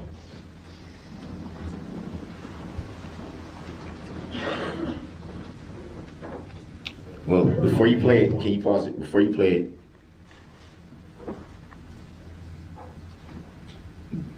would it be fair to say that at that intersection that has the red light facing towards the camera, that there is in fact someone who appears to be law enforcement standing right there? Objection vague. Sustained. Can you, Rephrase. would it be fair to say that someone standing at that intersection that appears to be wearing the same police vest attire that you are wearing? Objection vague. Grounds. Your Honor, Mr. Brooks can use the touchscreen on his monitor as well, correct? Correct. I'm gonna overrule the objection. I think what he was asking is clear enough, so he may answer. There is an individual on the Buckley side of the intersection wearing a high-res traffic vest. Is it similar in any way to the vest that you are wearing? It appears to be so, yes. So would it be fair to say that the appearance of them wearing the same attire as you, that they would be easily identified as law enforcement?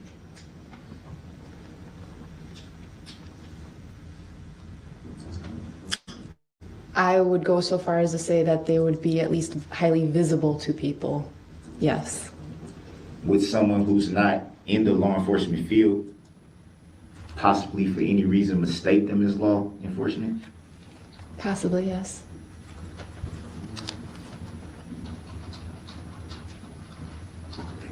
Can you play it just for a couple of seconds so we can get a clear look at the individual that I'm referring to? Exactly how many seconds, Mr. Brooks? I don't consent to being called that name, but maybe 2 or 3 seconds. You can pause at the 3-second mark, Your Honor. Thank you. Can you go back a second? Judge, it's not possible to jump back in 1 second increments. Go back to the beginning, please. Right there. Ask your question. Do you know that individual right there? I don't recall who that was, no. Did you see them at any time attempt to stop the vehicle or redirect the vehicle? I did not observe that myself, no. You can take the exhibit down.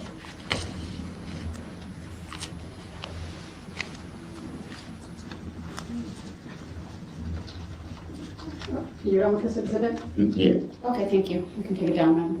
Can you put up exhibit 18 for the court? You just want this presented, not played at this moment? I'm just confirming with you. I'm probably gonna play it too.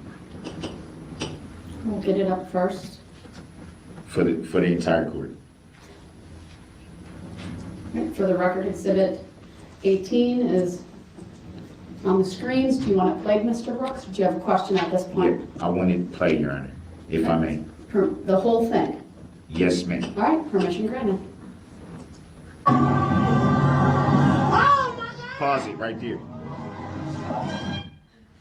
Would it be fair to say that that was just a horn that was heard? No, I don't hear a horn. That was someone yelling. You don't hear a "Oh my horn? God." A horn. Can we start that from the beginning? Sure. For the record, Mr. Brooks. When did you Objection. I do not consent to being called that name, Your Honor, nor do I identify by that name.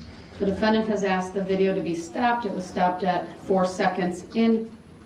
He's requested that it be replayed. Are you going to have the whole thing replayed, or do you want it stopped again at 4 seconds? Maybe around that same point. I'll wait till you say stop then. Okay. We'll make a record of it. Go ahead. Oh my God! Pause it. Would it be fair to say that that was not just a horn that was heard on this video? I will stick with my original answer on that. So your original answer would be that you did not just hear a horn on this video that was being played? That's correct.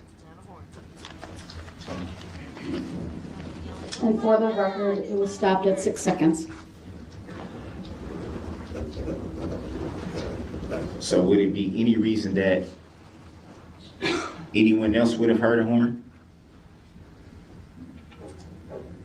Objection, speculation. Sustained. Grounds. Sustained calls for speculation on the part of this witness.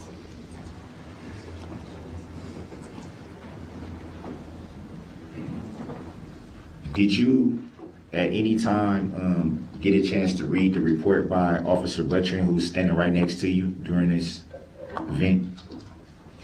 I did not read his report. Did you have any conversation with him about what he may have observed or heard that evening? Can you clarify what you mean?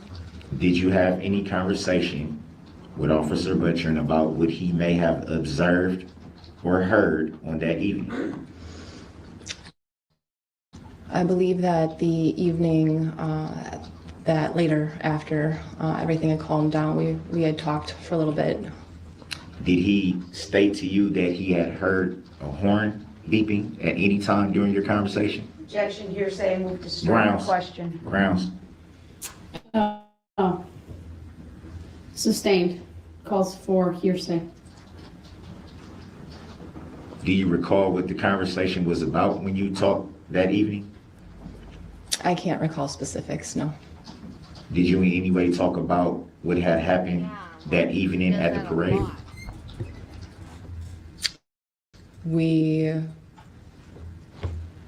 Yeah, it would be about the parade, but I can't, again, tell you specifics of what we talked about. You don't recall? I've already answered.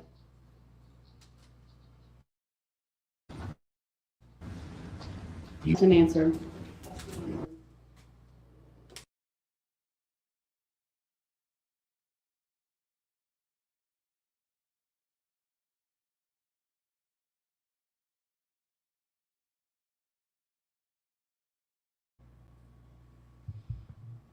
Hang on. StreamYard muted me again.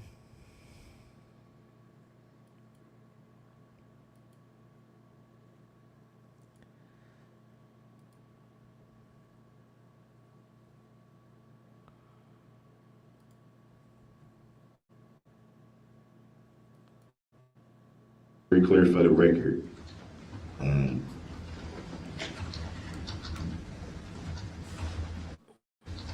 From your recollection, would it be fair to say that Officer Buttrin saw the approaching vehicle before you did? Objection. Grounds. Speculation. Grounds. Sustained. It calls for speculation on the part of this witness. Next question. At what point did you see the vehicle? Once it was past Officer Buttrin or before it had passed him?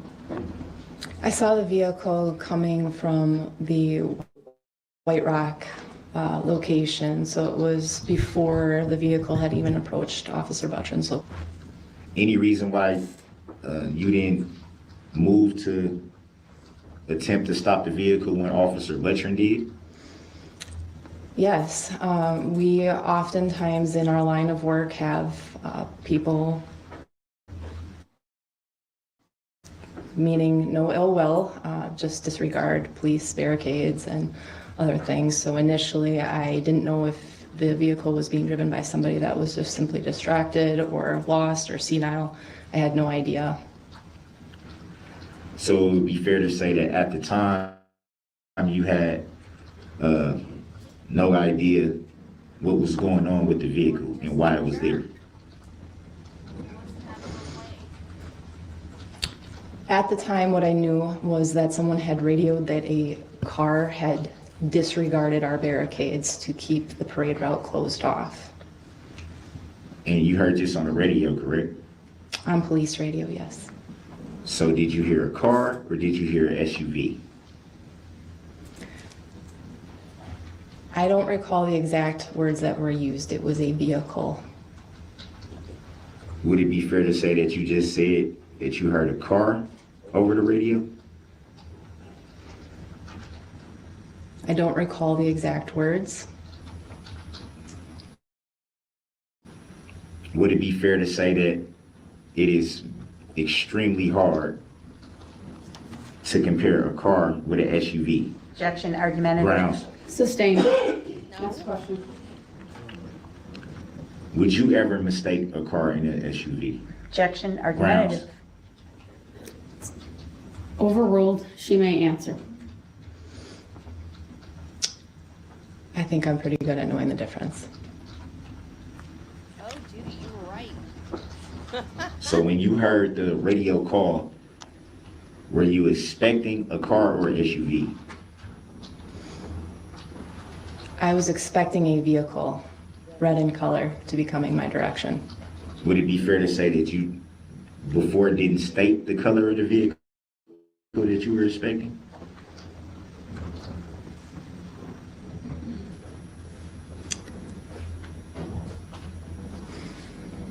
I think the question's vague, Your Honor, Objection. as to Grounds. when she may or may Grounds. not. Mr. Brooks, hold on. Let her state the objection. Question's vague as to when she may or may not have indicated the color of the car, Your Honor. Grounds.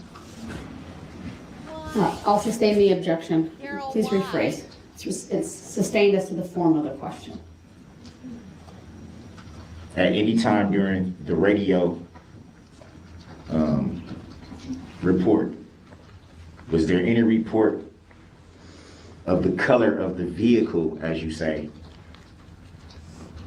in the report that you heard over the radio? The exact color of the vehicle over the radio, I do not recall hearing. I know that I saw a red SUV coming from White Rock. Would it be fair to say that you heard the radio call before you saw the vehicle? Absolutely, I heard it before I saw it. So would it be fair to say that you couldn't have known what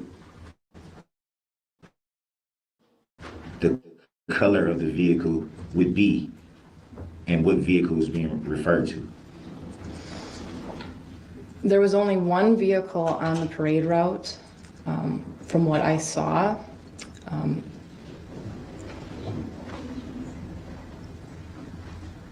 Were there any radio reports that the vehicle had struck anyone at that time that you heard? No, I didn't hear anyone say that the vehicle had struck anyone.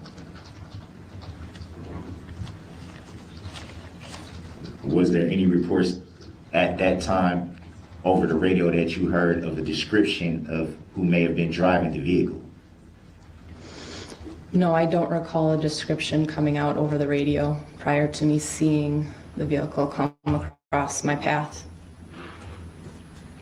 So would it be fair to say that the radio report was pretty vague? Objection, argumentative. Grounds. Sustained.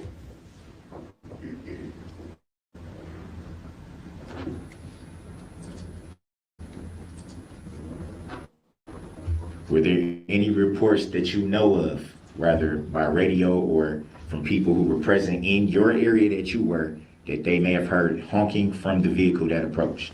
Objection, speculation. Grounds. Overruled. The way it was phrased, he asked if she had any information, so she may answer. Information about honking.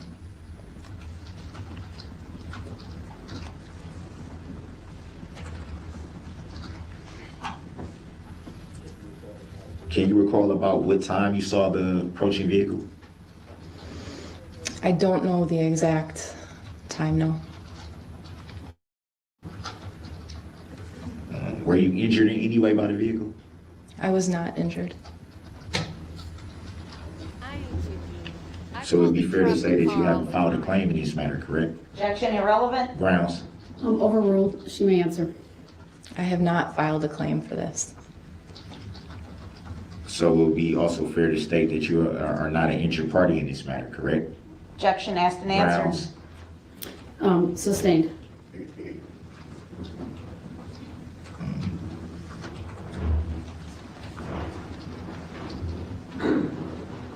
Could you state for the record who subpoenaed you to testify in this matter today? The state? And when you say the state, who are you referring to exactly? The state of Wisconsin? To the best of your knowledge, being in law enforcement for some time, have you ever had any interaction with the state whatsoever? Objection, Grounds. irrelevant, vague. Grounds. Sustained. Next question. Did you physically talk to the state about testifying here this morning? Objection, Grounds. vague and irrelevant. Grounds. Do you mean to ask her if she spoke with the DA's office? Did she speak to the plaintiff?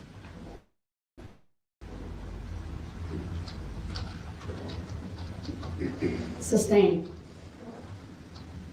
Next question. How long have you known the plaintiff in this matter? Objection, irrelevant. Grounds. Sustained. Next question. Have you read the complaint in this matter? To your recollection? I have, I believe I've skimmed it over. I haven't read it in its entirety. Would it be any reason why you didn't read the complaint in its entirety? Objection, irrelevant. Grounds. Sustained. Did you have any idea that you may be called to testify in this matter? I did see it as a possibility, yes. So it'd be fair to say that if you knew that it was a possibility that you may be called to testify, would it be fair to say that it would be best to acquire all the knowledge that you can acquire before testifying? Objection, argumentative. Grounds. Sustained.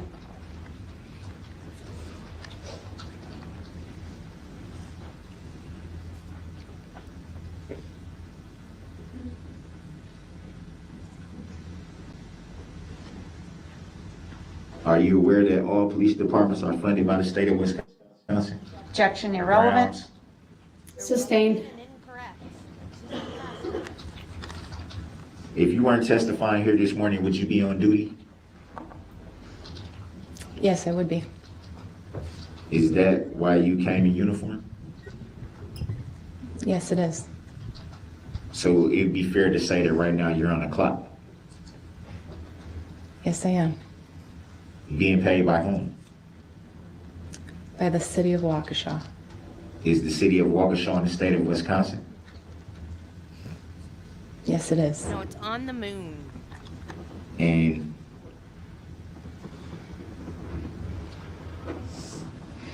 who funds the Waukesha Police Department? Objection. Grounds. Sustained.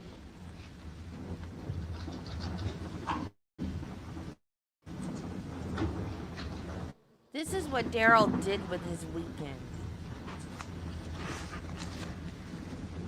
He learned more about the During your stop-sit attempt to stop the movement. vehicle, do you recall the vehicle trying to strike anyone? I did not see the vehicle deviating in any way, no. Do you recall it trying to strike anyone? I think it's asked and answered, Your Honor. Sustained. By you saying that you didn't see the vehicle deviate, can you clarify for the record what that means, in your opinion? When I saw the vehicle coming towards my direction, it was driving in a straight line. So would it be fair to say that that does not clarify what you mean by deviate? Objection. It's argumentative. Sustained. No, it means you don't understand it. To the best, as far as you recall,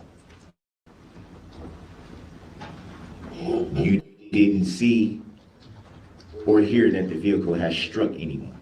That be fair to say? That's been asked and answered, Your Honor. Grounds. Sustained.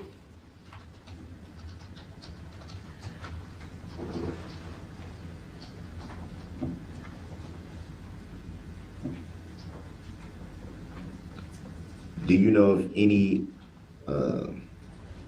cross streets before you attempted to stop the vehicle that may have been barricaded? We had barricades up in the area of White Rock Avenue. I wasn't up there at any point in time, so I couldn't give you the exact location of every barricade. But you do know that there were pretty much barricades throughout the parade route. Would that be fair to say? Yes, we needed to secure it.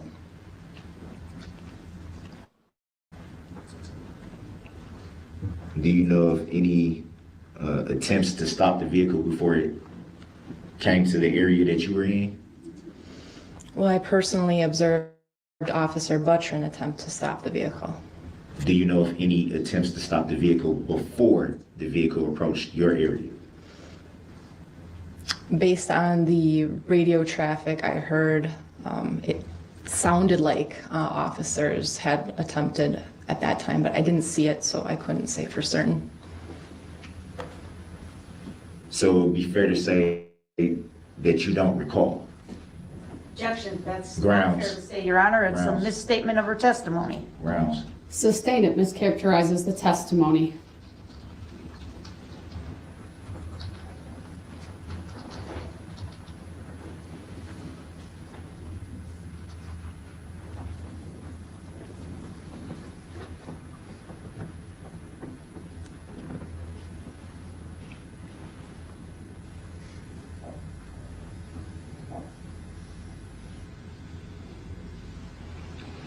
So to the best of your knowledge, Officer Buttrin was the first person that you observed attempting to stop the vehicle, That's correct. and then yourself, That is correct. with no injuries. Can you clarify, please? You, Officer Buttrin, or you were not injured in your attempt to stop the vehicle. I believe that's correct.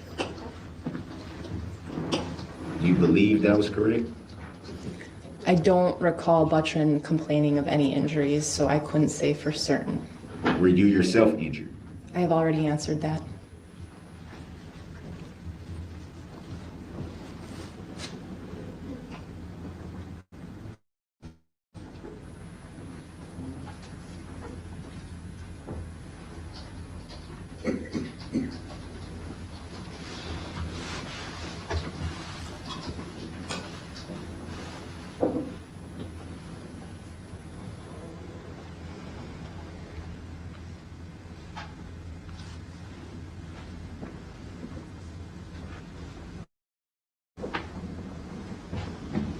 You stated that you skimmed through the complaint for this matter. Would that be fair to say? Objection asked and answered. We need to move on to a new topic, Your Honor. Grounds. Sustained, it's been asked and answered. Need a new topic, What? Mr. Brooks, under 90611. I'm directing you to move on. I'm just trying to find out what would be the reason not to read the whole complaint. That's all. Completely irrelevant, Your Honor. So, grounds. There's no question.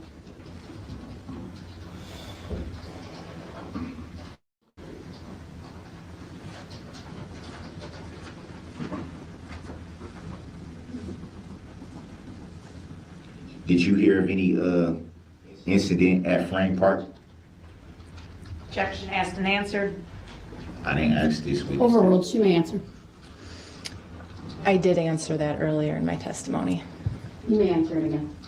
Okay. Please. I heard that there was a man knife call, is how it came out, potentially in Frame Park. At any point that evening, did you follow up on that report? I did not. Do you, to the best of your knowledge, do you know if, are you aware of any officer following up on that report? The officer dispatched to that call, of which I don't recall who they were, would have been in charge of that. Did you learn any found?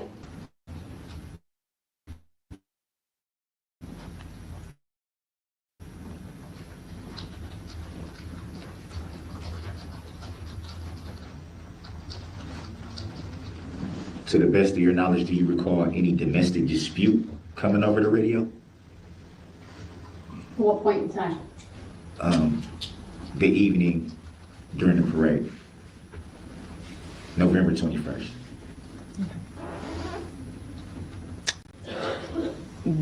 I don't recall specifically the terms domestic being used over the radio in any way, no.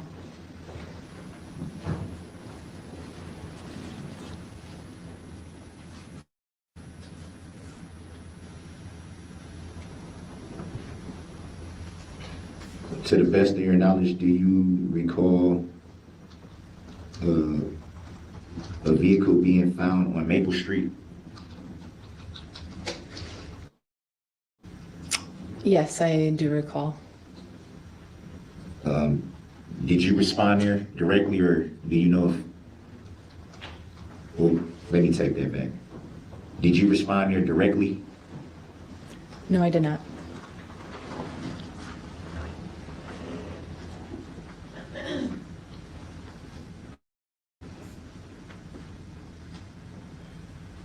Do you recall what that report was saying over the radio? Objection vague. Grounds. Sustained as to the form of the question.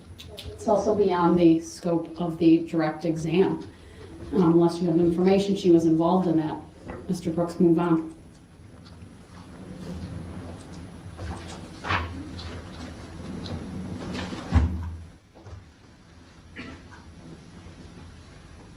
And what would you estimate the speed was of the vehicle you attempted to stop? Objection asked and answered. Sustained. I don't recall asking the speed.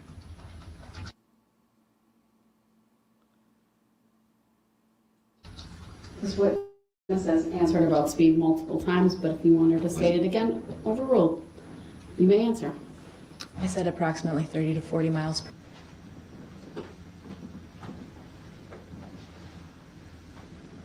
To the best of your knowledge, would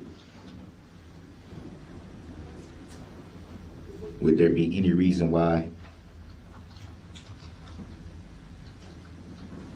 an officer standing right next to you would not estimate it at that speed? Objection. Argumentative. It's argumentative and it calls for speculation on the part of this witness, so it's sustained.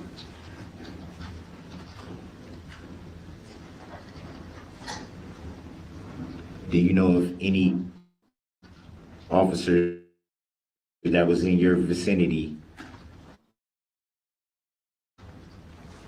that gave a speed estimate of the vehicle grounds? Sustained.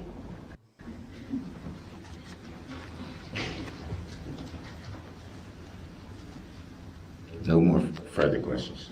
All right, thank you. Any redirect? Very briefly, Officer Schneider, on cross-examination, you told Mr. Brooks that you saw the driver of the vehicle quite clearly. Do you remember that? Objection, I do not consent to being called that name, and I would respectfully ask not to be identified with an unknown individual. Your objection is noted. It's overruled. Go ahead, Attorney Hoffman. Do you see the driver of the red SUV in the courtroom here today, Officer Schneider? Objection, hearsay.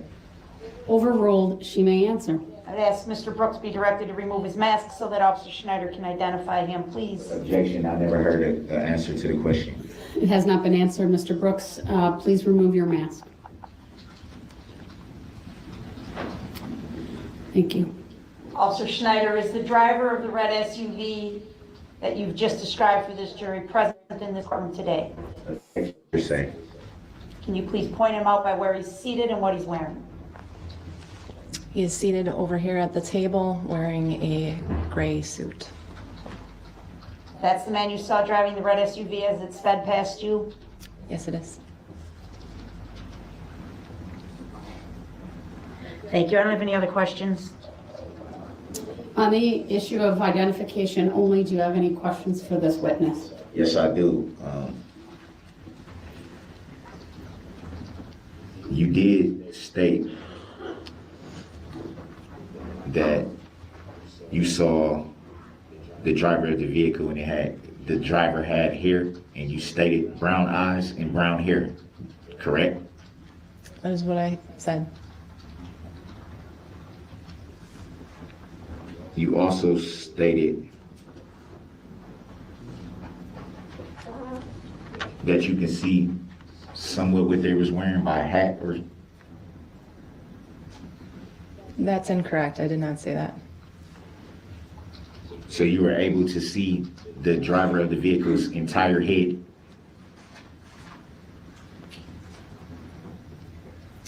I was able to see hair, which is what I have said previously. Would it be fair to say that the alleged defendant that you just identified on the record for the court does not have hair? You have shaved your head, yes.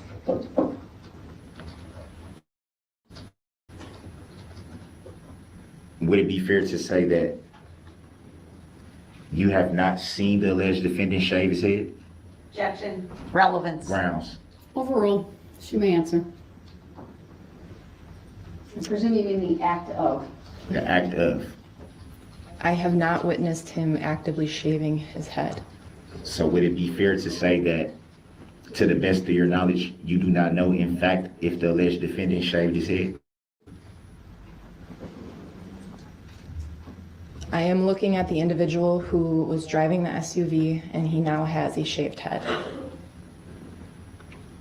That doesn't answer the question. It does. Next question.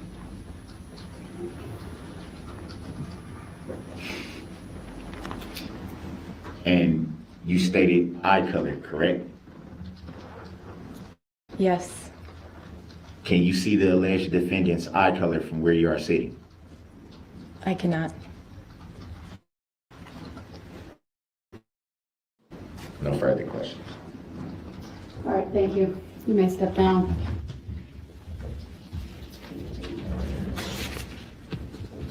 May this witness be excused, Your Honor? She may. Thank you.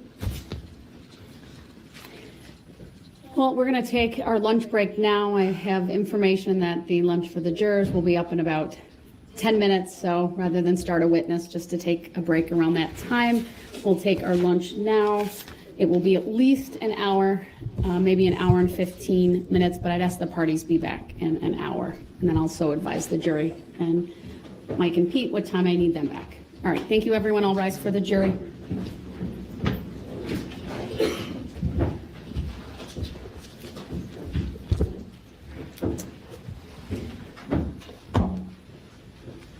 Like Judy said, she's sassy, but in a dry way. Like, she put him in his place, but not like in a way that would get her in trouble, or like it wasn't unprofessional, but it was like she wasn't putting up with this nonsense, but she was still being professional.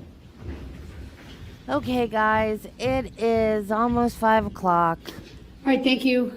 We are in recess. Let's have the parties back at 12:35. We can address any issues outside the presence of the jury if need be. Otherwise, be prepared for your next witness from the state. Thank you, everyone. We can keep going if y'all want to keep going. Do you guys want to keep going?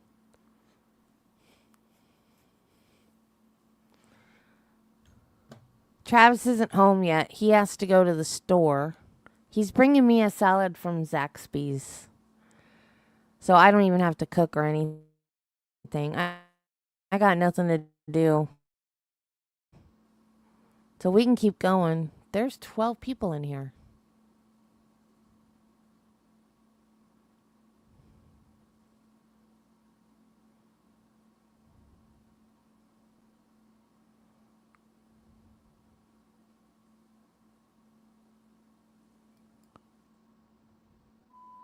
Ow. Organize the parade, or were you going to file something separate?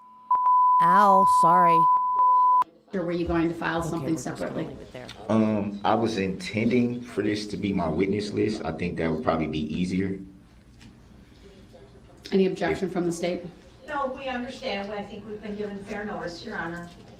Okay. I do have some other challenges on some of these subpoenas, not again that we need to necessarily address right now, but I would like to advise the court and the defendant that he's requested a subpoena for a person identified as Sammy Fleischman. We have learned that Ms. Fleischman has relocated to the state of Texas.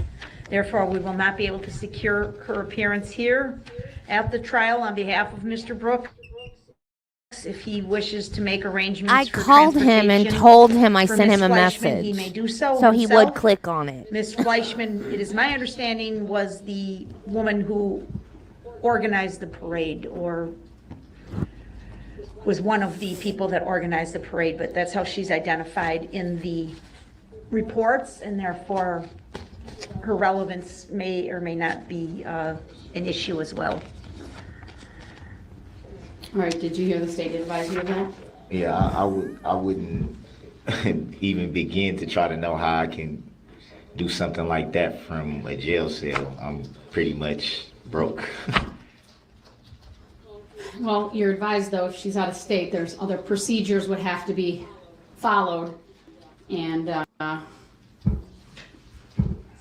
state is not obligated to make those arrangements since it's an out-of-state witness at this point, okay? Did you hear me say that?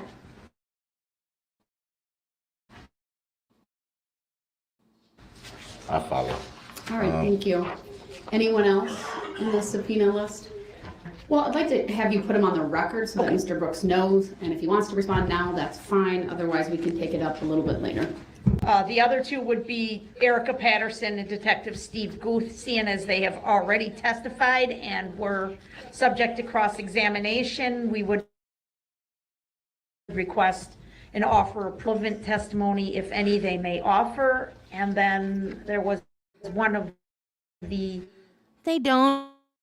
He parents just wants to of the harass them. victims, Kathleen Urell. She was not present at the parade. And it's really unknown what type of testimony he would want to elicit from her. So we would be requesting an offer of proof to establish the relevancy of those witnesses, Your Honor. Do you want to address that now or have an opportunity to think about that and address it perhaps at the end of the day? It's really nothing to think about. I think it's pretty clear. Nothing you do is clear, Darrell. Or They are- Darrell, whatever your name is. Besides Miss Patterson and Detective Guth, I mean, as far as with them, I think it would be relevant because we have paperwork that was filed by the district attorney about there being no factual basis nor no domestic violence incident on November 20th, which they testified to. I think that that's perjury.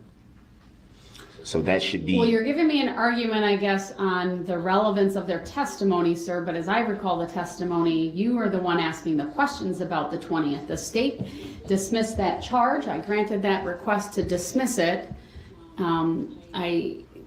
There's nothing that you are bringing to my attention that I can tell would be perjury, but I don't know if what you're trying to tell me is you'd like to question them about their credibility because that charge, explain to me a little bit further.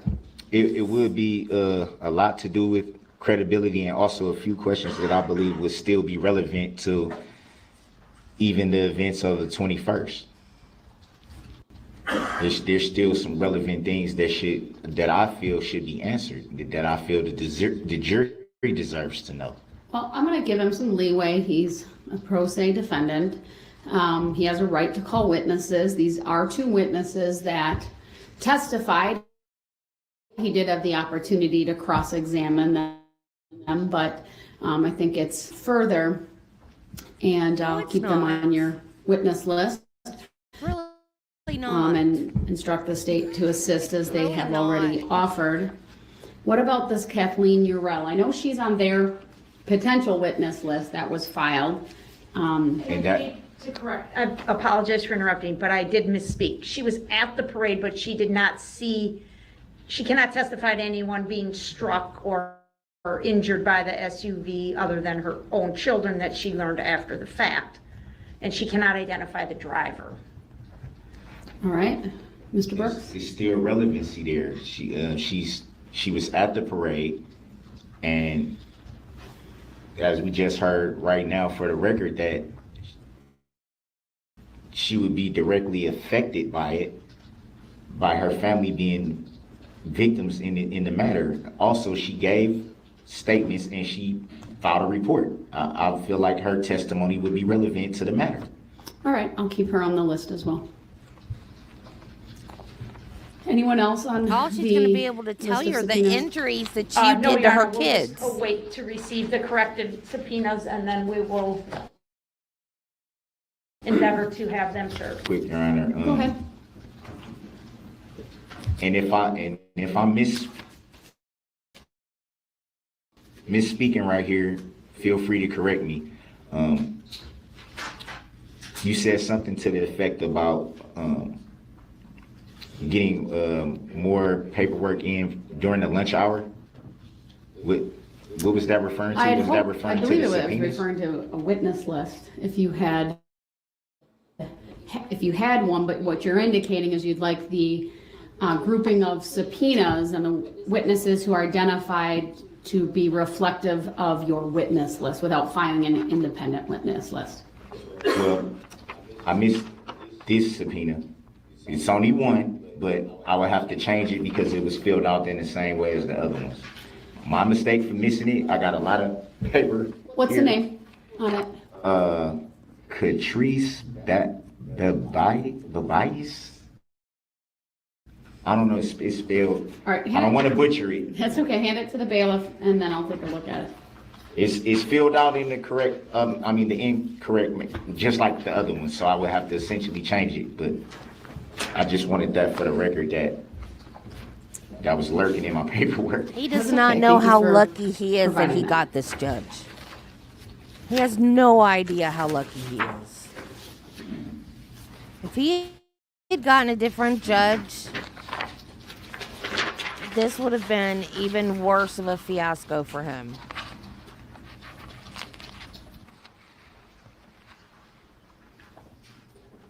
The last name is Babiasz. Yes, we're familiar with that witness. Thank you, Your Honor.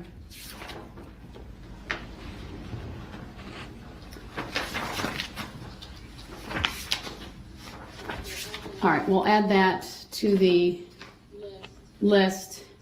States still have the originals that I handed over to you. I do. All right, why don't we give all of those? He has those, and we'll make sure he gets new forms.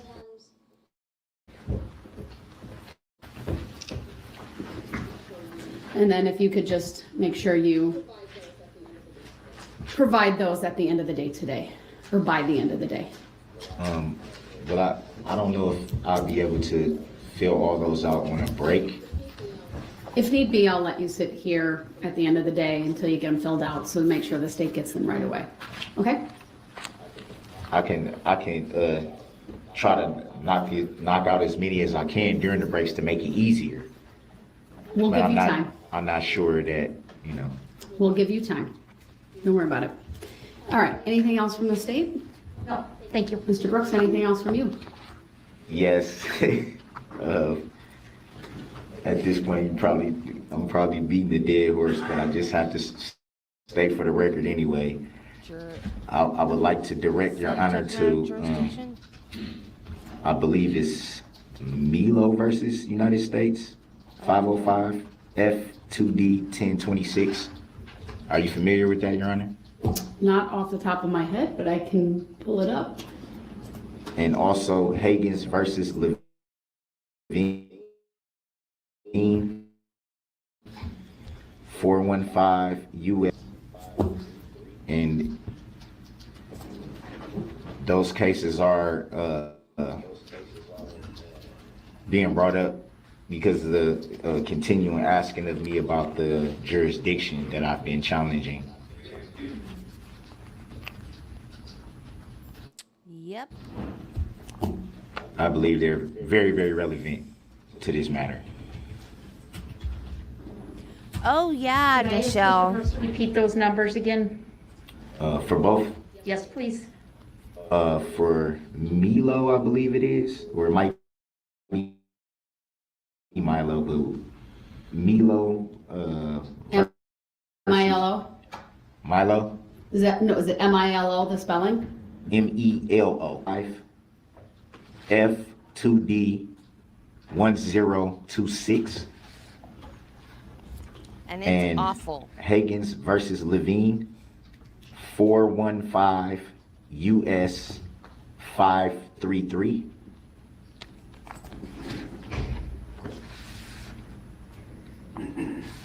Anything specific you want to draw my Yeah, you attention did. to? Well, it's So I said he's been his cases that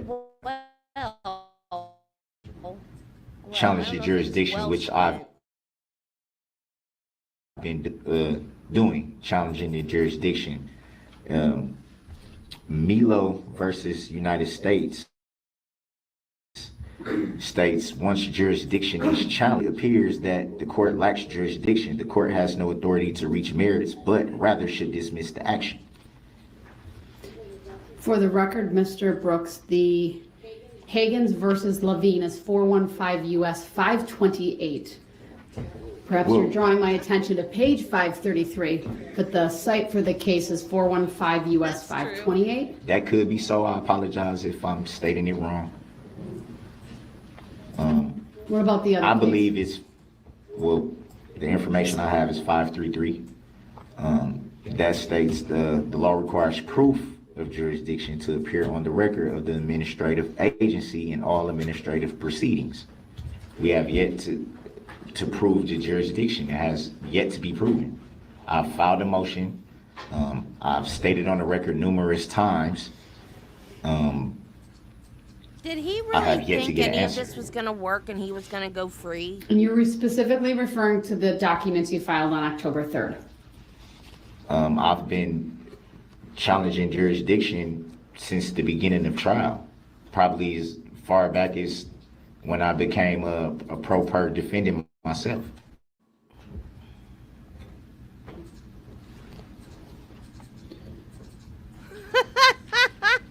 Also, you can look at U.S. versus Lopez.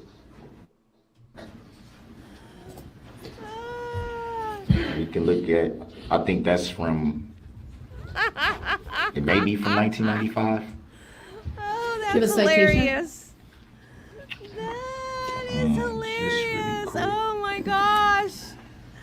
That is hilarious.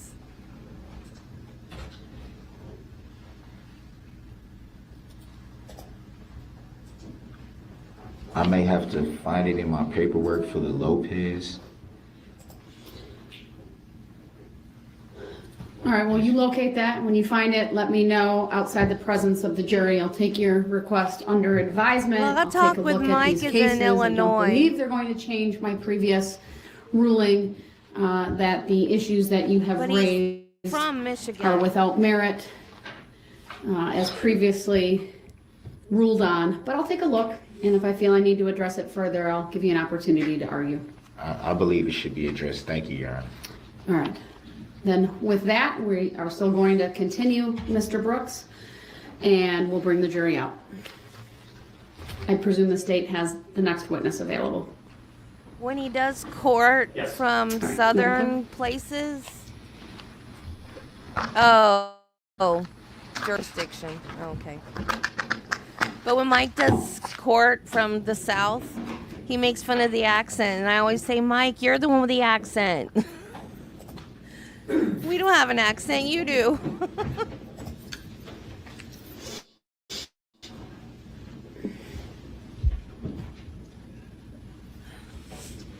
Yes, the jurisdiction is Wisconsin.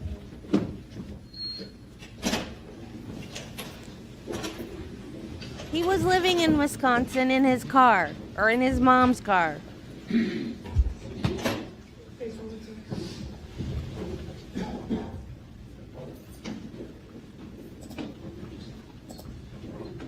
Which makes that the jurisdiction. Has he started with the Admiralty Court stuff yet? Doesn't he say something about the flag? Okay. Yeah, I know, Nichelle. I never use the the talk to text thing. I've heard stories.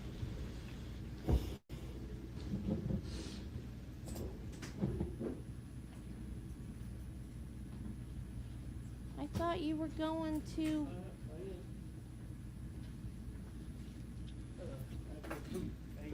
Did you say you thought Lopez was from 1995? I believe that's the one that he's referring to. If it's the same case, it's You guys didn't hear that, 514 did you? US 549 for the state. 514549. 514 US 549 Thank from you. 1995. Thank you.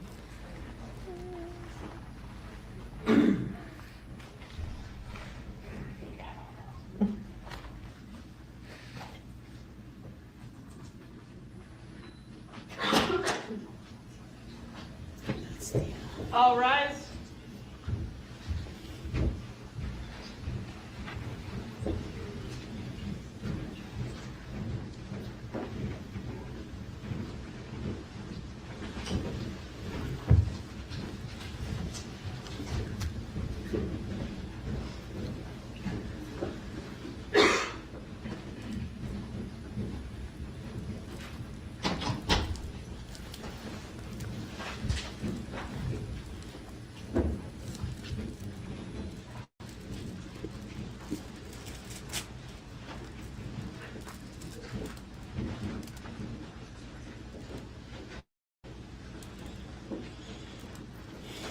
Thank you, everyone. Please be seated.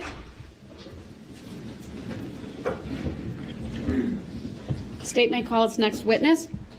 Thank you. The state calls Battalion Chief Jim Hawkinson. Sir, please make your way to the witness stand. When you get there, please remain standing and raise your right hand. My clerk, Teresa, will swear you in.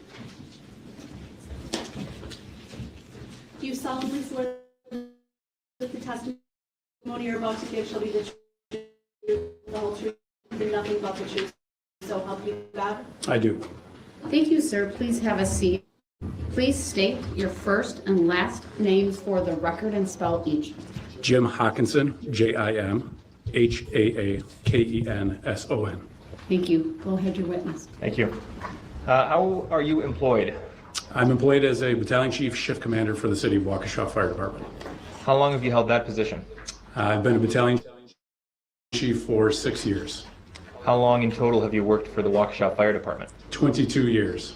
Did you have any other type of fire or emergency work before you worked for WFD? I did. I worked for the city of Pewaukee. I believe I started in 1996. What kind of things are you responsible for as a battalion chief? As a battalion chief, I manage the day-to-day operations of an entire shift of firefighters, lieutenants, company officers, those kinds of things. Could you describe for us in general terms how the Waukesha Fire Department is organized? Yes, the fire department is organized into 3 separate shifts. These shifts are divided into 5 stations. The stations are strategically located throughout the city to provide response to any area of the city in a very timely fashion. The minimum staffing, meaning the minimum number of people on duty every day, is 26 personnel. Which of the 5 stations is closest to the downtown Waukesha area? That would be Station 1. Okay. Can you describe for us the resources that are available at each of the 5 stations? There are 5 ambulances and either 3 engines and 2 ladder trucks. So at each station there is a heavy piece of apparatus, an engine or a truck, and an ambulance. Were you on duty working as a battalion chief on Sunday, November 21st of 2021? I was. Were you aware that the Waukesha Christmas Parade was going to be taking place that day? I was. In your capacity as a battalion chief for the fire department, were you aware of any preparations that had been underway with your department, knowing that that event was going on? Yes, we had a unit that participated in the parade. We also received an incident action plan from the police department relative to the parade operations. Your Honor, Exhibit 1 is a map that's previously been admitted and published. I'd ask to publish that again for everybody. Permission granted.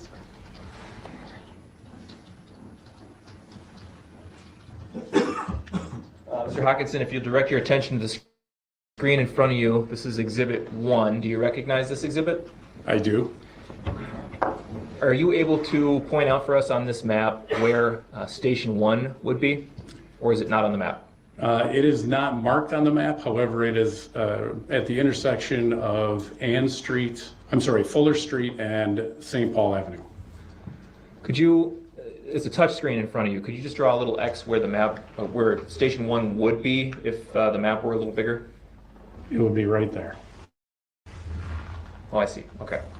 And you've used a yellow arrow to designate that? So it appears. Gotcha.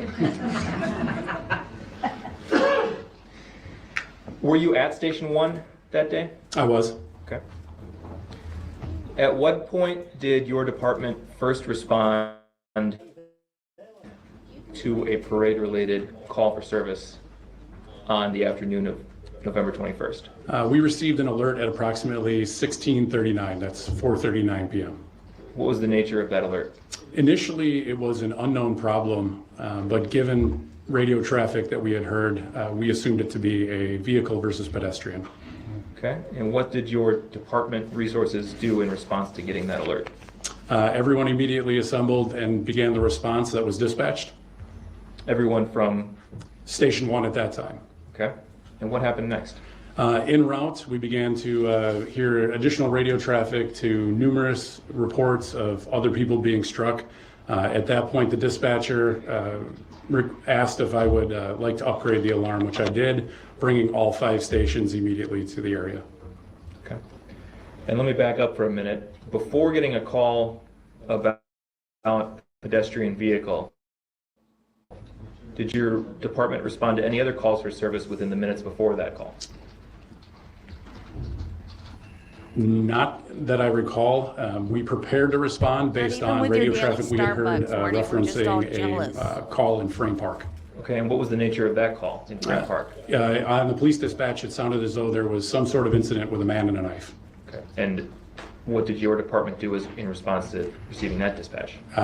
We began to move towards the apparatus because we knew that Station 1 would be responding to that. And did anybody from your department get to that call in time? No, we were never dispatched to it. By the time we got out to the apparatus bay and to the rigs, we could start hearing the radio traffic regarding the vehicles and the pedestrians. And that was occurring on Main Street downtown. Okay. Now we'll fast forward again to the point where we left off, where you said you had upgraded the call to all 5 stations, right? That's correct. What happened next? We began our response. Getting to the scene was a bit difficult due to the large crowd of personnel fleeing downtown. Our response route took us right up Barstow to Main Street, and we turned right on the main, and that's when we arrived. At some point, did you or your department become aware that it was going to require more than just your department's resources to respond to this? Absolutely. As we began to hear more and more reports coming in from officers on scene, we began to realize the scope of this was exceeding our response capabilities. And at that time, I upgraded the alarm to a Mavis box alarm for life safety. Can you explain for the jury what a Mavis box alarm is? Right. Mavis is a system called the Mutual Aid Box Alarm System. And in this system, it is structured so that a pre-designated type and amount of resources come at each level.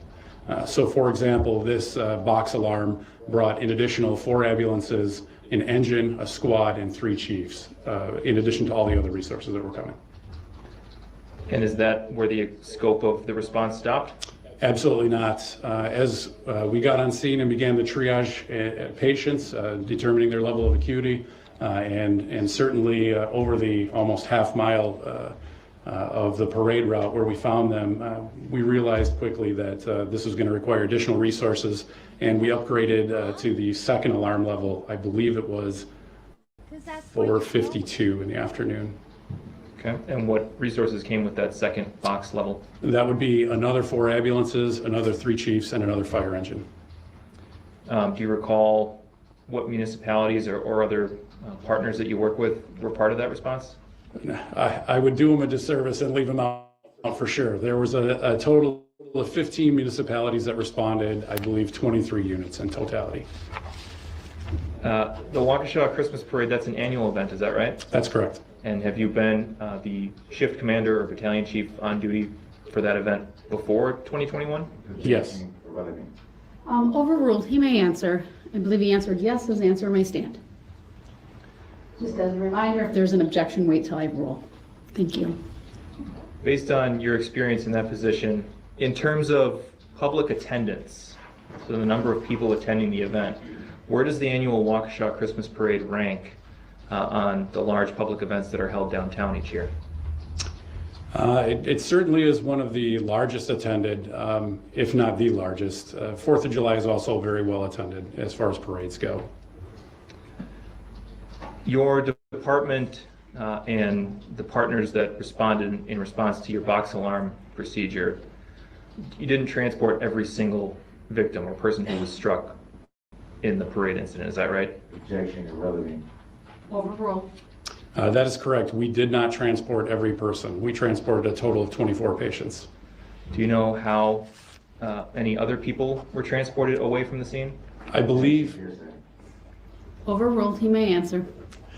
I believe there were approximately 49 additional patients transported. What time did your last ambulance leave the downtown area? The last patient was transported by ambulance from the scene at approximately 17:35, 5:35 p.m. I believe that's all the questions I have for this witness. All right. Do you have any cross-exam? I do. Did you ever receive, well, first of all, good afternoon, Chief. Did you ever receive any additional information about the man with a knife in Frame Park? Other than the radio report or the traffic on the radio? Yeah, other than that. No, I did not. To the best of your knowledge, do you recall that ever being taken care of? I have no. Oh, I'm sorry. Go ahead. As far as, do you know if there were any law enforcement that responded to that radio report? I am unaware of that. I don't have any knowledge of that.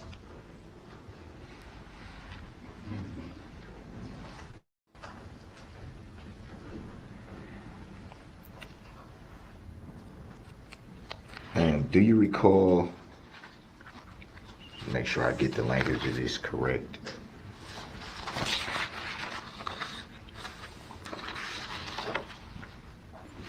Do you recall making a report with Officer Wagner? I do not.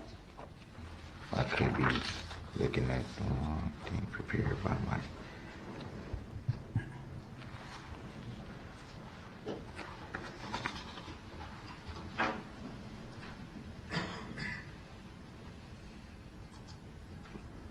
To the best of your knowledge, does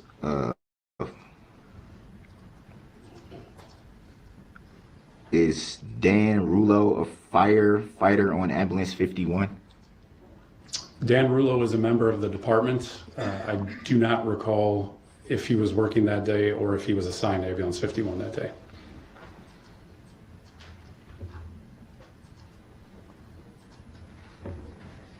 Do you recall being notified?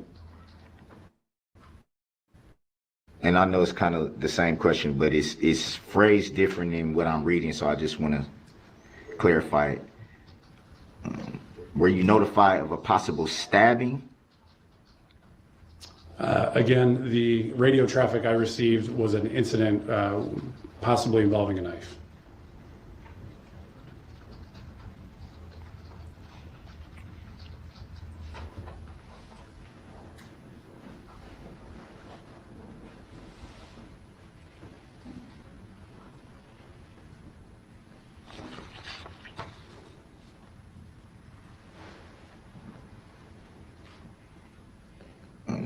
Could you clarify what a hot wash is?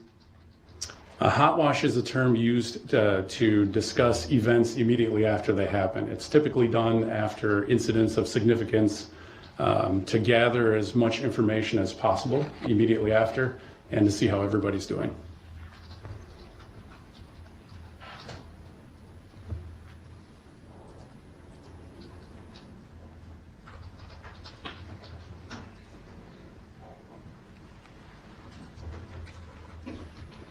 Did you respond to the parade route yourself? I responded to the incident on the parade route. That is correct.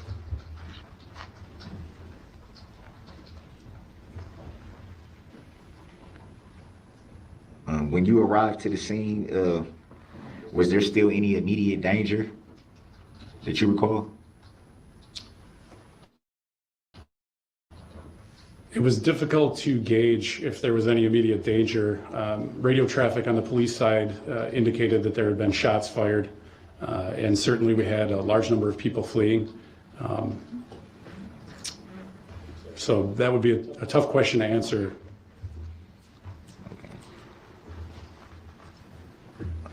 Did you receive any information about the shots fired, who they may have been fired by? I did not. Did you receive any information that someone may have been injured by the shots that were fired? I did not receive any information regarding that.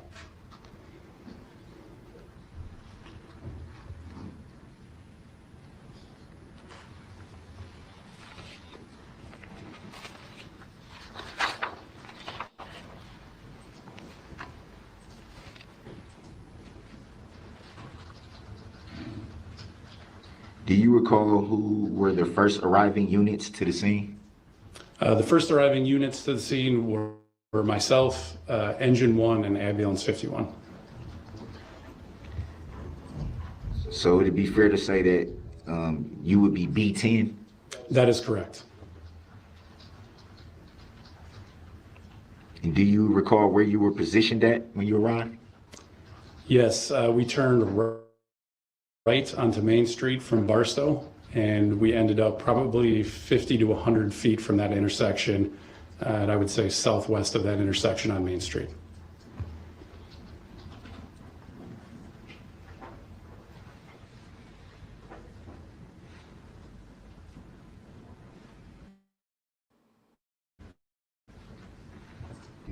Attempting to clear the transportation routes? At one point, I spoke with Sergeant Tokarski and asked him if he could assist me in opening up a route to get to the casualty collection point that we established.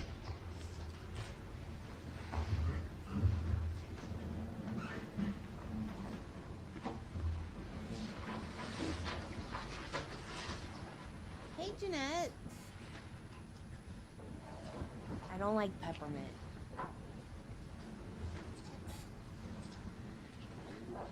Do you recall any loss of power in the downtown area?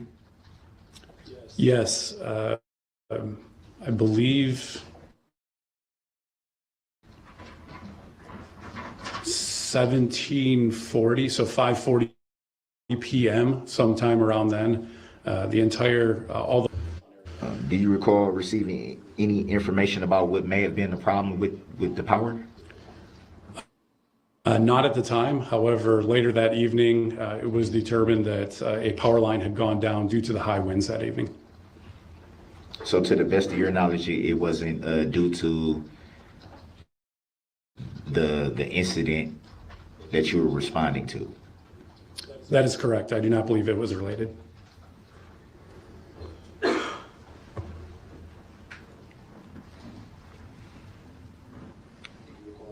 Do you recall about what time you finally left the area? I believe we cleared the scene about 6:40, 6:45 p.m.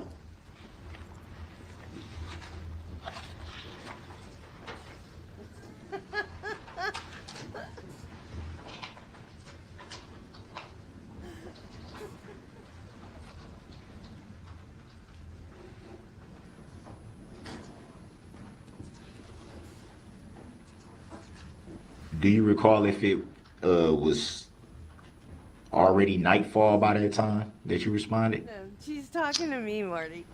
Just to clarify, are you asking when we responded or when we left? Roughly around the time you responded. Do you recall it being nighttime, dusk?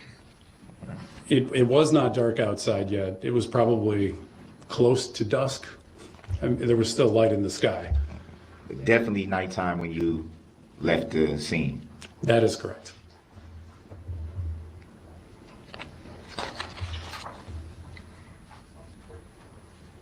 Did you receive any information about why you needed to respond so quickly to the scene? You're not butting in. We're all having a I'm conversation. gonna have to ask you to clarify that. We were dispatched by our dispatcher to respond to an incident, and in my line of work, that usually means you respond very quickly. No information was given why you needed to respond so quickly? Our system is set up so that our calls are triaged and our response levels are triaged accordingly. And in this case, this would have been a priority 1 response or immediate response with lights and siren.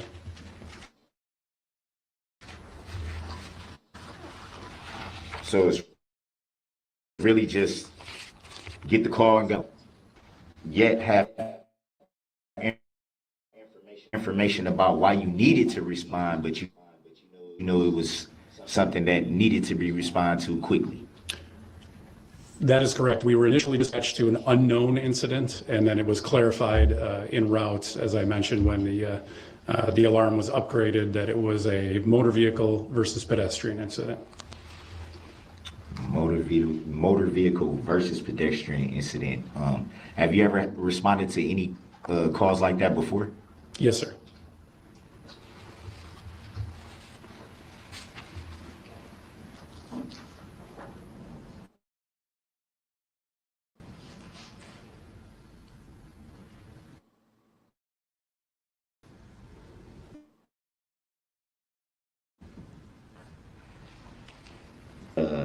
Accident plan, or if I'm wrong, you can correct me, but An accident. I'm right. That's okay.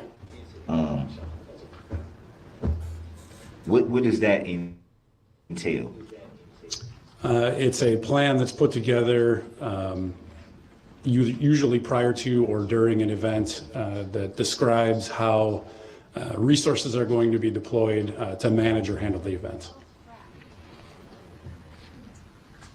So it's sort of like just having something in place of. It goes a step further than that. It's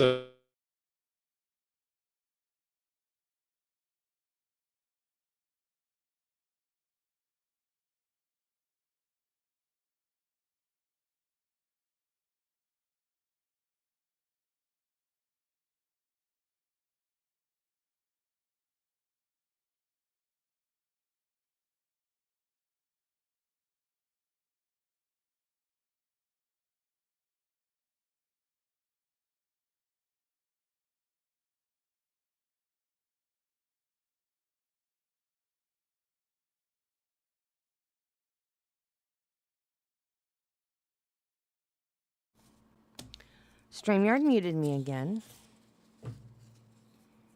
Okay.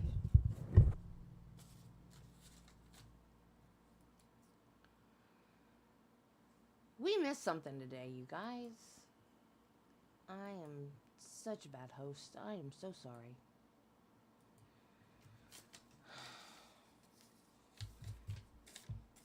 And I don't know. So, Judy, me and Jill and Judy, we have our own messenger group where we talk about the Laura Owens case. And they know much more about it than I do. And on October 21st and 22nd, there is a DVRO hearing. And I was thinking there was something else on the 21st. It's not. It was today. At 1:30. And it was Jose Soto Escalera's actual sentencing. The actual, real sentencing.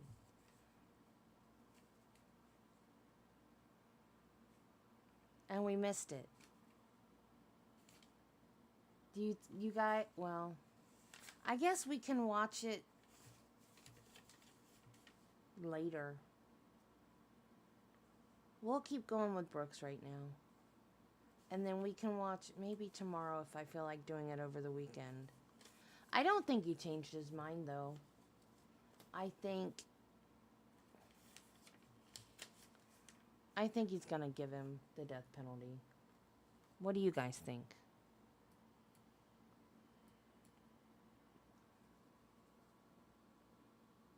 Marty, don't what? Wait a minute. Oh, don't lick Jill?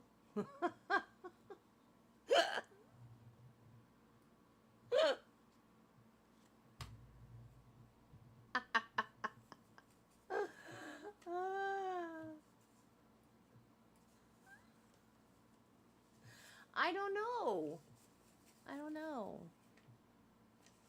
I forgot about it.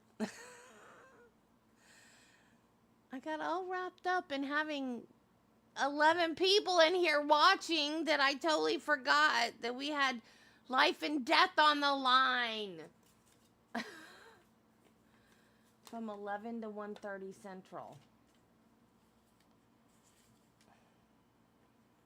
Well, I don't know what time to do it tomorrow. I don't want to get up early either. It's Saturday. What time is my time? 11 to 1:30 Central. I can't think right now. It's too late. I'm hungry. I don't have enough glucose in my body right now to make my brain work. Oh, Lone Wolf. Okay.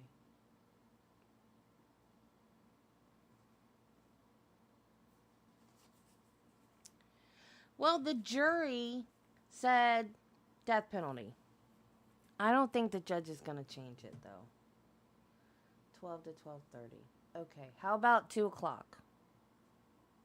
Does 2 o'clock work?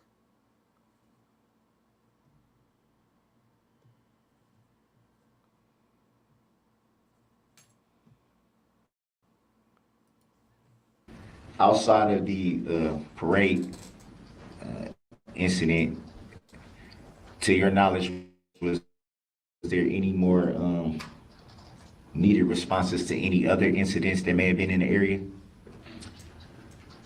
While we were on scene at the parade, I believe that we received 2 other calls for service in the city. To your knowledge, do you recall if they were directly related? I do not.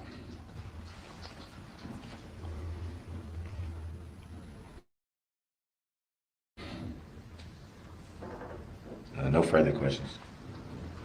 Thank you. Any redirect? Very briefly. On cross-examination, there was reference made to a casualty collection point. Can you describe what that is? So a casualty collection point is something that's established when there's a mass casualty incident or a large number of casualties or people injured. The goal of it is to get people to a centralized point where they can receive treatment and triage or determining the severity of their injuries so that they can be transported directly from that area. It is the most efficient way to handle a routine pedestrian versus motor vehicle incident. Is that correct? Objection, hearsay. Overruled. He may answer. That is not something that we would normally set up in a pedestrian versus motor vehicle accident. Can we put Exhibit 1 back up on the screen, please? Go ahead.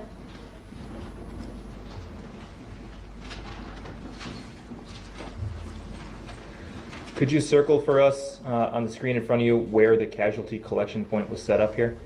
Objection, relevance. Overruled. He may answer. The intersection of Clinton and Main. Okay. And from there, where were the injured people transported to? From that point, they were taken to 5 area hospitals. Okay. So not just Waukesha Memorial? That is correct. Waukesha Memorial is just up the hill off the side of this map, is that right? That is correct. Okay. What other hospitals, if you recall? Aurora Summit, Frederick Menominee Falls, Children's Hospital, and Frederick Hospital. And aside from ambulances involved with your department and the other responding agencies, do you know how else victims were transported from the scene? Objection, hearsay. Overruled. He may answer. It's not hearsay. Numerous patients were transported up by law enforcement, bystanders in the parade, and family members. On cross-examination, in reference to this being a motor vehicle versus pedestrian incident, you were asked whether you'd ever responded to a call like that before, and you said, yes, sir. Do you remember that testimony? Yes. So I'd ask a clarifying question. Have you ever been involved in or directed a response to a motor vehicle versus pedestrian incident of this magnitude before in your career? Objection, hearsay. Overruled. I have not. That's all I have. Thank you. All right. Thank you. You may step down.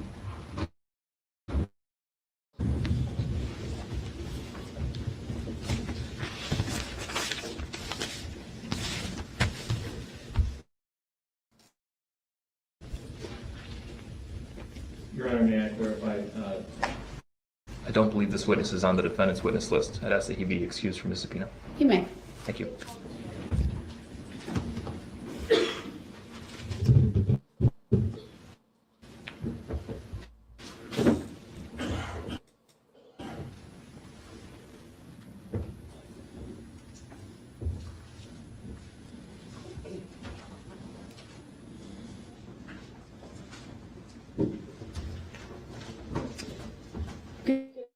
Good afternoon, Ms. White. If you would please make your way to the witness stand.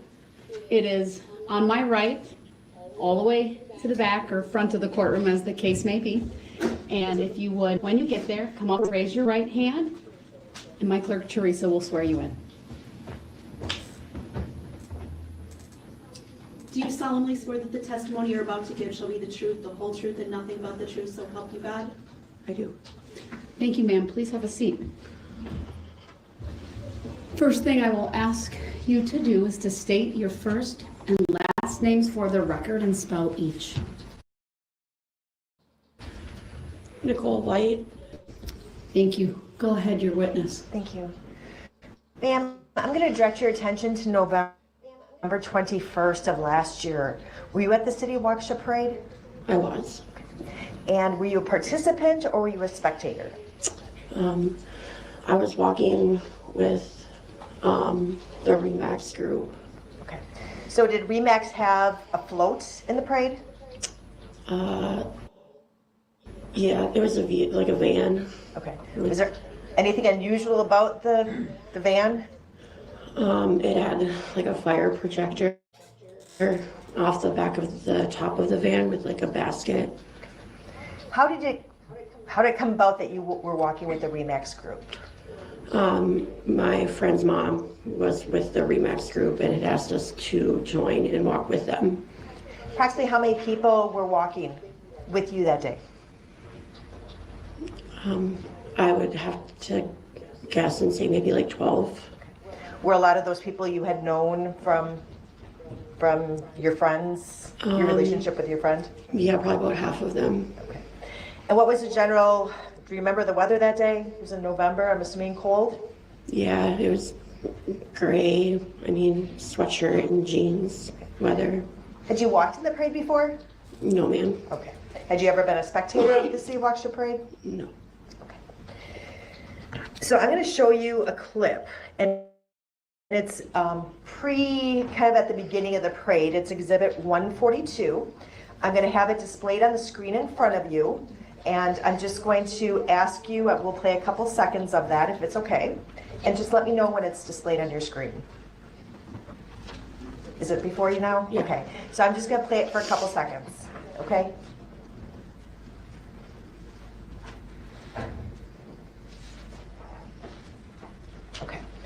Do you recognize that video clip? I've never seen this before, no. Does that show, though, however, the van that was in front of you that you were marching with on the parade on November 21st of last year? Yes. Let me play a couple more seconds and you can tell me if you see yourself behind the van, all right?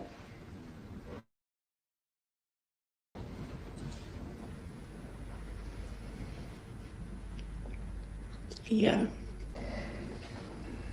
Does this accurately reflect what you recall of this section of the parade, which it looks like it's at the beginning of the parade in terms of who you were with and what the float looked like? Yes. Okay.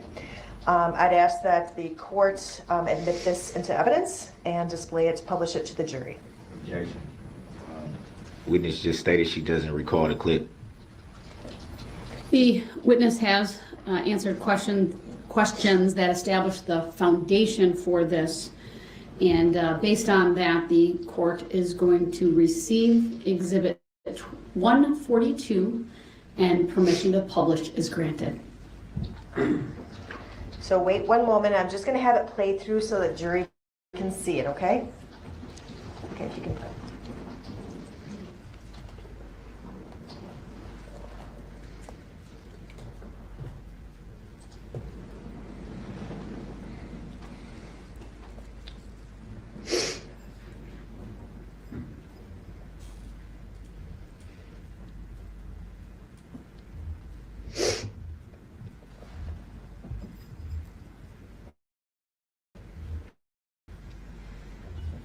Can you pause it for a moment? Do you see yourself in this this section that's been paused? Yes. There's a touch screen. The screen in front of you actually will react to your finger. Can you circle where you are in this frame?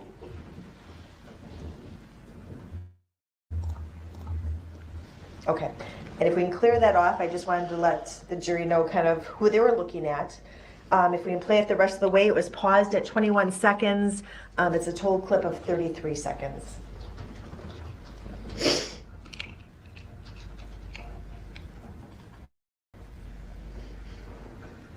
that the witness sniffling or Leslie?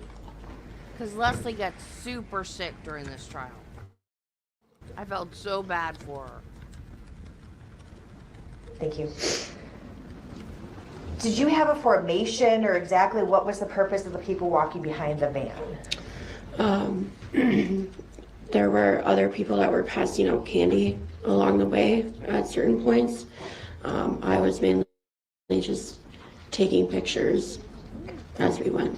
Okay. And was that part of your kind of your duty is to kind of take pictures of the whole environment, what was around you, and kind of your perspective from walking in the parade?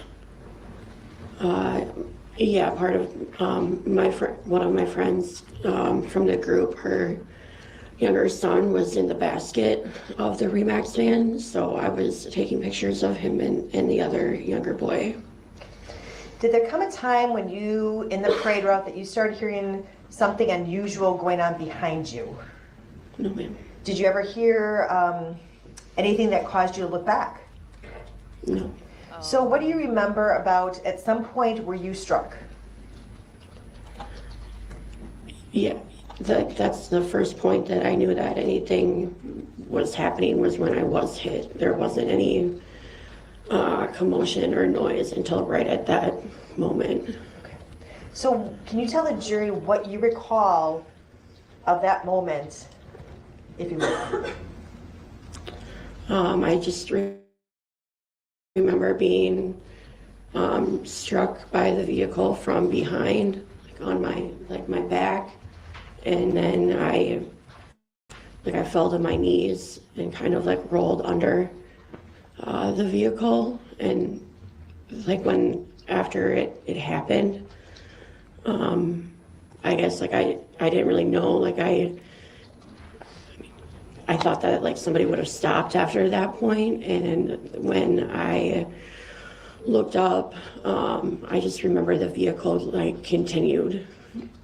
Do you recall anything about the vehicle, like a vehicle description, what color it was? It was like a red SUV. And when you said that the vehicle, you thought it would have stopped, did you see the vehicle stop? No.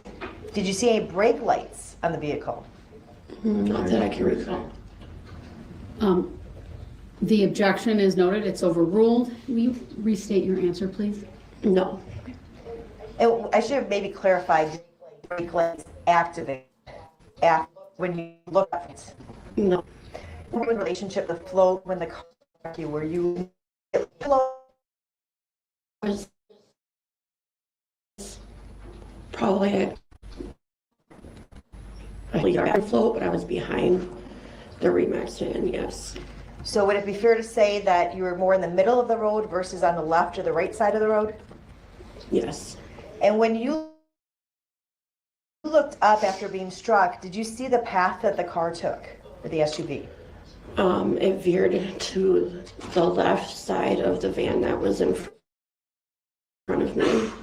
And then, but I couldn't, like the van, I couldn't see anything beyond that, no.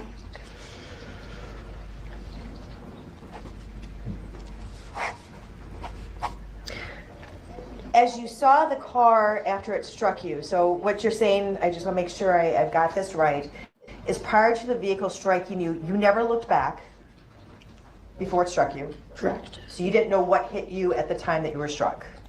Correct. And when it went past you, how fast was it going? And I'm not really talking about how many miles per hour, but was it at a slow... Overruled. He does not know what hearsay means.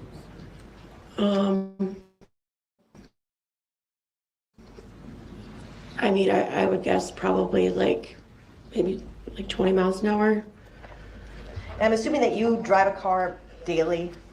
Yes. Yeah. And you've been driving? More than 10 years, yes. Thank you.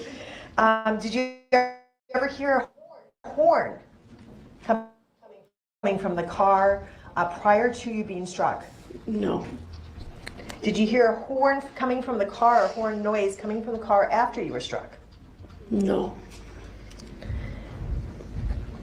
I'm going to show you what's been marked as State's Exhibit 15. It'll again be on the screen. And it's, would you generally characterize this, and it can be displayed, it's already been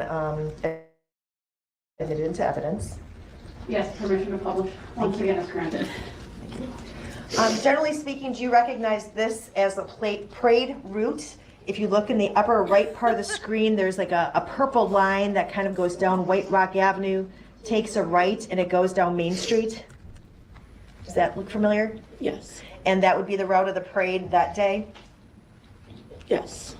And direct your attention to approximately Shortly after Maine and Barstow, there's a star, a yellow star, and then if you connect that line to the yellow star, it says your name and Remax Services. Do you see that? Yes. Would it help if we zoomed in, or you can see it from there? I can see it. Okay.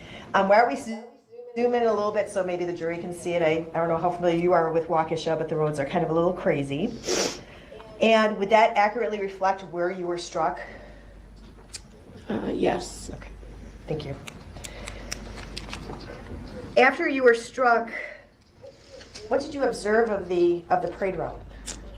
I mean, it was very chaotic. There was people at that point that began like running and screaming to either help others or flee from the area. There was like a group that like came to me and like helped me over to like the side of the road. Were you able to walk? No, my knee was injured, so. What did you do once, or what happened after you got to the side of the road? Initially, the people that came to me helped me sit in a chair on the side of the road, and then eventually, moments later, they moved us into the building that was right there, which was the Smart Asset Realty. And that's also in the area, I think it's reflected on Exhibit 15, that would be in the area of where you were struck? That's correct, yes. What did you do once you got into the Smart Asset Realty building? I mean, there was several other people that were in there as well. And we, like I sat there and waited. There was a nurse or someone that had like some medical experience that kind of like looked at me, and then I waited until later on when I was, there was a police officer that came back and escorted me to the hospital. So the police officer transported you to the hospital? Correct. Was that Waukesha Memorial Hospital? Correct. Okay. I'm going to show you what's been marked as Exhibit 20. And I'm going to ask you, it'll just be in front of you initially. I'm going to show you a couple seconds of that and ask you if that's, if you recognize what's contained in that video. It is a 3-second video, so I'll actually show the whole thing to you before we ask that it be admitted and published. So why don't you take a moment to view that? Is it on the screen in front of you? Yes. Okay. Did you recognize that video? No, I had not seen that before. Do you recognize what took place in that video? Yes. Can you describe to the jury what you just saw? Objection, hearsay. Overruled. Brown. It's not hearsay. Not hearsay. It was a video of the events that took place that day where I was struck by the vehicle.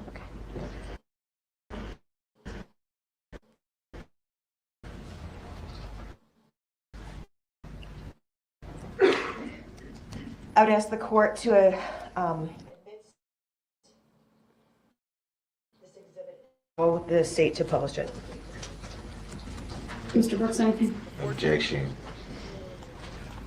The objection is noted, it's overruled. Exhibit 20 is received, permission to publish is granted. Now, before we start the video, do you recognize the white van that's depicted, I'd say, in the upper third of the screen? Yeah, that is the Remax van. And you see approximately where you are. And can you, I don't know if you can do it with the video, but if you can just circle it, or circle you. Okay. Well, at the top of. Yeah. Can we clear that? I think you circled couple people. There's one, and I think before you circled yourself, you were wearing a red sweatshirt. Right there. Okay, thank you. If you can clear the screen. And let's take a look at the video. Thank you. Jason, we just looked at the video. Overruled.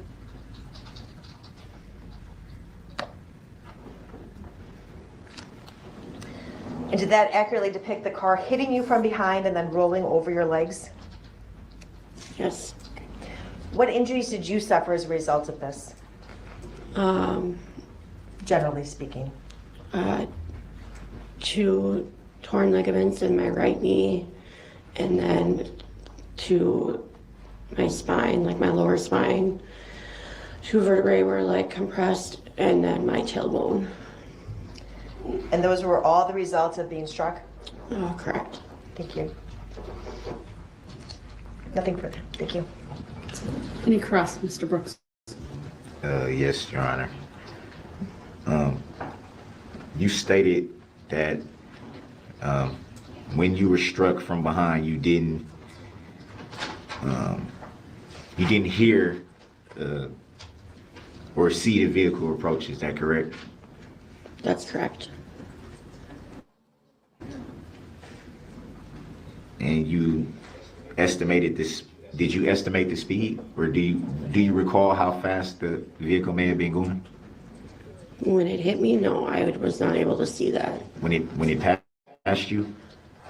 They had asked me when it passed me afterwards what I would estimate it to have been. And I said, if I had to guess, it was probably around 20 miles an hour afterwards. Would it be fair to say from the videos that we just saw that the vehicle wasn't traveling fast? Your Honor, I'm just going to, for the record, Grounds. just clarify that the video is showing at 50% speed. Grounds? Wow. I didn't know that initially, I guess. Nobody knew that. Can you play it at full speed then, please? And then he can ask the question. Certainly. There wasn't an objection. Stupid.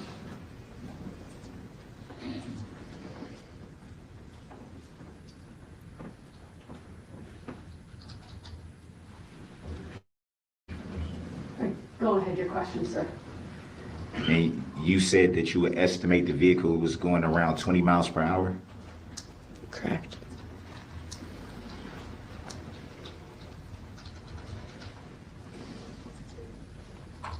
And how would you come to that estimation?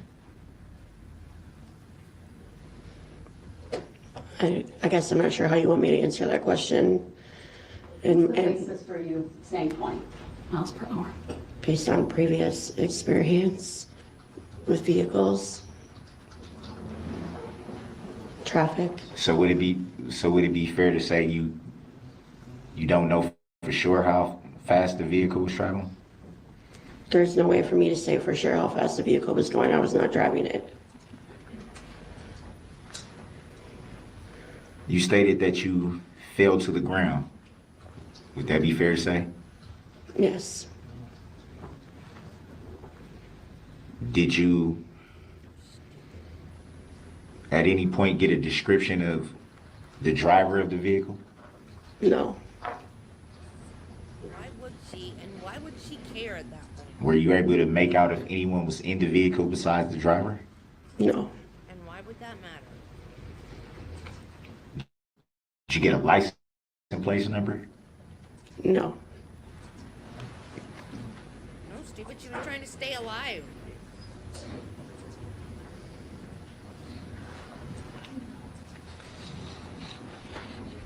Did you file a claim in this matter? There was a police report filed, yes.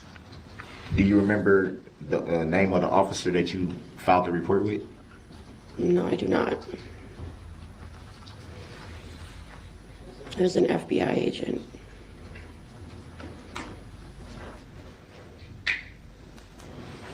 Do you recall the date that you were interviewed or that you made the report? November 21st. Would that be with the FBI agent as you just stated or with local law enforcement? the FBI.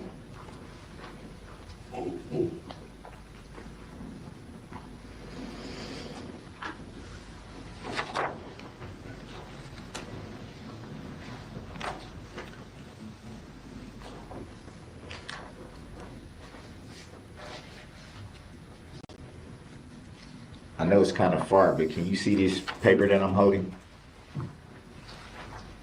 Yeah. Is that your handwriting? If you can't see it that close, just say you can't. I can't read it from here. With the document camera we can put up.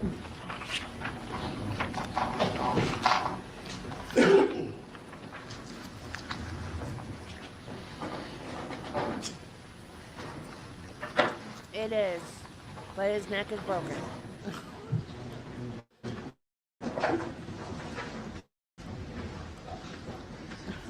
You think we can get this up and just project it on the Thank screen? you.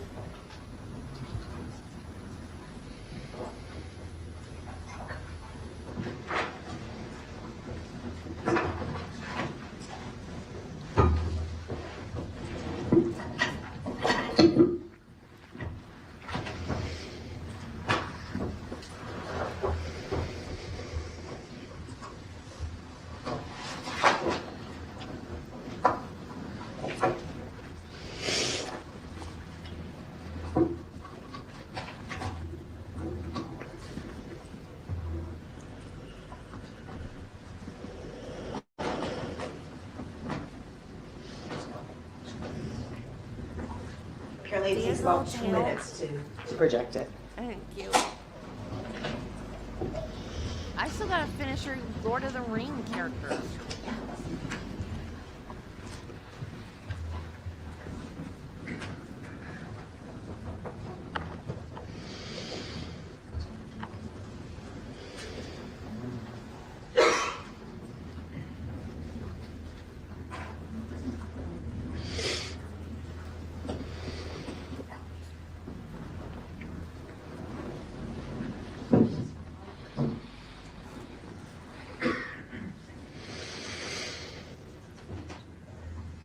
Yeah, just to verify, this will just be previewed for the witness. It doesn't have personal identifying information on it. Chippendale. Okay.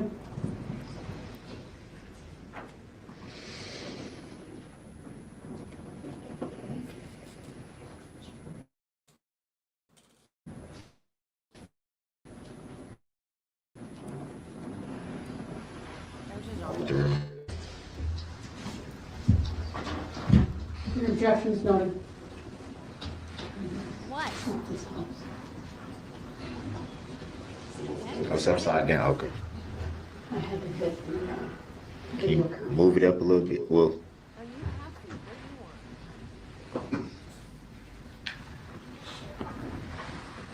You want to say hi? can you see that? Hi. It's not in front of her Oh, yet. so I'm we sorry. did that. We just wanted to make sure we could get it working. I'm sorry. Should be there momentarily. I apologize. You wouldn't have known. There you go. It's up.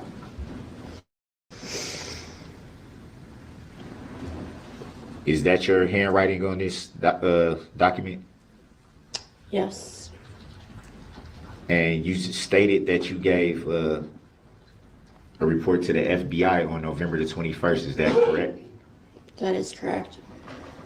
Is it correct that this date here says 12/29 of 21?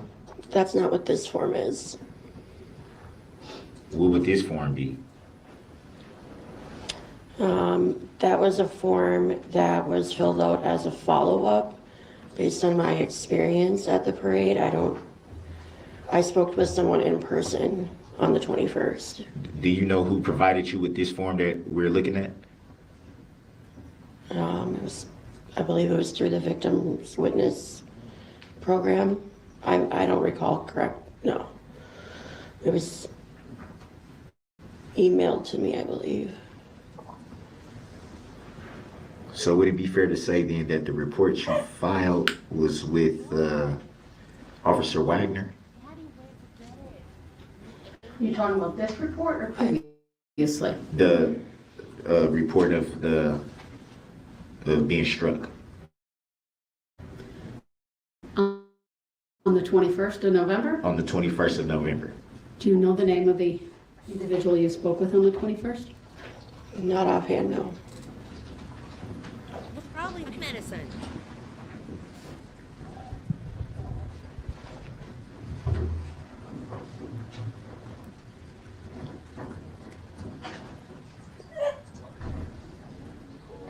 Do you recall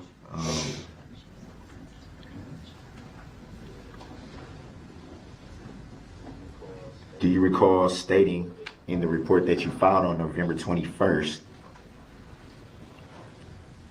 that you saw a red SUV go to the left of the float and then to the right in front? He's just reading crap off the report just to ask questions. I don't believe that's He has no what I relevant recall questions. is what I had stated earlier was that I saw it veer to the left of the float. From there, I wouldn't have been able to see.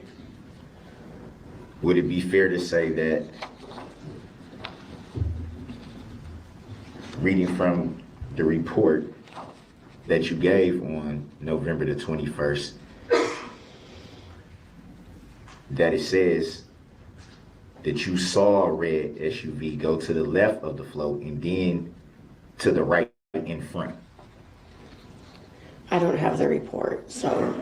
Would you like to see it? I have it right here.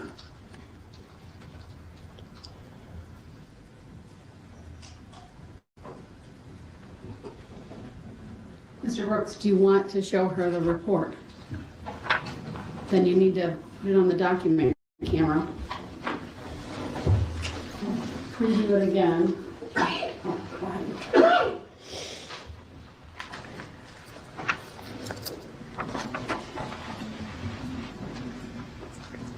Your Honor, that is not the report. I believe that may have been notes that were with the report that went to Mr. Brooks. That is not the report. Looks to be a summary of what she may have provided to another officer, FBI agent, but not the report itself. So in light of that, she's not going to be questioned on that unless that helps refresh her recollection. Does it? Look at it, it's in front of you, right? Yeah. Does that in any way help refresh your recollection about what you may have told an investigator in this case? I On the believe, 21st, sorry. yeah, I believe this was a year ago, but I believe what I said was that I witnessed it continue to drive, veer to the left to avoid the van that was in front of me, and then continue driving without stopping. And just so the record is clear, because it was being used, I think, to refresh her recollection. After she reviewed it, I turned off the camera. So it's not in front of her at the moment. What do you? And getting back to you. Go ahead, ask your next question. I have the actual report too, if that may help.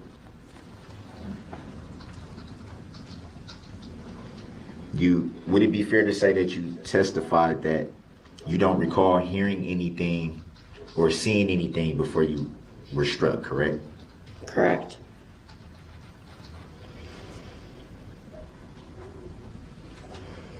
And now this is reading from the report, page 1. I guess the proper foundation for Mr. Brooks to use would be if reviewing a report would refresh her recollection, and then based upon her answer, he would go from there. Well, you could also just directly ask the question, since it's on cross-exam. Isn't it true that you said X to the investigator? But you need to quote directly then from... For him, jeez. Is it true that you said when you were walking, well, it says White explained when she was walking, she heard screaming, and as she looked around, she was hit by the red SUV. Does that refresh or help you recall anything that happened on November 21st? No, Do you recall saying that? I do not recall those exact words. No.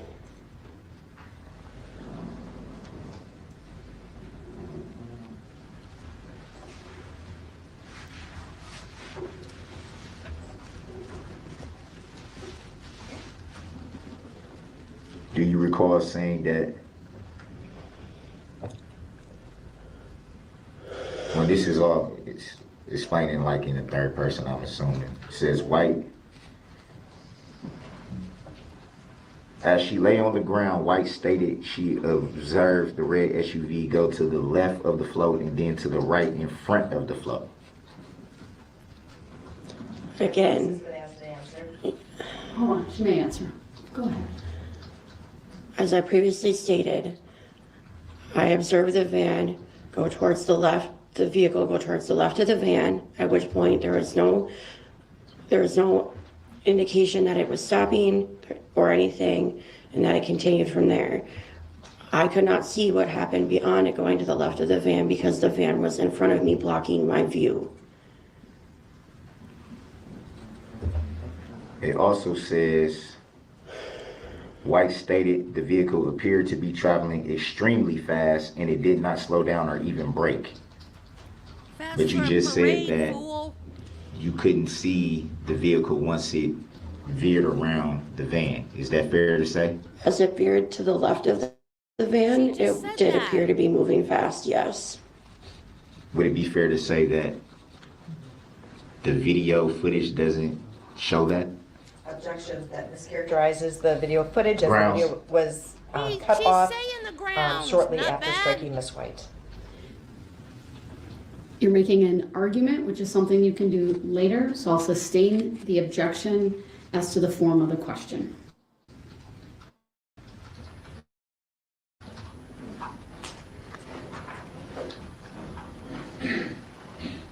It goes on to say, White did not observe the driver of the SUV and could only describe the SUV as red, and it appeared to be a lower rise, in quotation marks, SUV and maybe a Traverse. Do you recall saying that? I said it was of similar size to a Traverse. What is a Traverse? Objections are relevant. Well, Grounds. overruled. She may answer and explain why she said what she did. Because, in my opinion, it's a lower sitting SUV or vehicle versus like some of the higher, some of them sit up higher and are bigger in size. There's more of a mid-size, lower to the ground SUV, in my opinion. Similar to a Traverse.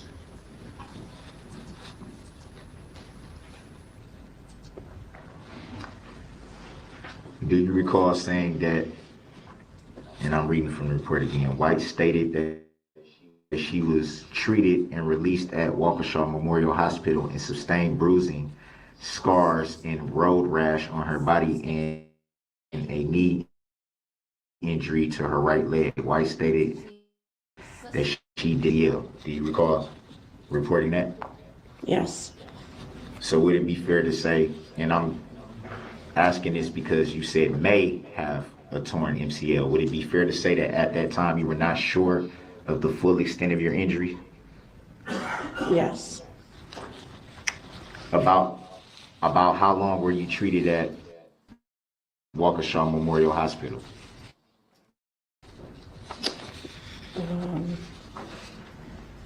A few hours.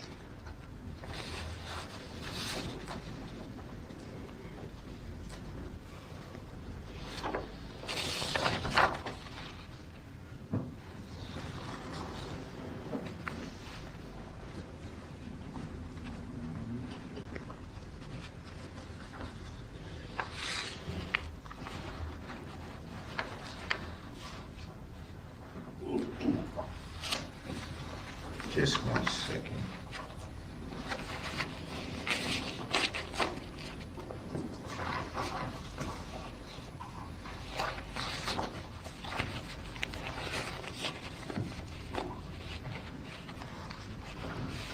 You don't need to be doing all all that when it's your time to be asking And questions? did you file a claim in this matter?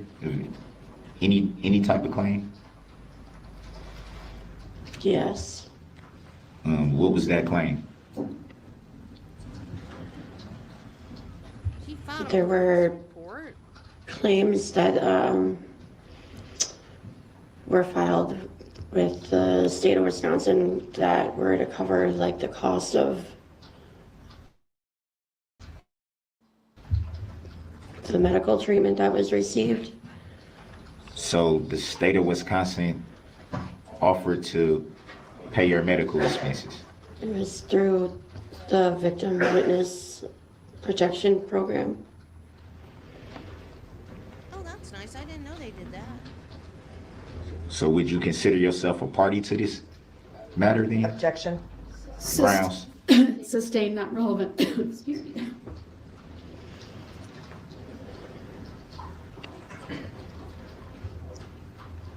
And in the claim that you filed, did you file a claim under an injured party?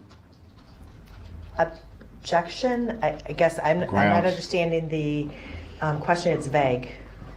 Grounds. She just told you, She stupid. indicated she filed a claim because she was injured. So Mr. Brooks, I'm sustaining the objection as to the form of the question. Please rephrase. do you consider yourself an injured party? Yes. Are you a plaintiff in this matter? Grounds. She's a witness. Sustained.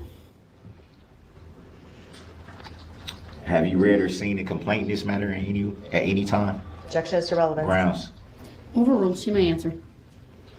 I'm sorry, what was the question? Have you seen or read the complaint? No, I don't know what complaint is being referred to. No.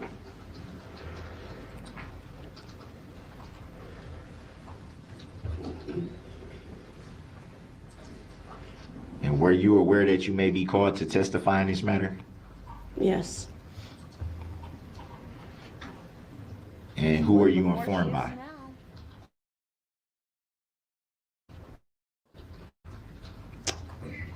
The Victim Witness Program and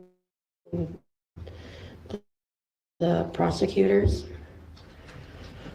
Objection is to relevance. Grounds. Sustained.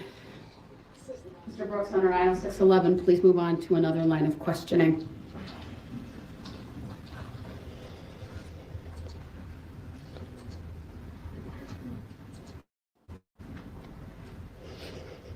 At the moment that you were struck, did you observe anyone else struck at that time? No.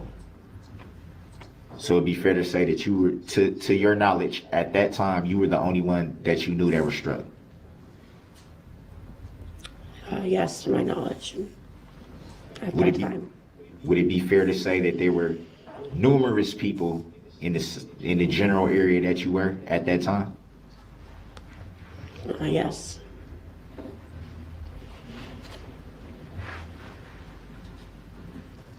At that time, did you learn about anybody that was struck at the point in time that you were struck? At the time that I was hit, no.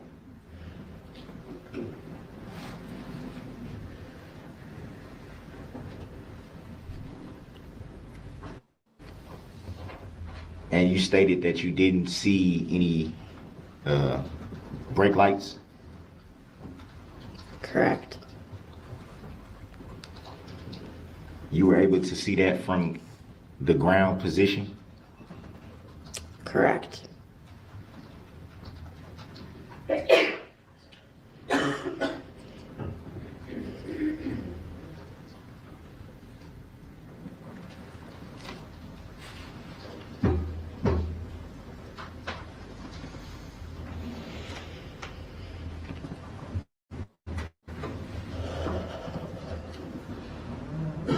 From your opinion, did it appear to you that the vehicle was attempting to strike anyone?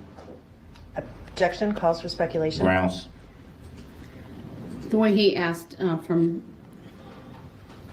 The way he asked it, did it appear? If you know, you may answer. It appeared it was traveling in the direction where it could have struck other people, yes. But to the best of your knowledge, you didn't know for sure. That's correct. No further questions. Read your record. Ma'am, after receiving medical attention at Waukesha Memorial Hospital, did you receive any other medical attention following November 21st, 2021?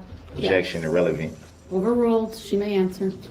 And directing your attention back to the video, it was Exhibit 20, the one that was the overhead video. Do you recall seeing that video today? Objection. She never answered the first question. She said yes. I'm sorry. I apologize. I didn't hear it. It was a little quiet, but I heard it. Do you recall seeing Exhibit 20, which was an overhead video of you being struck? Today, yes. Yes. And was that the same red SUV depicted in that video as what you saw after you were struck? Yes. Thank you. Nothing further. All right, thank you, ma'am. You may step down.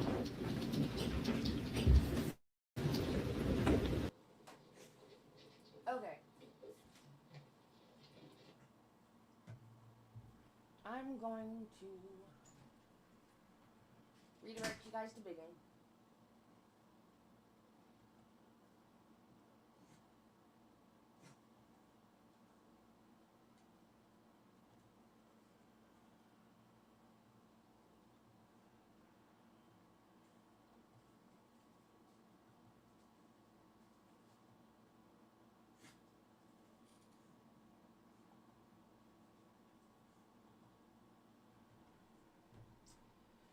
And tomorrow at 2, we will do that sentencing for Jose Soto Escalera. I'm sorry I forgot about it today. We will do that tomorrow at 2. And I will see you guys at Biggins in a few minutes. Bye.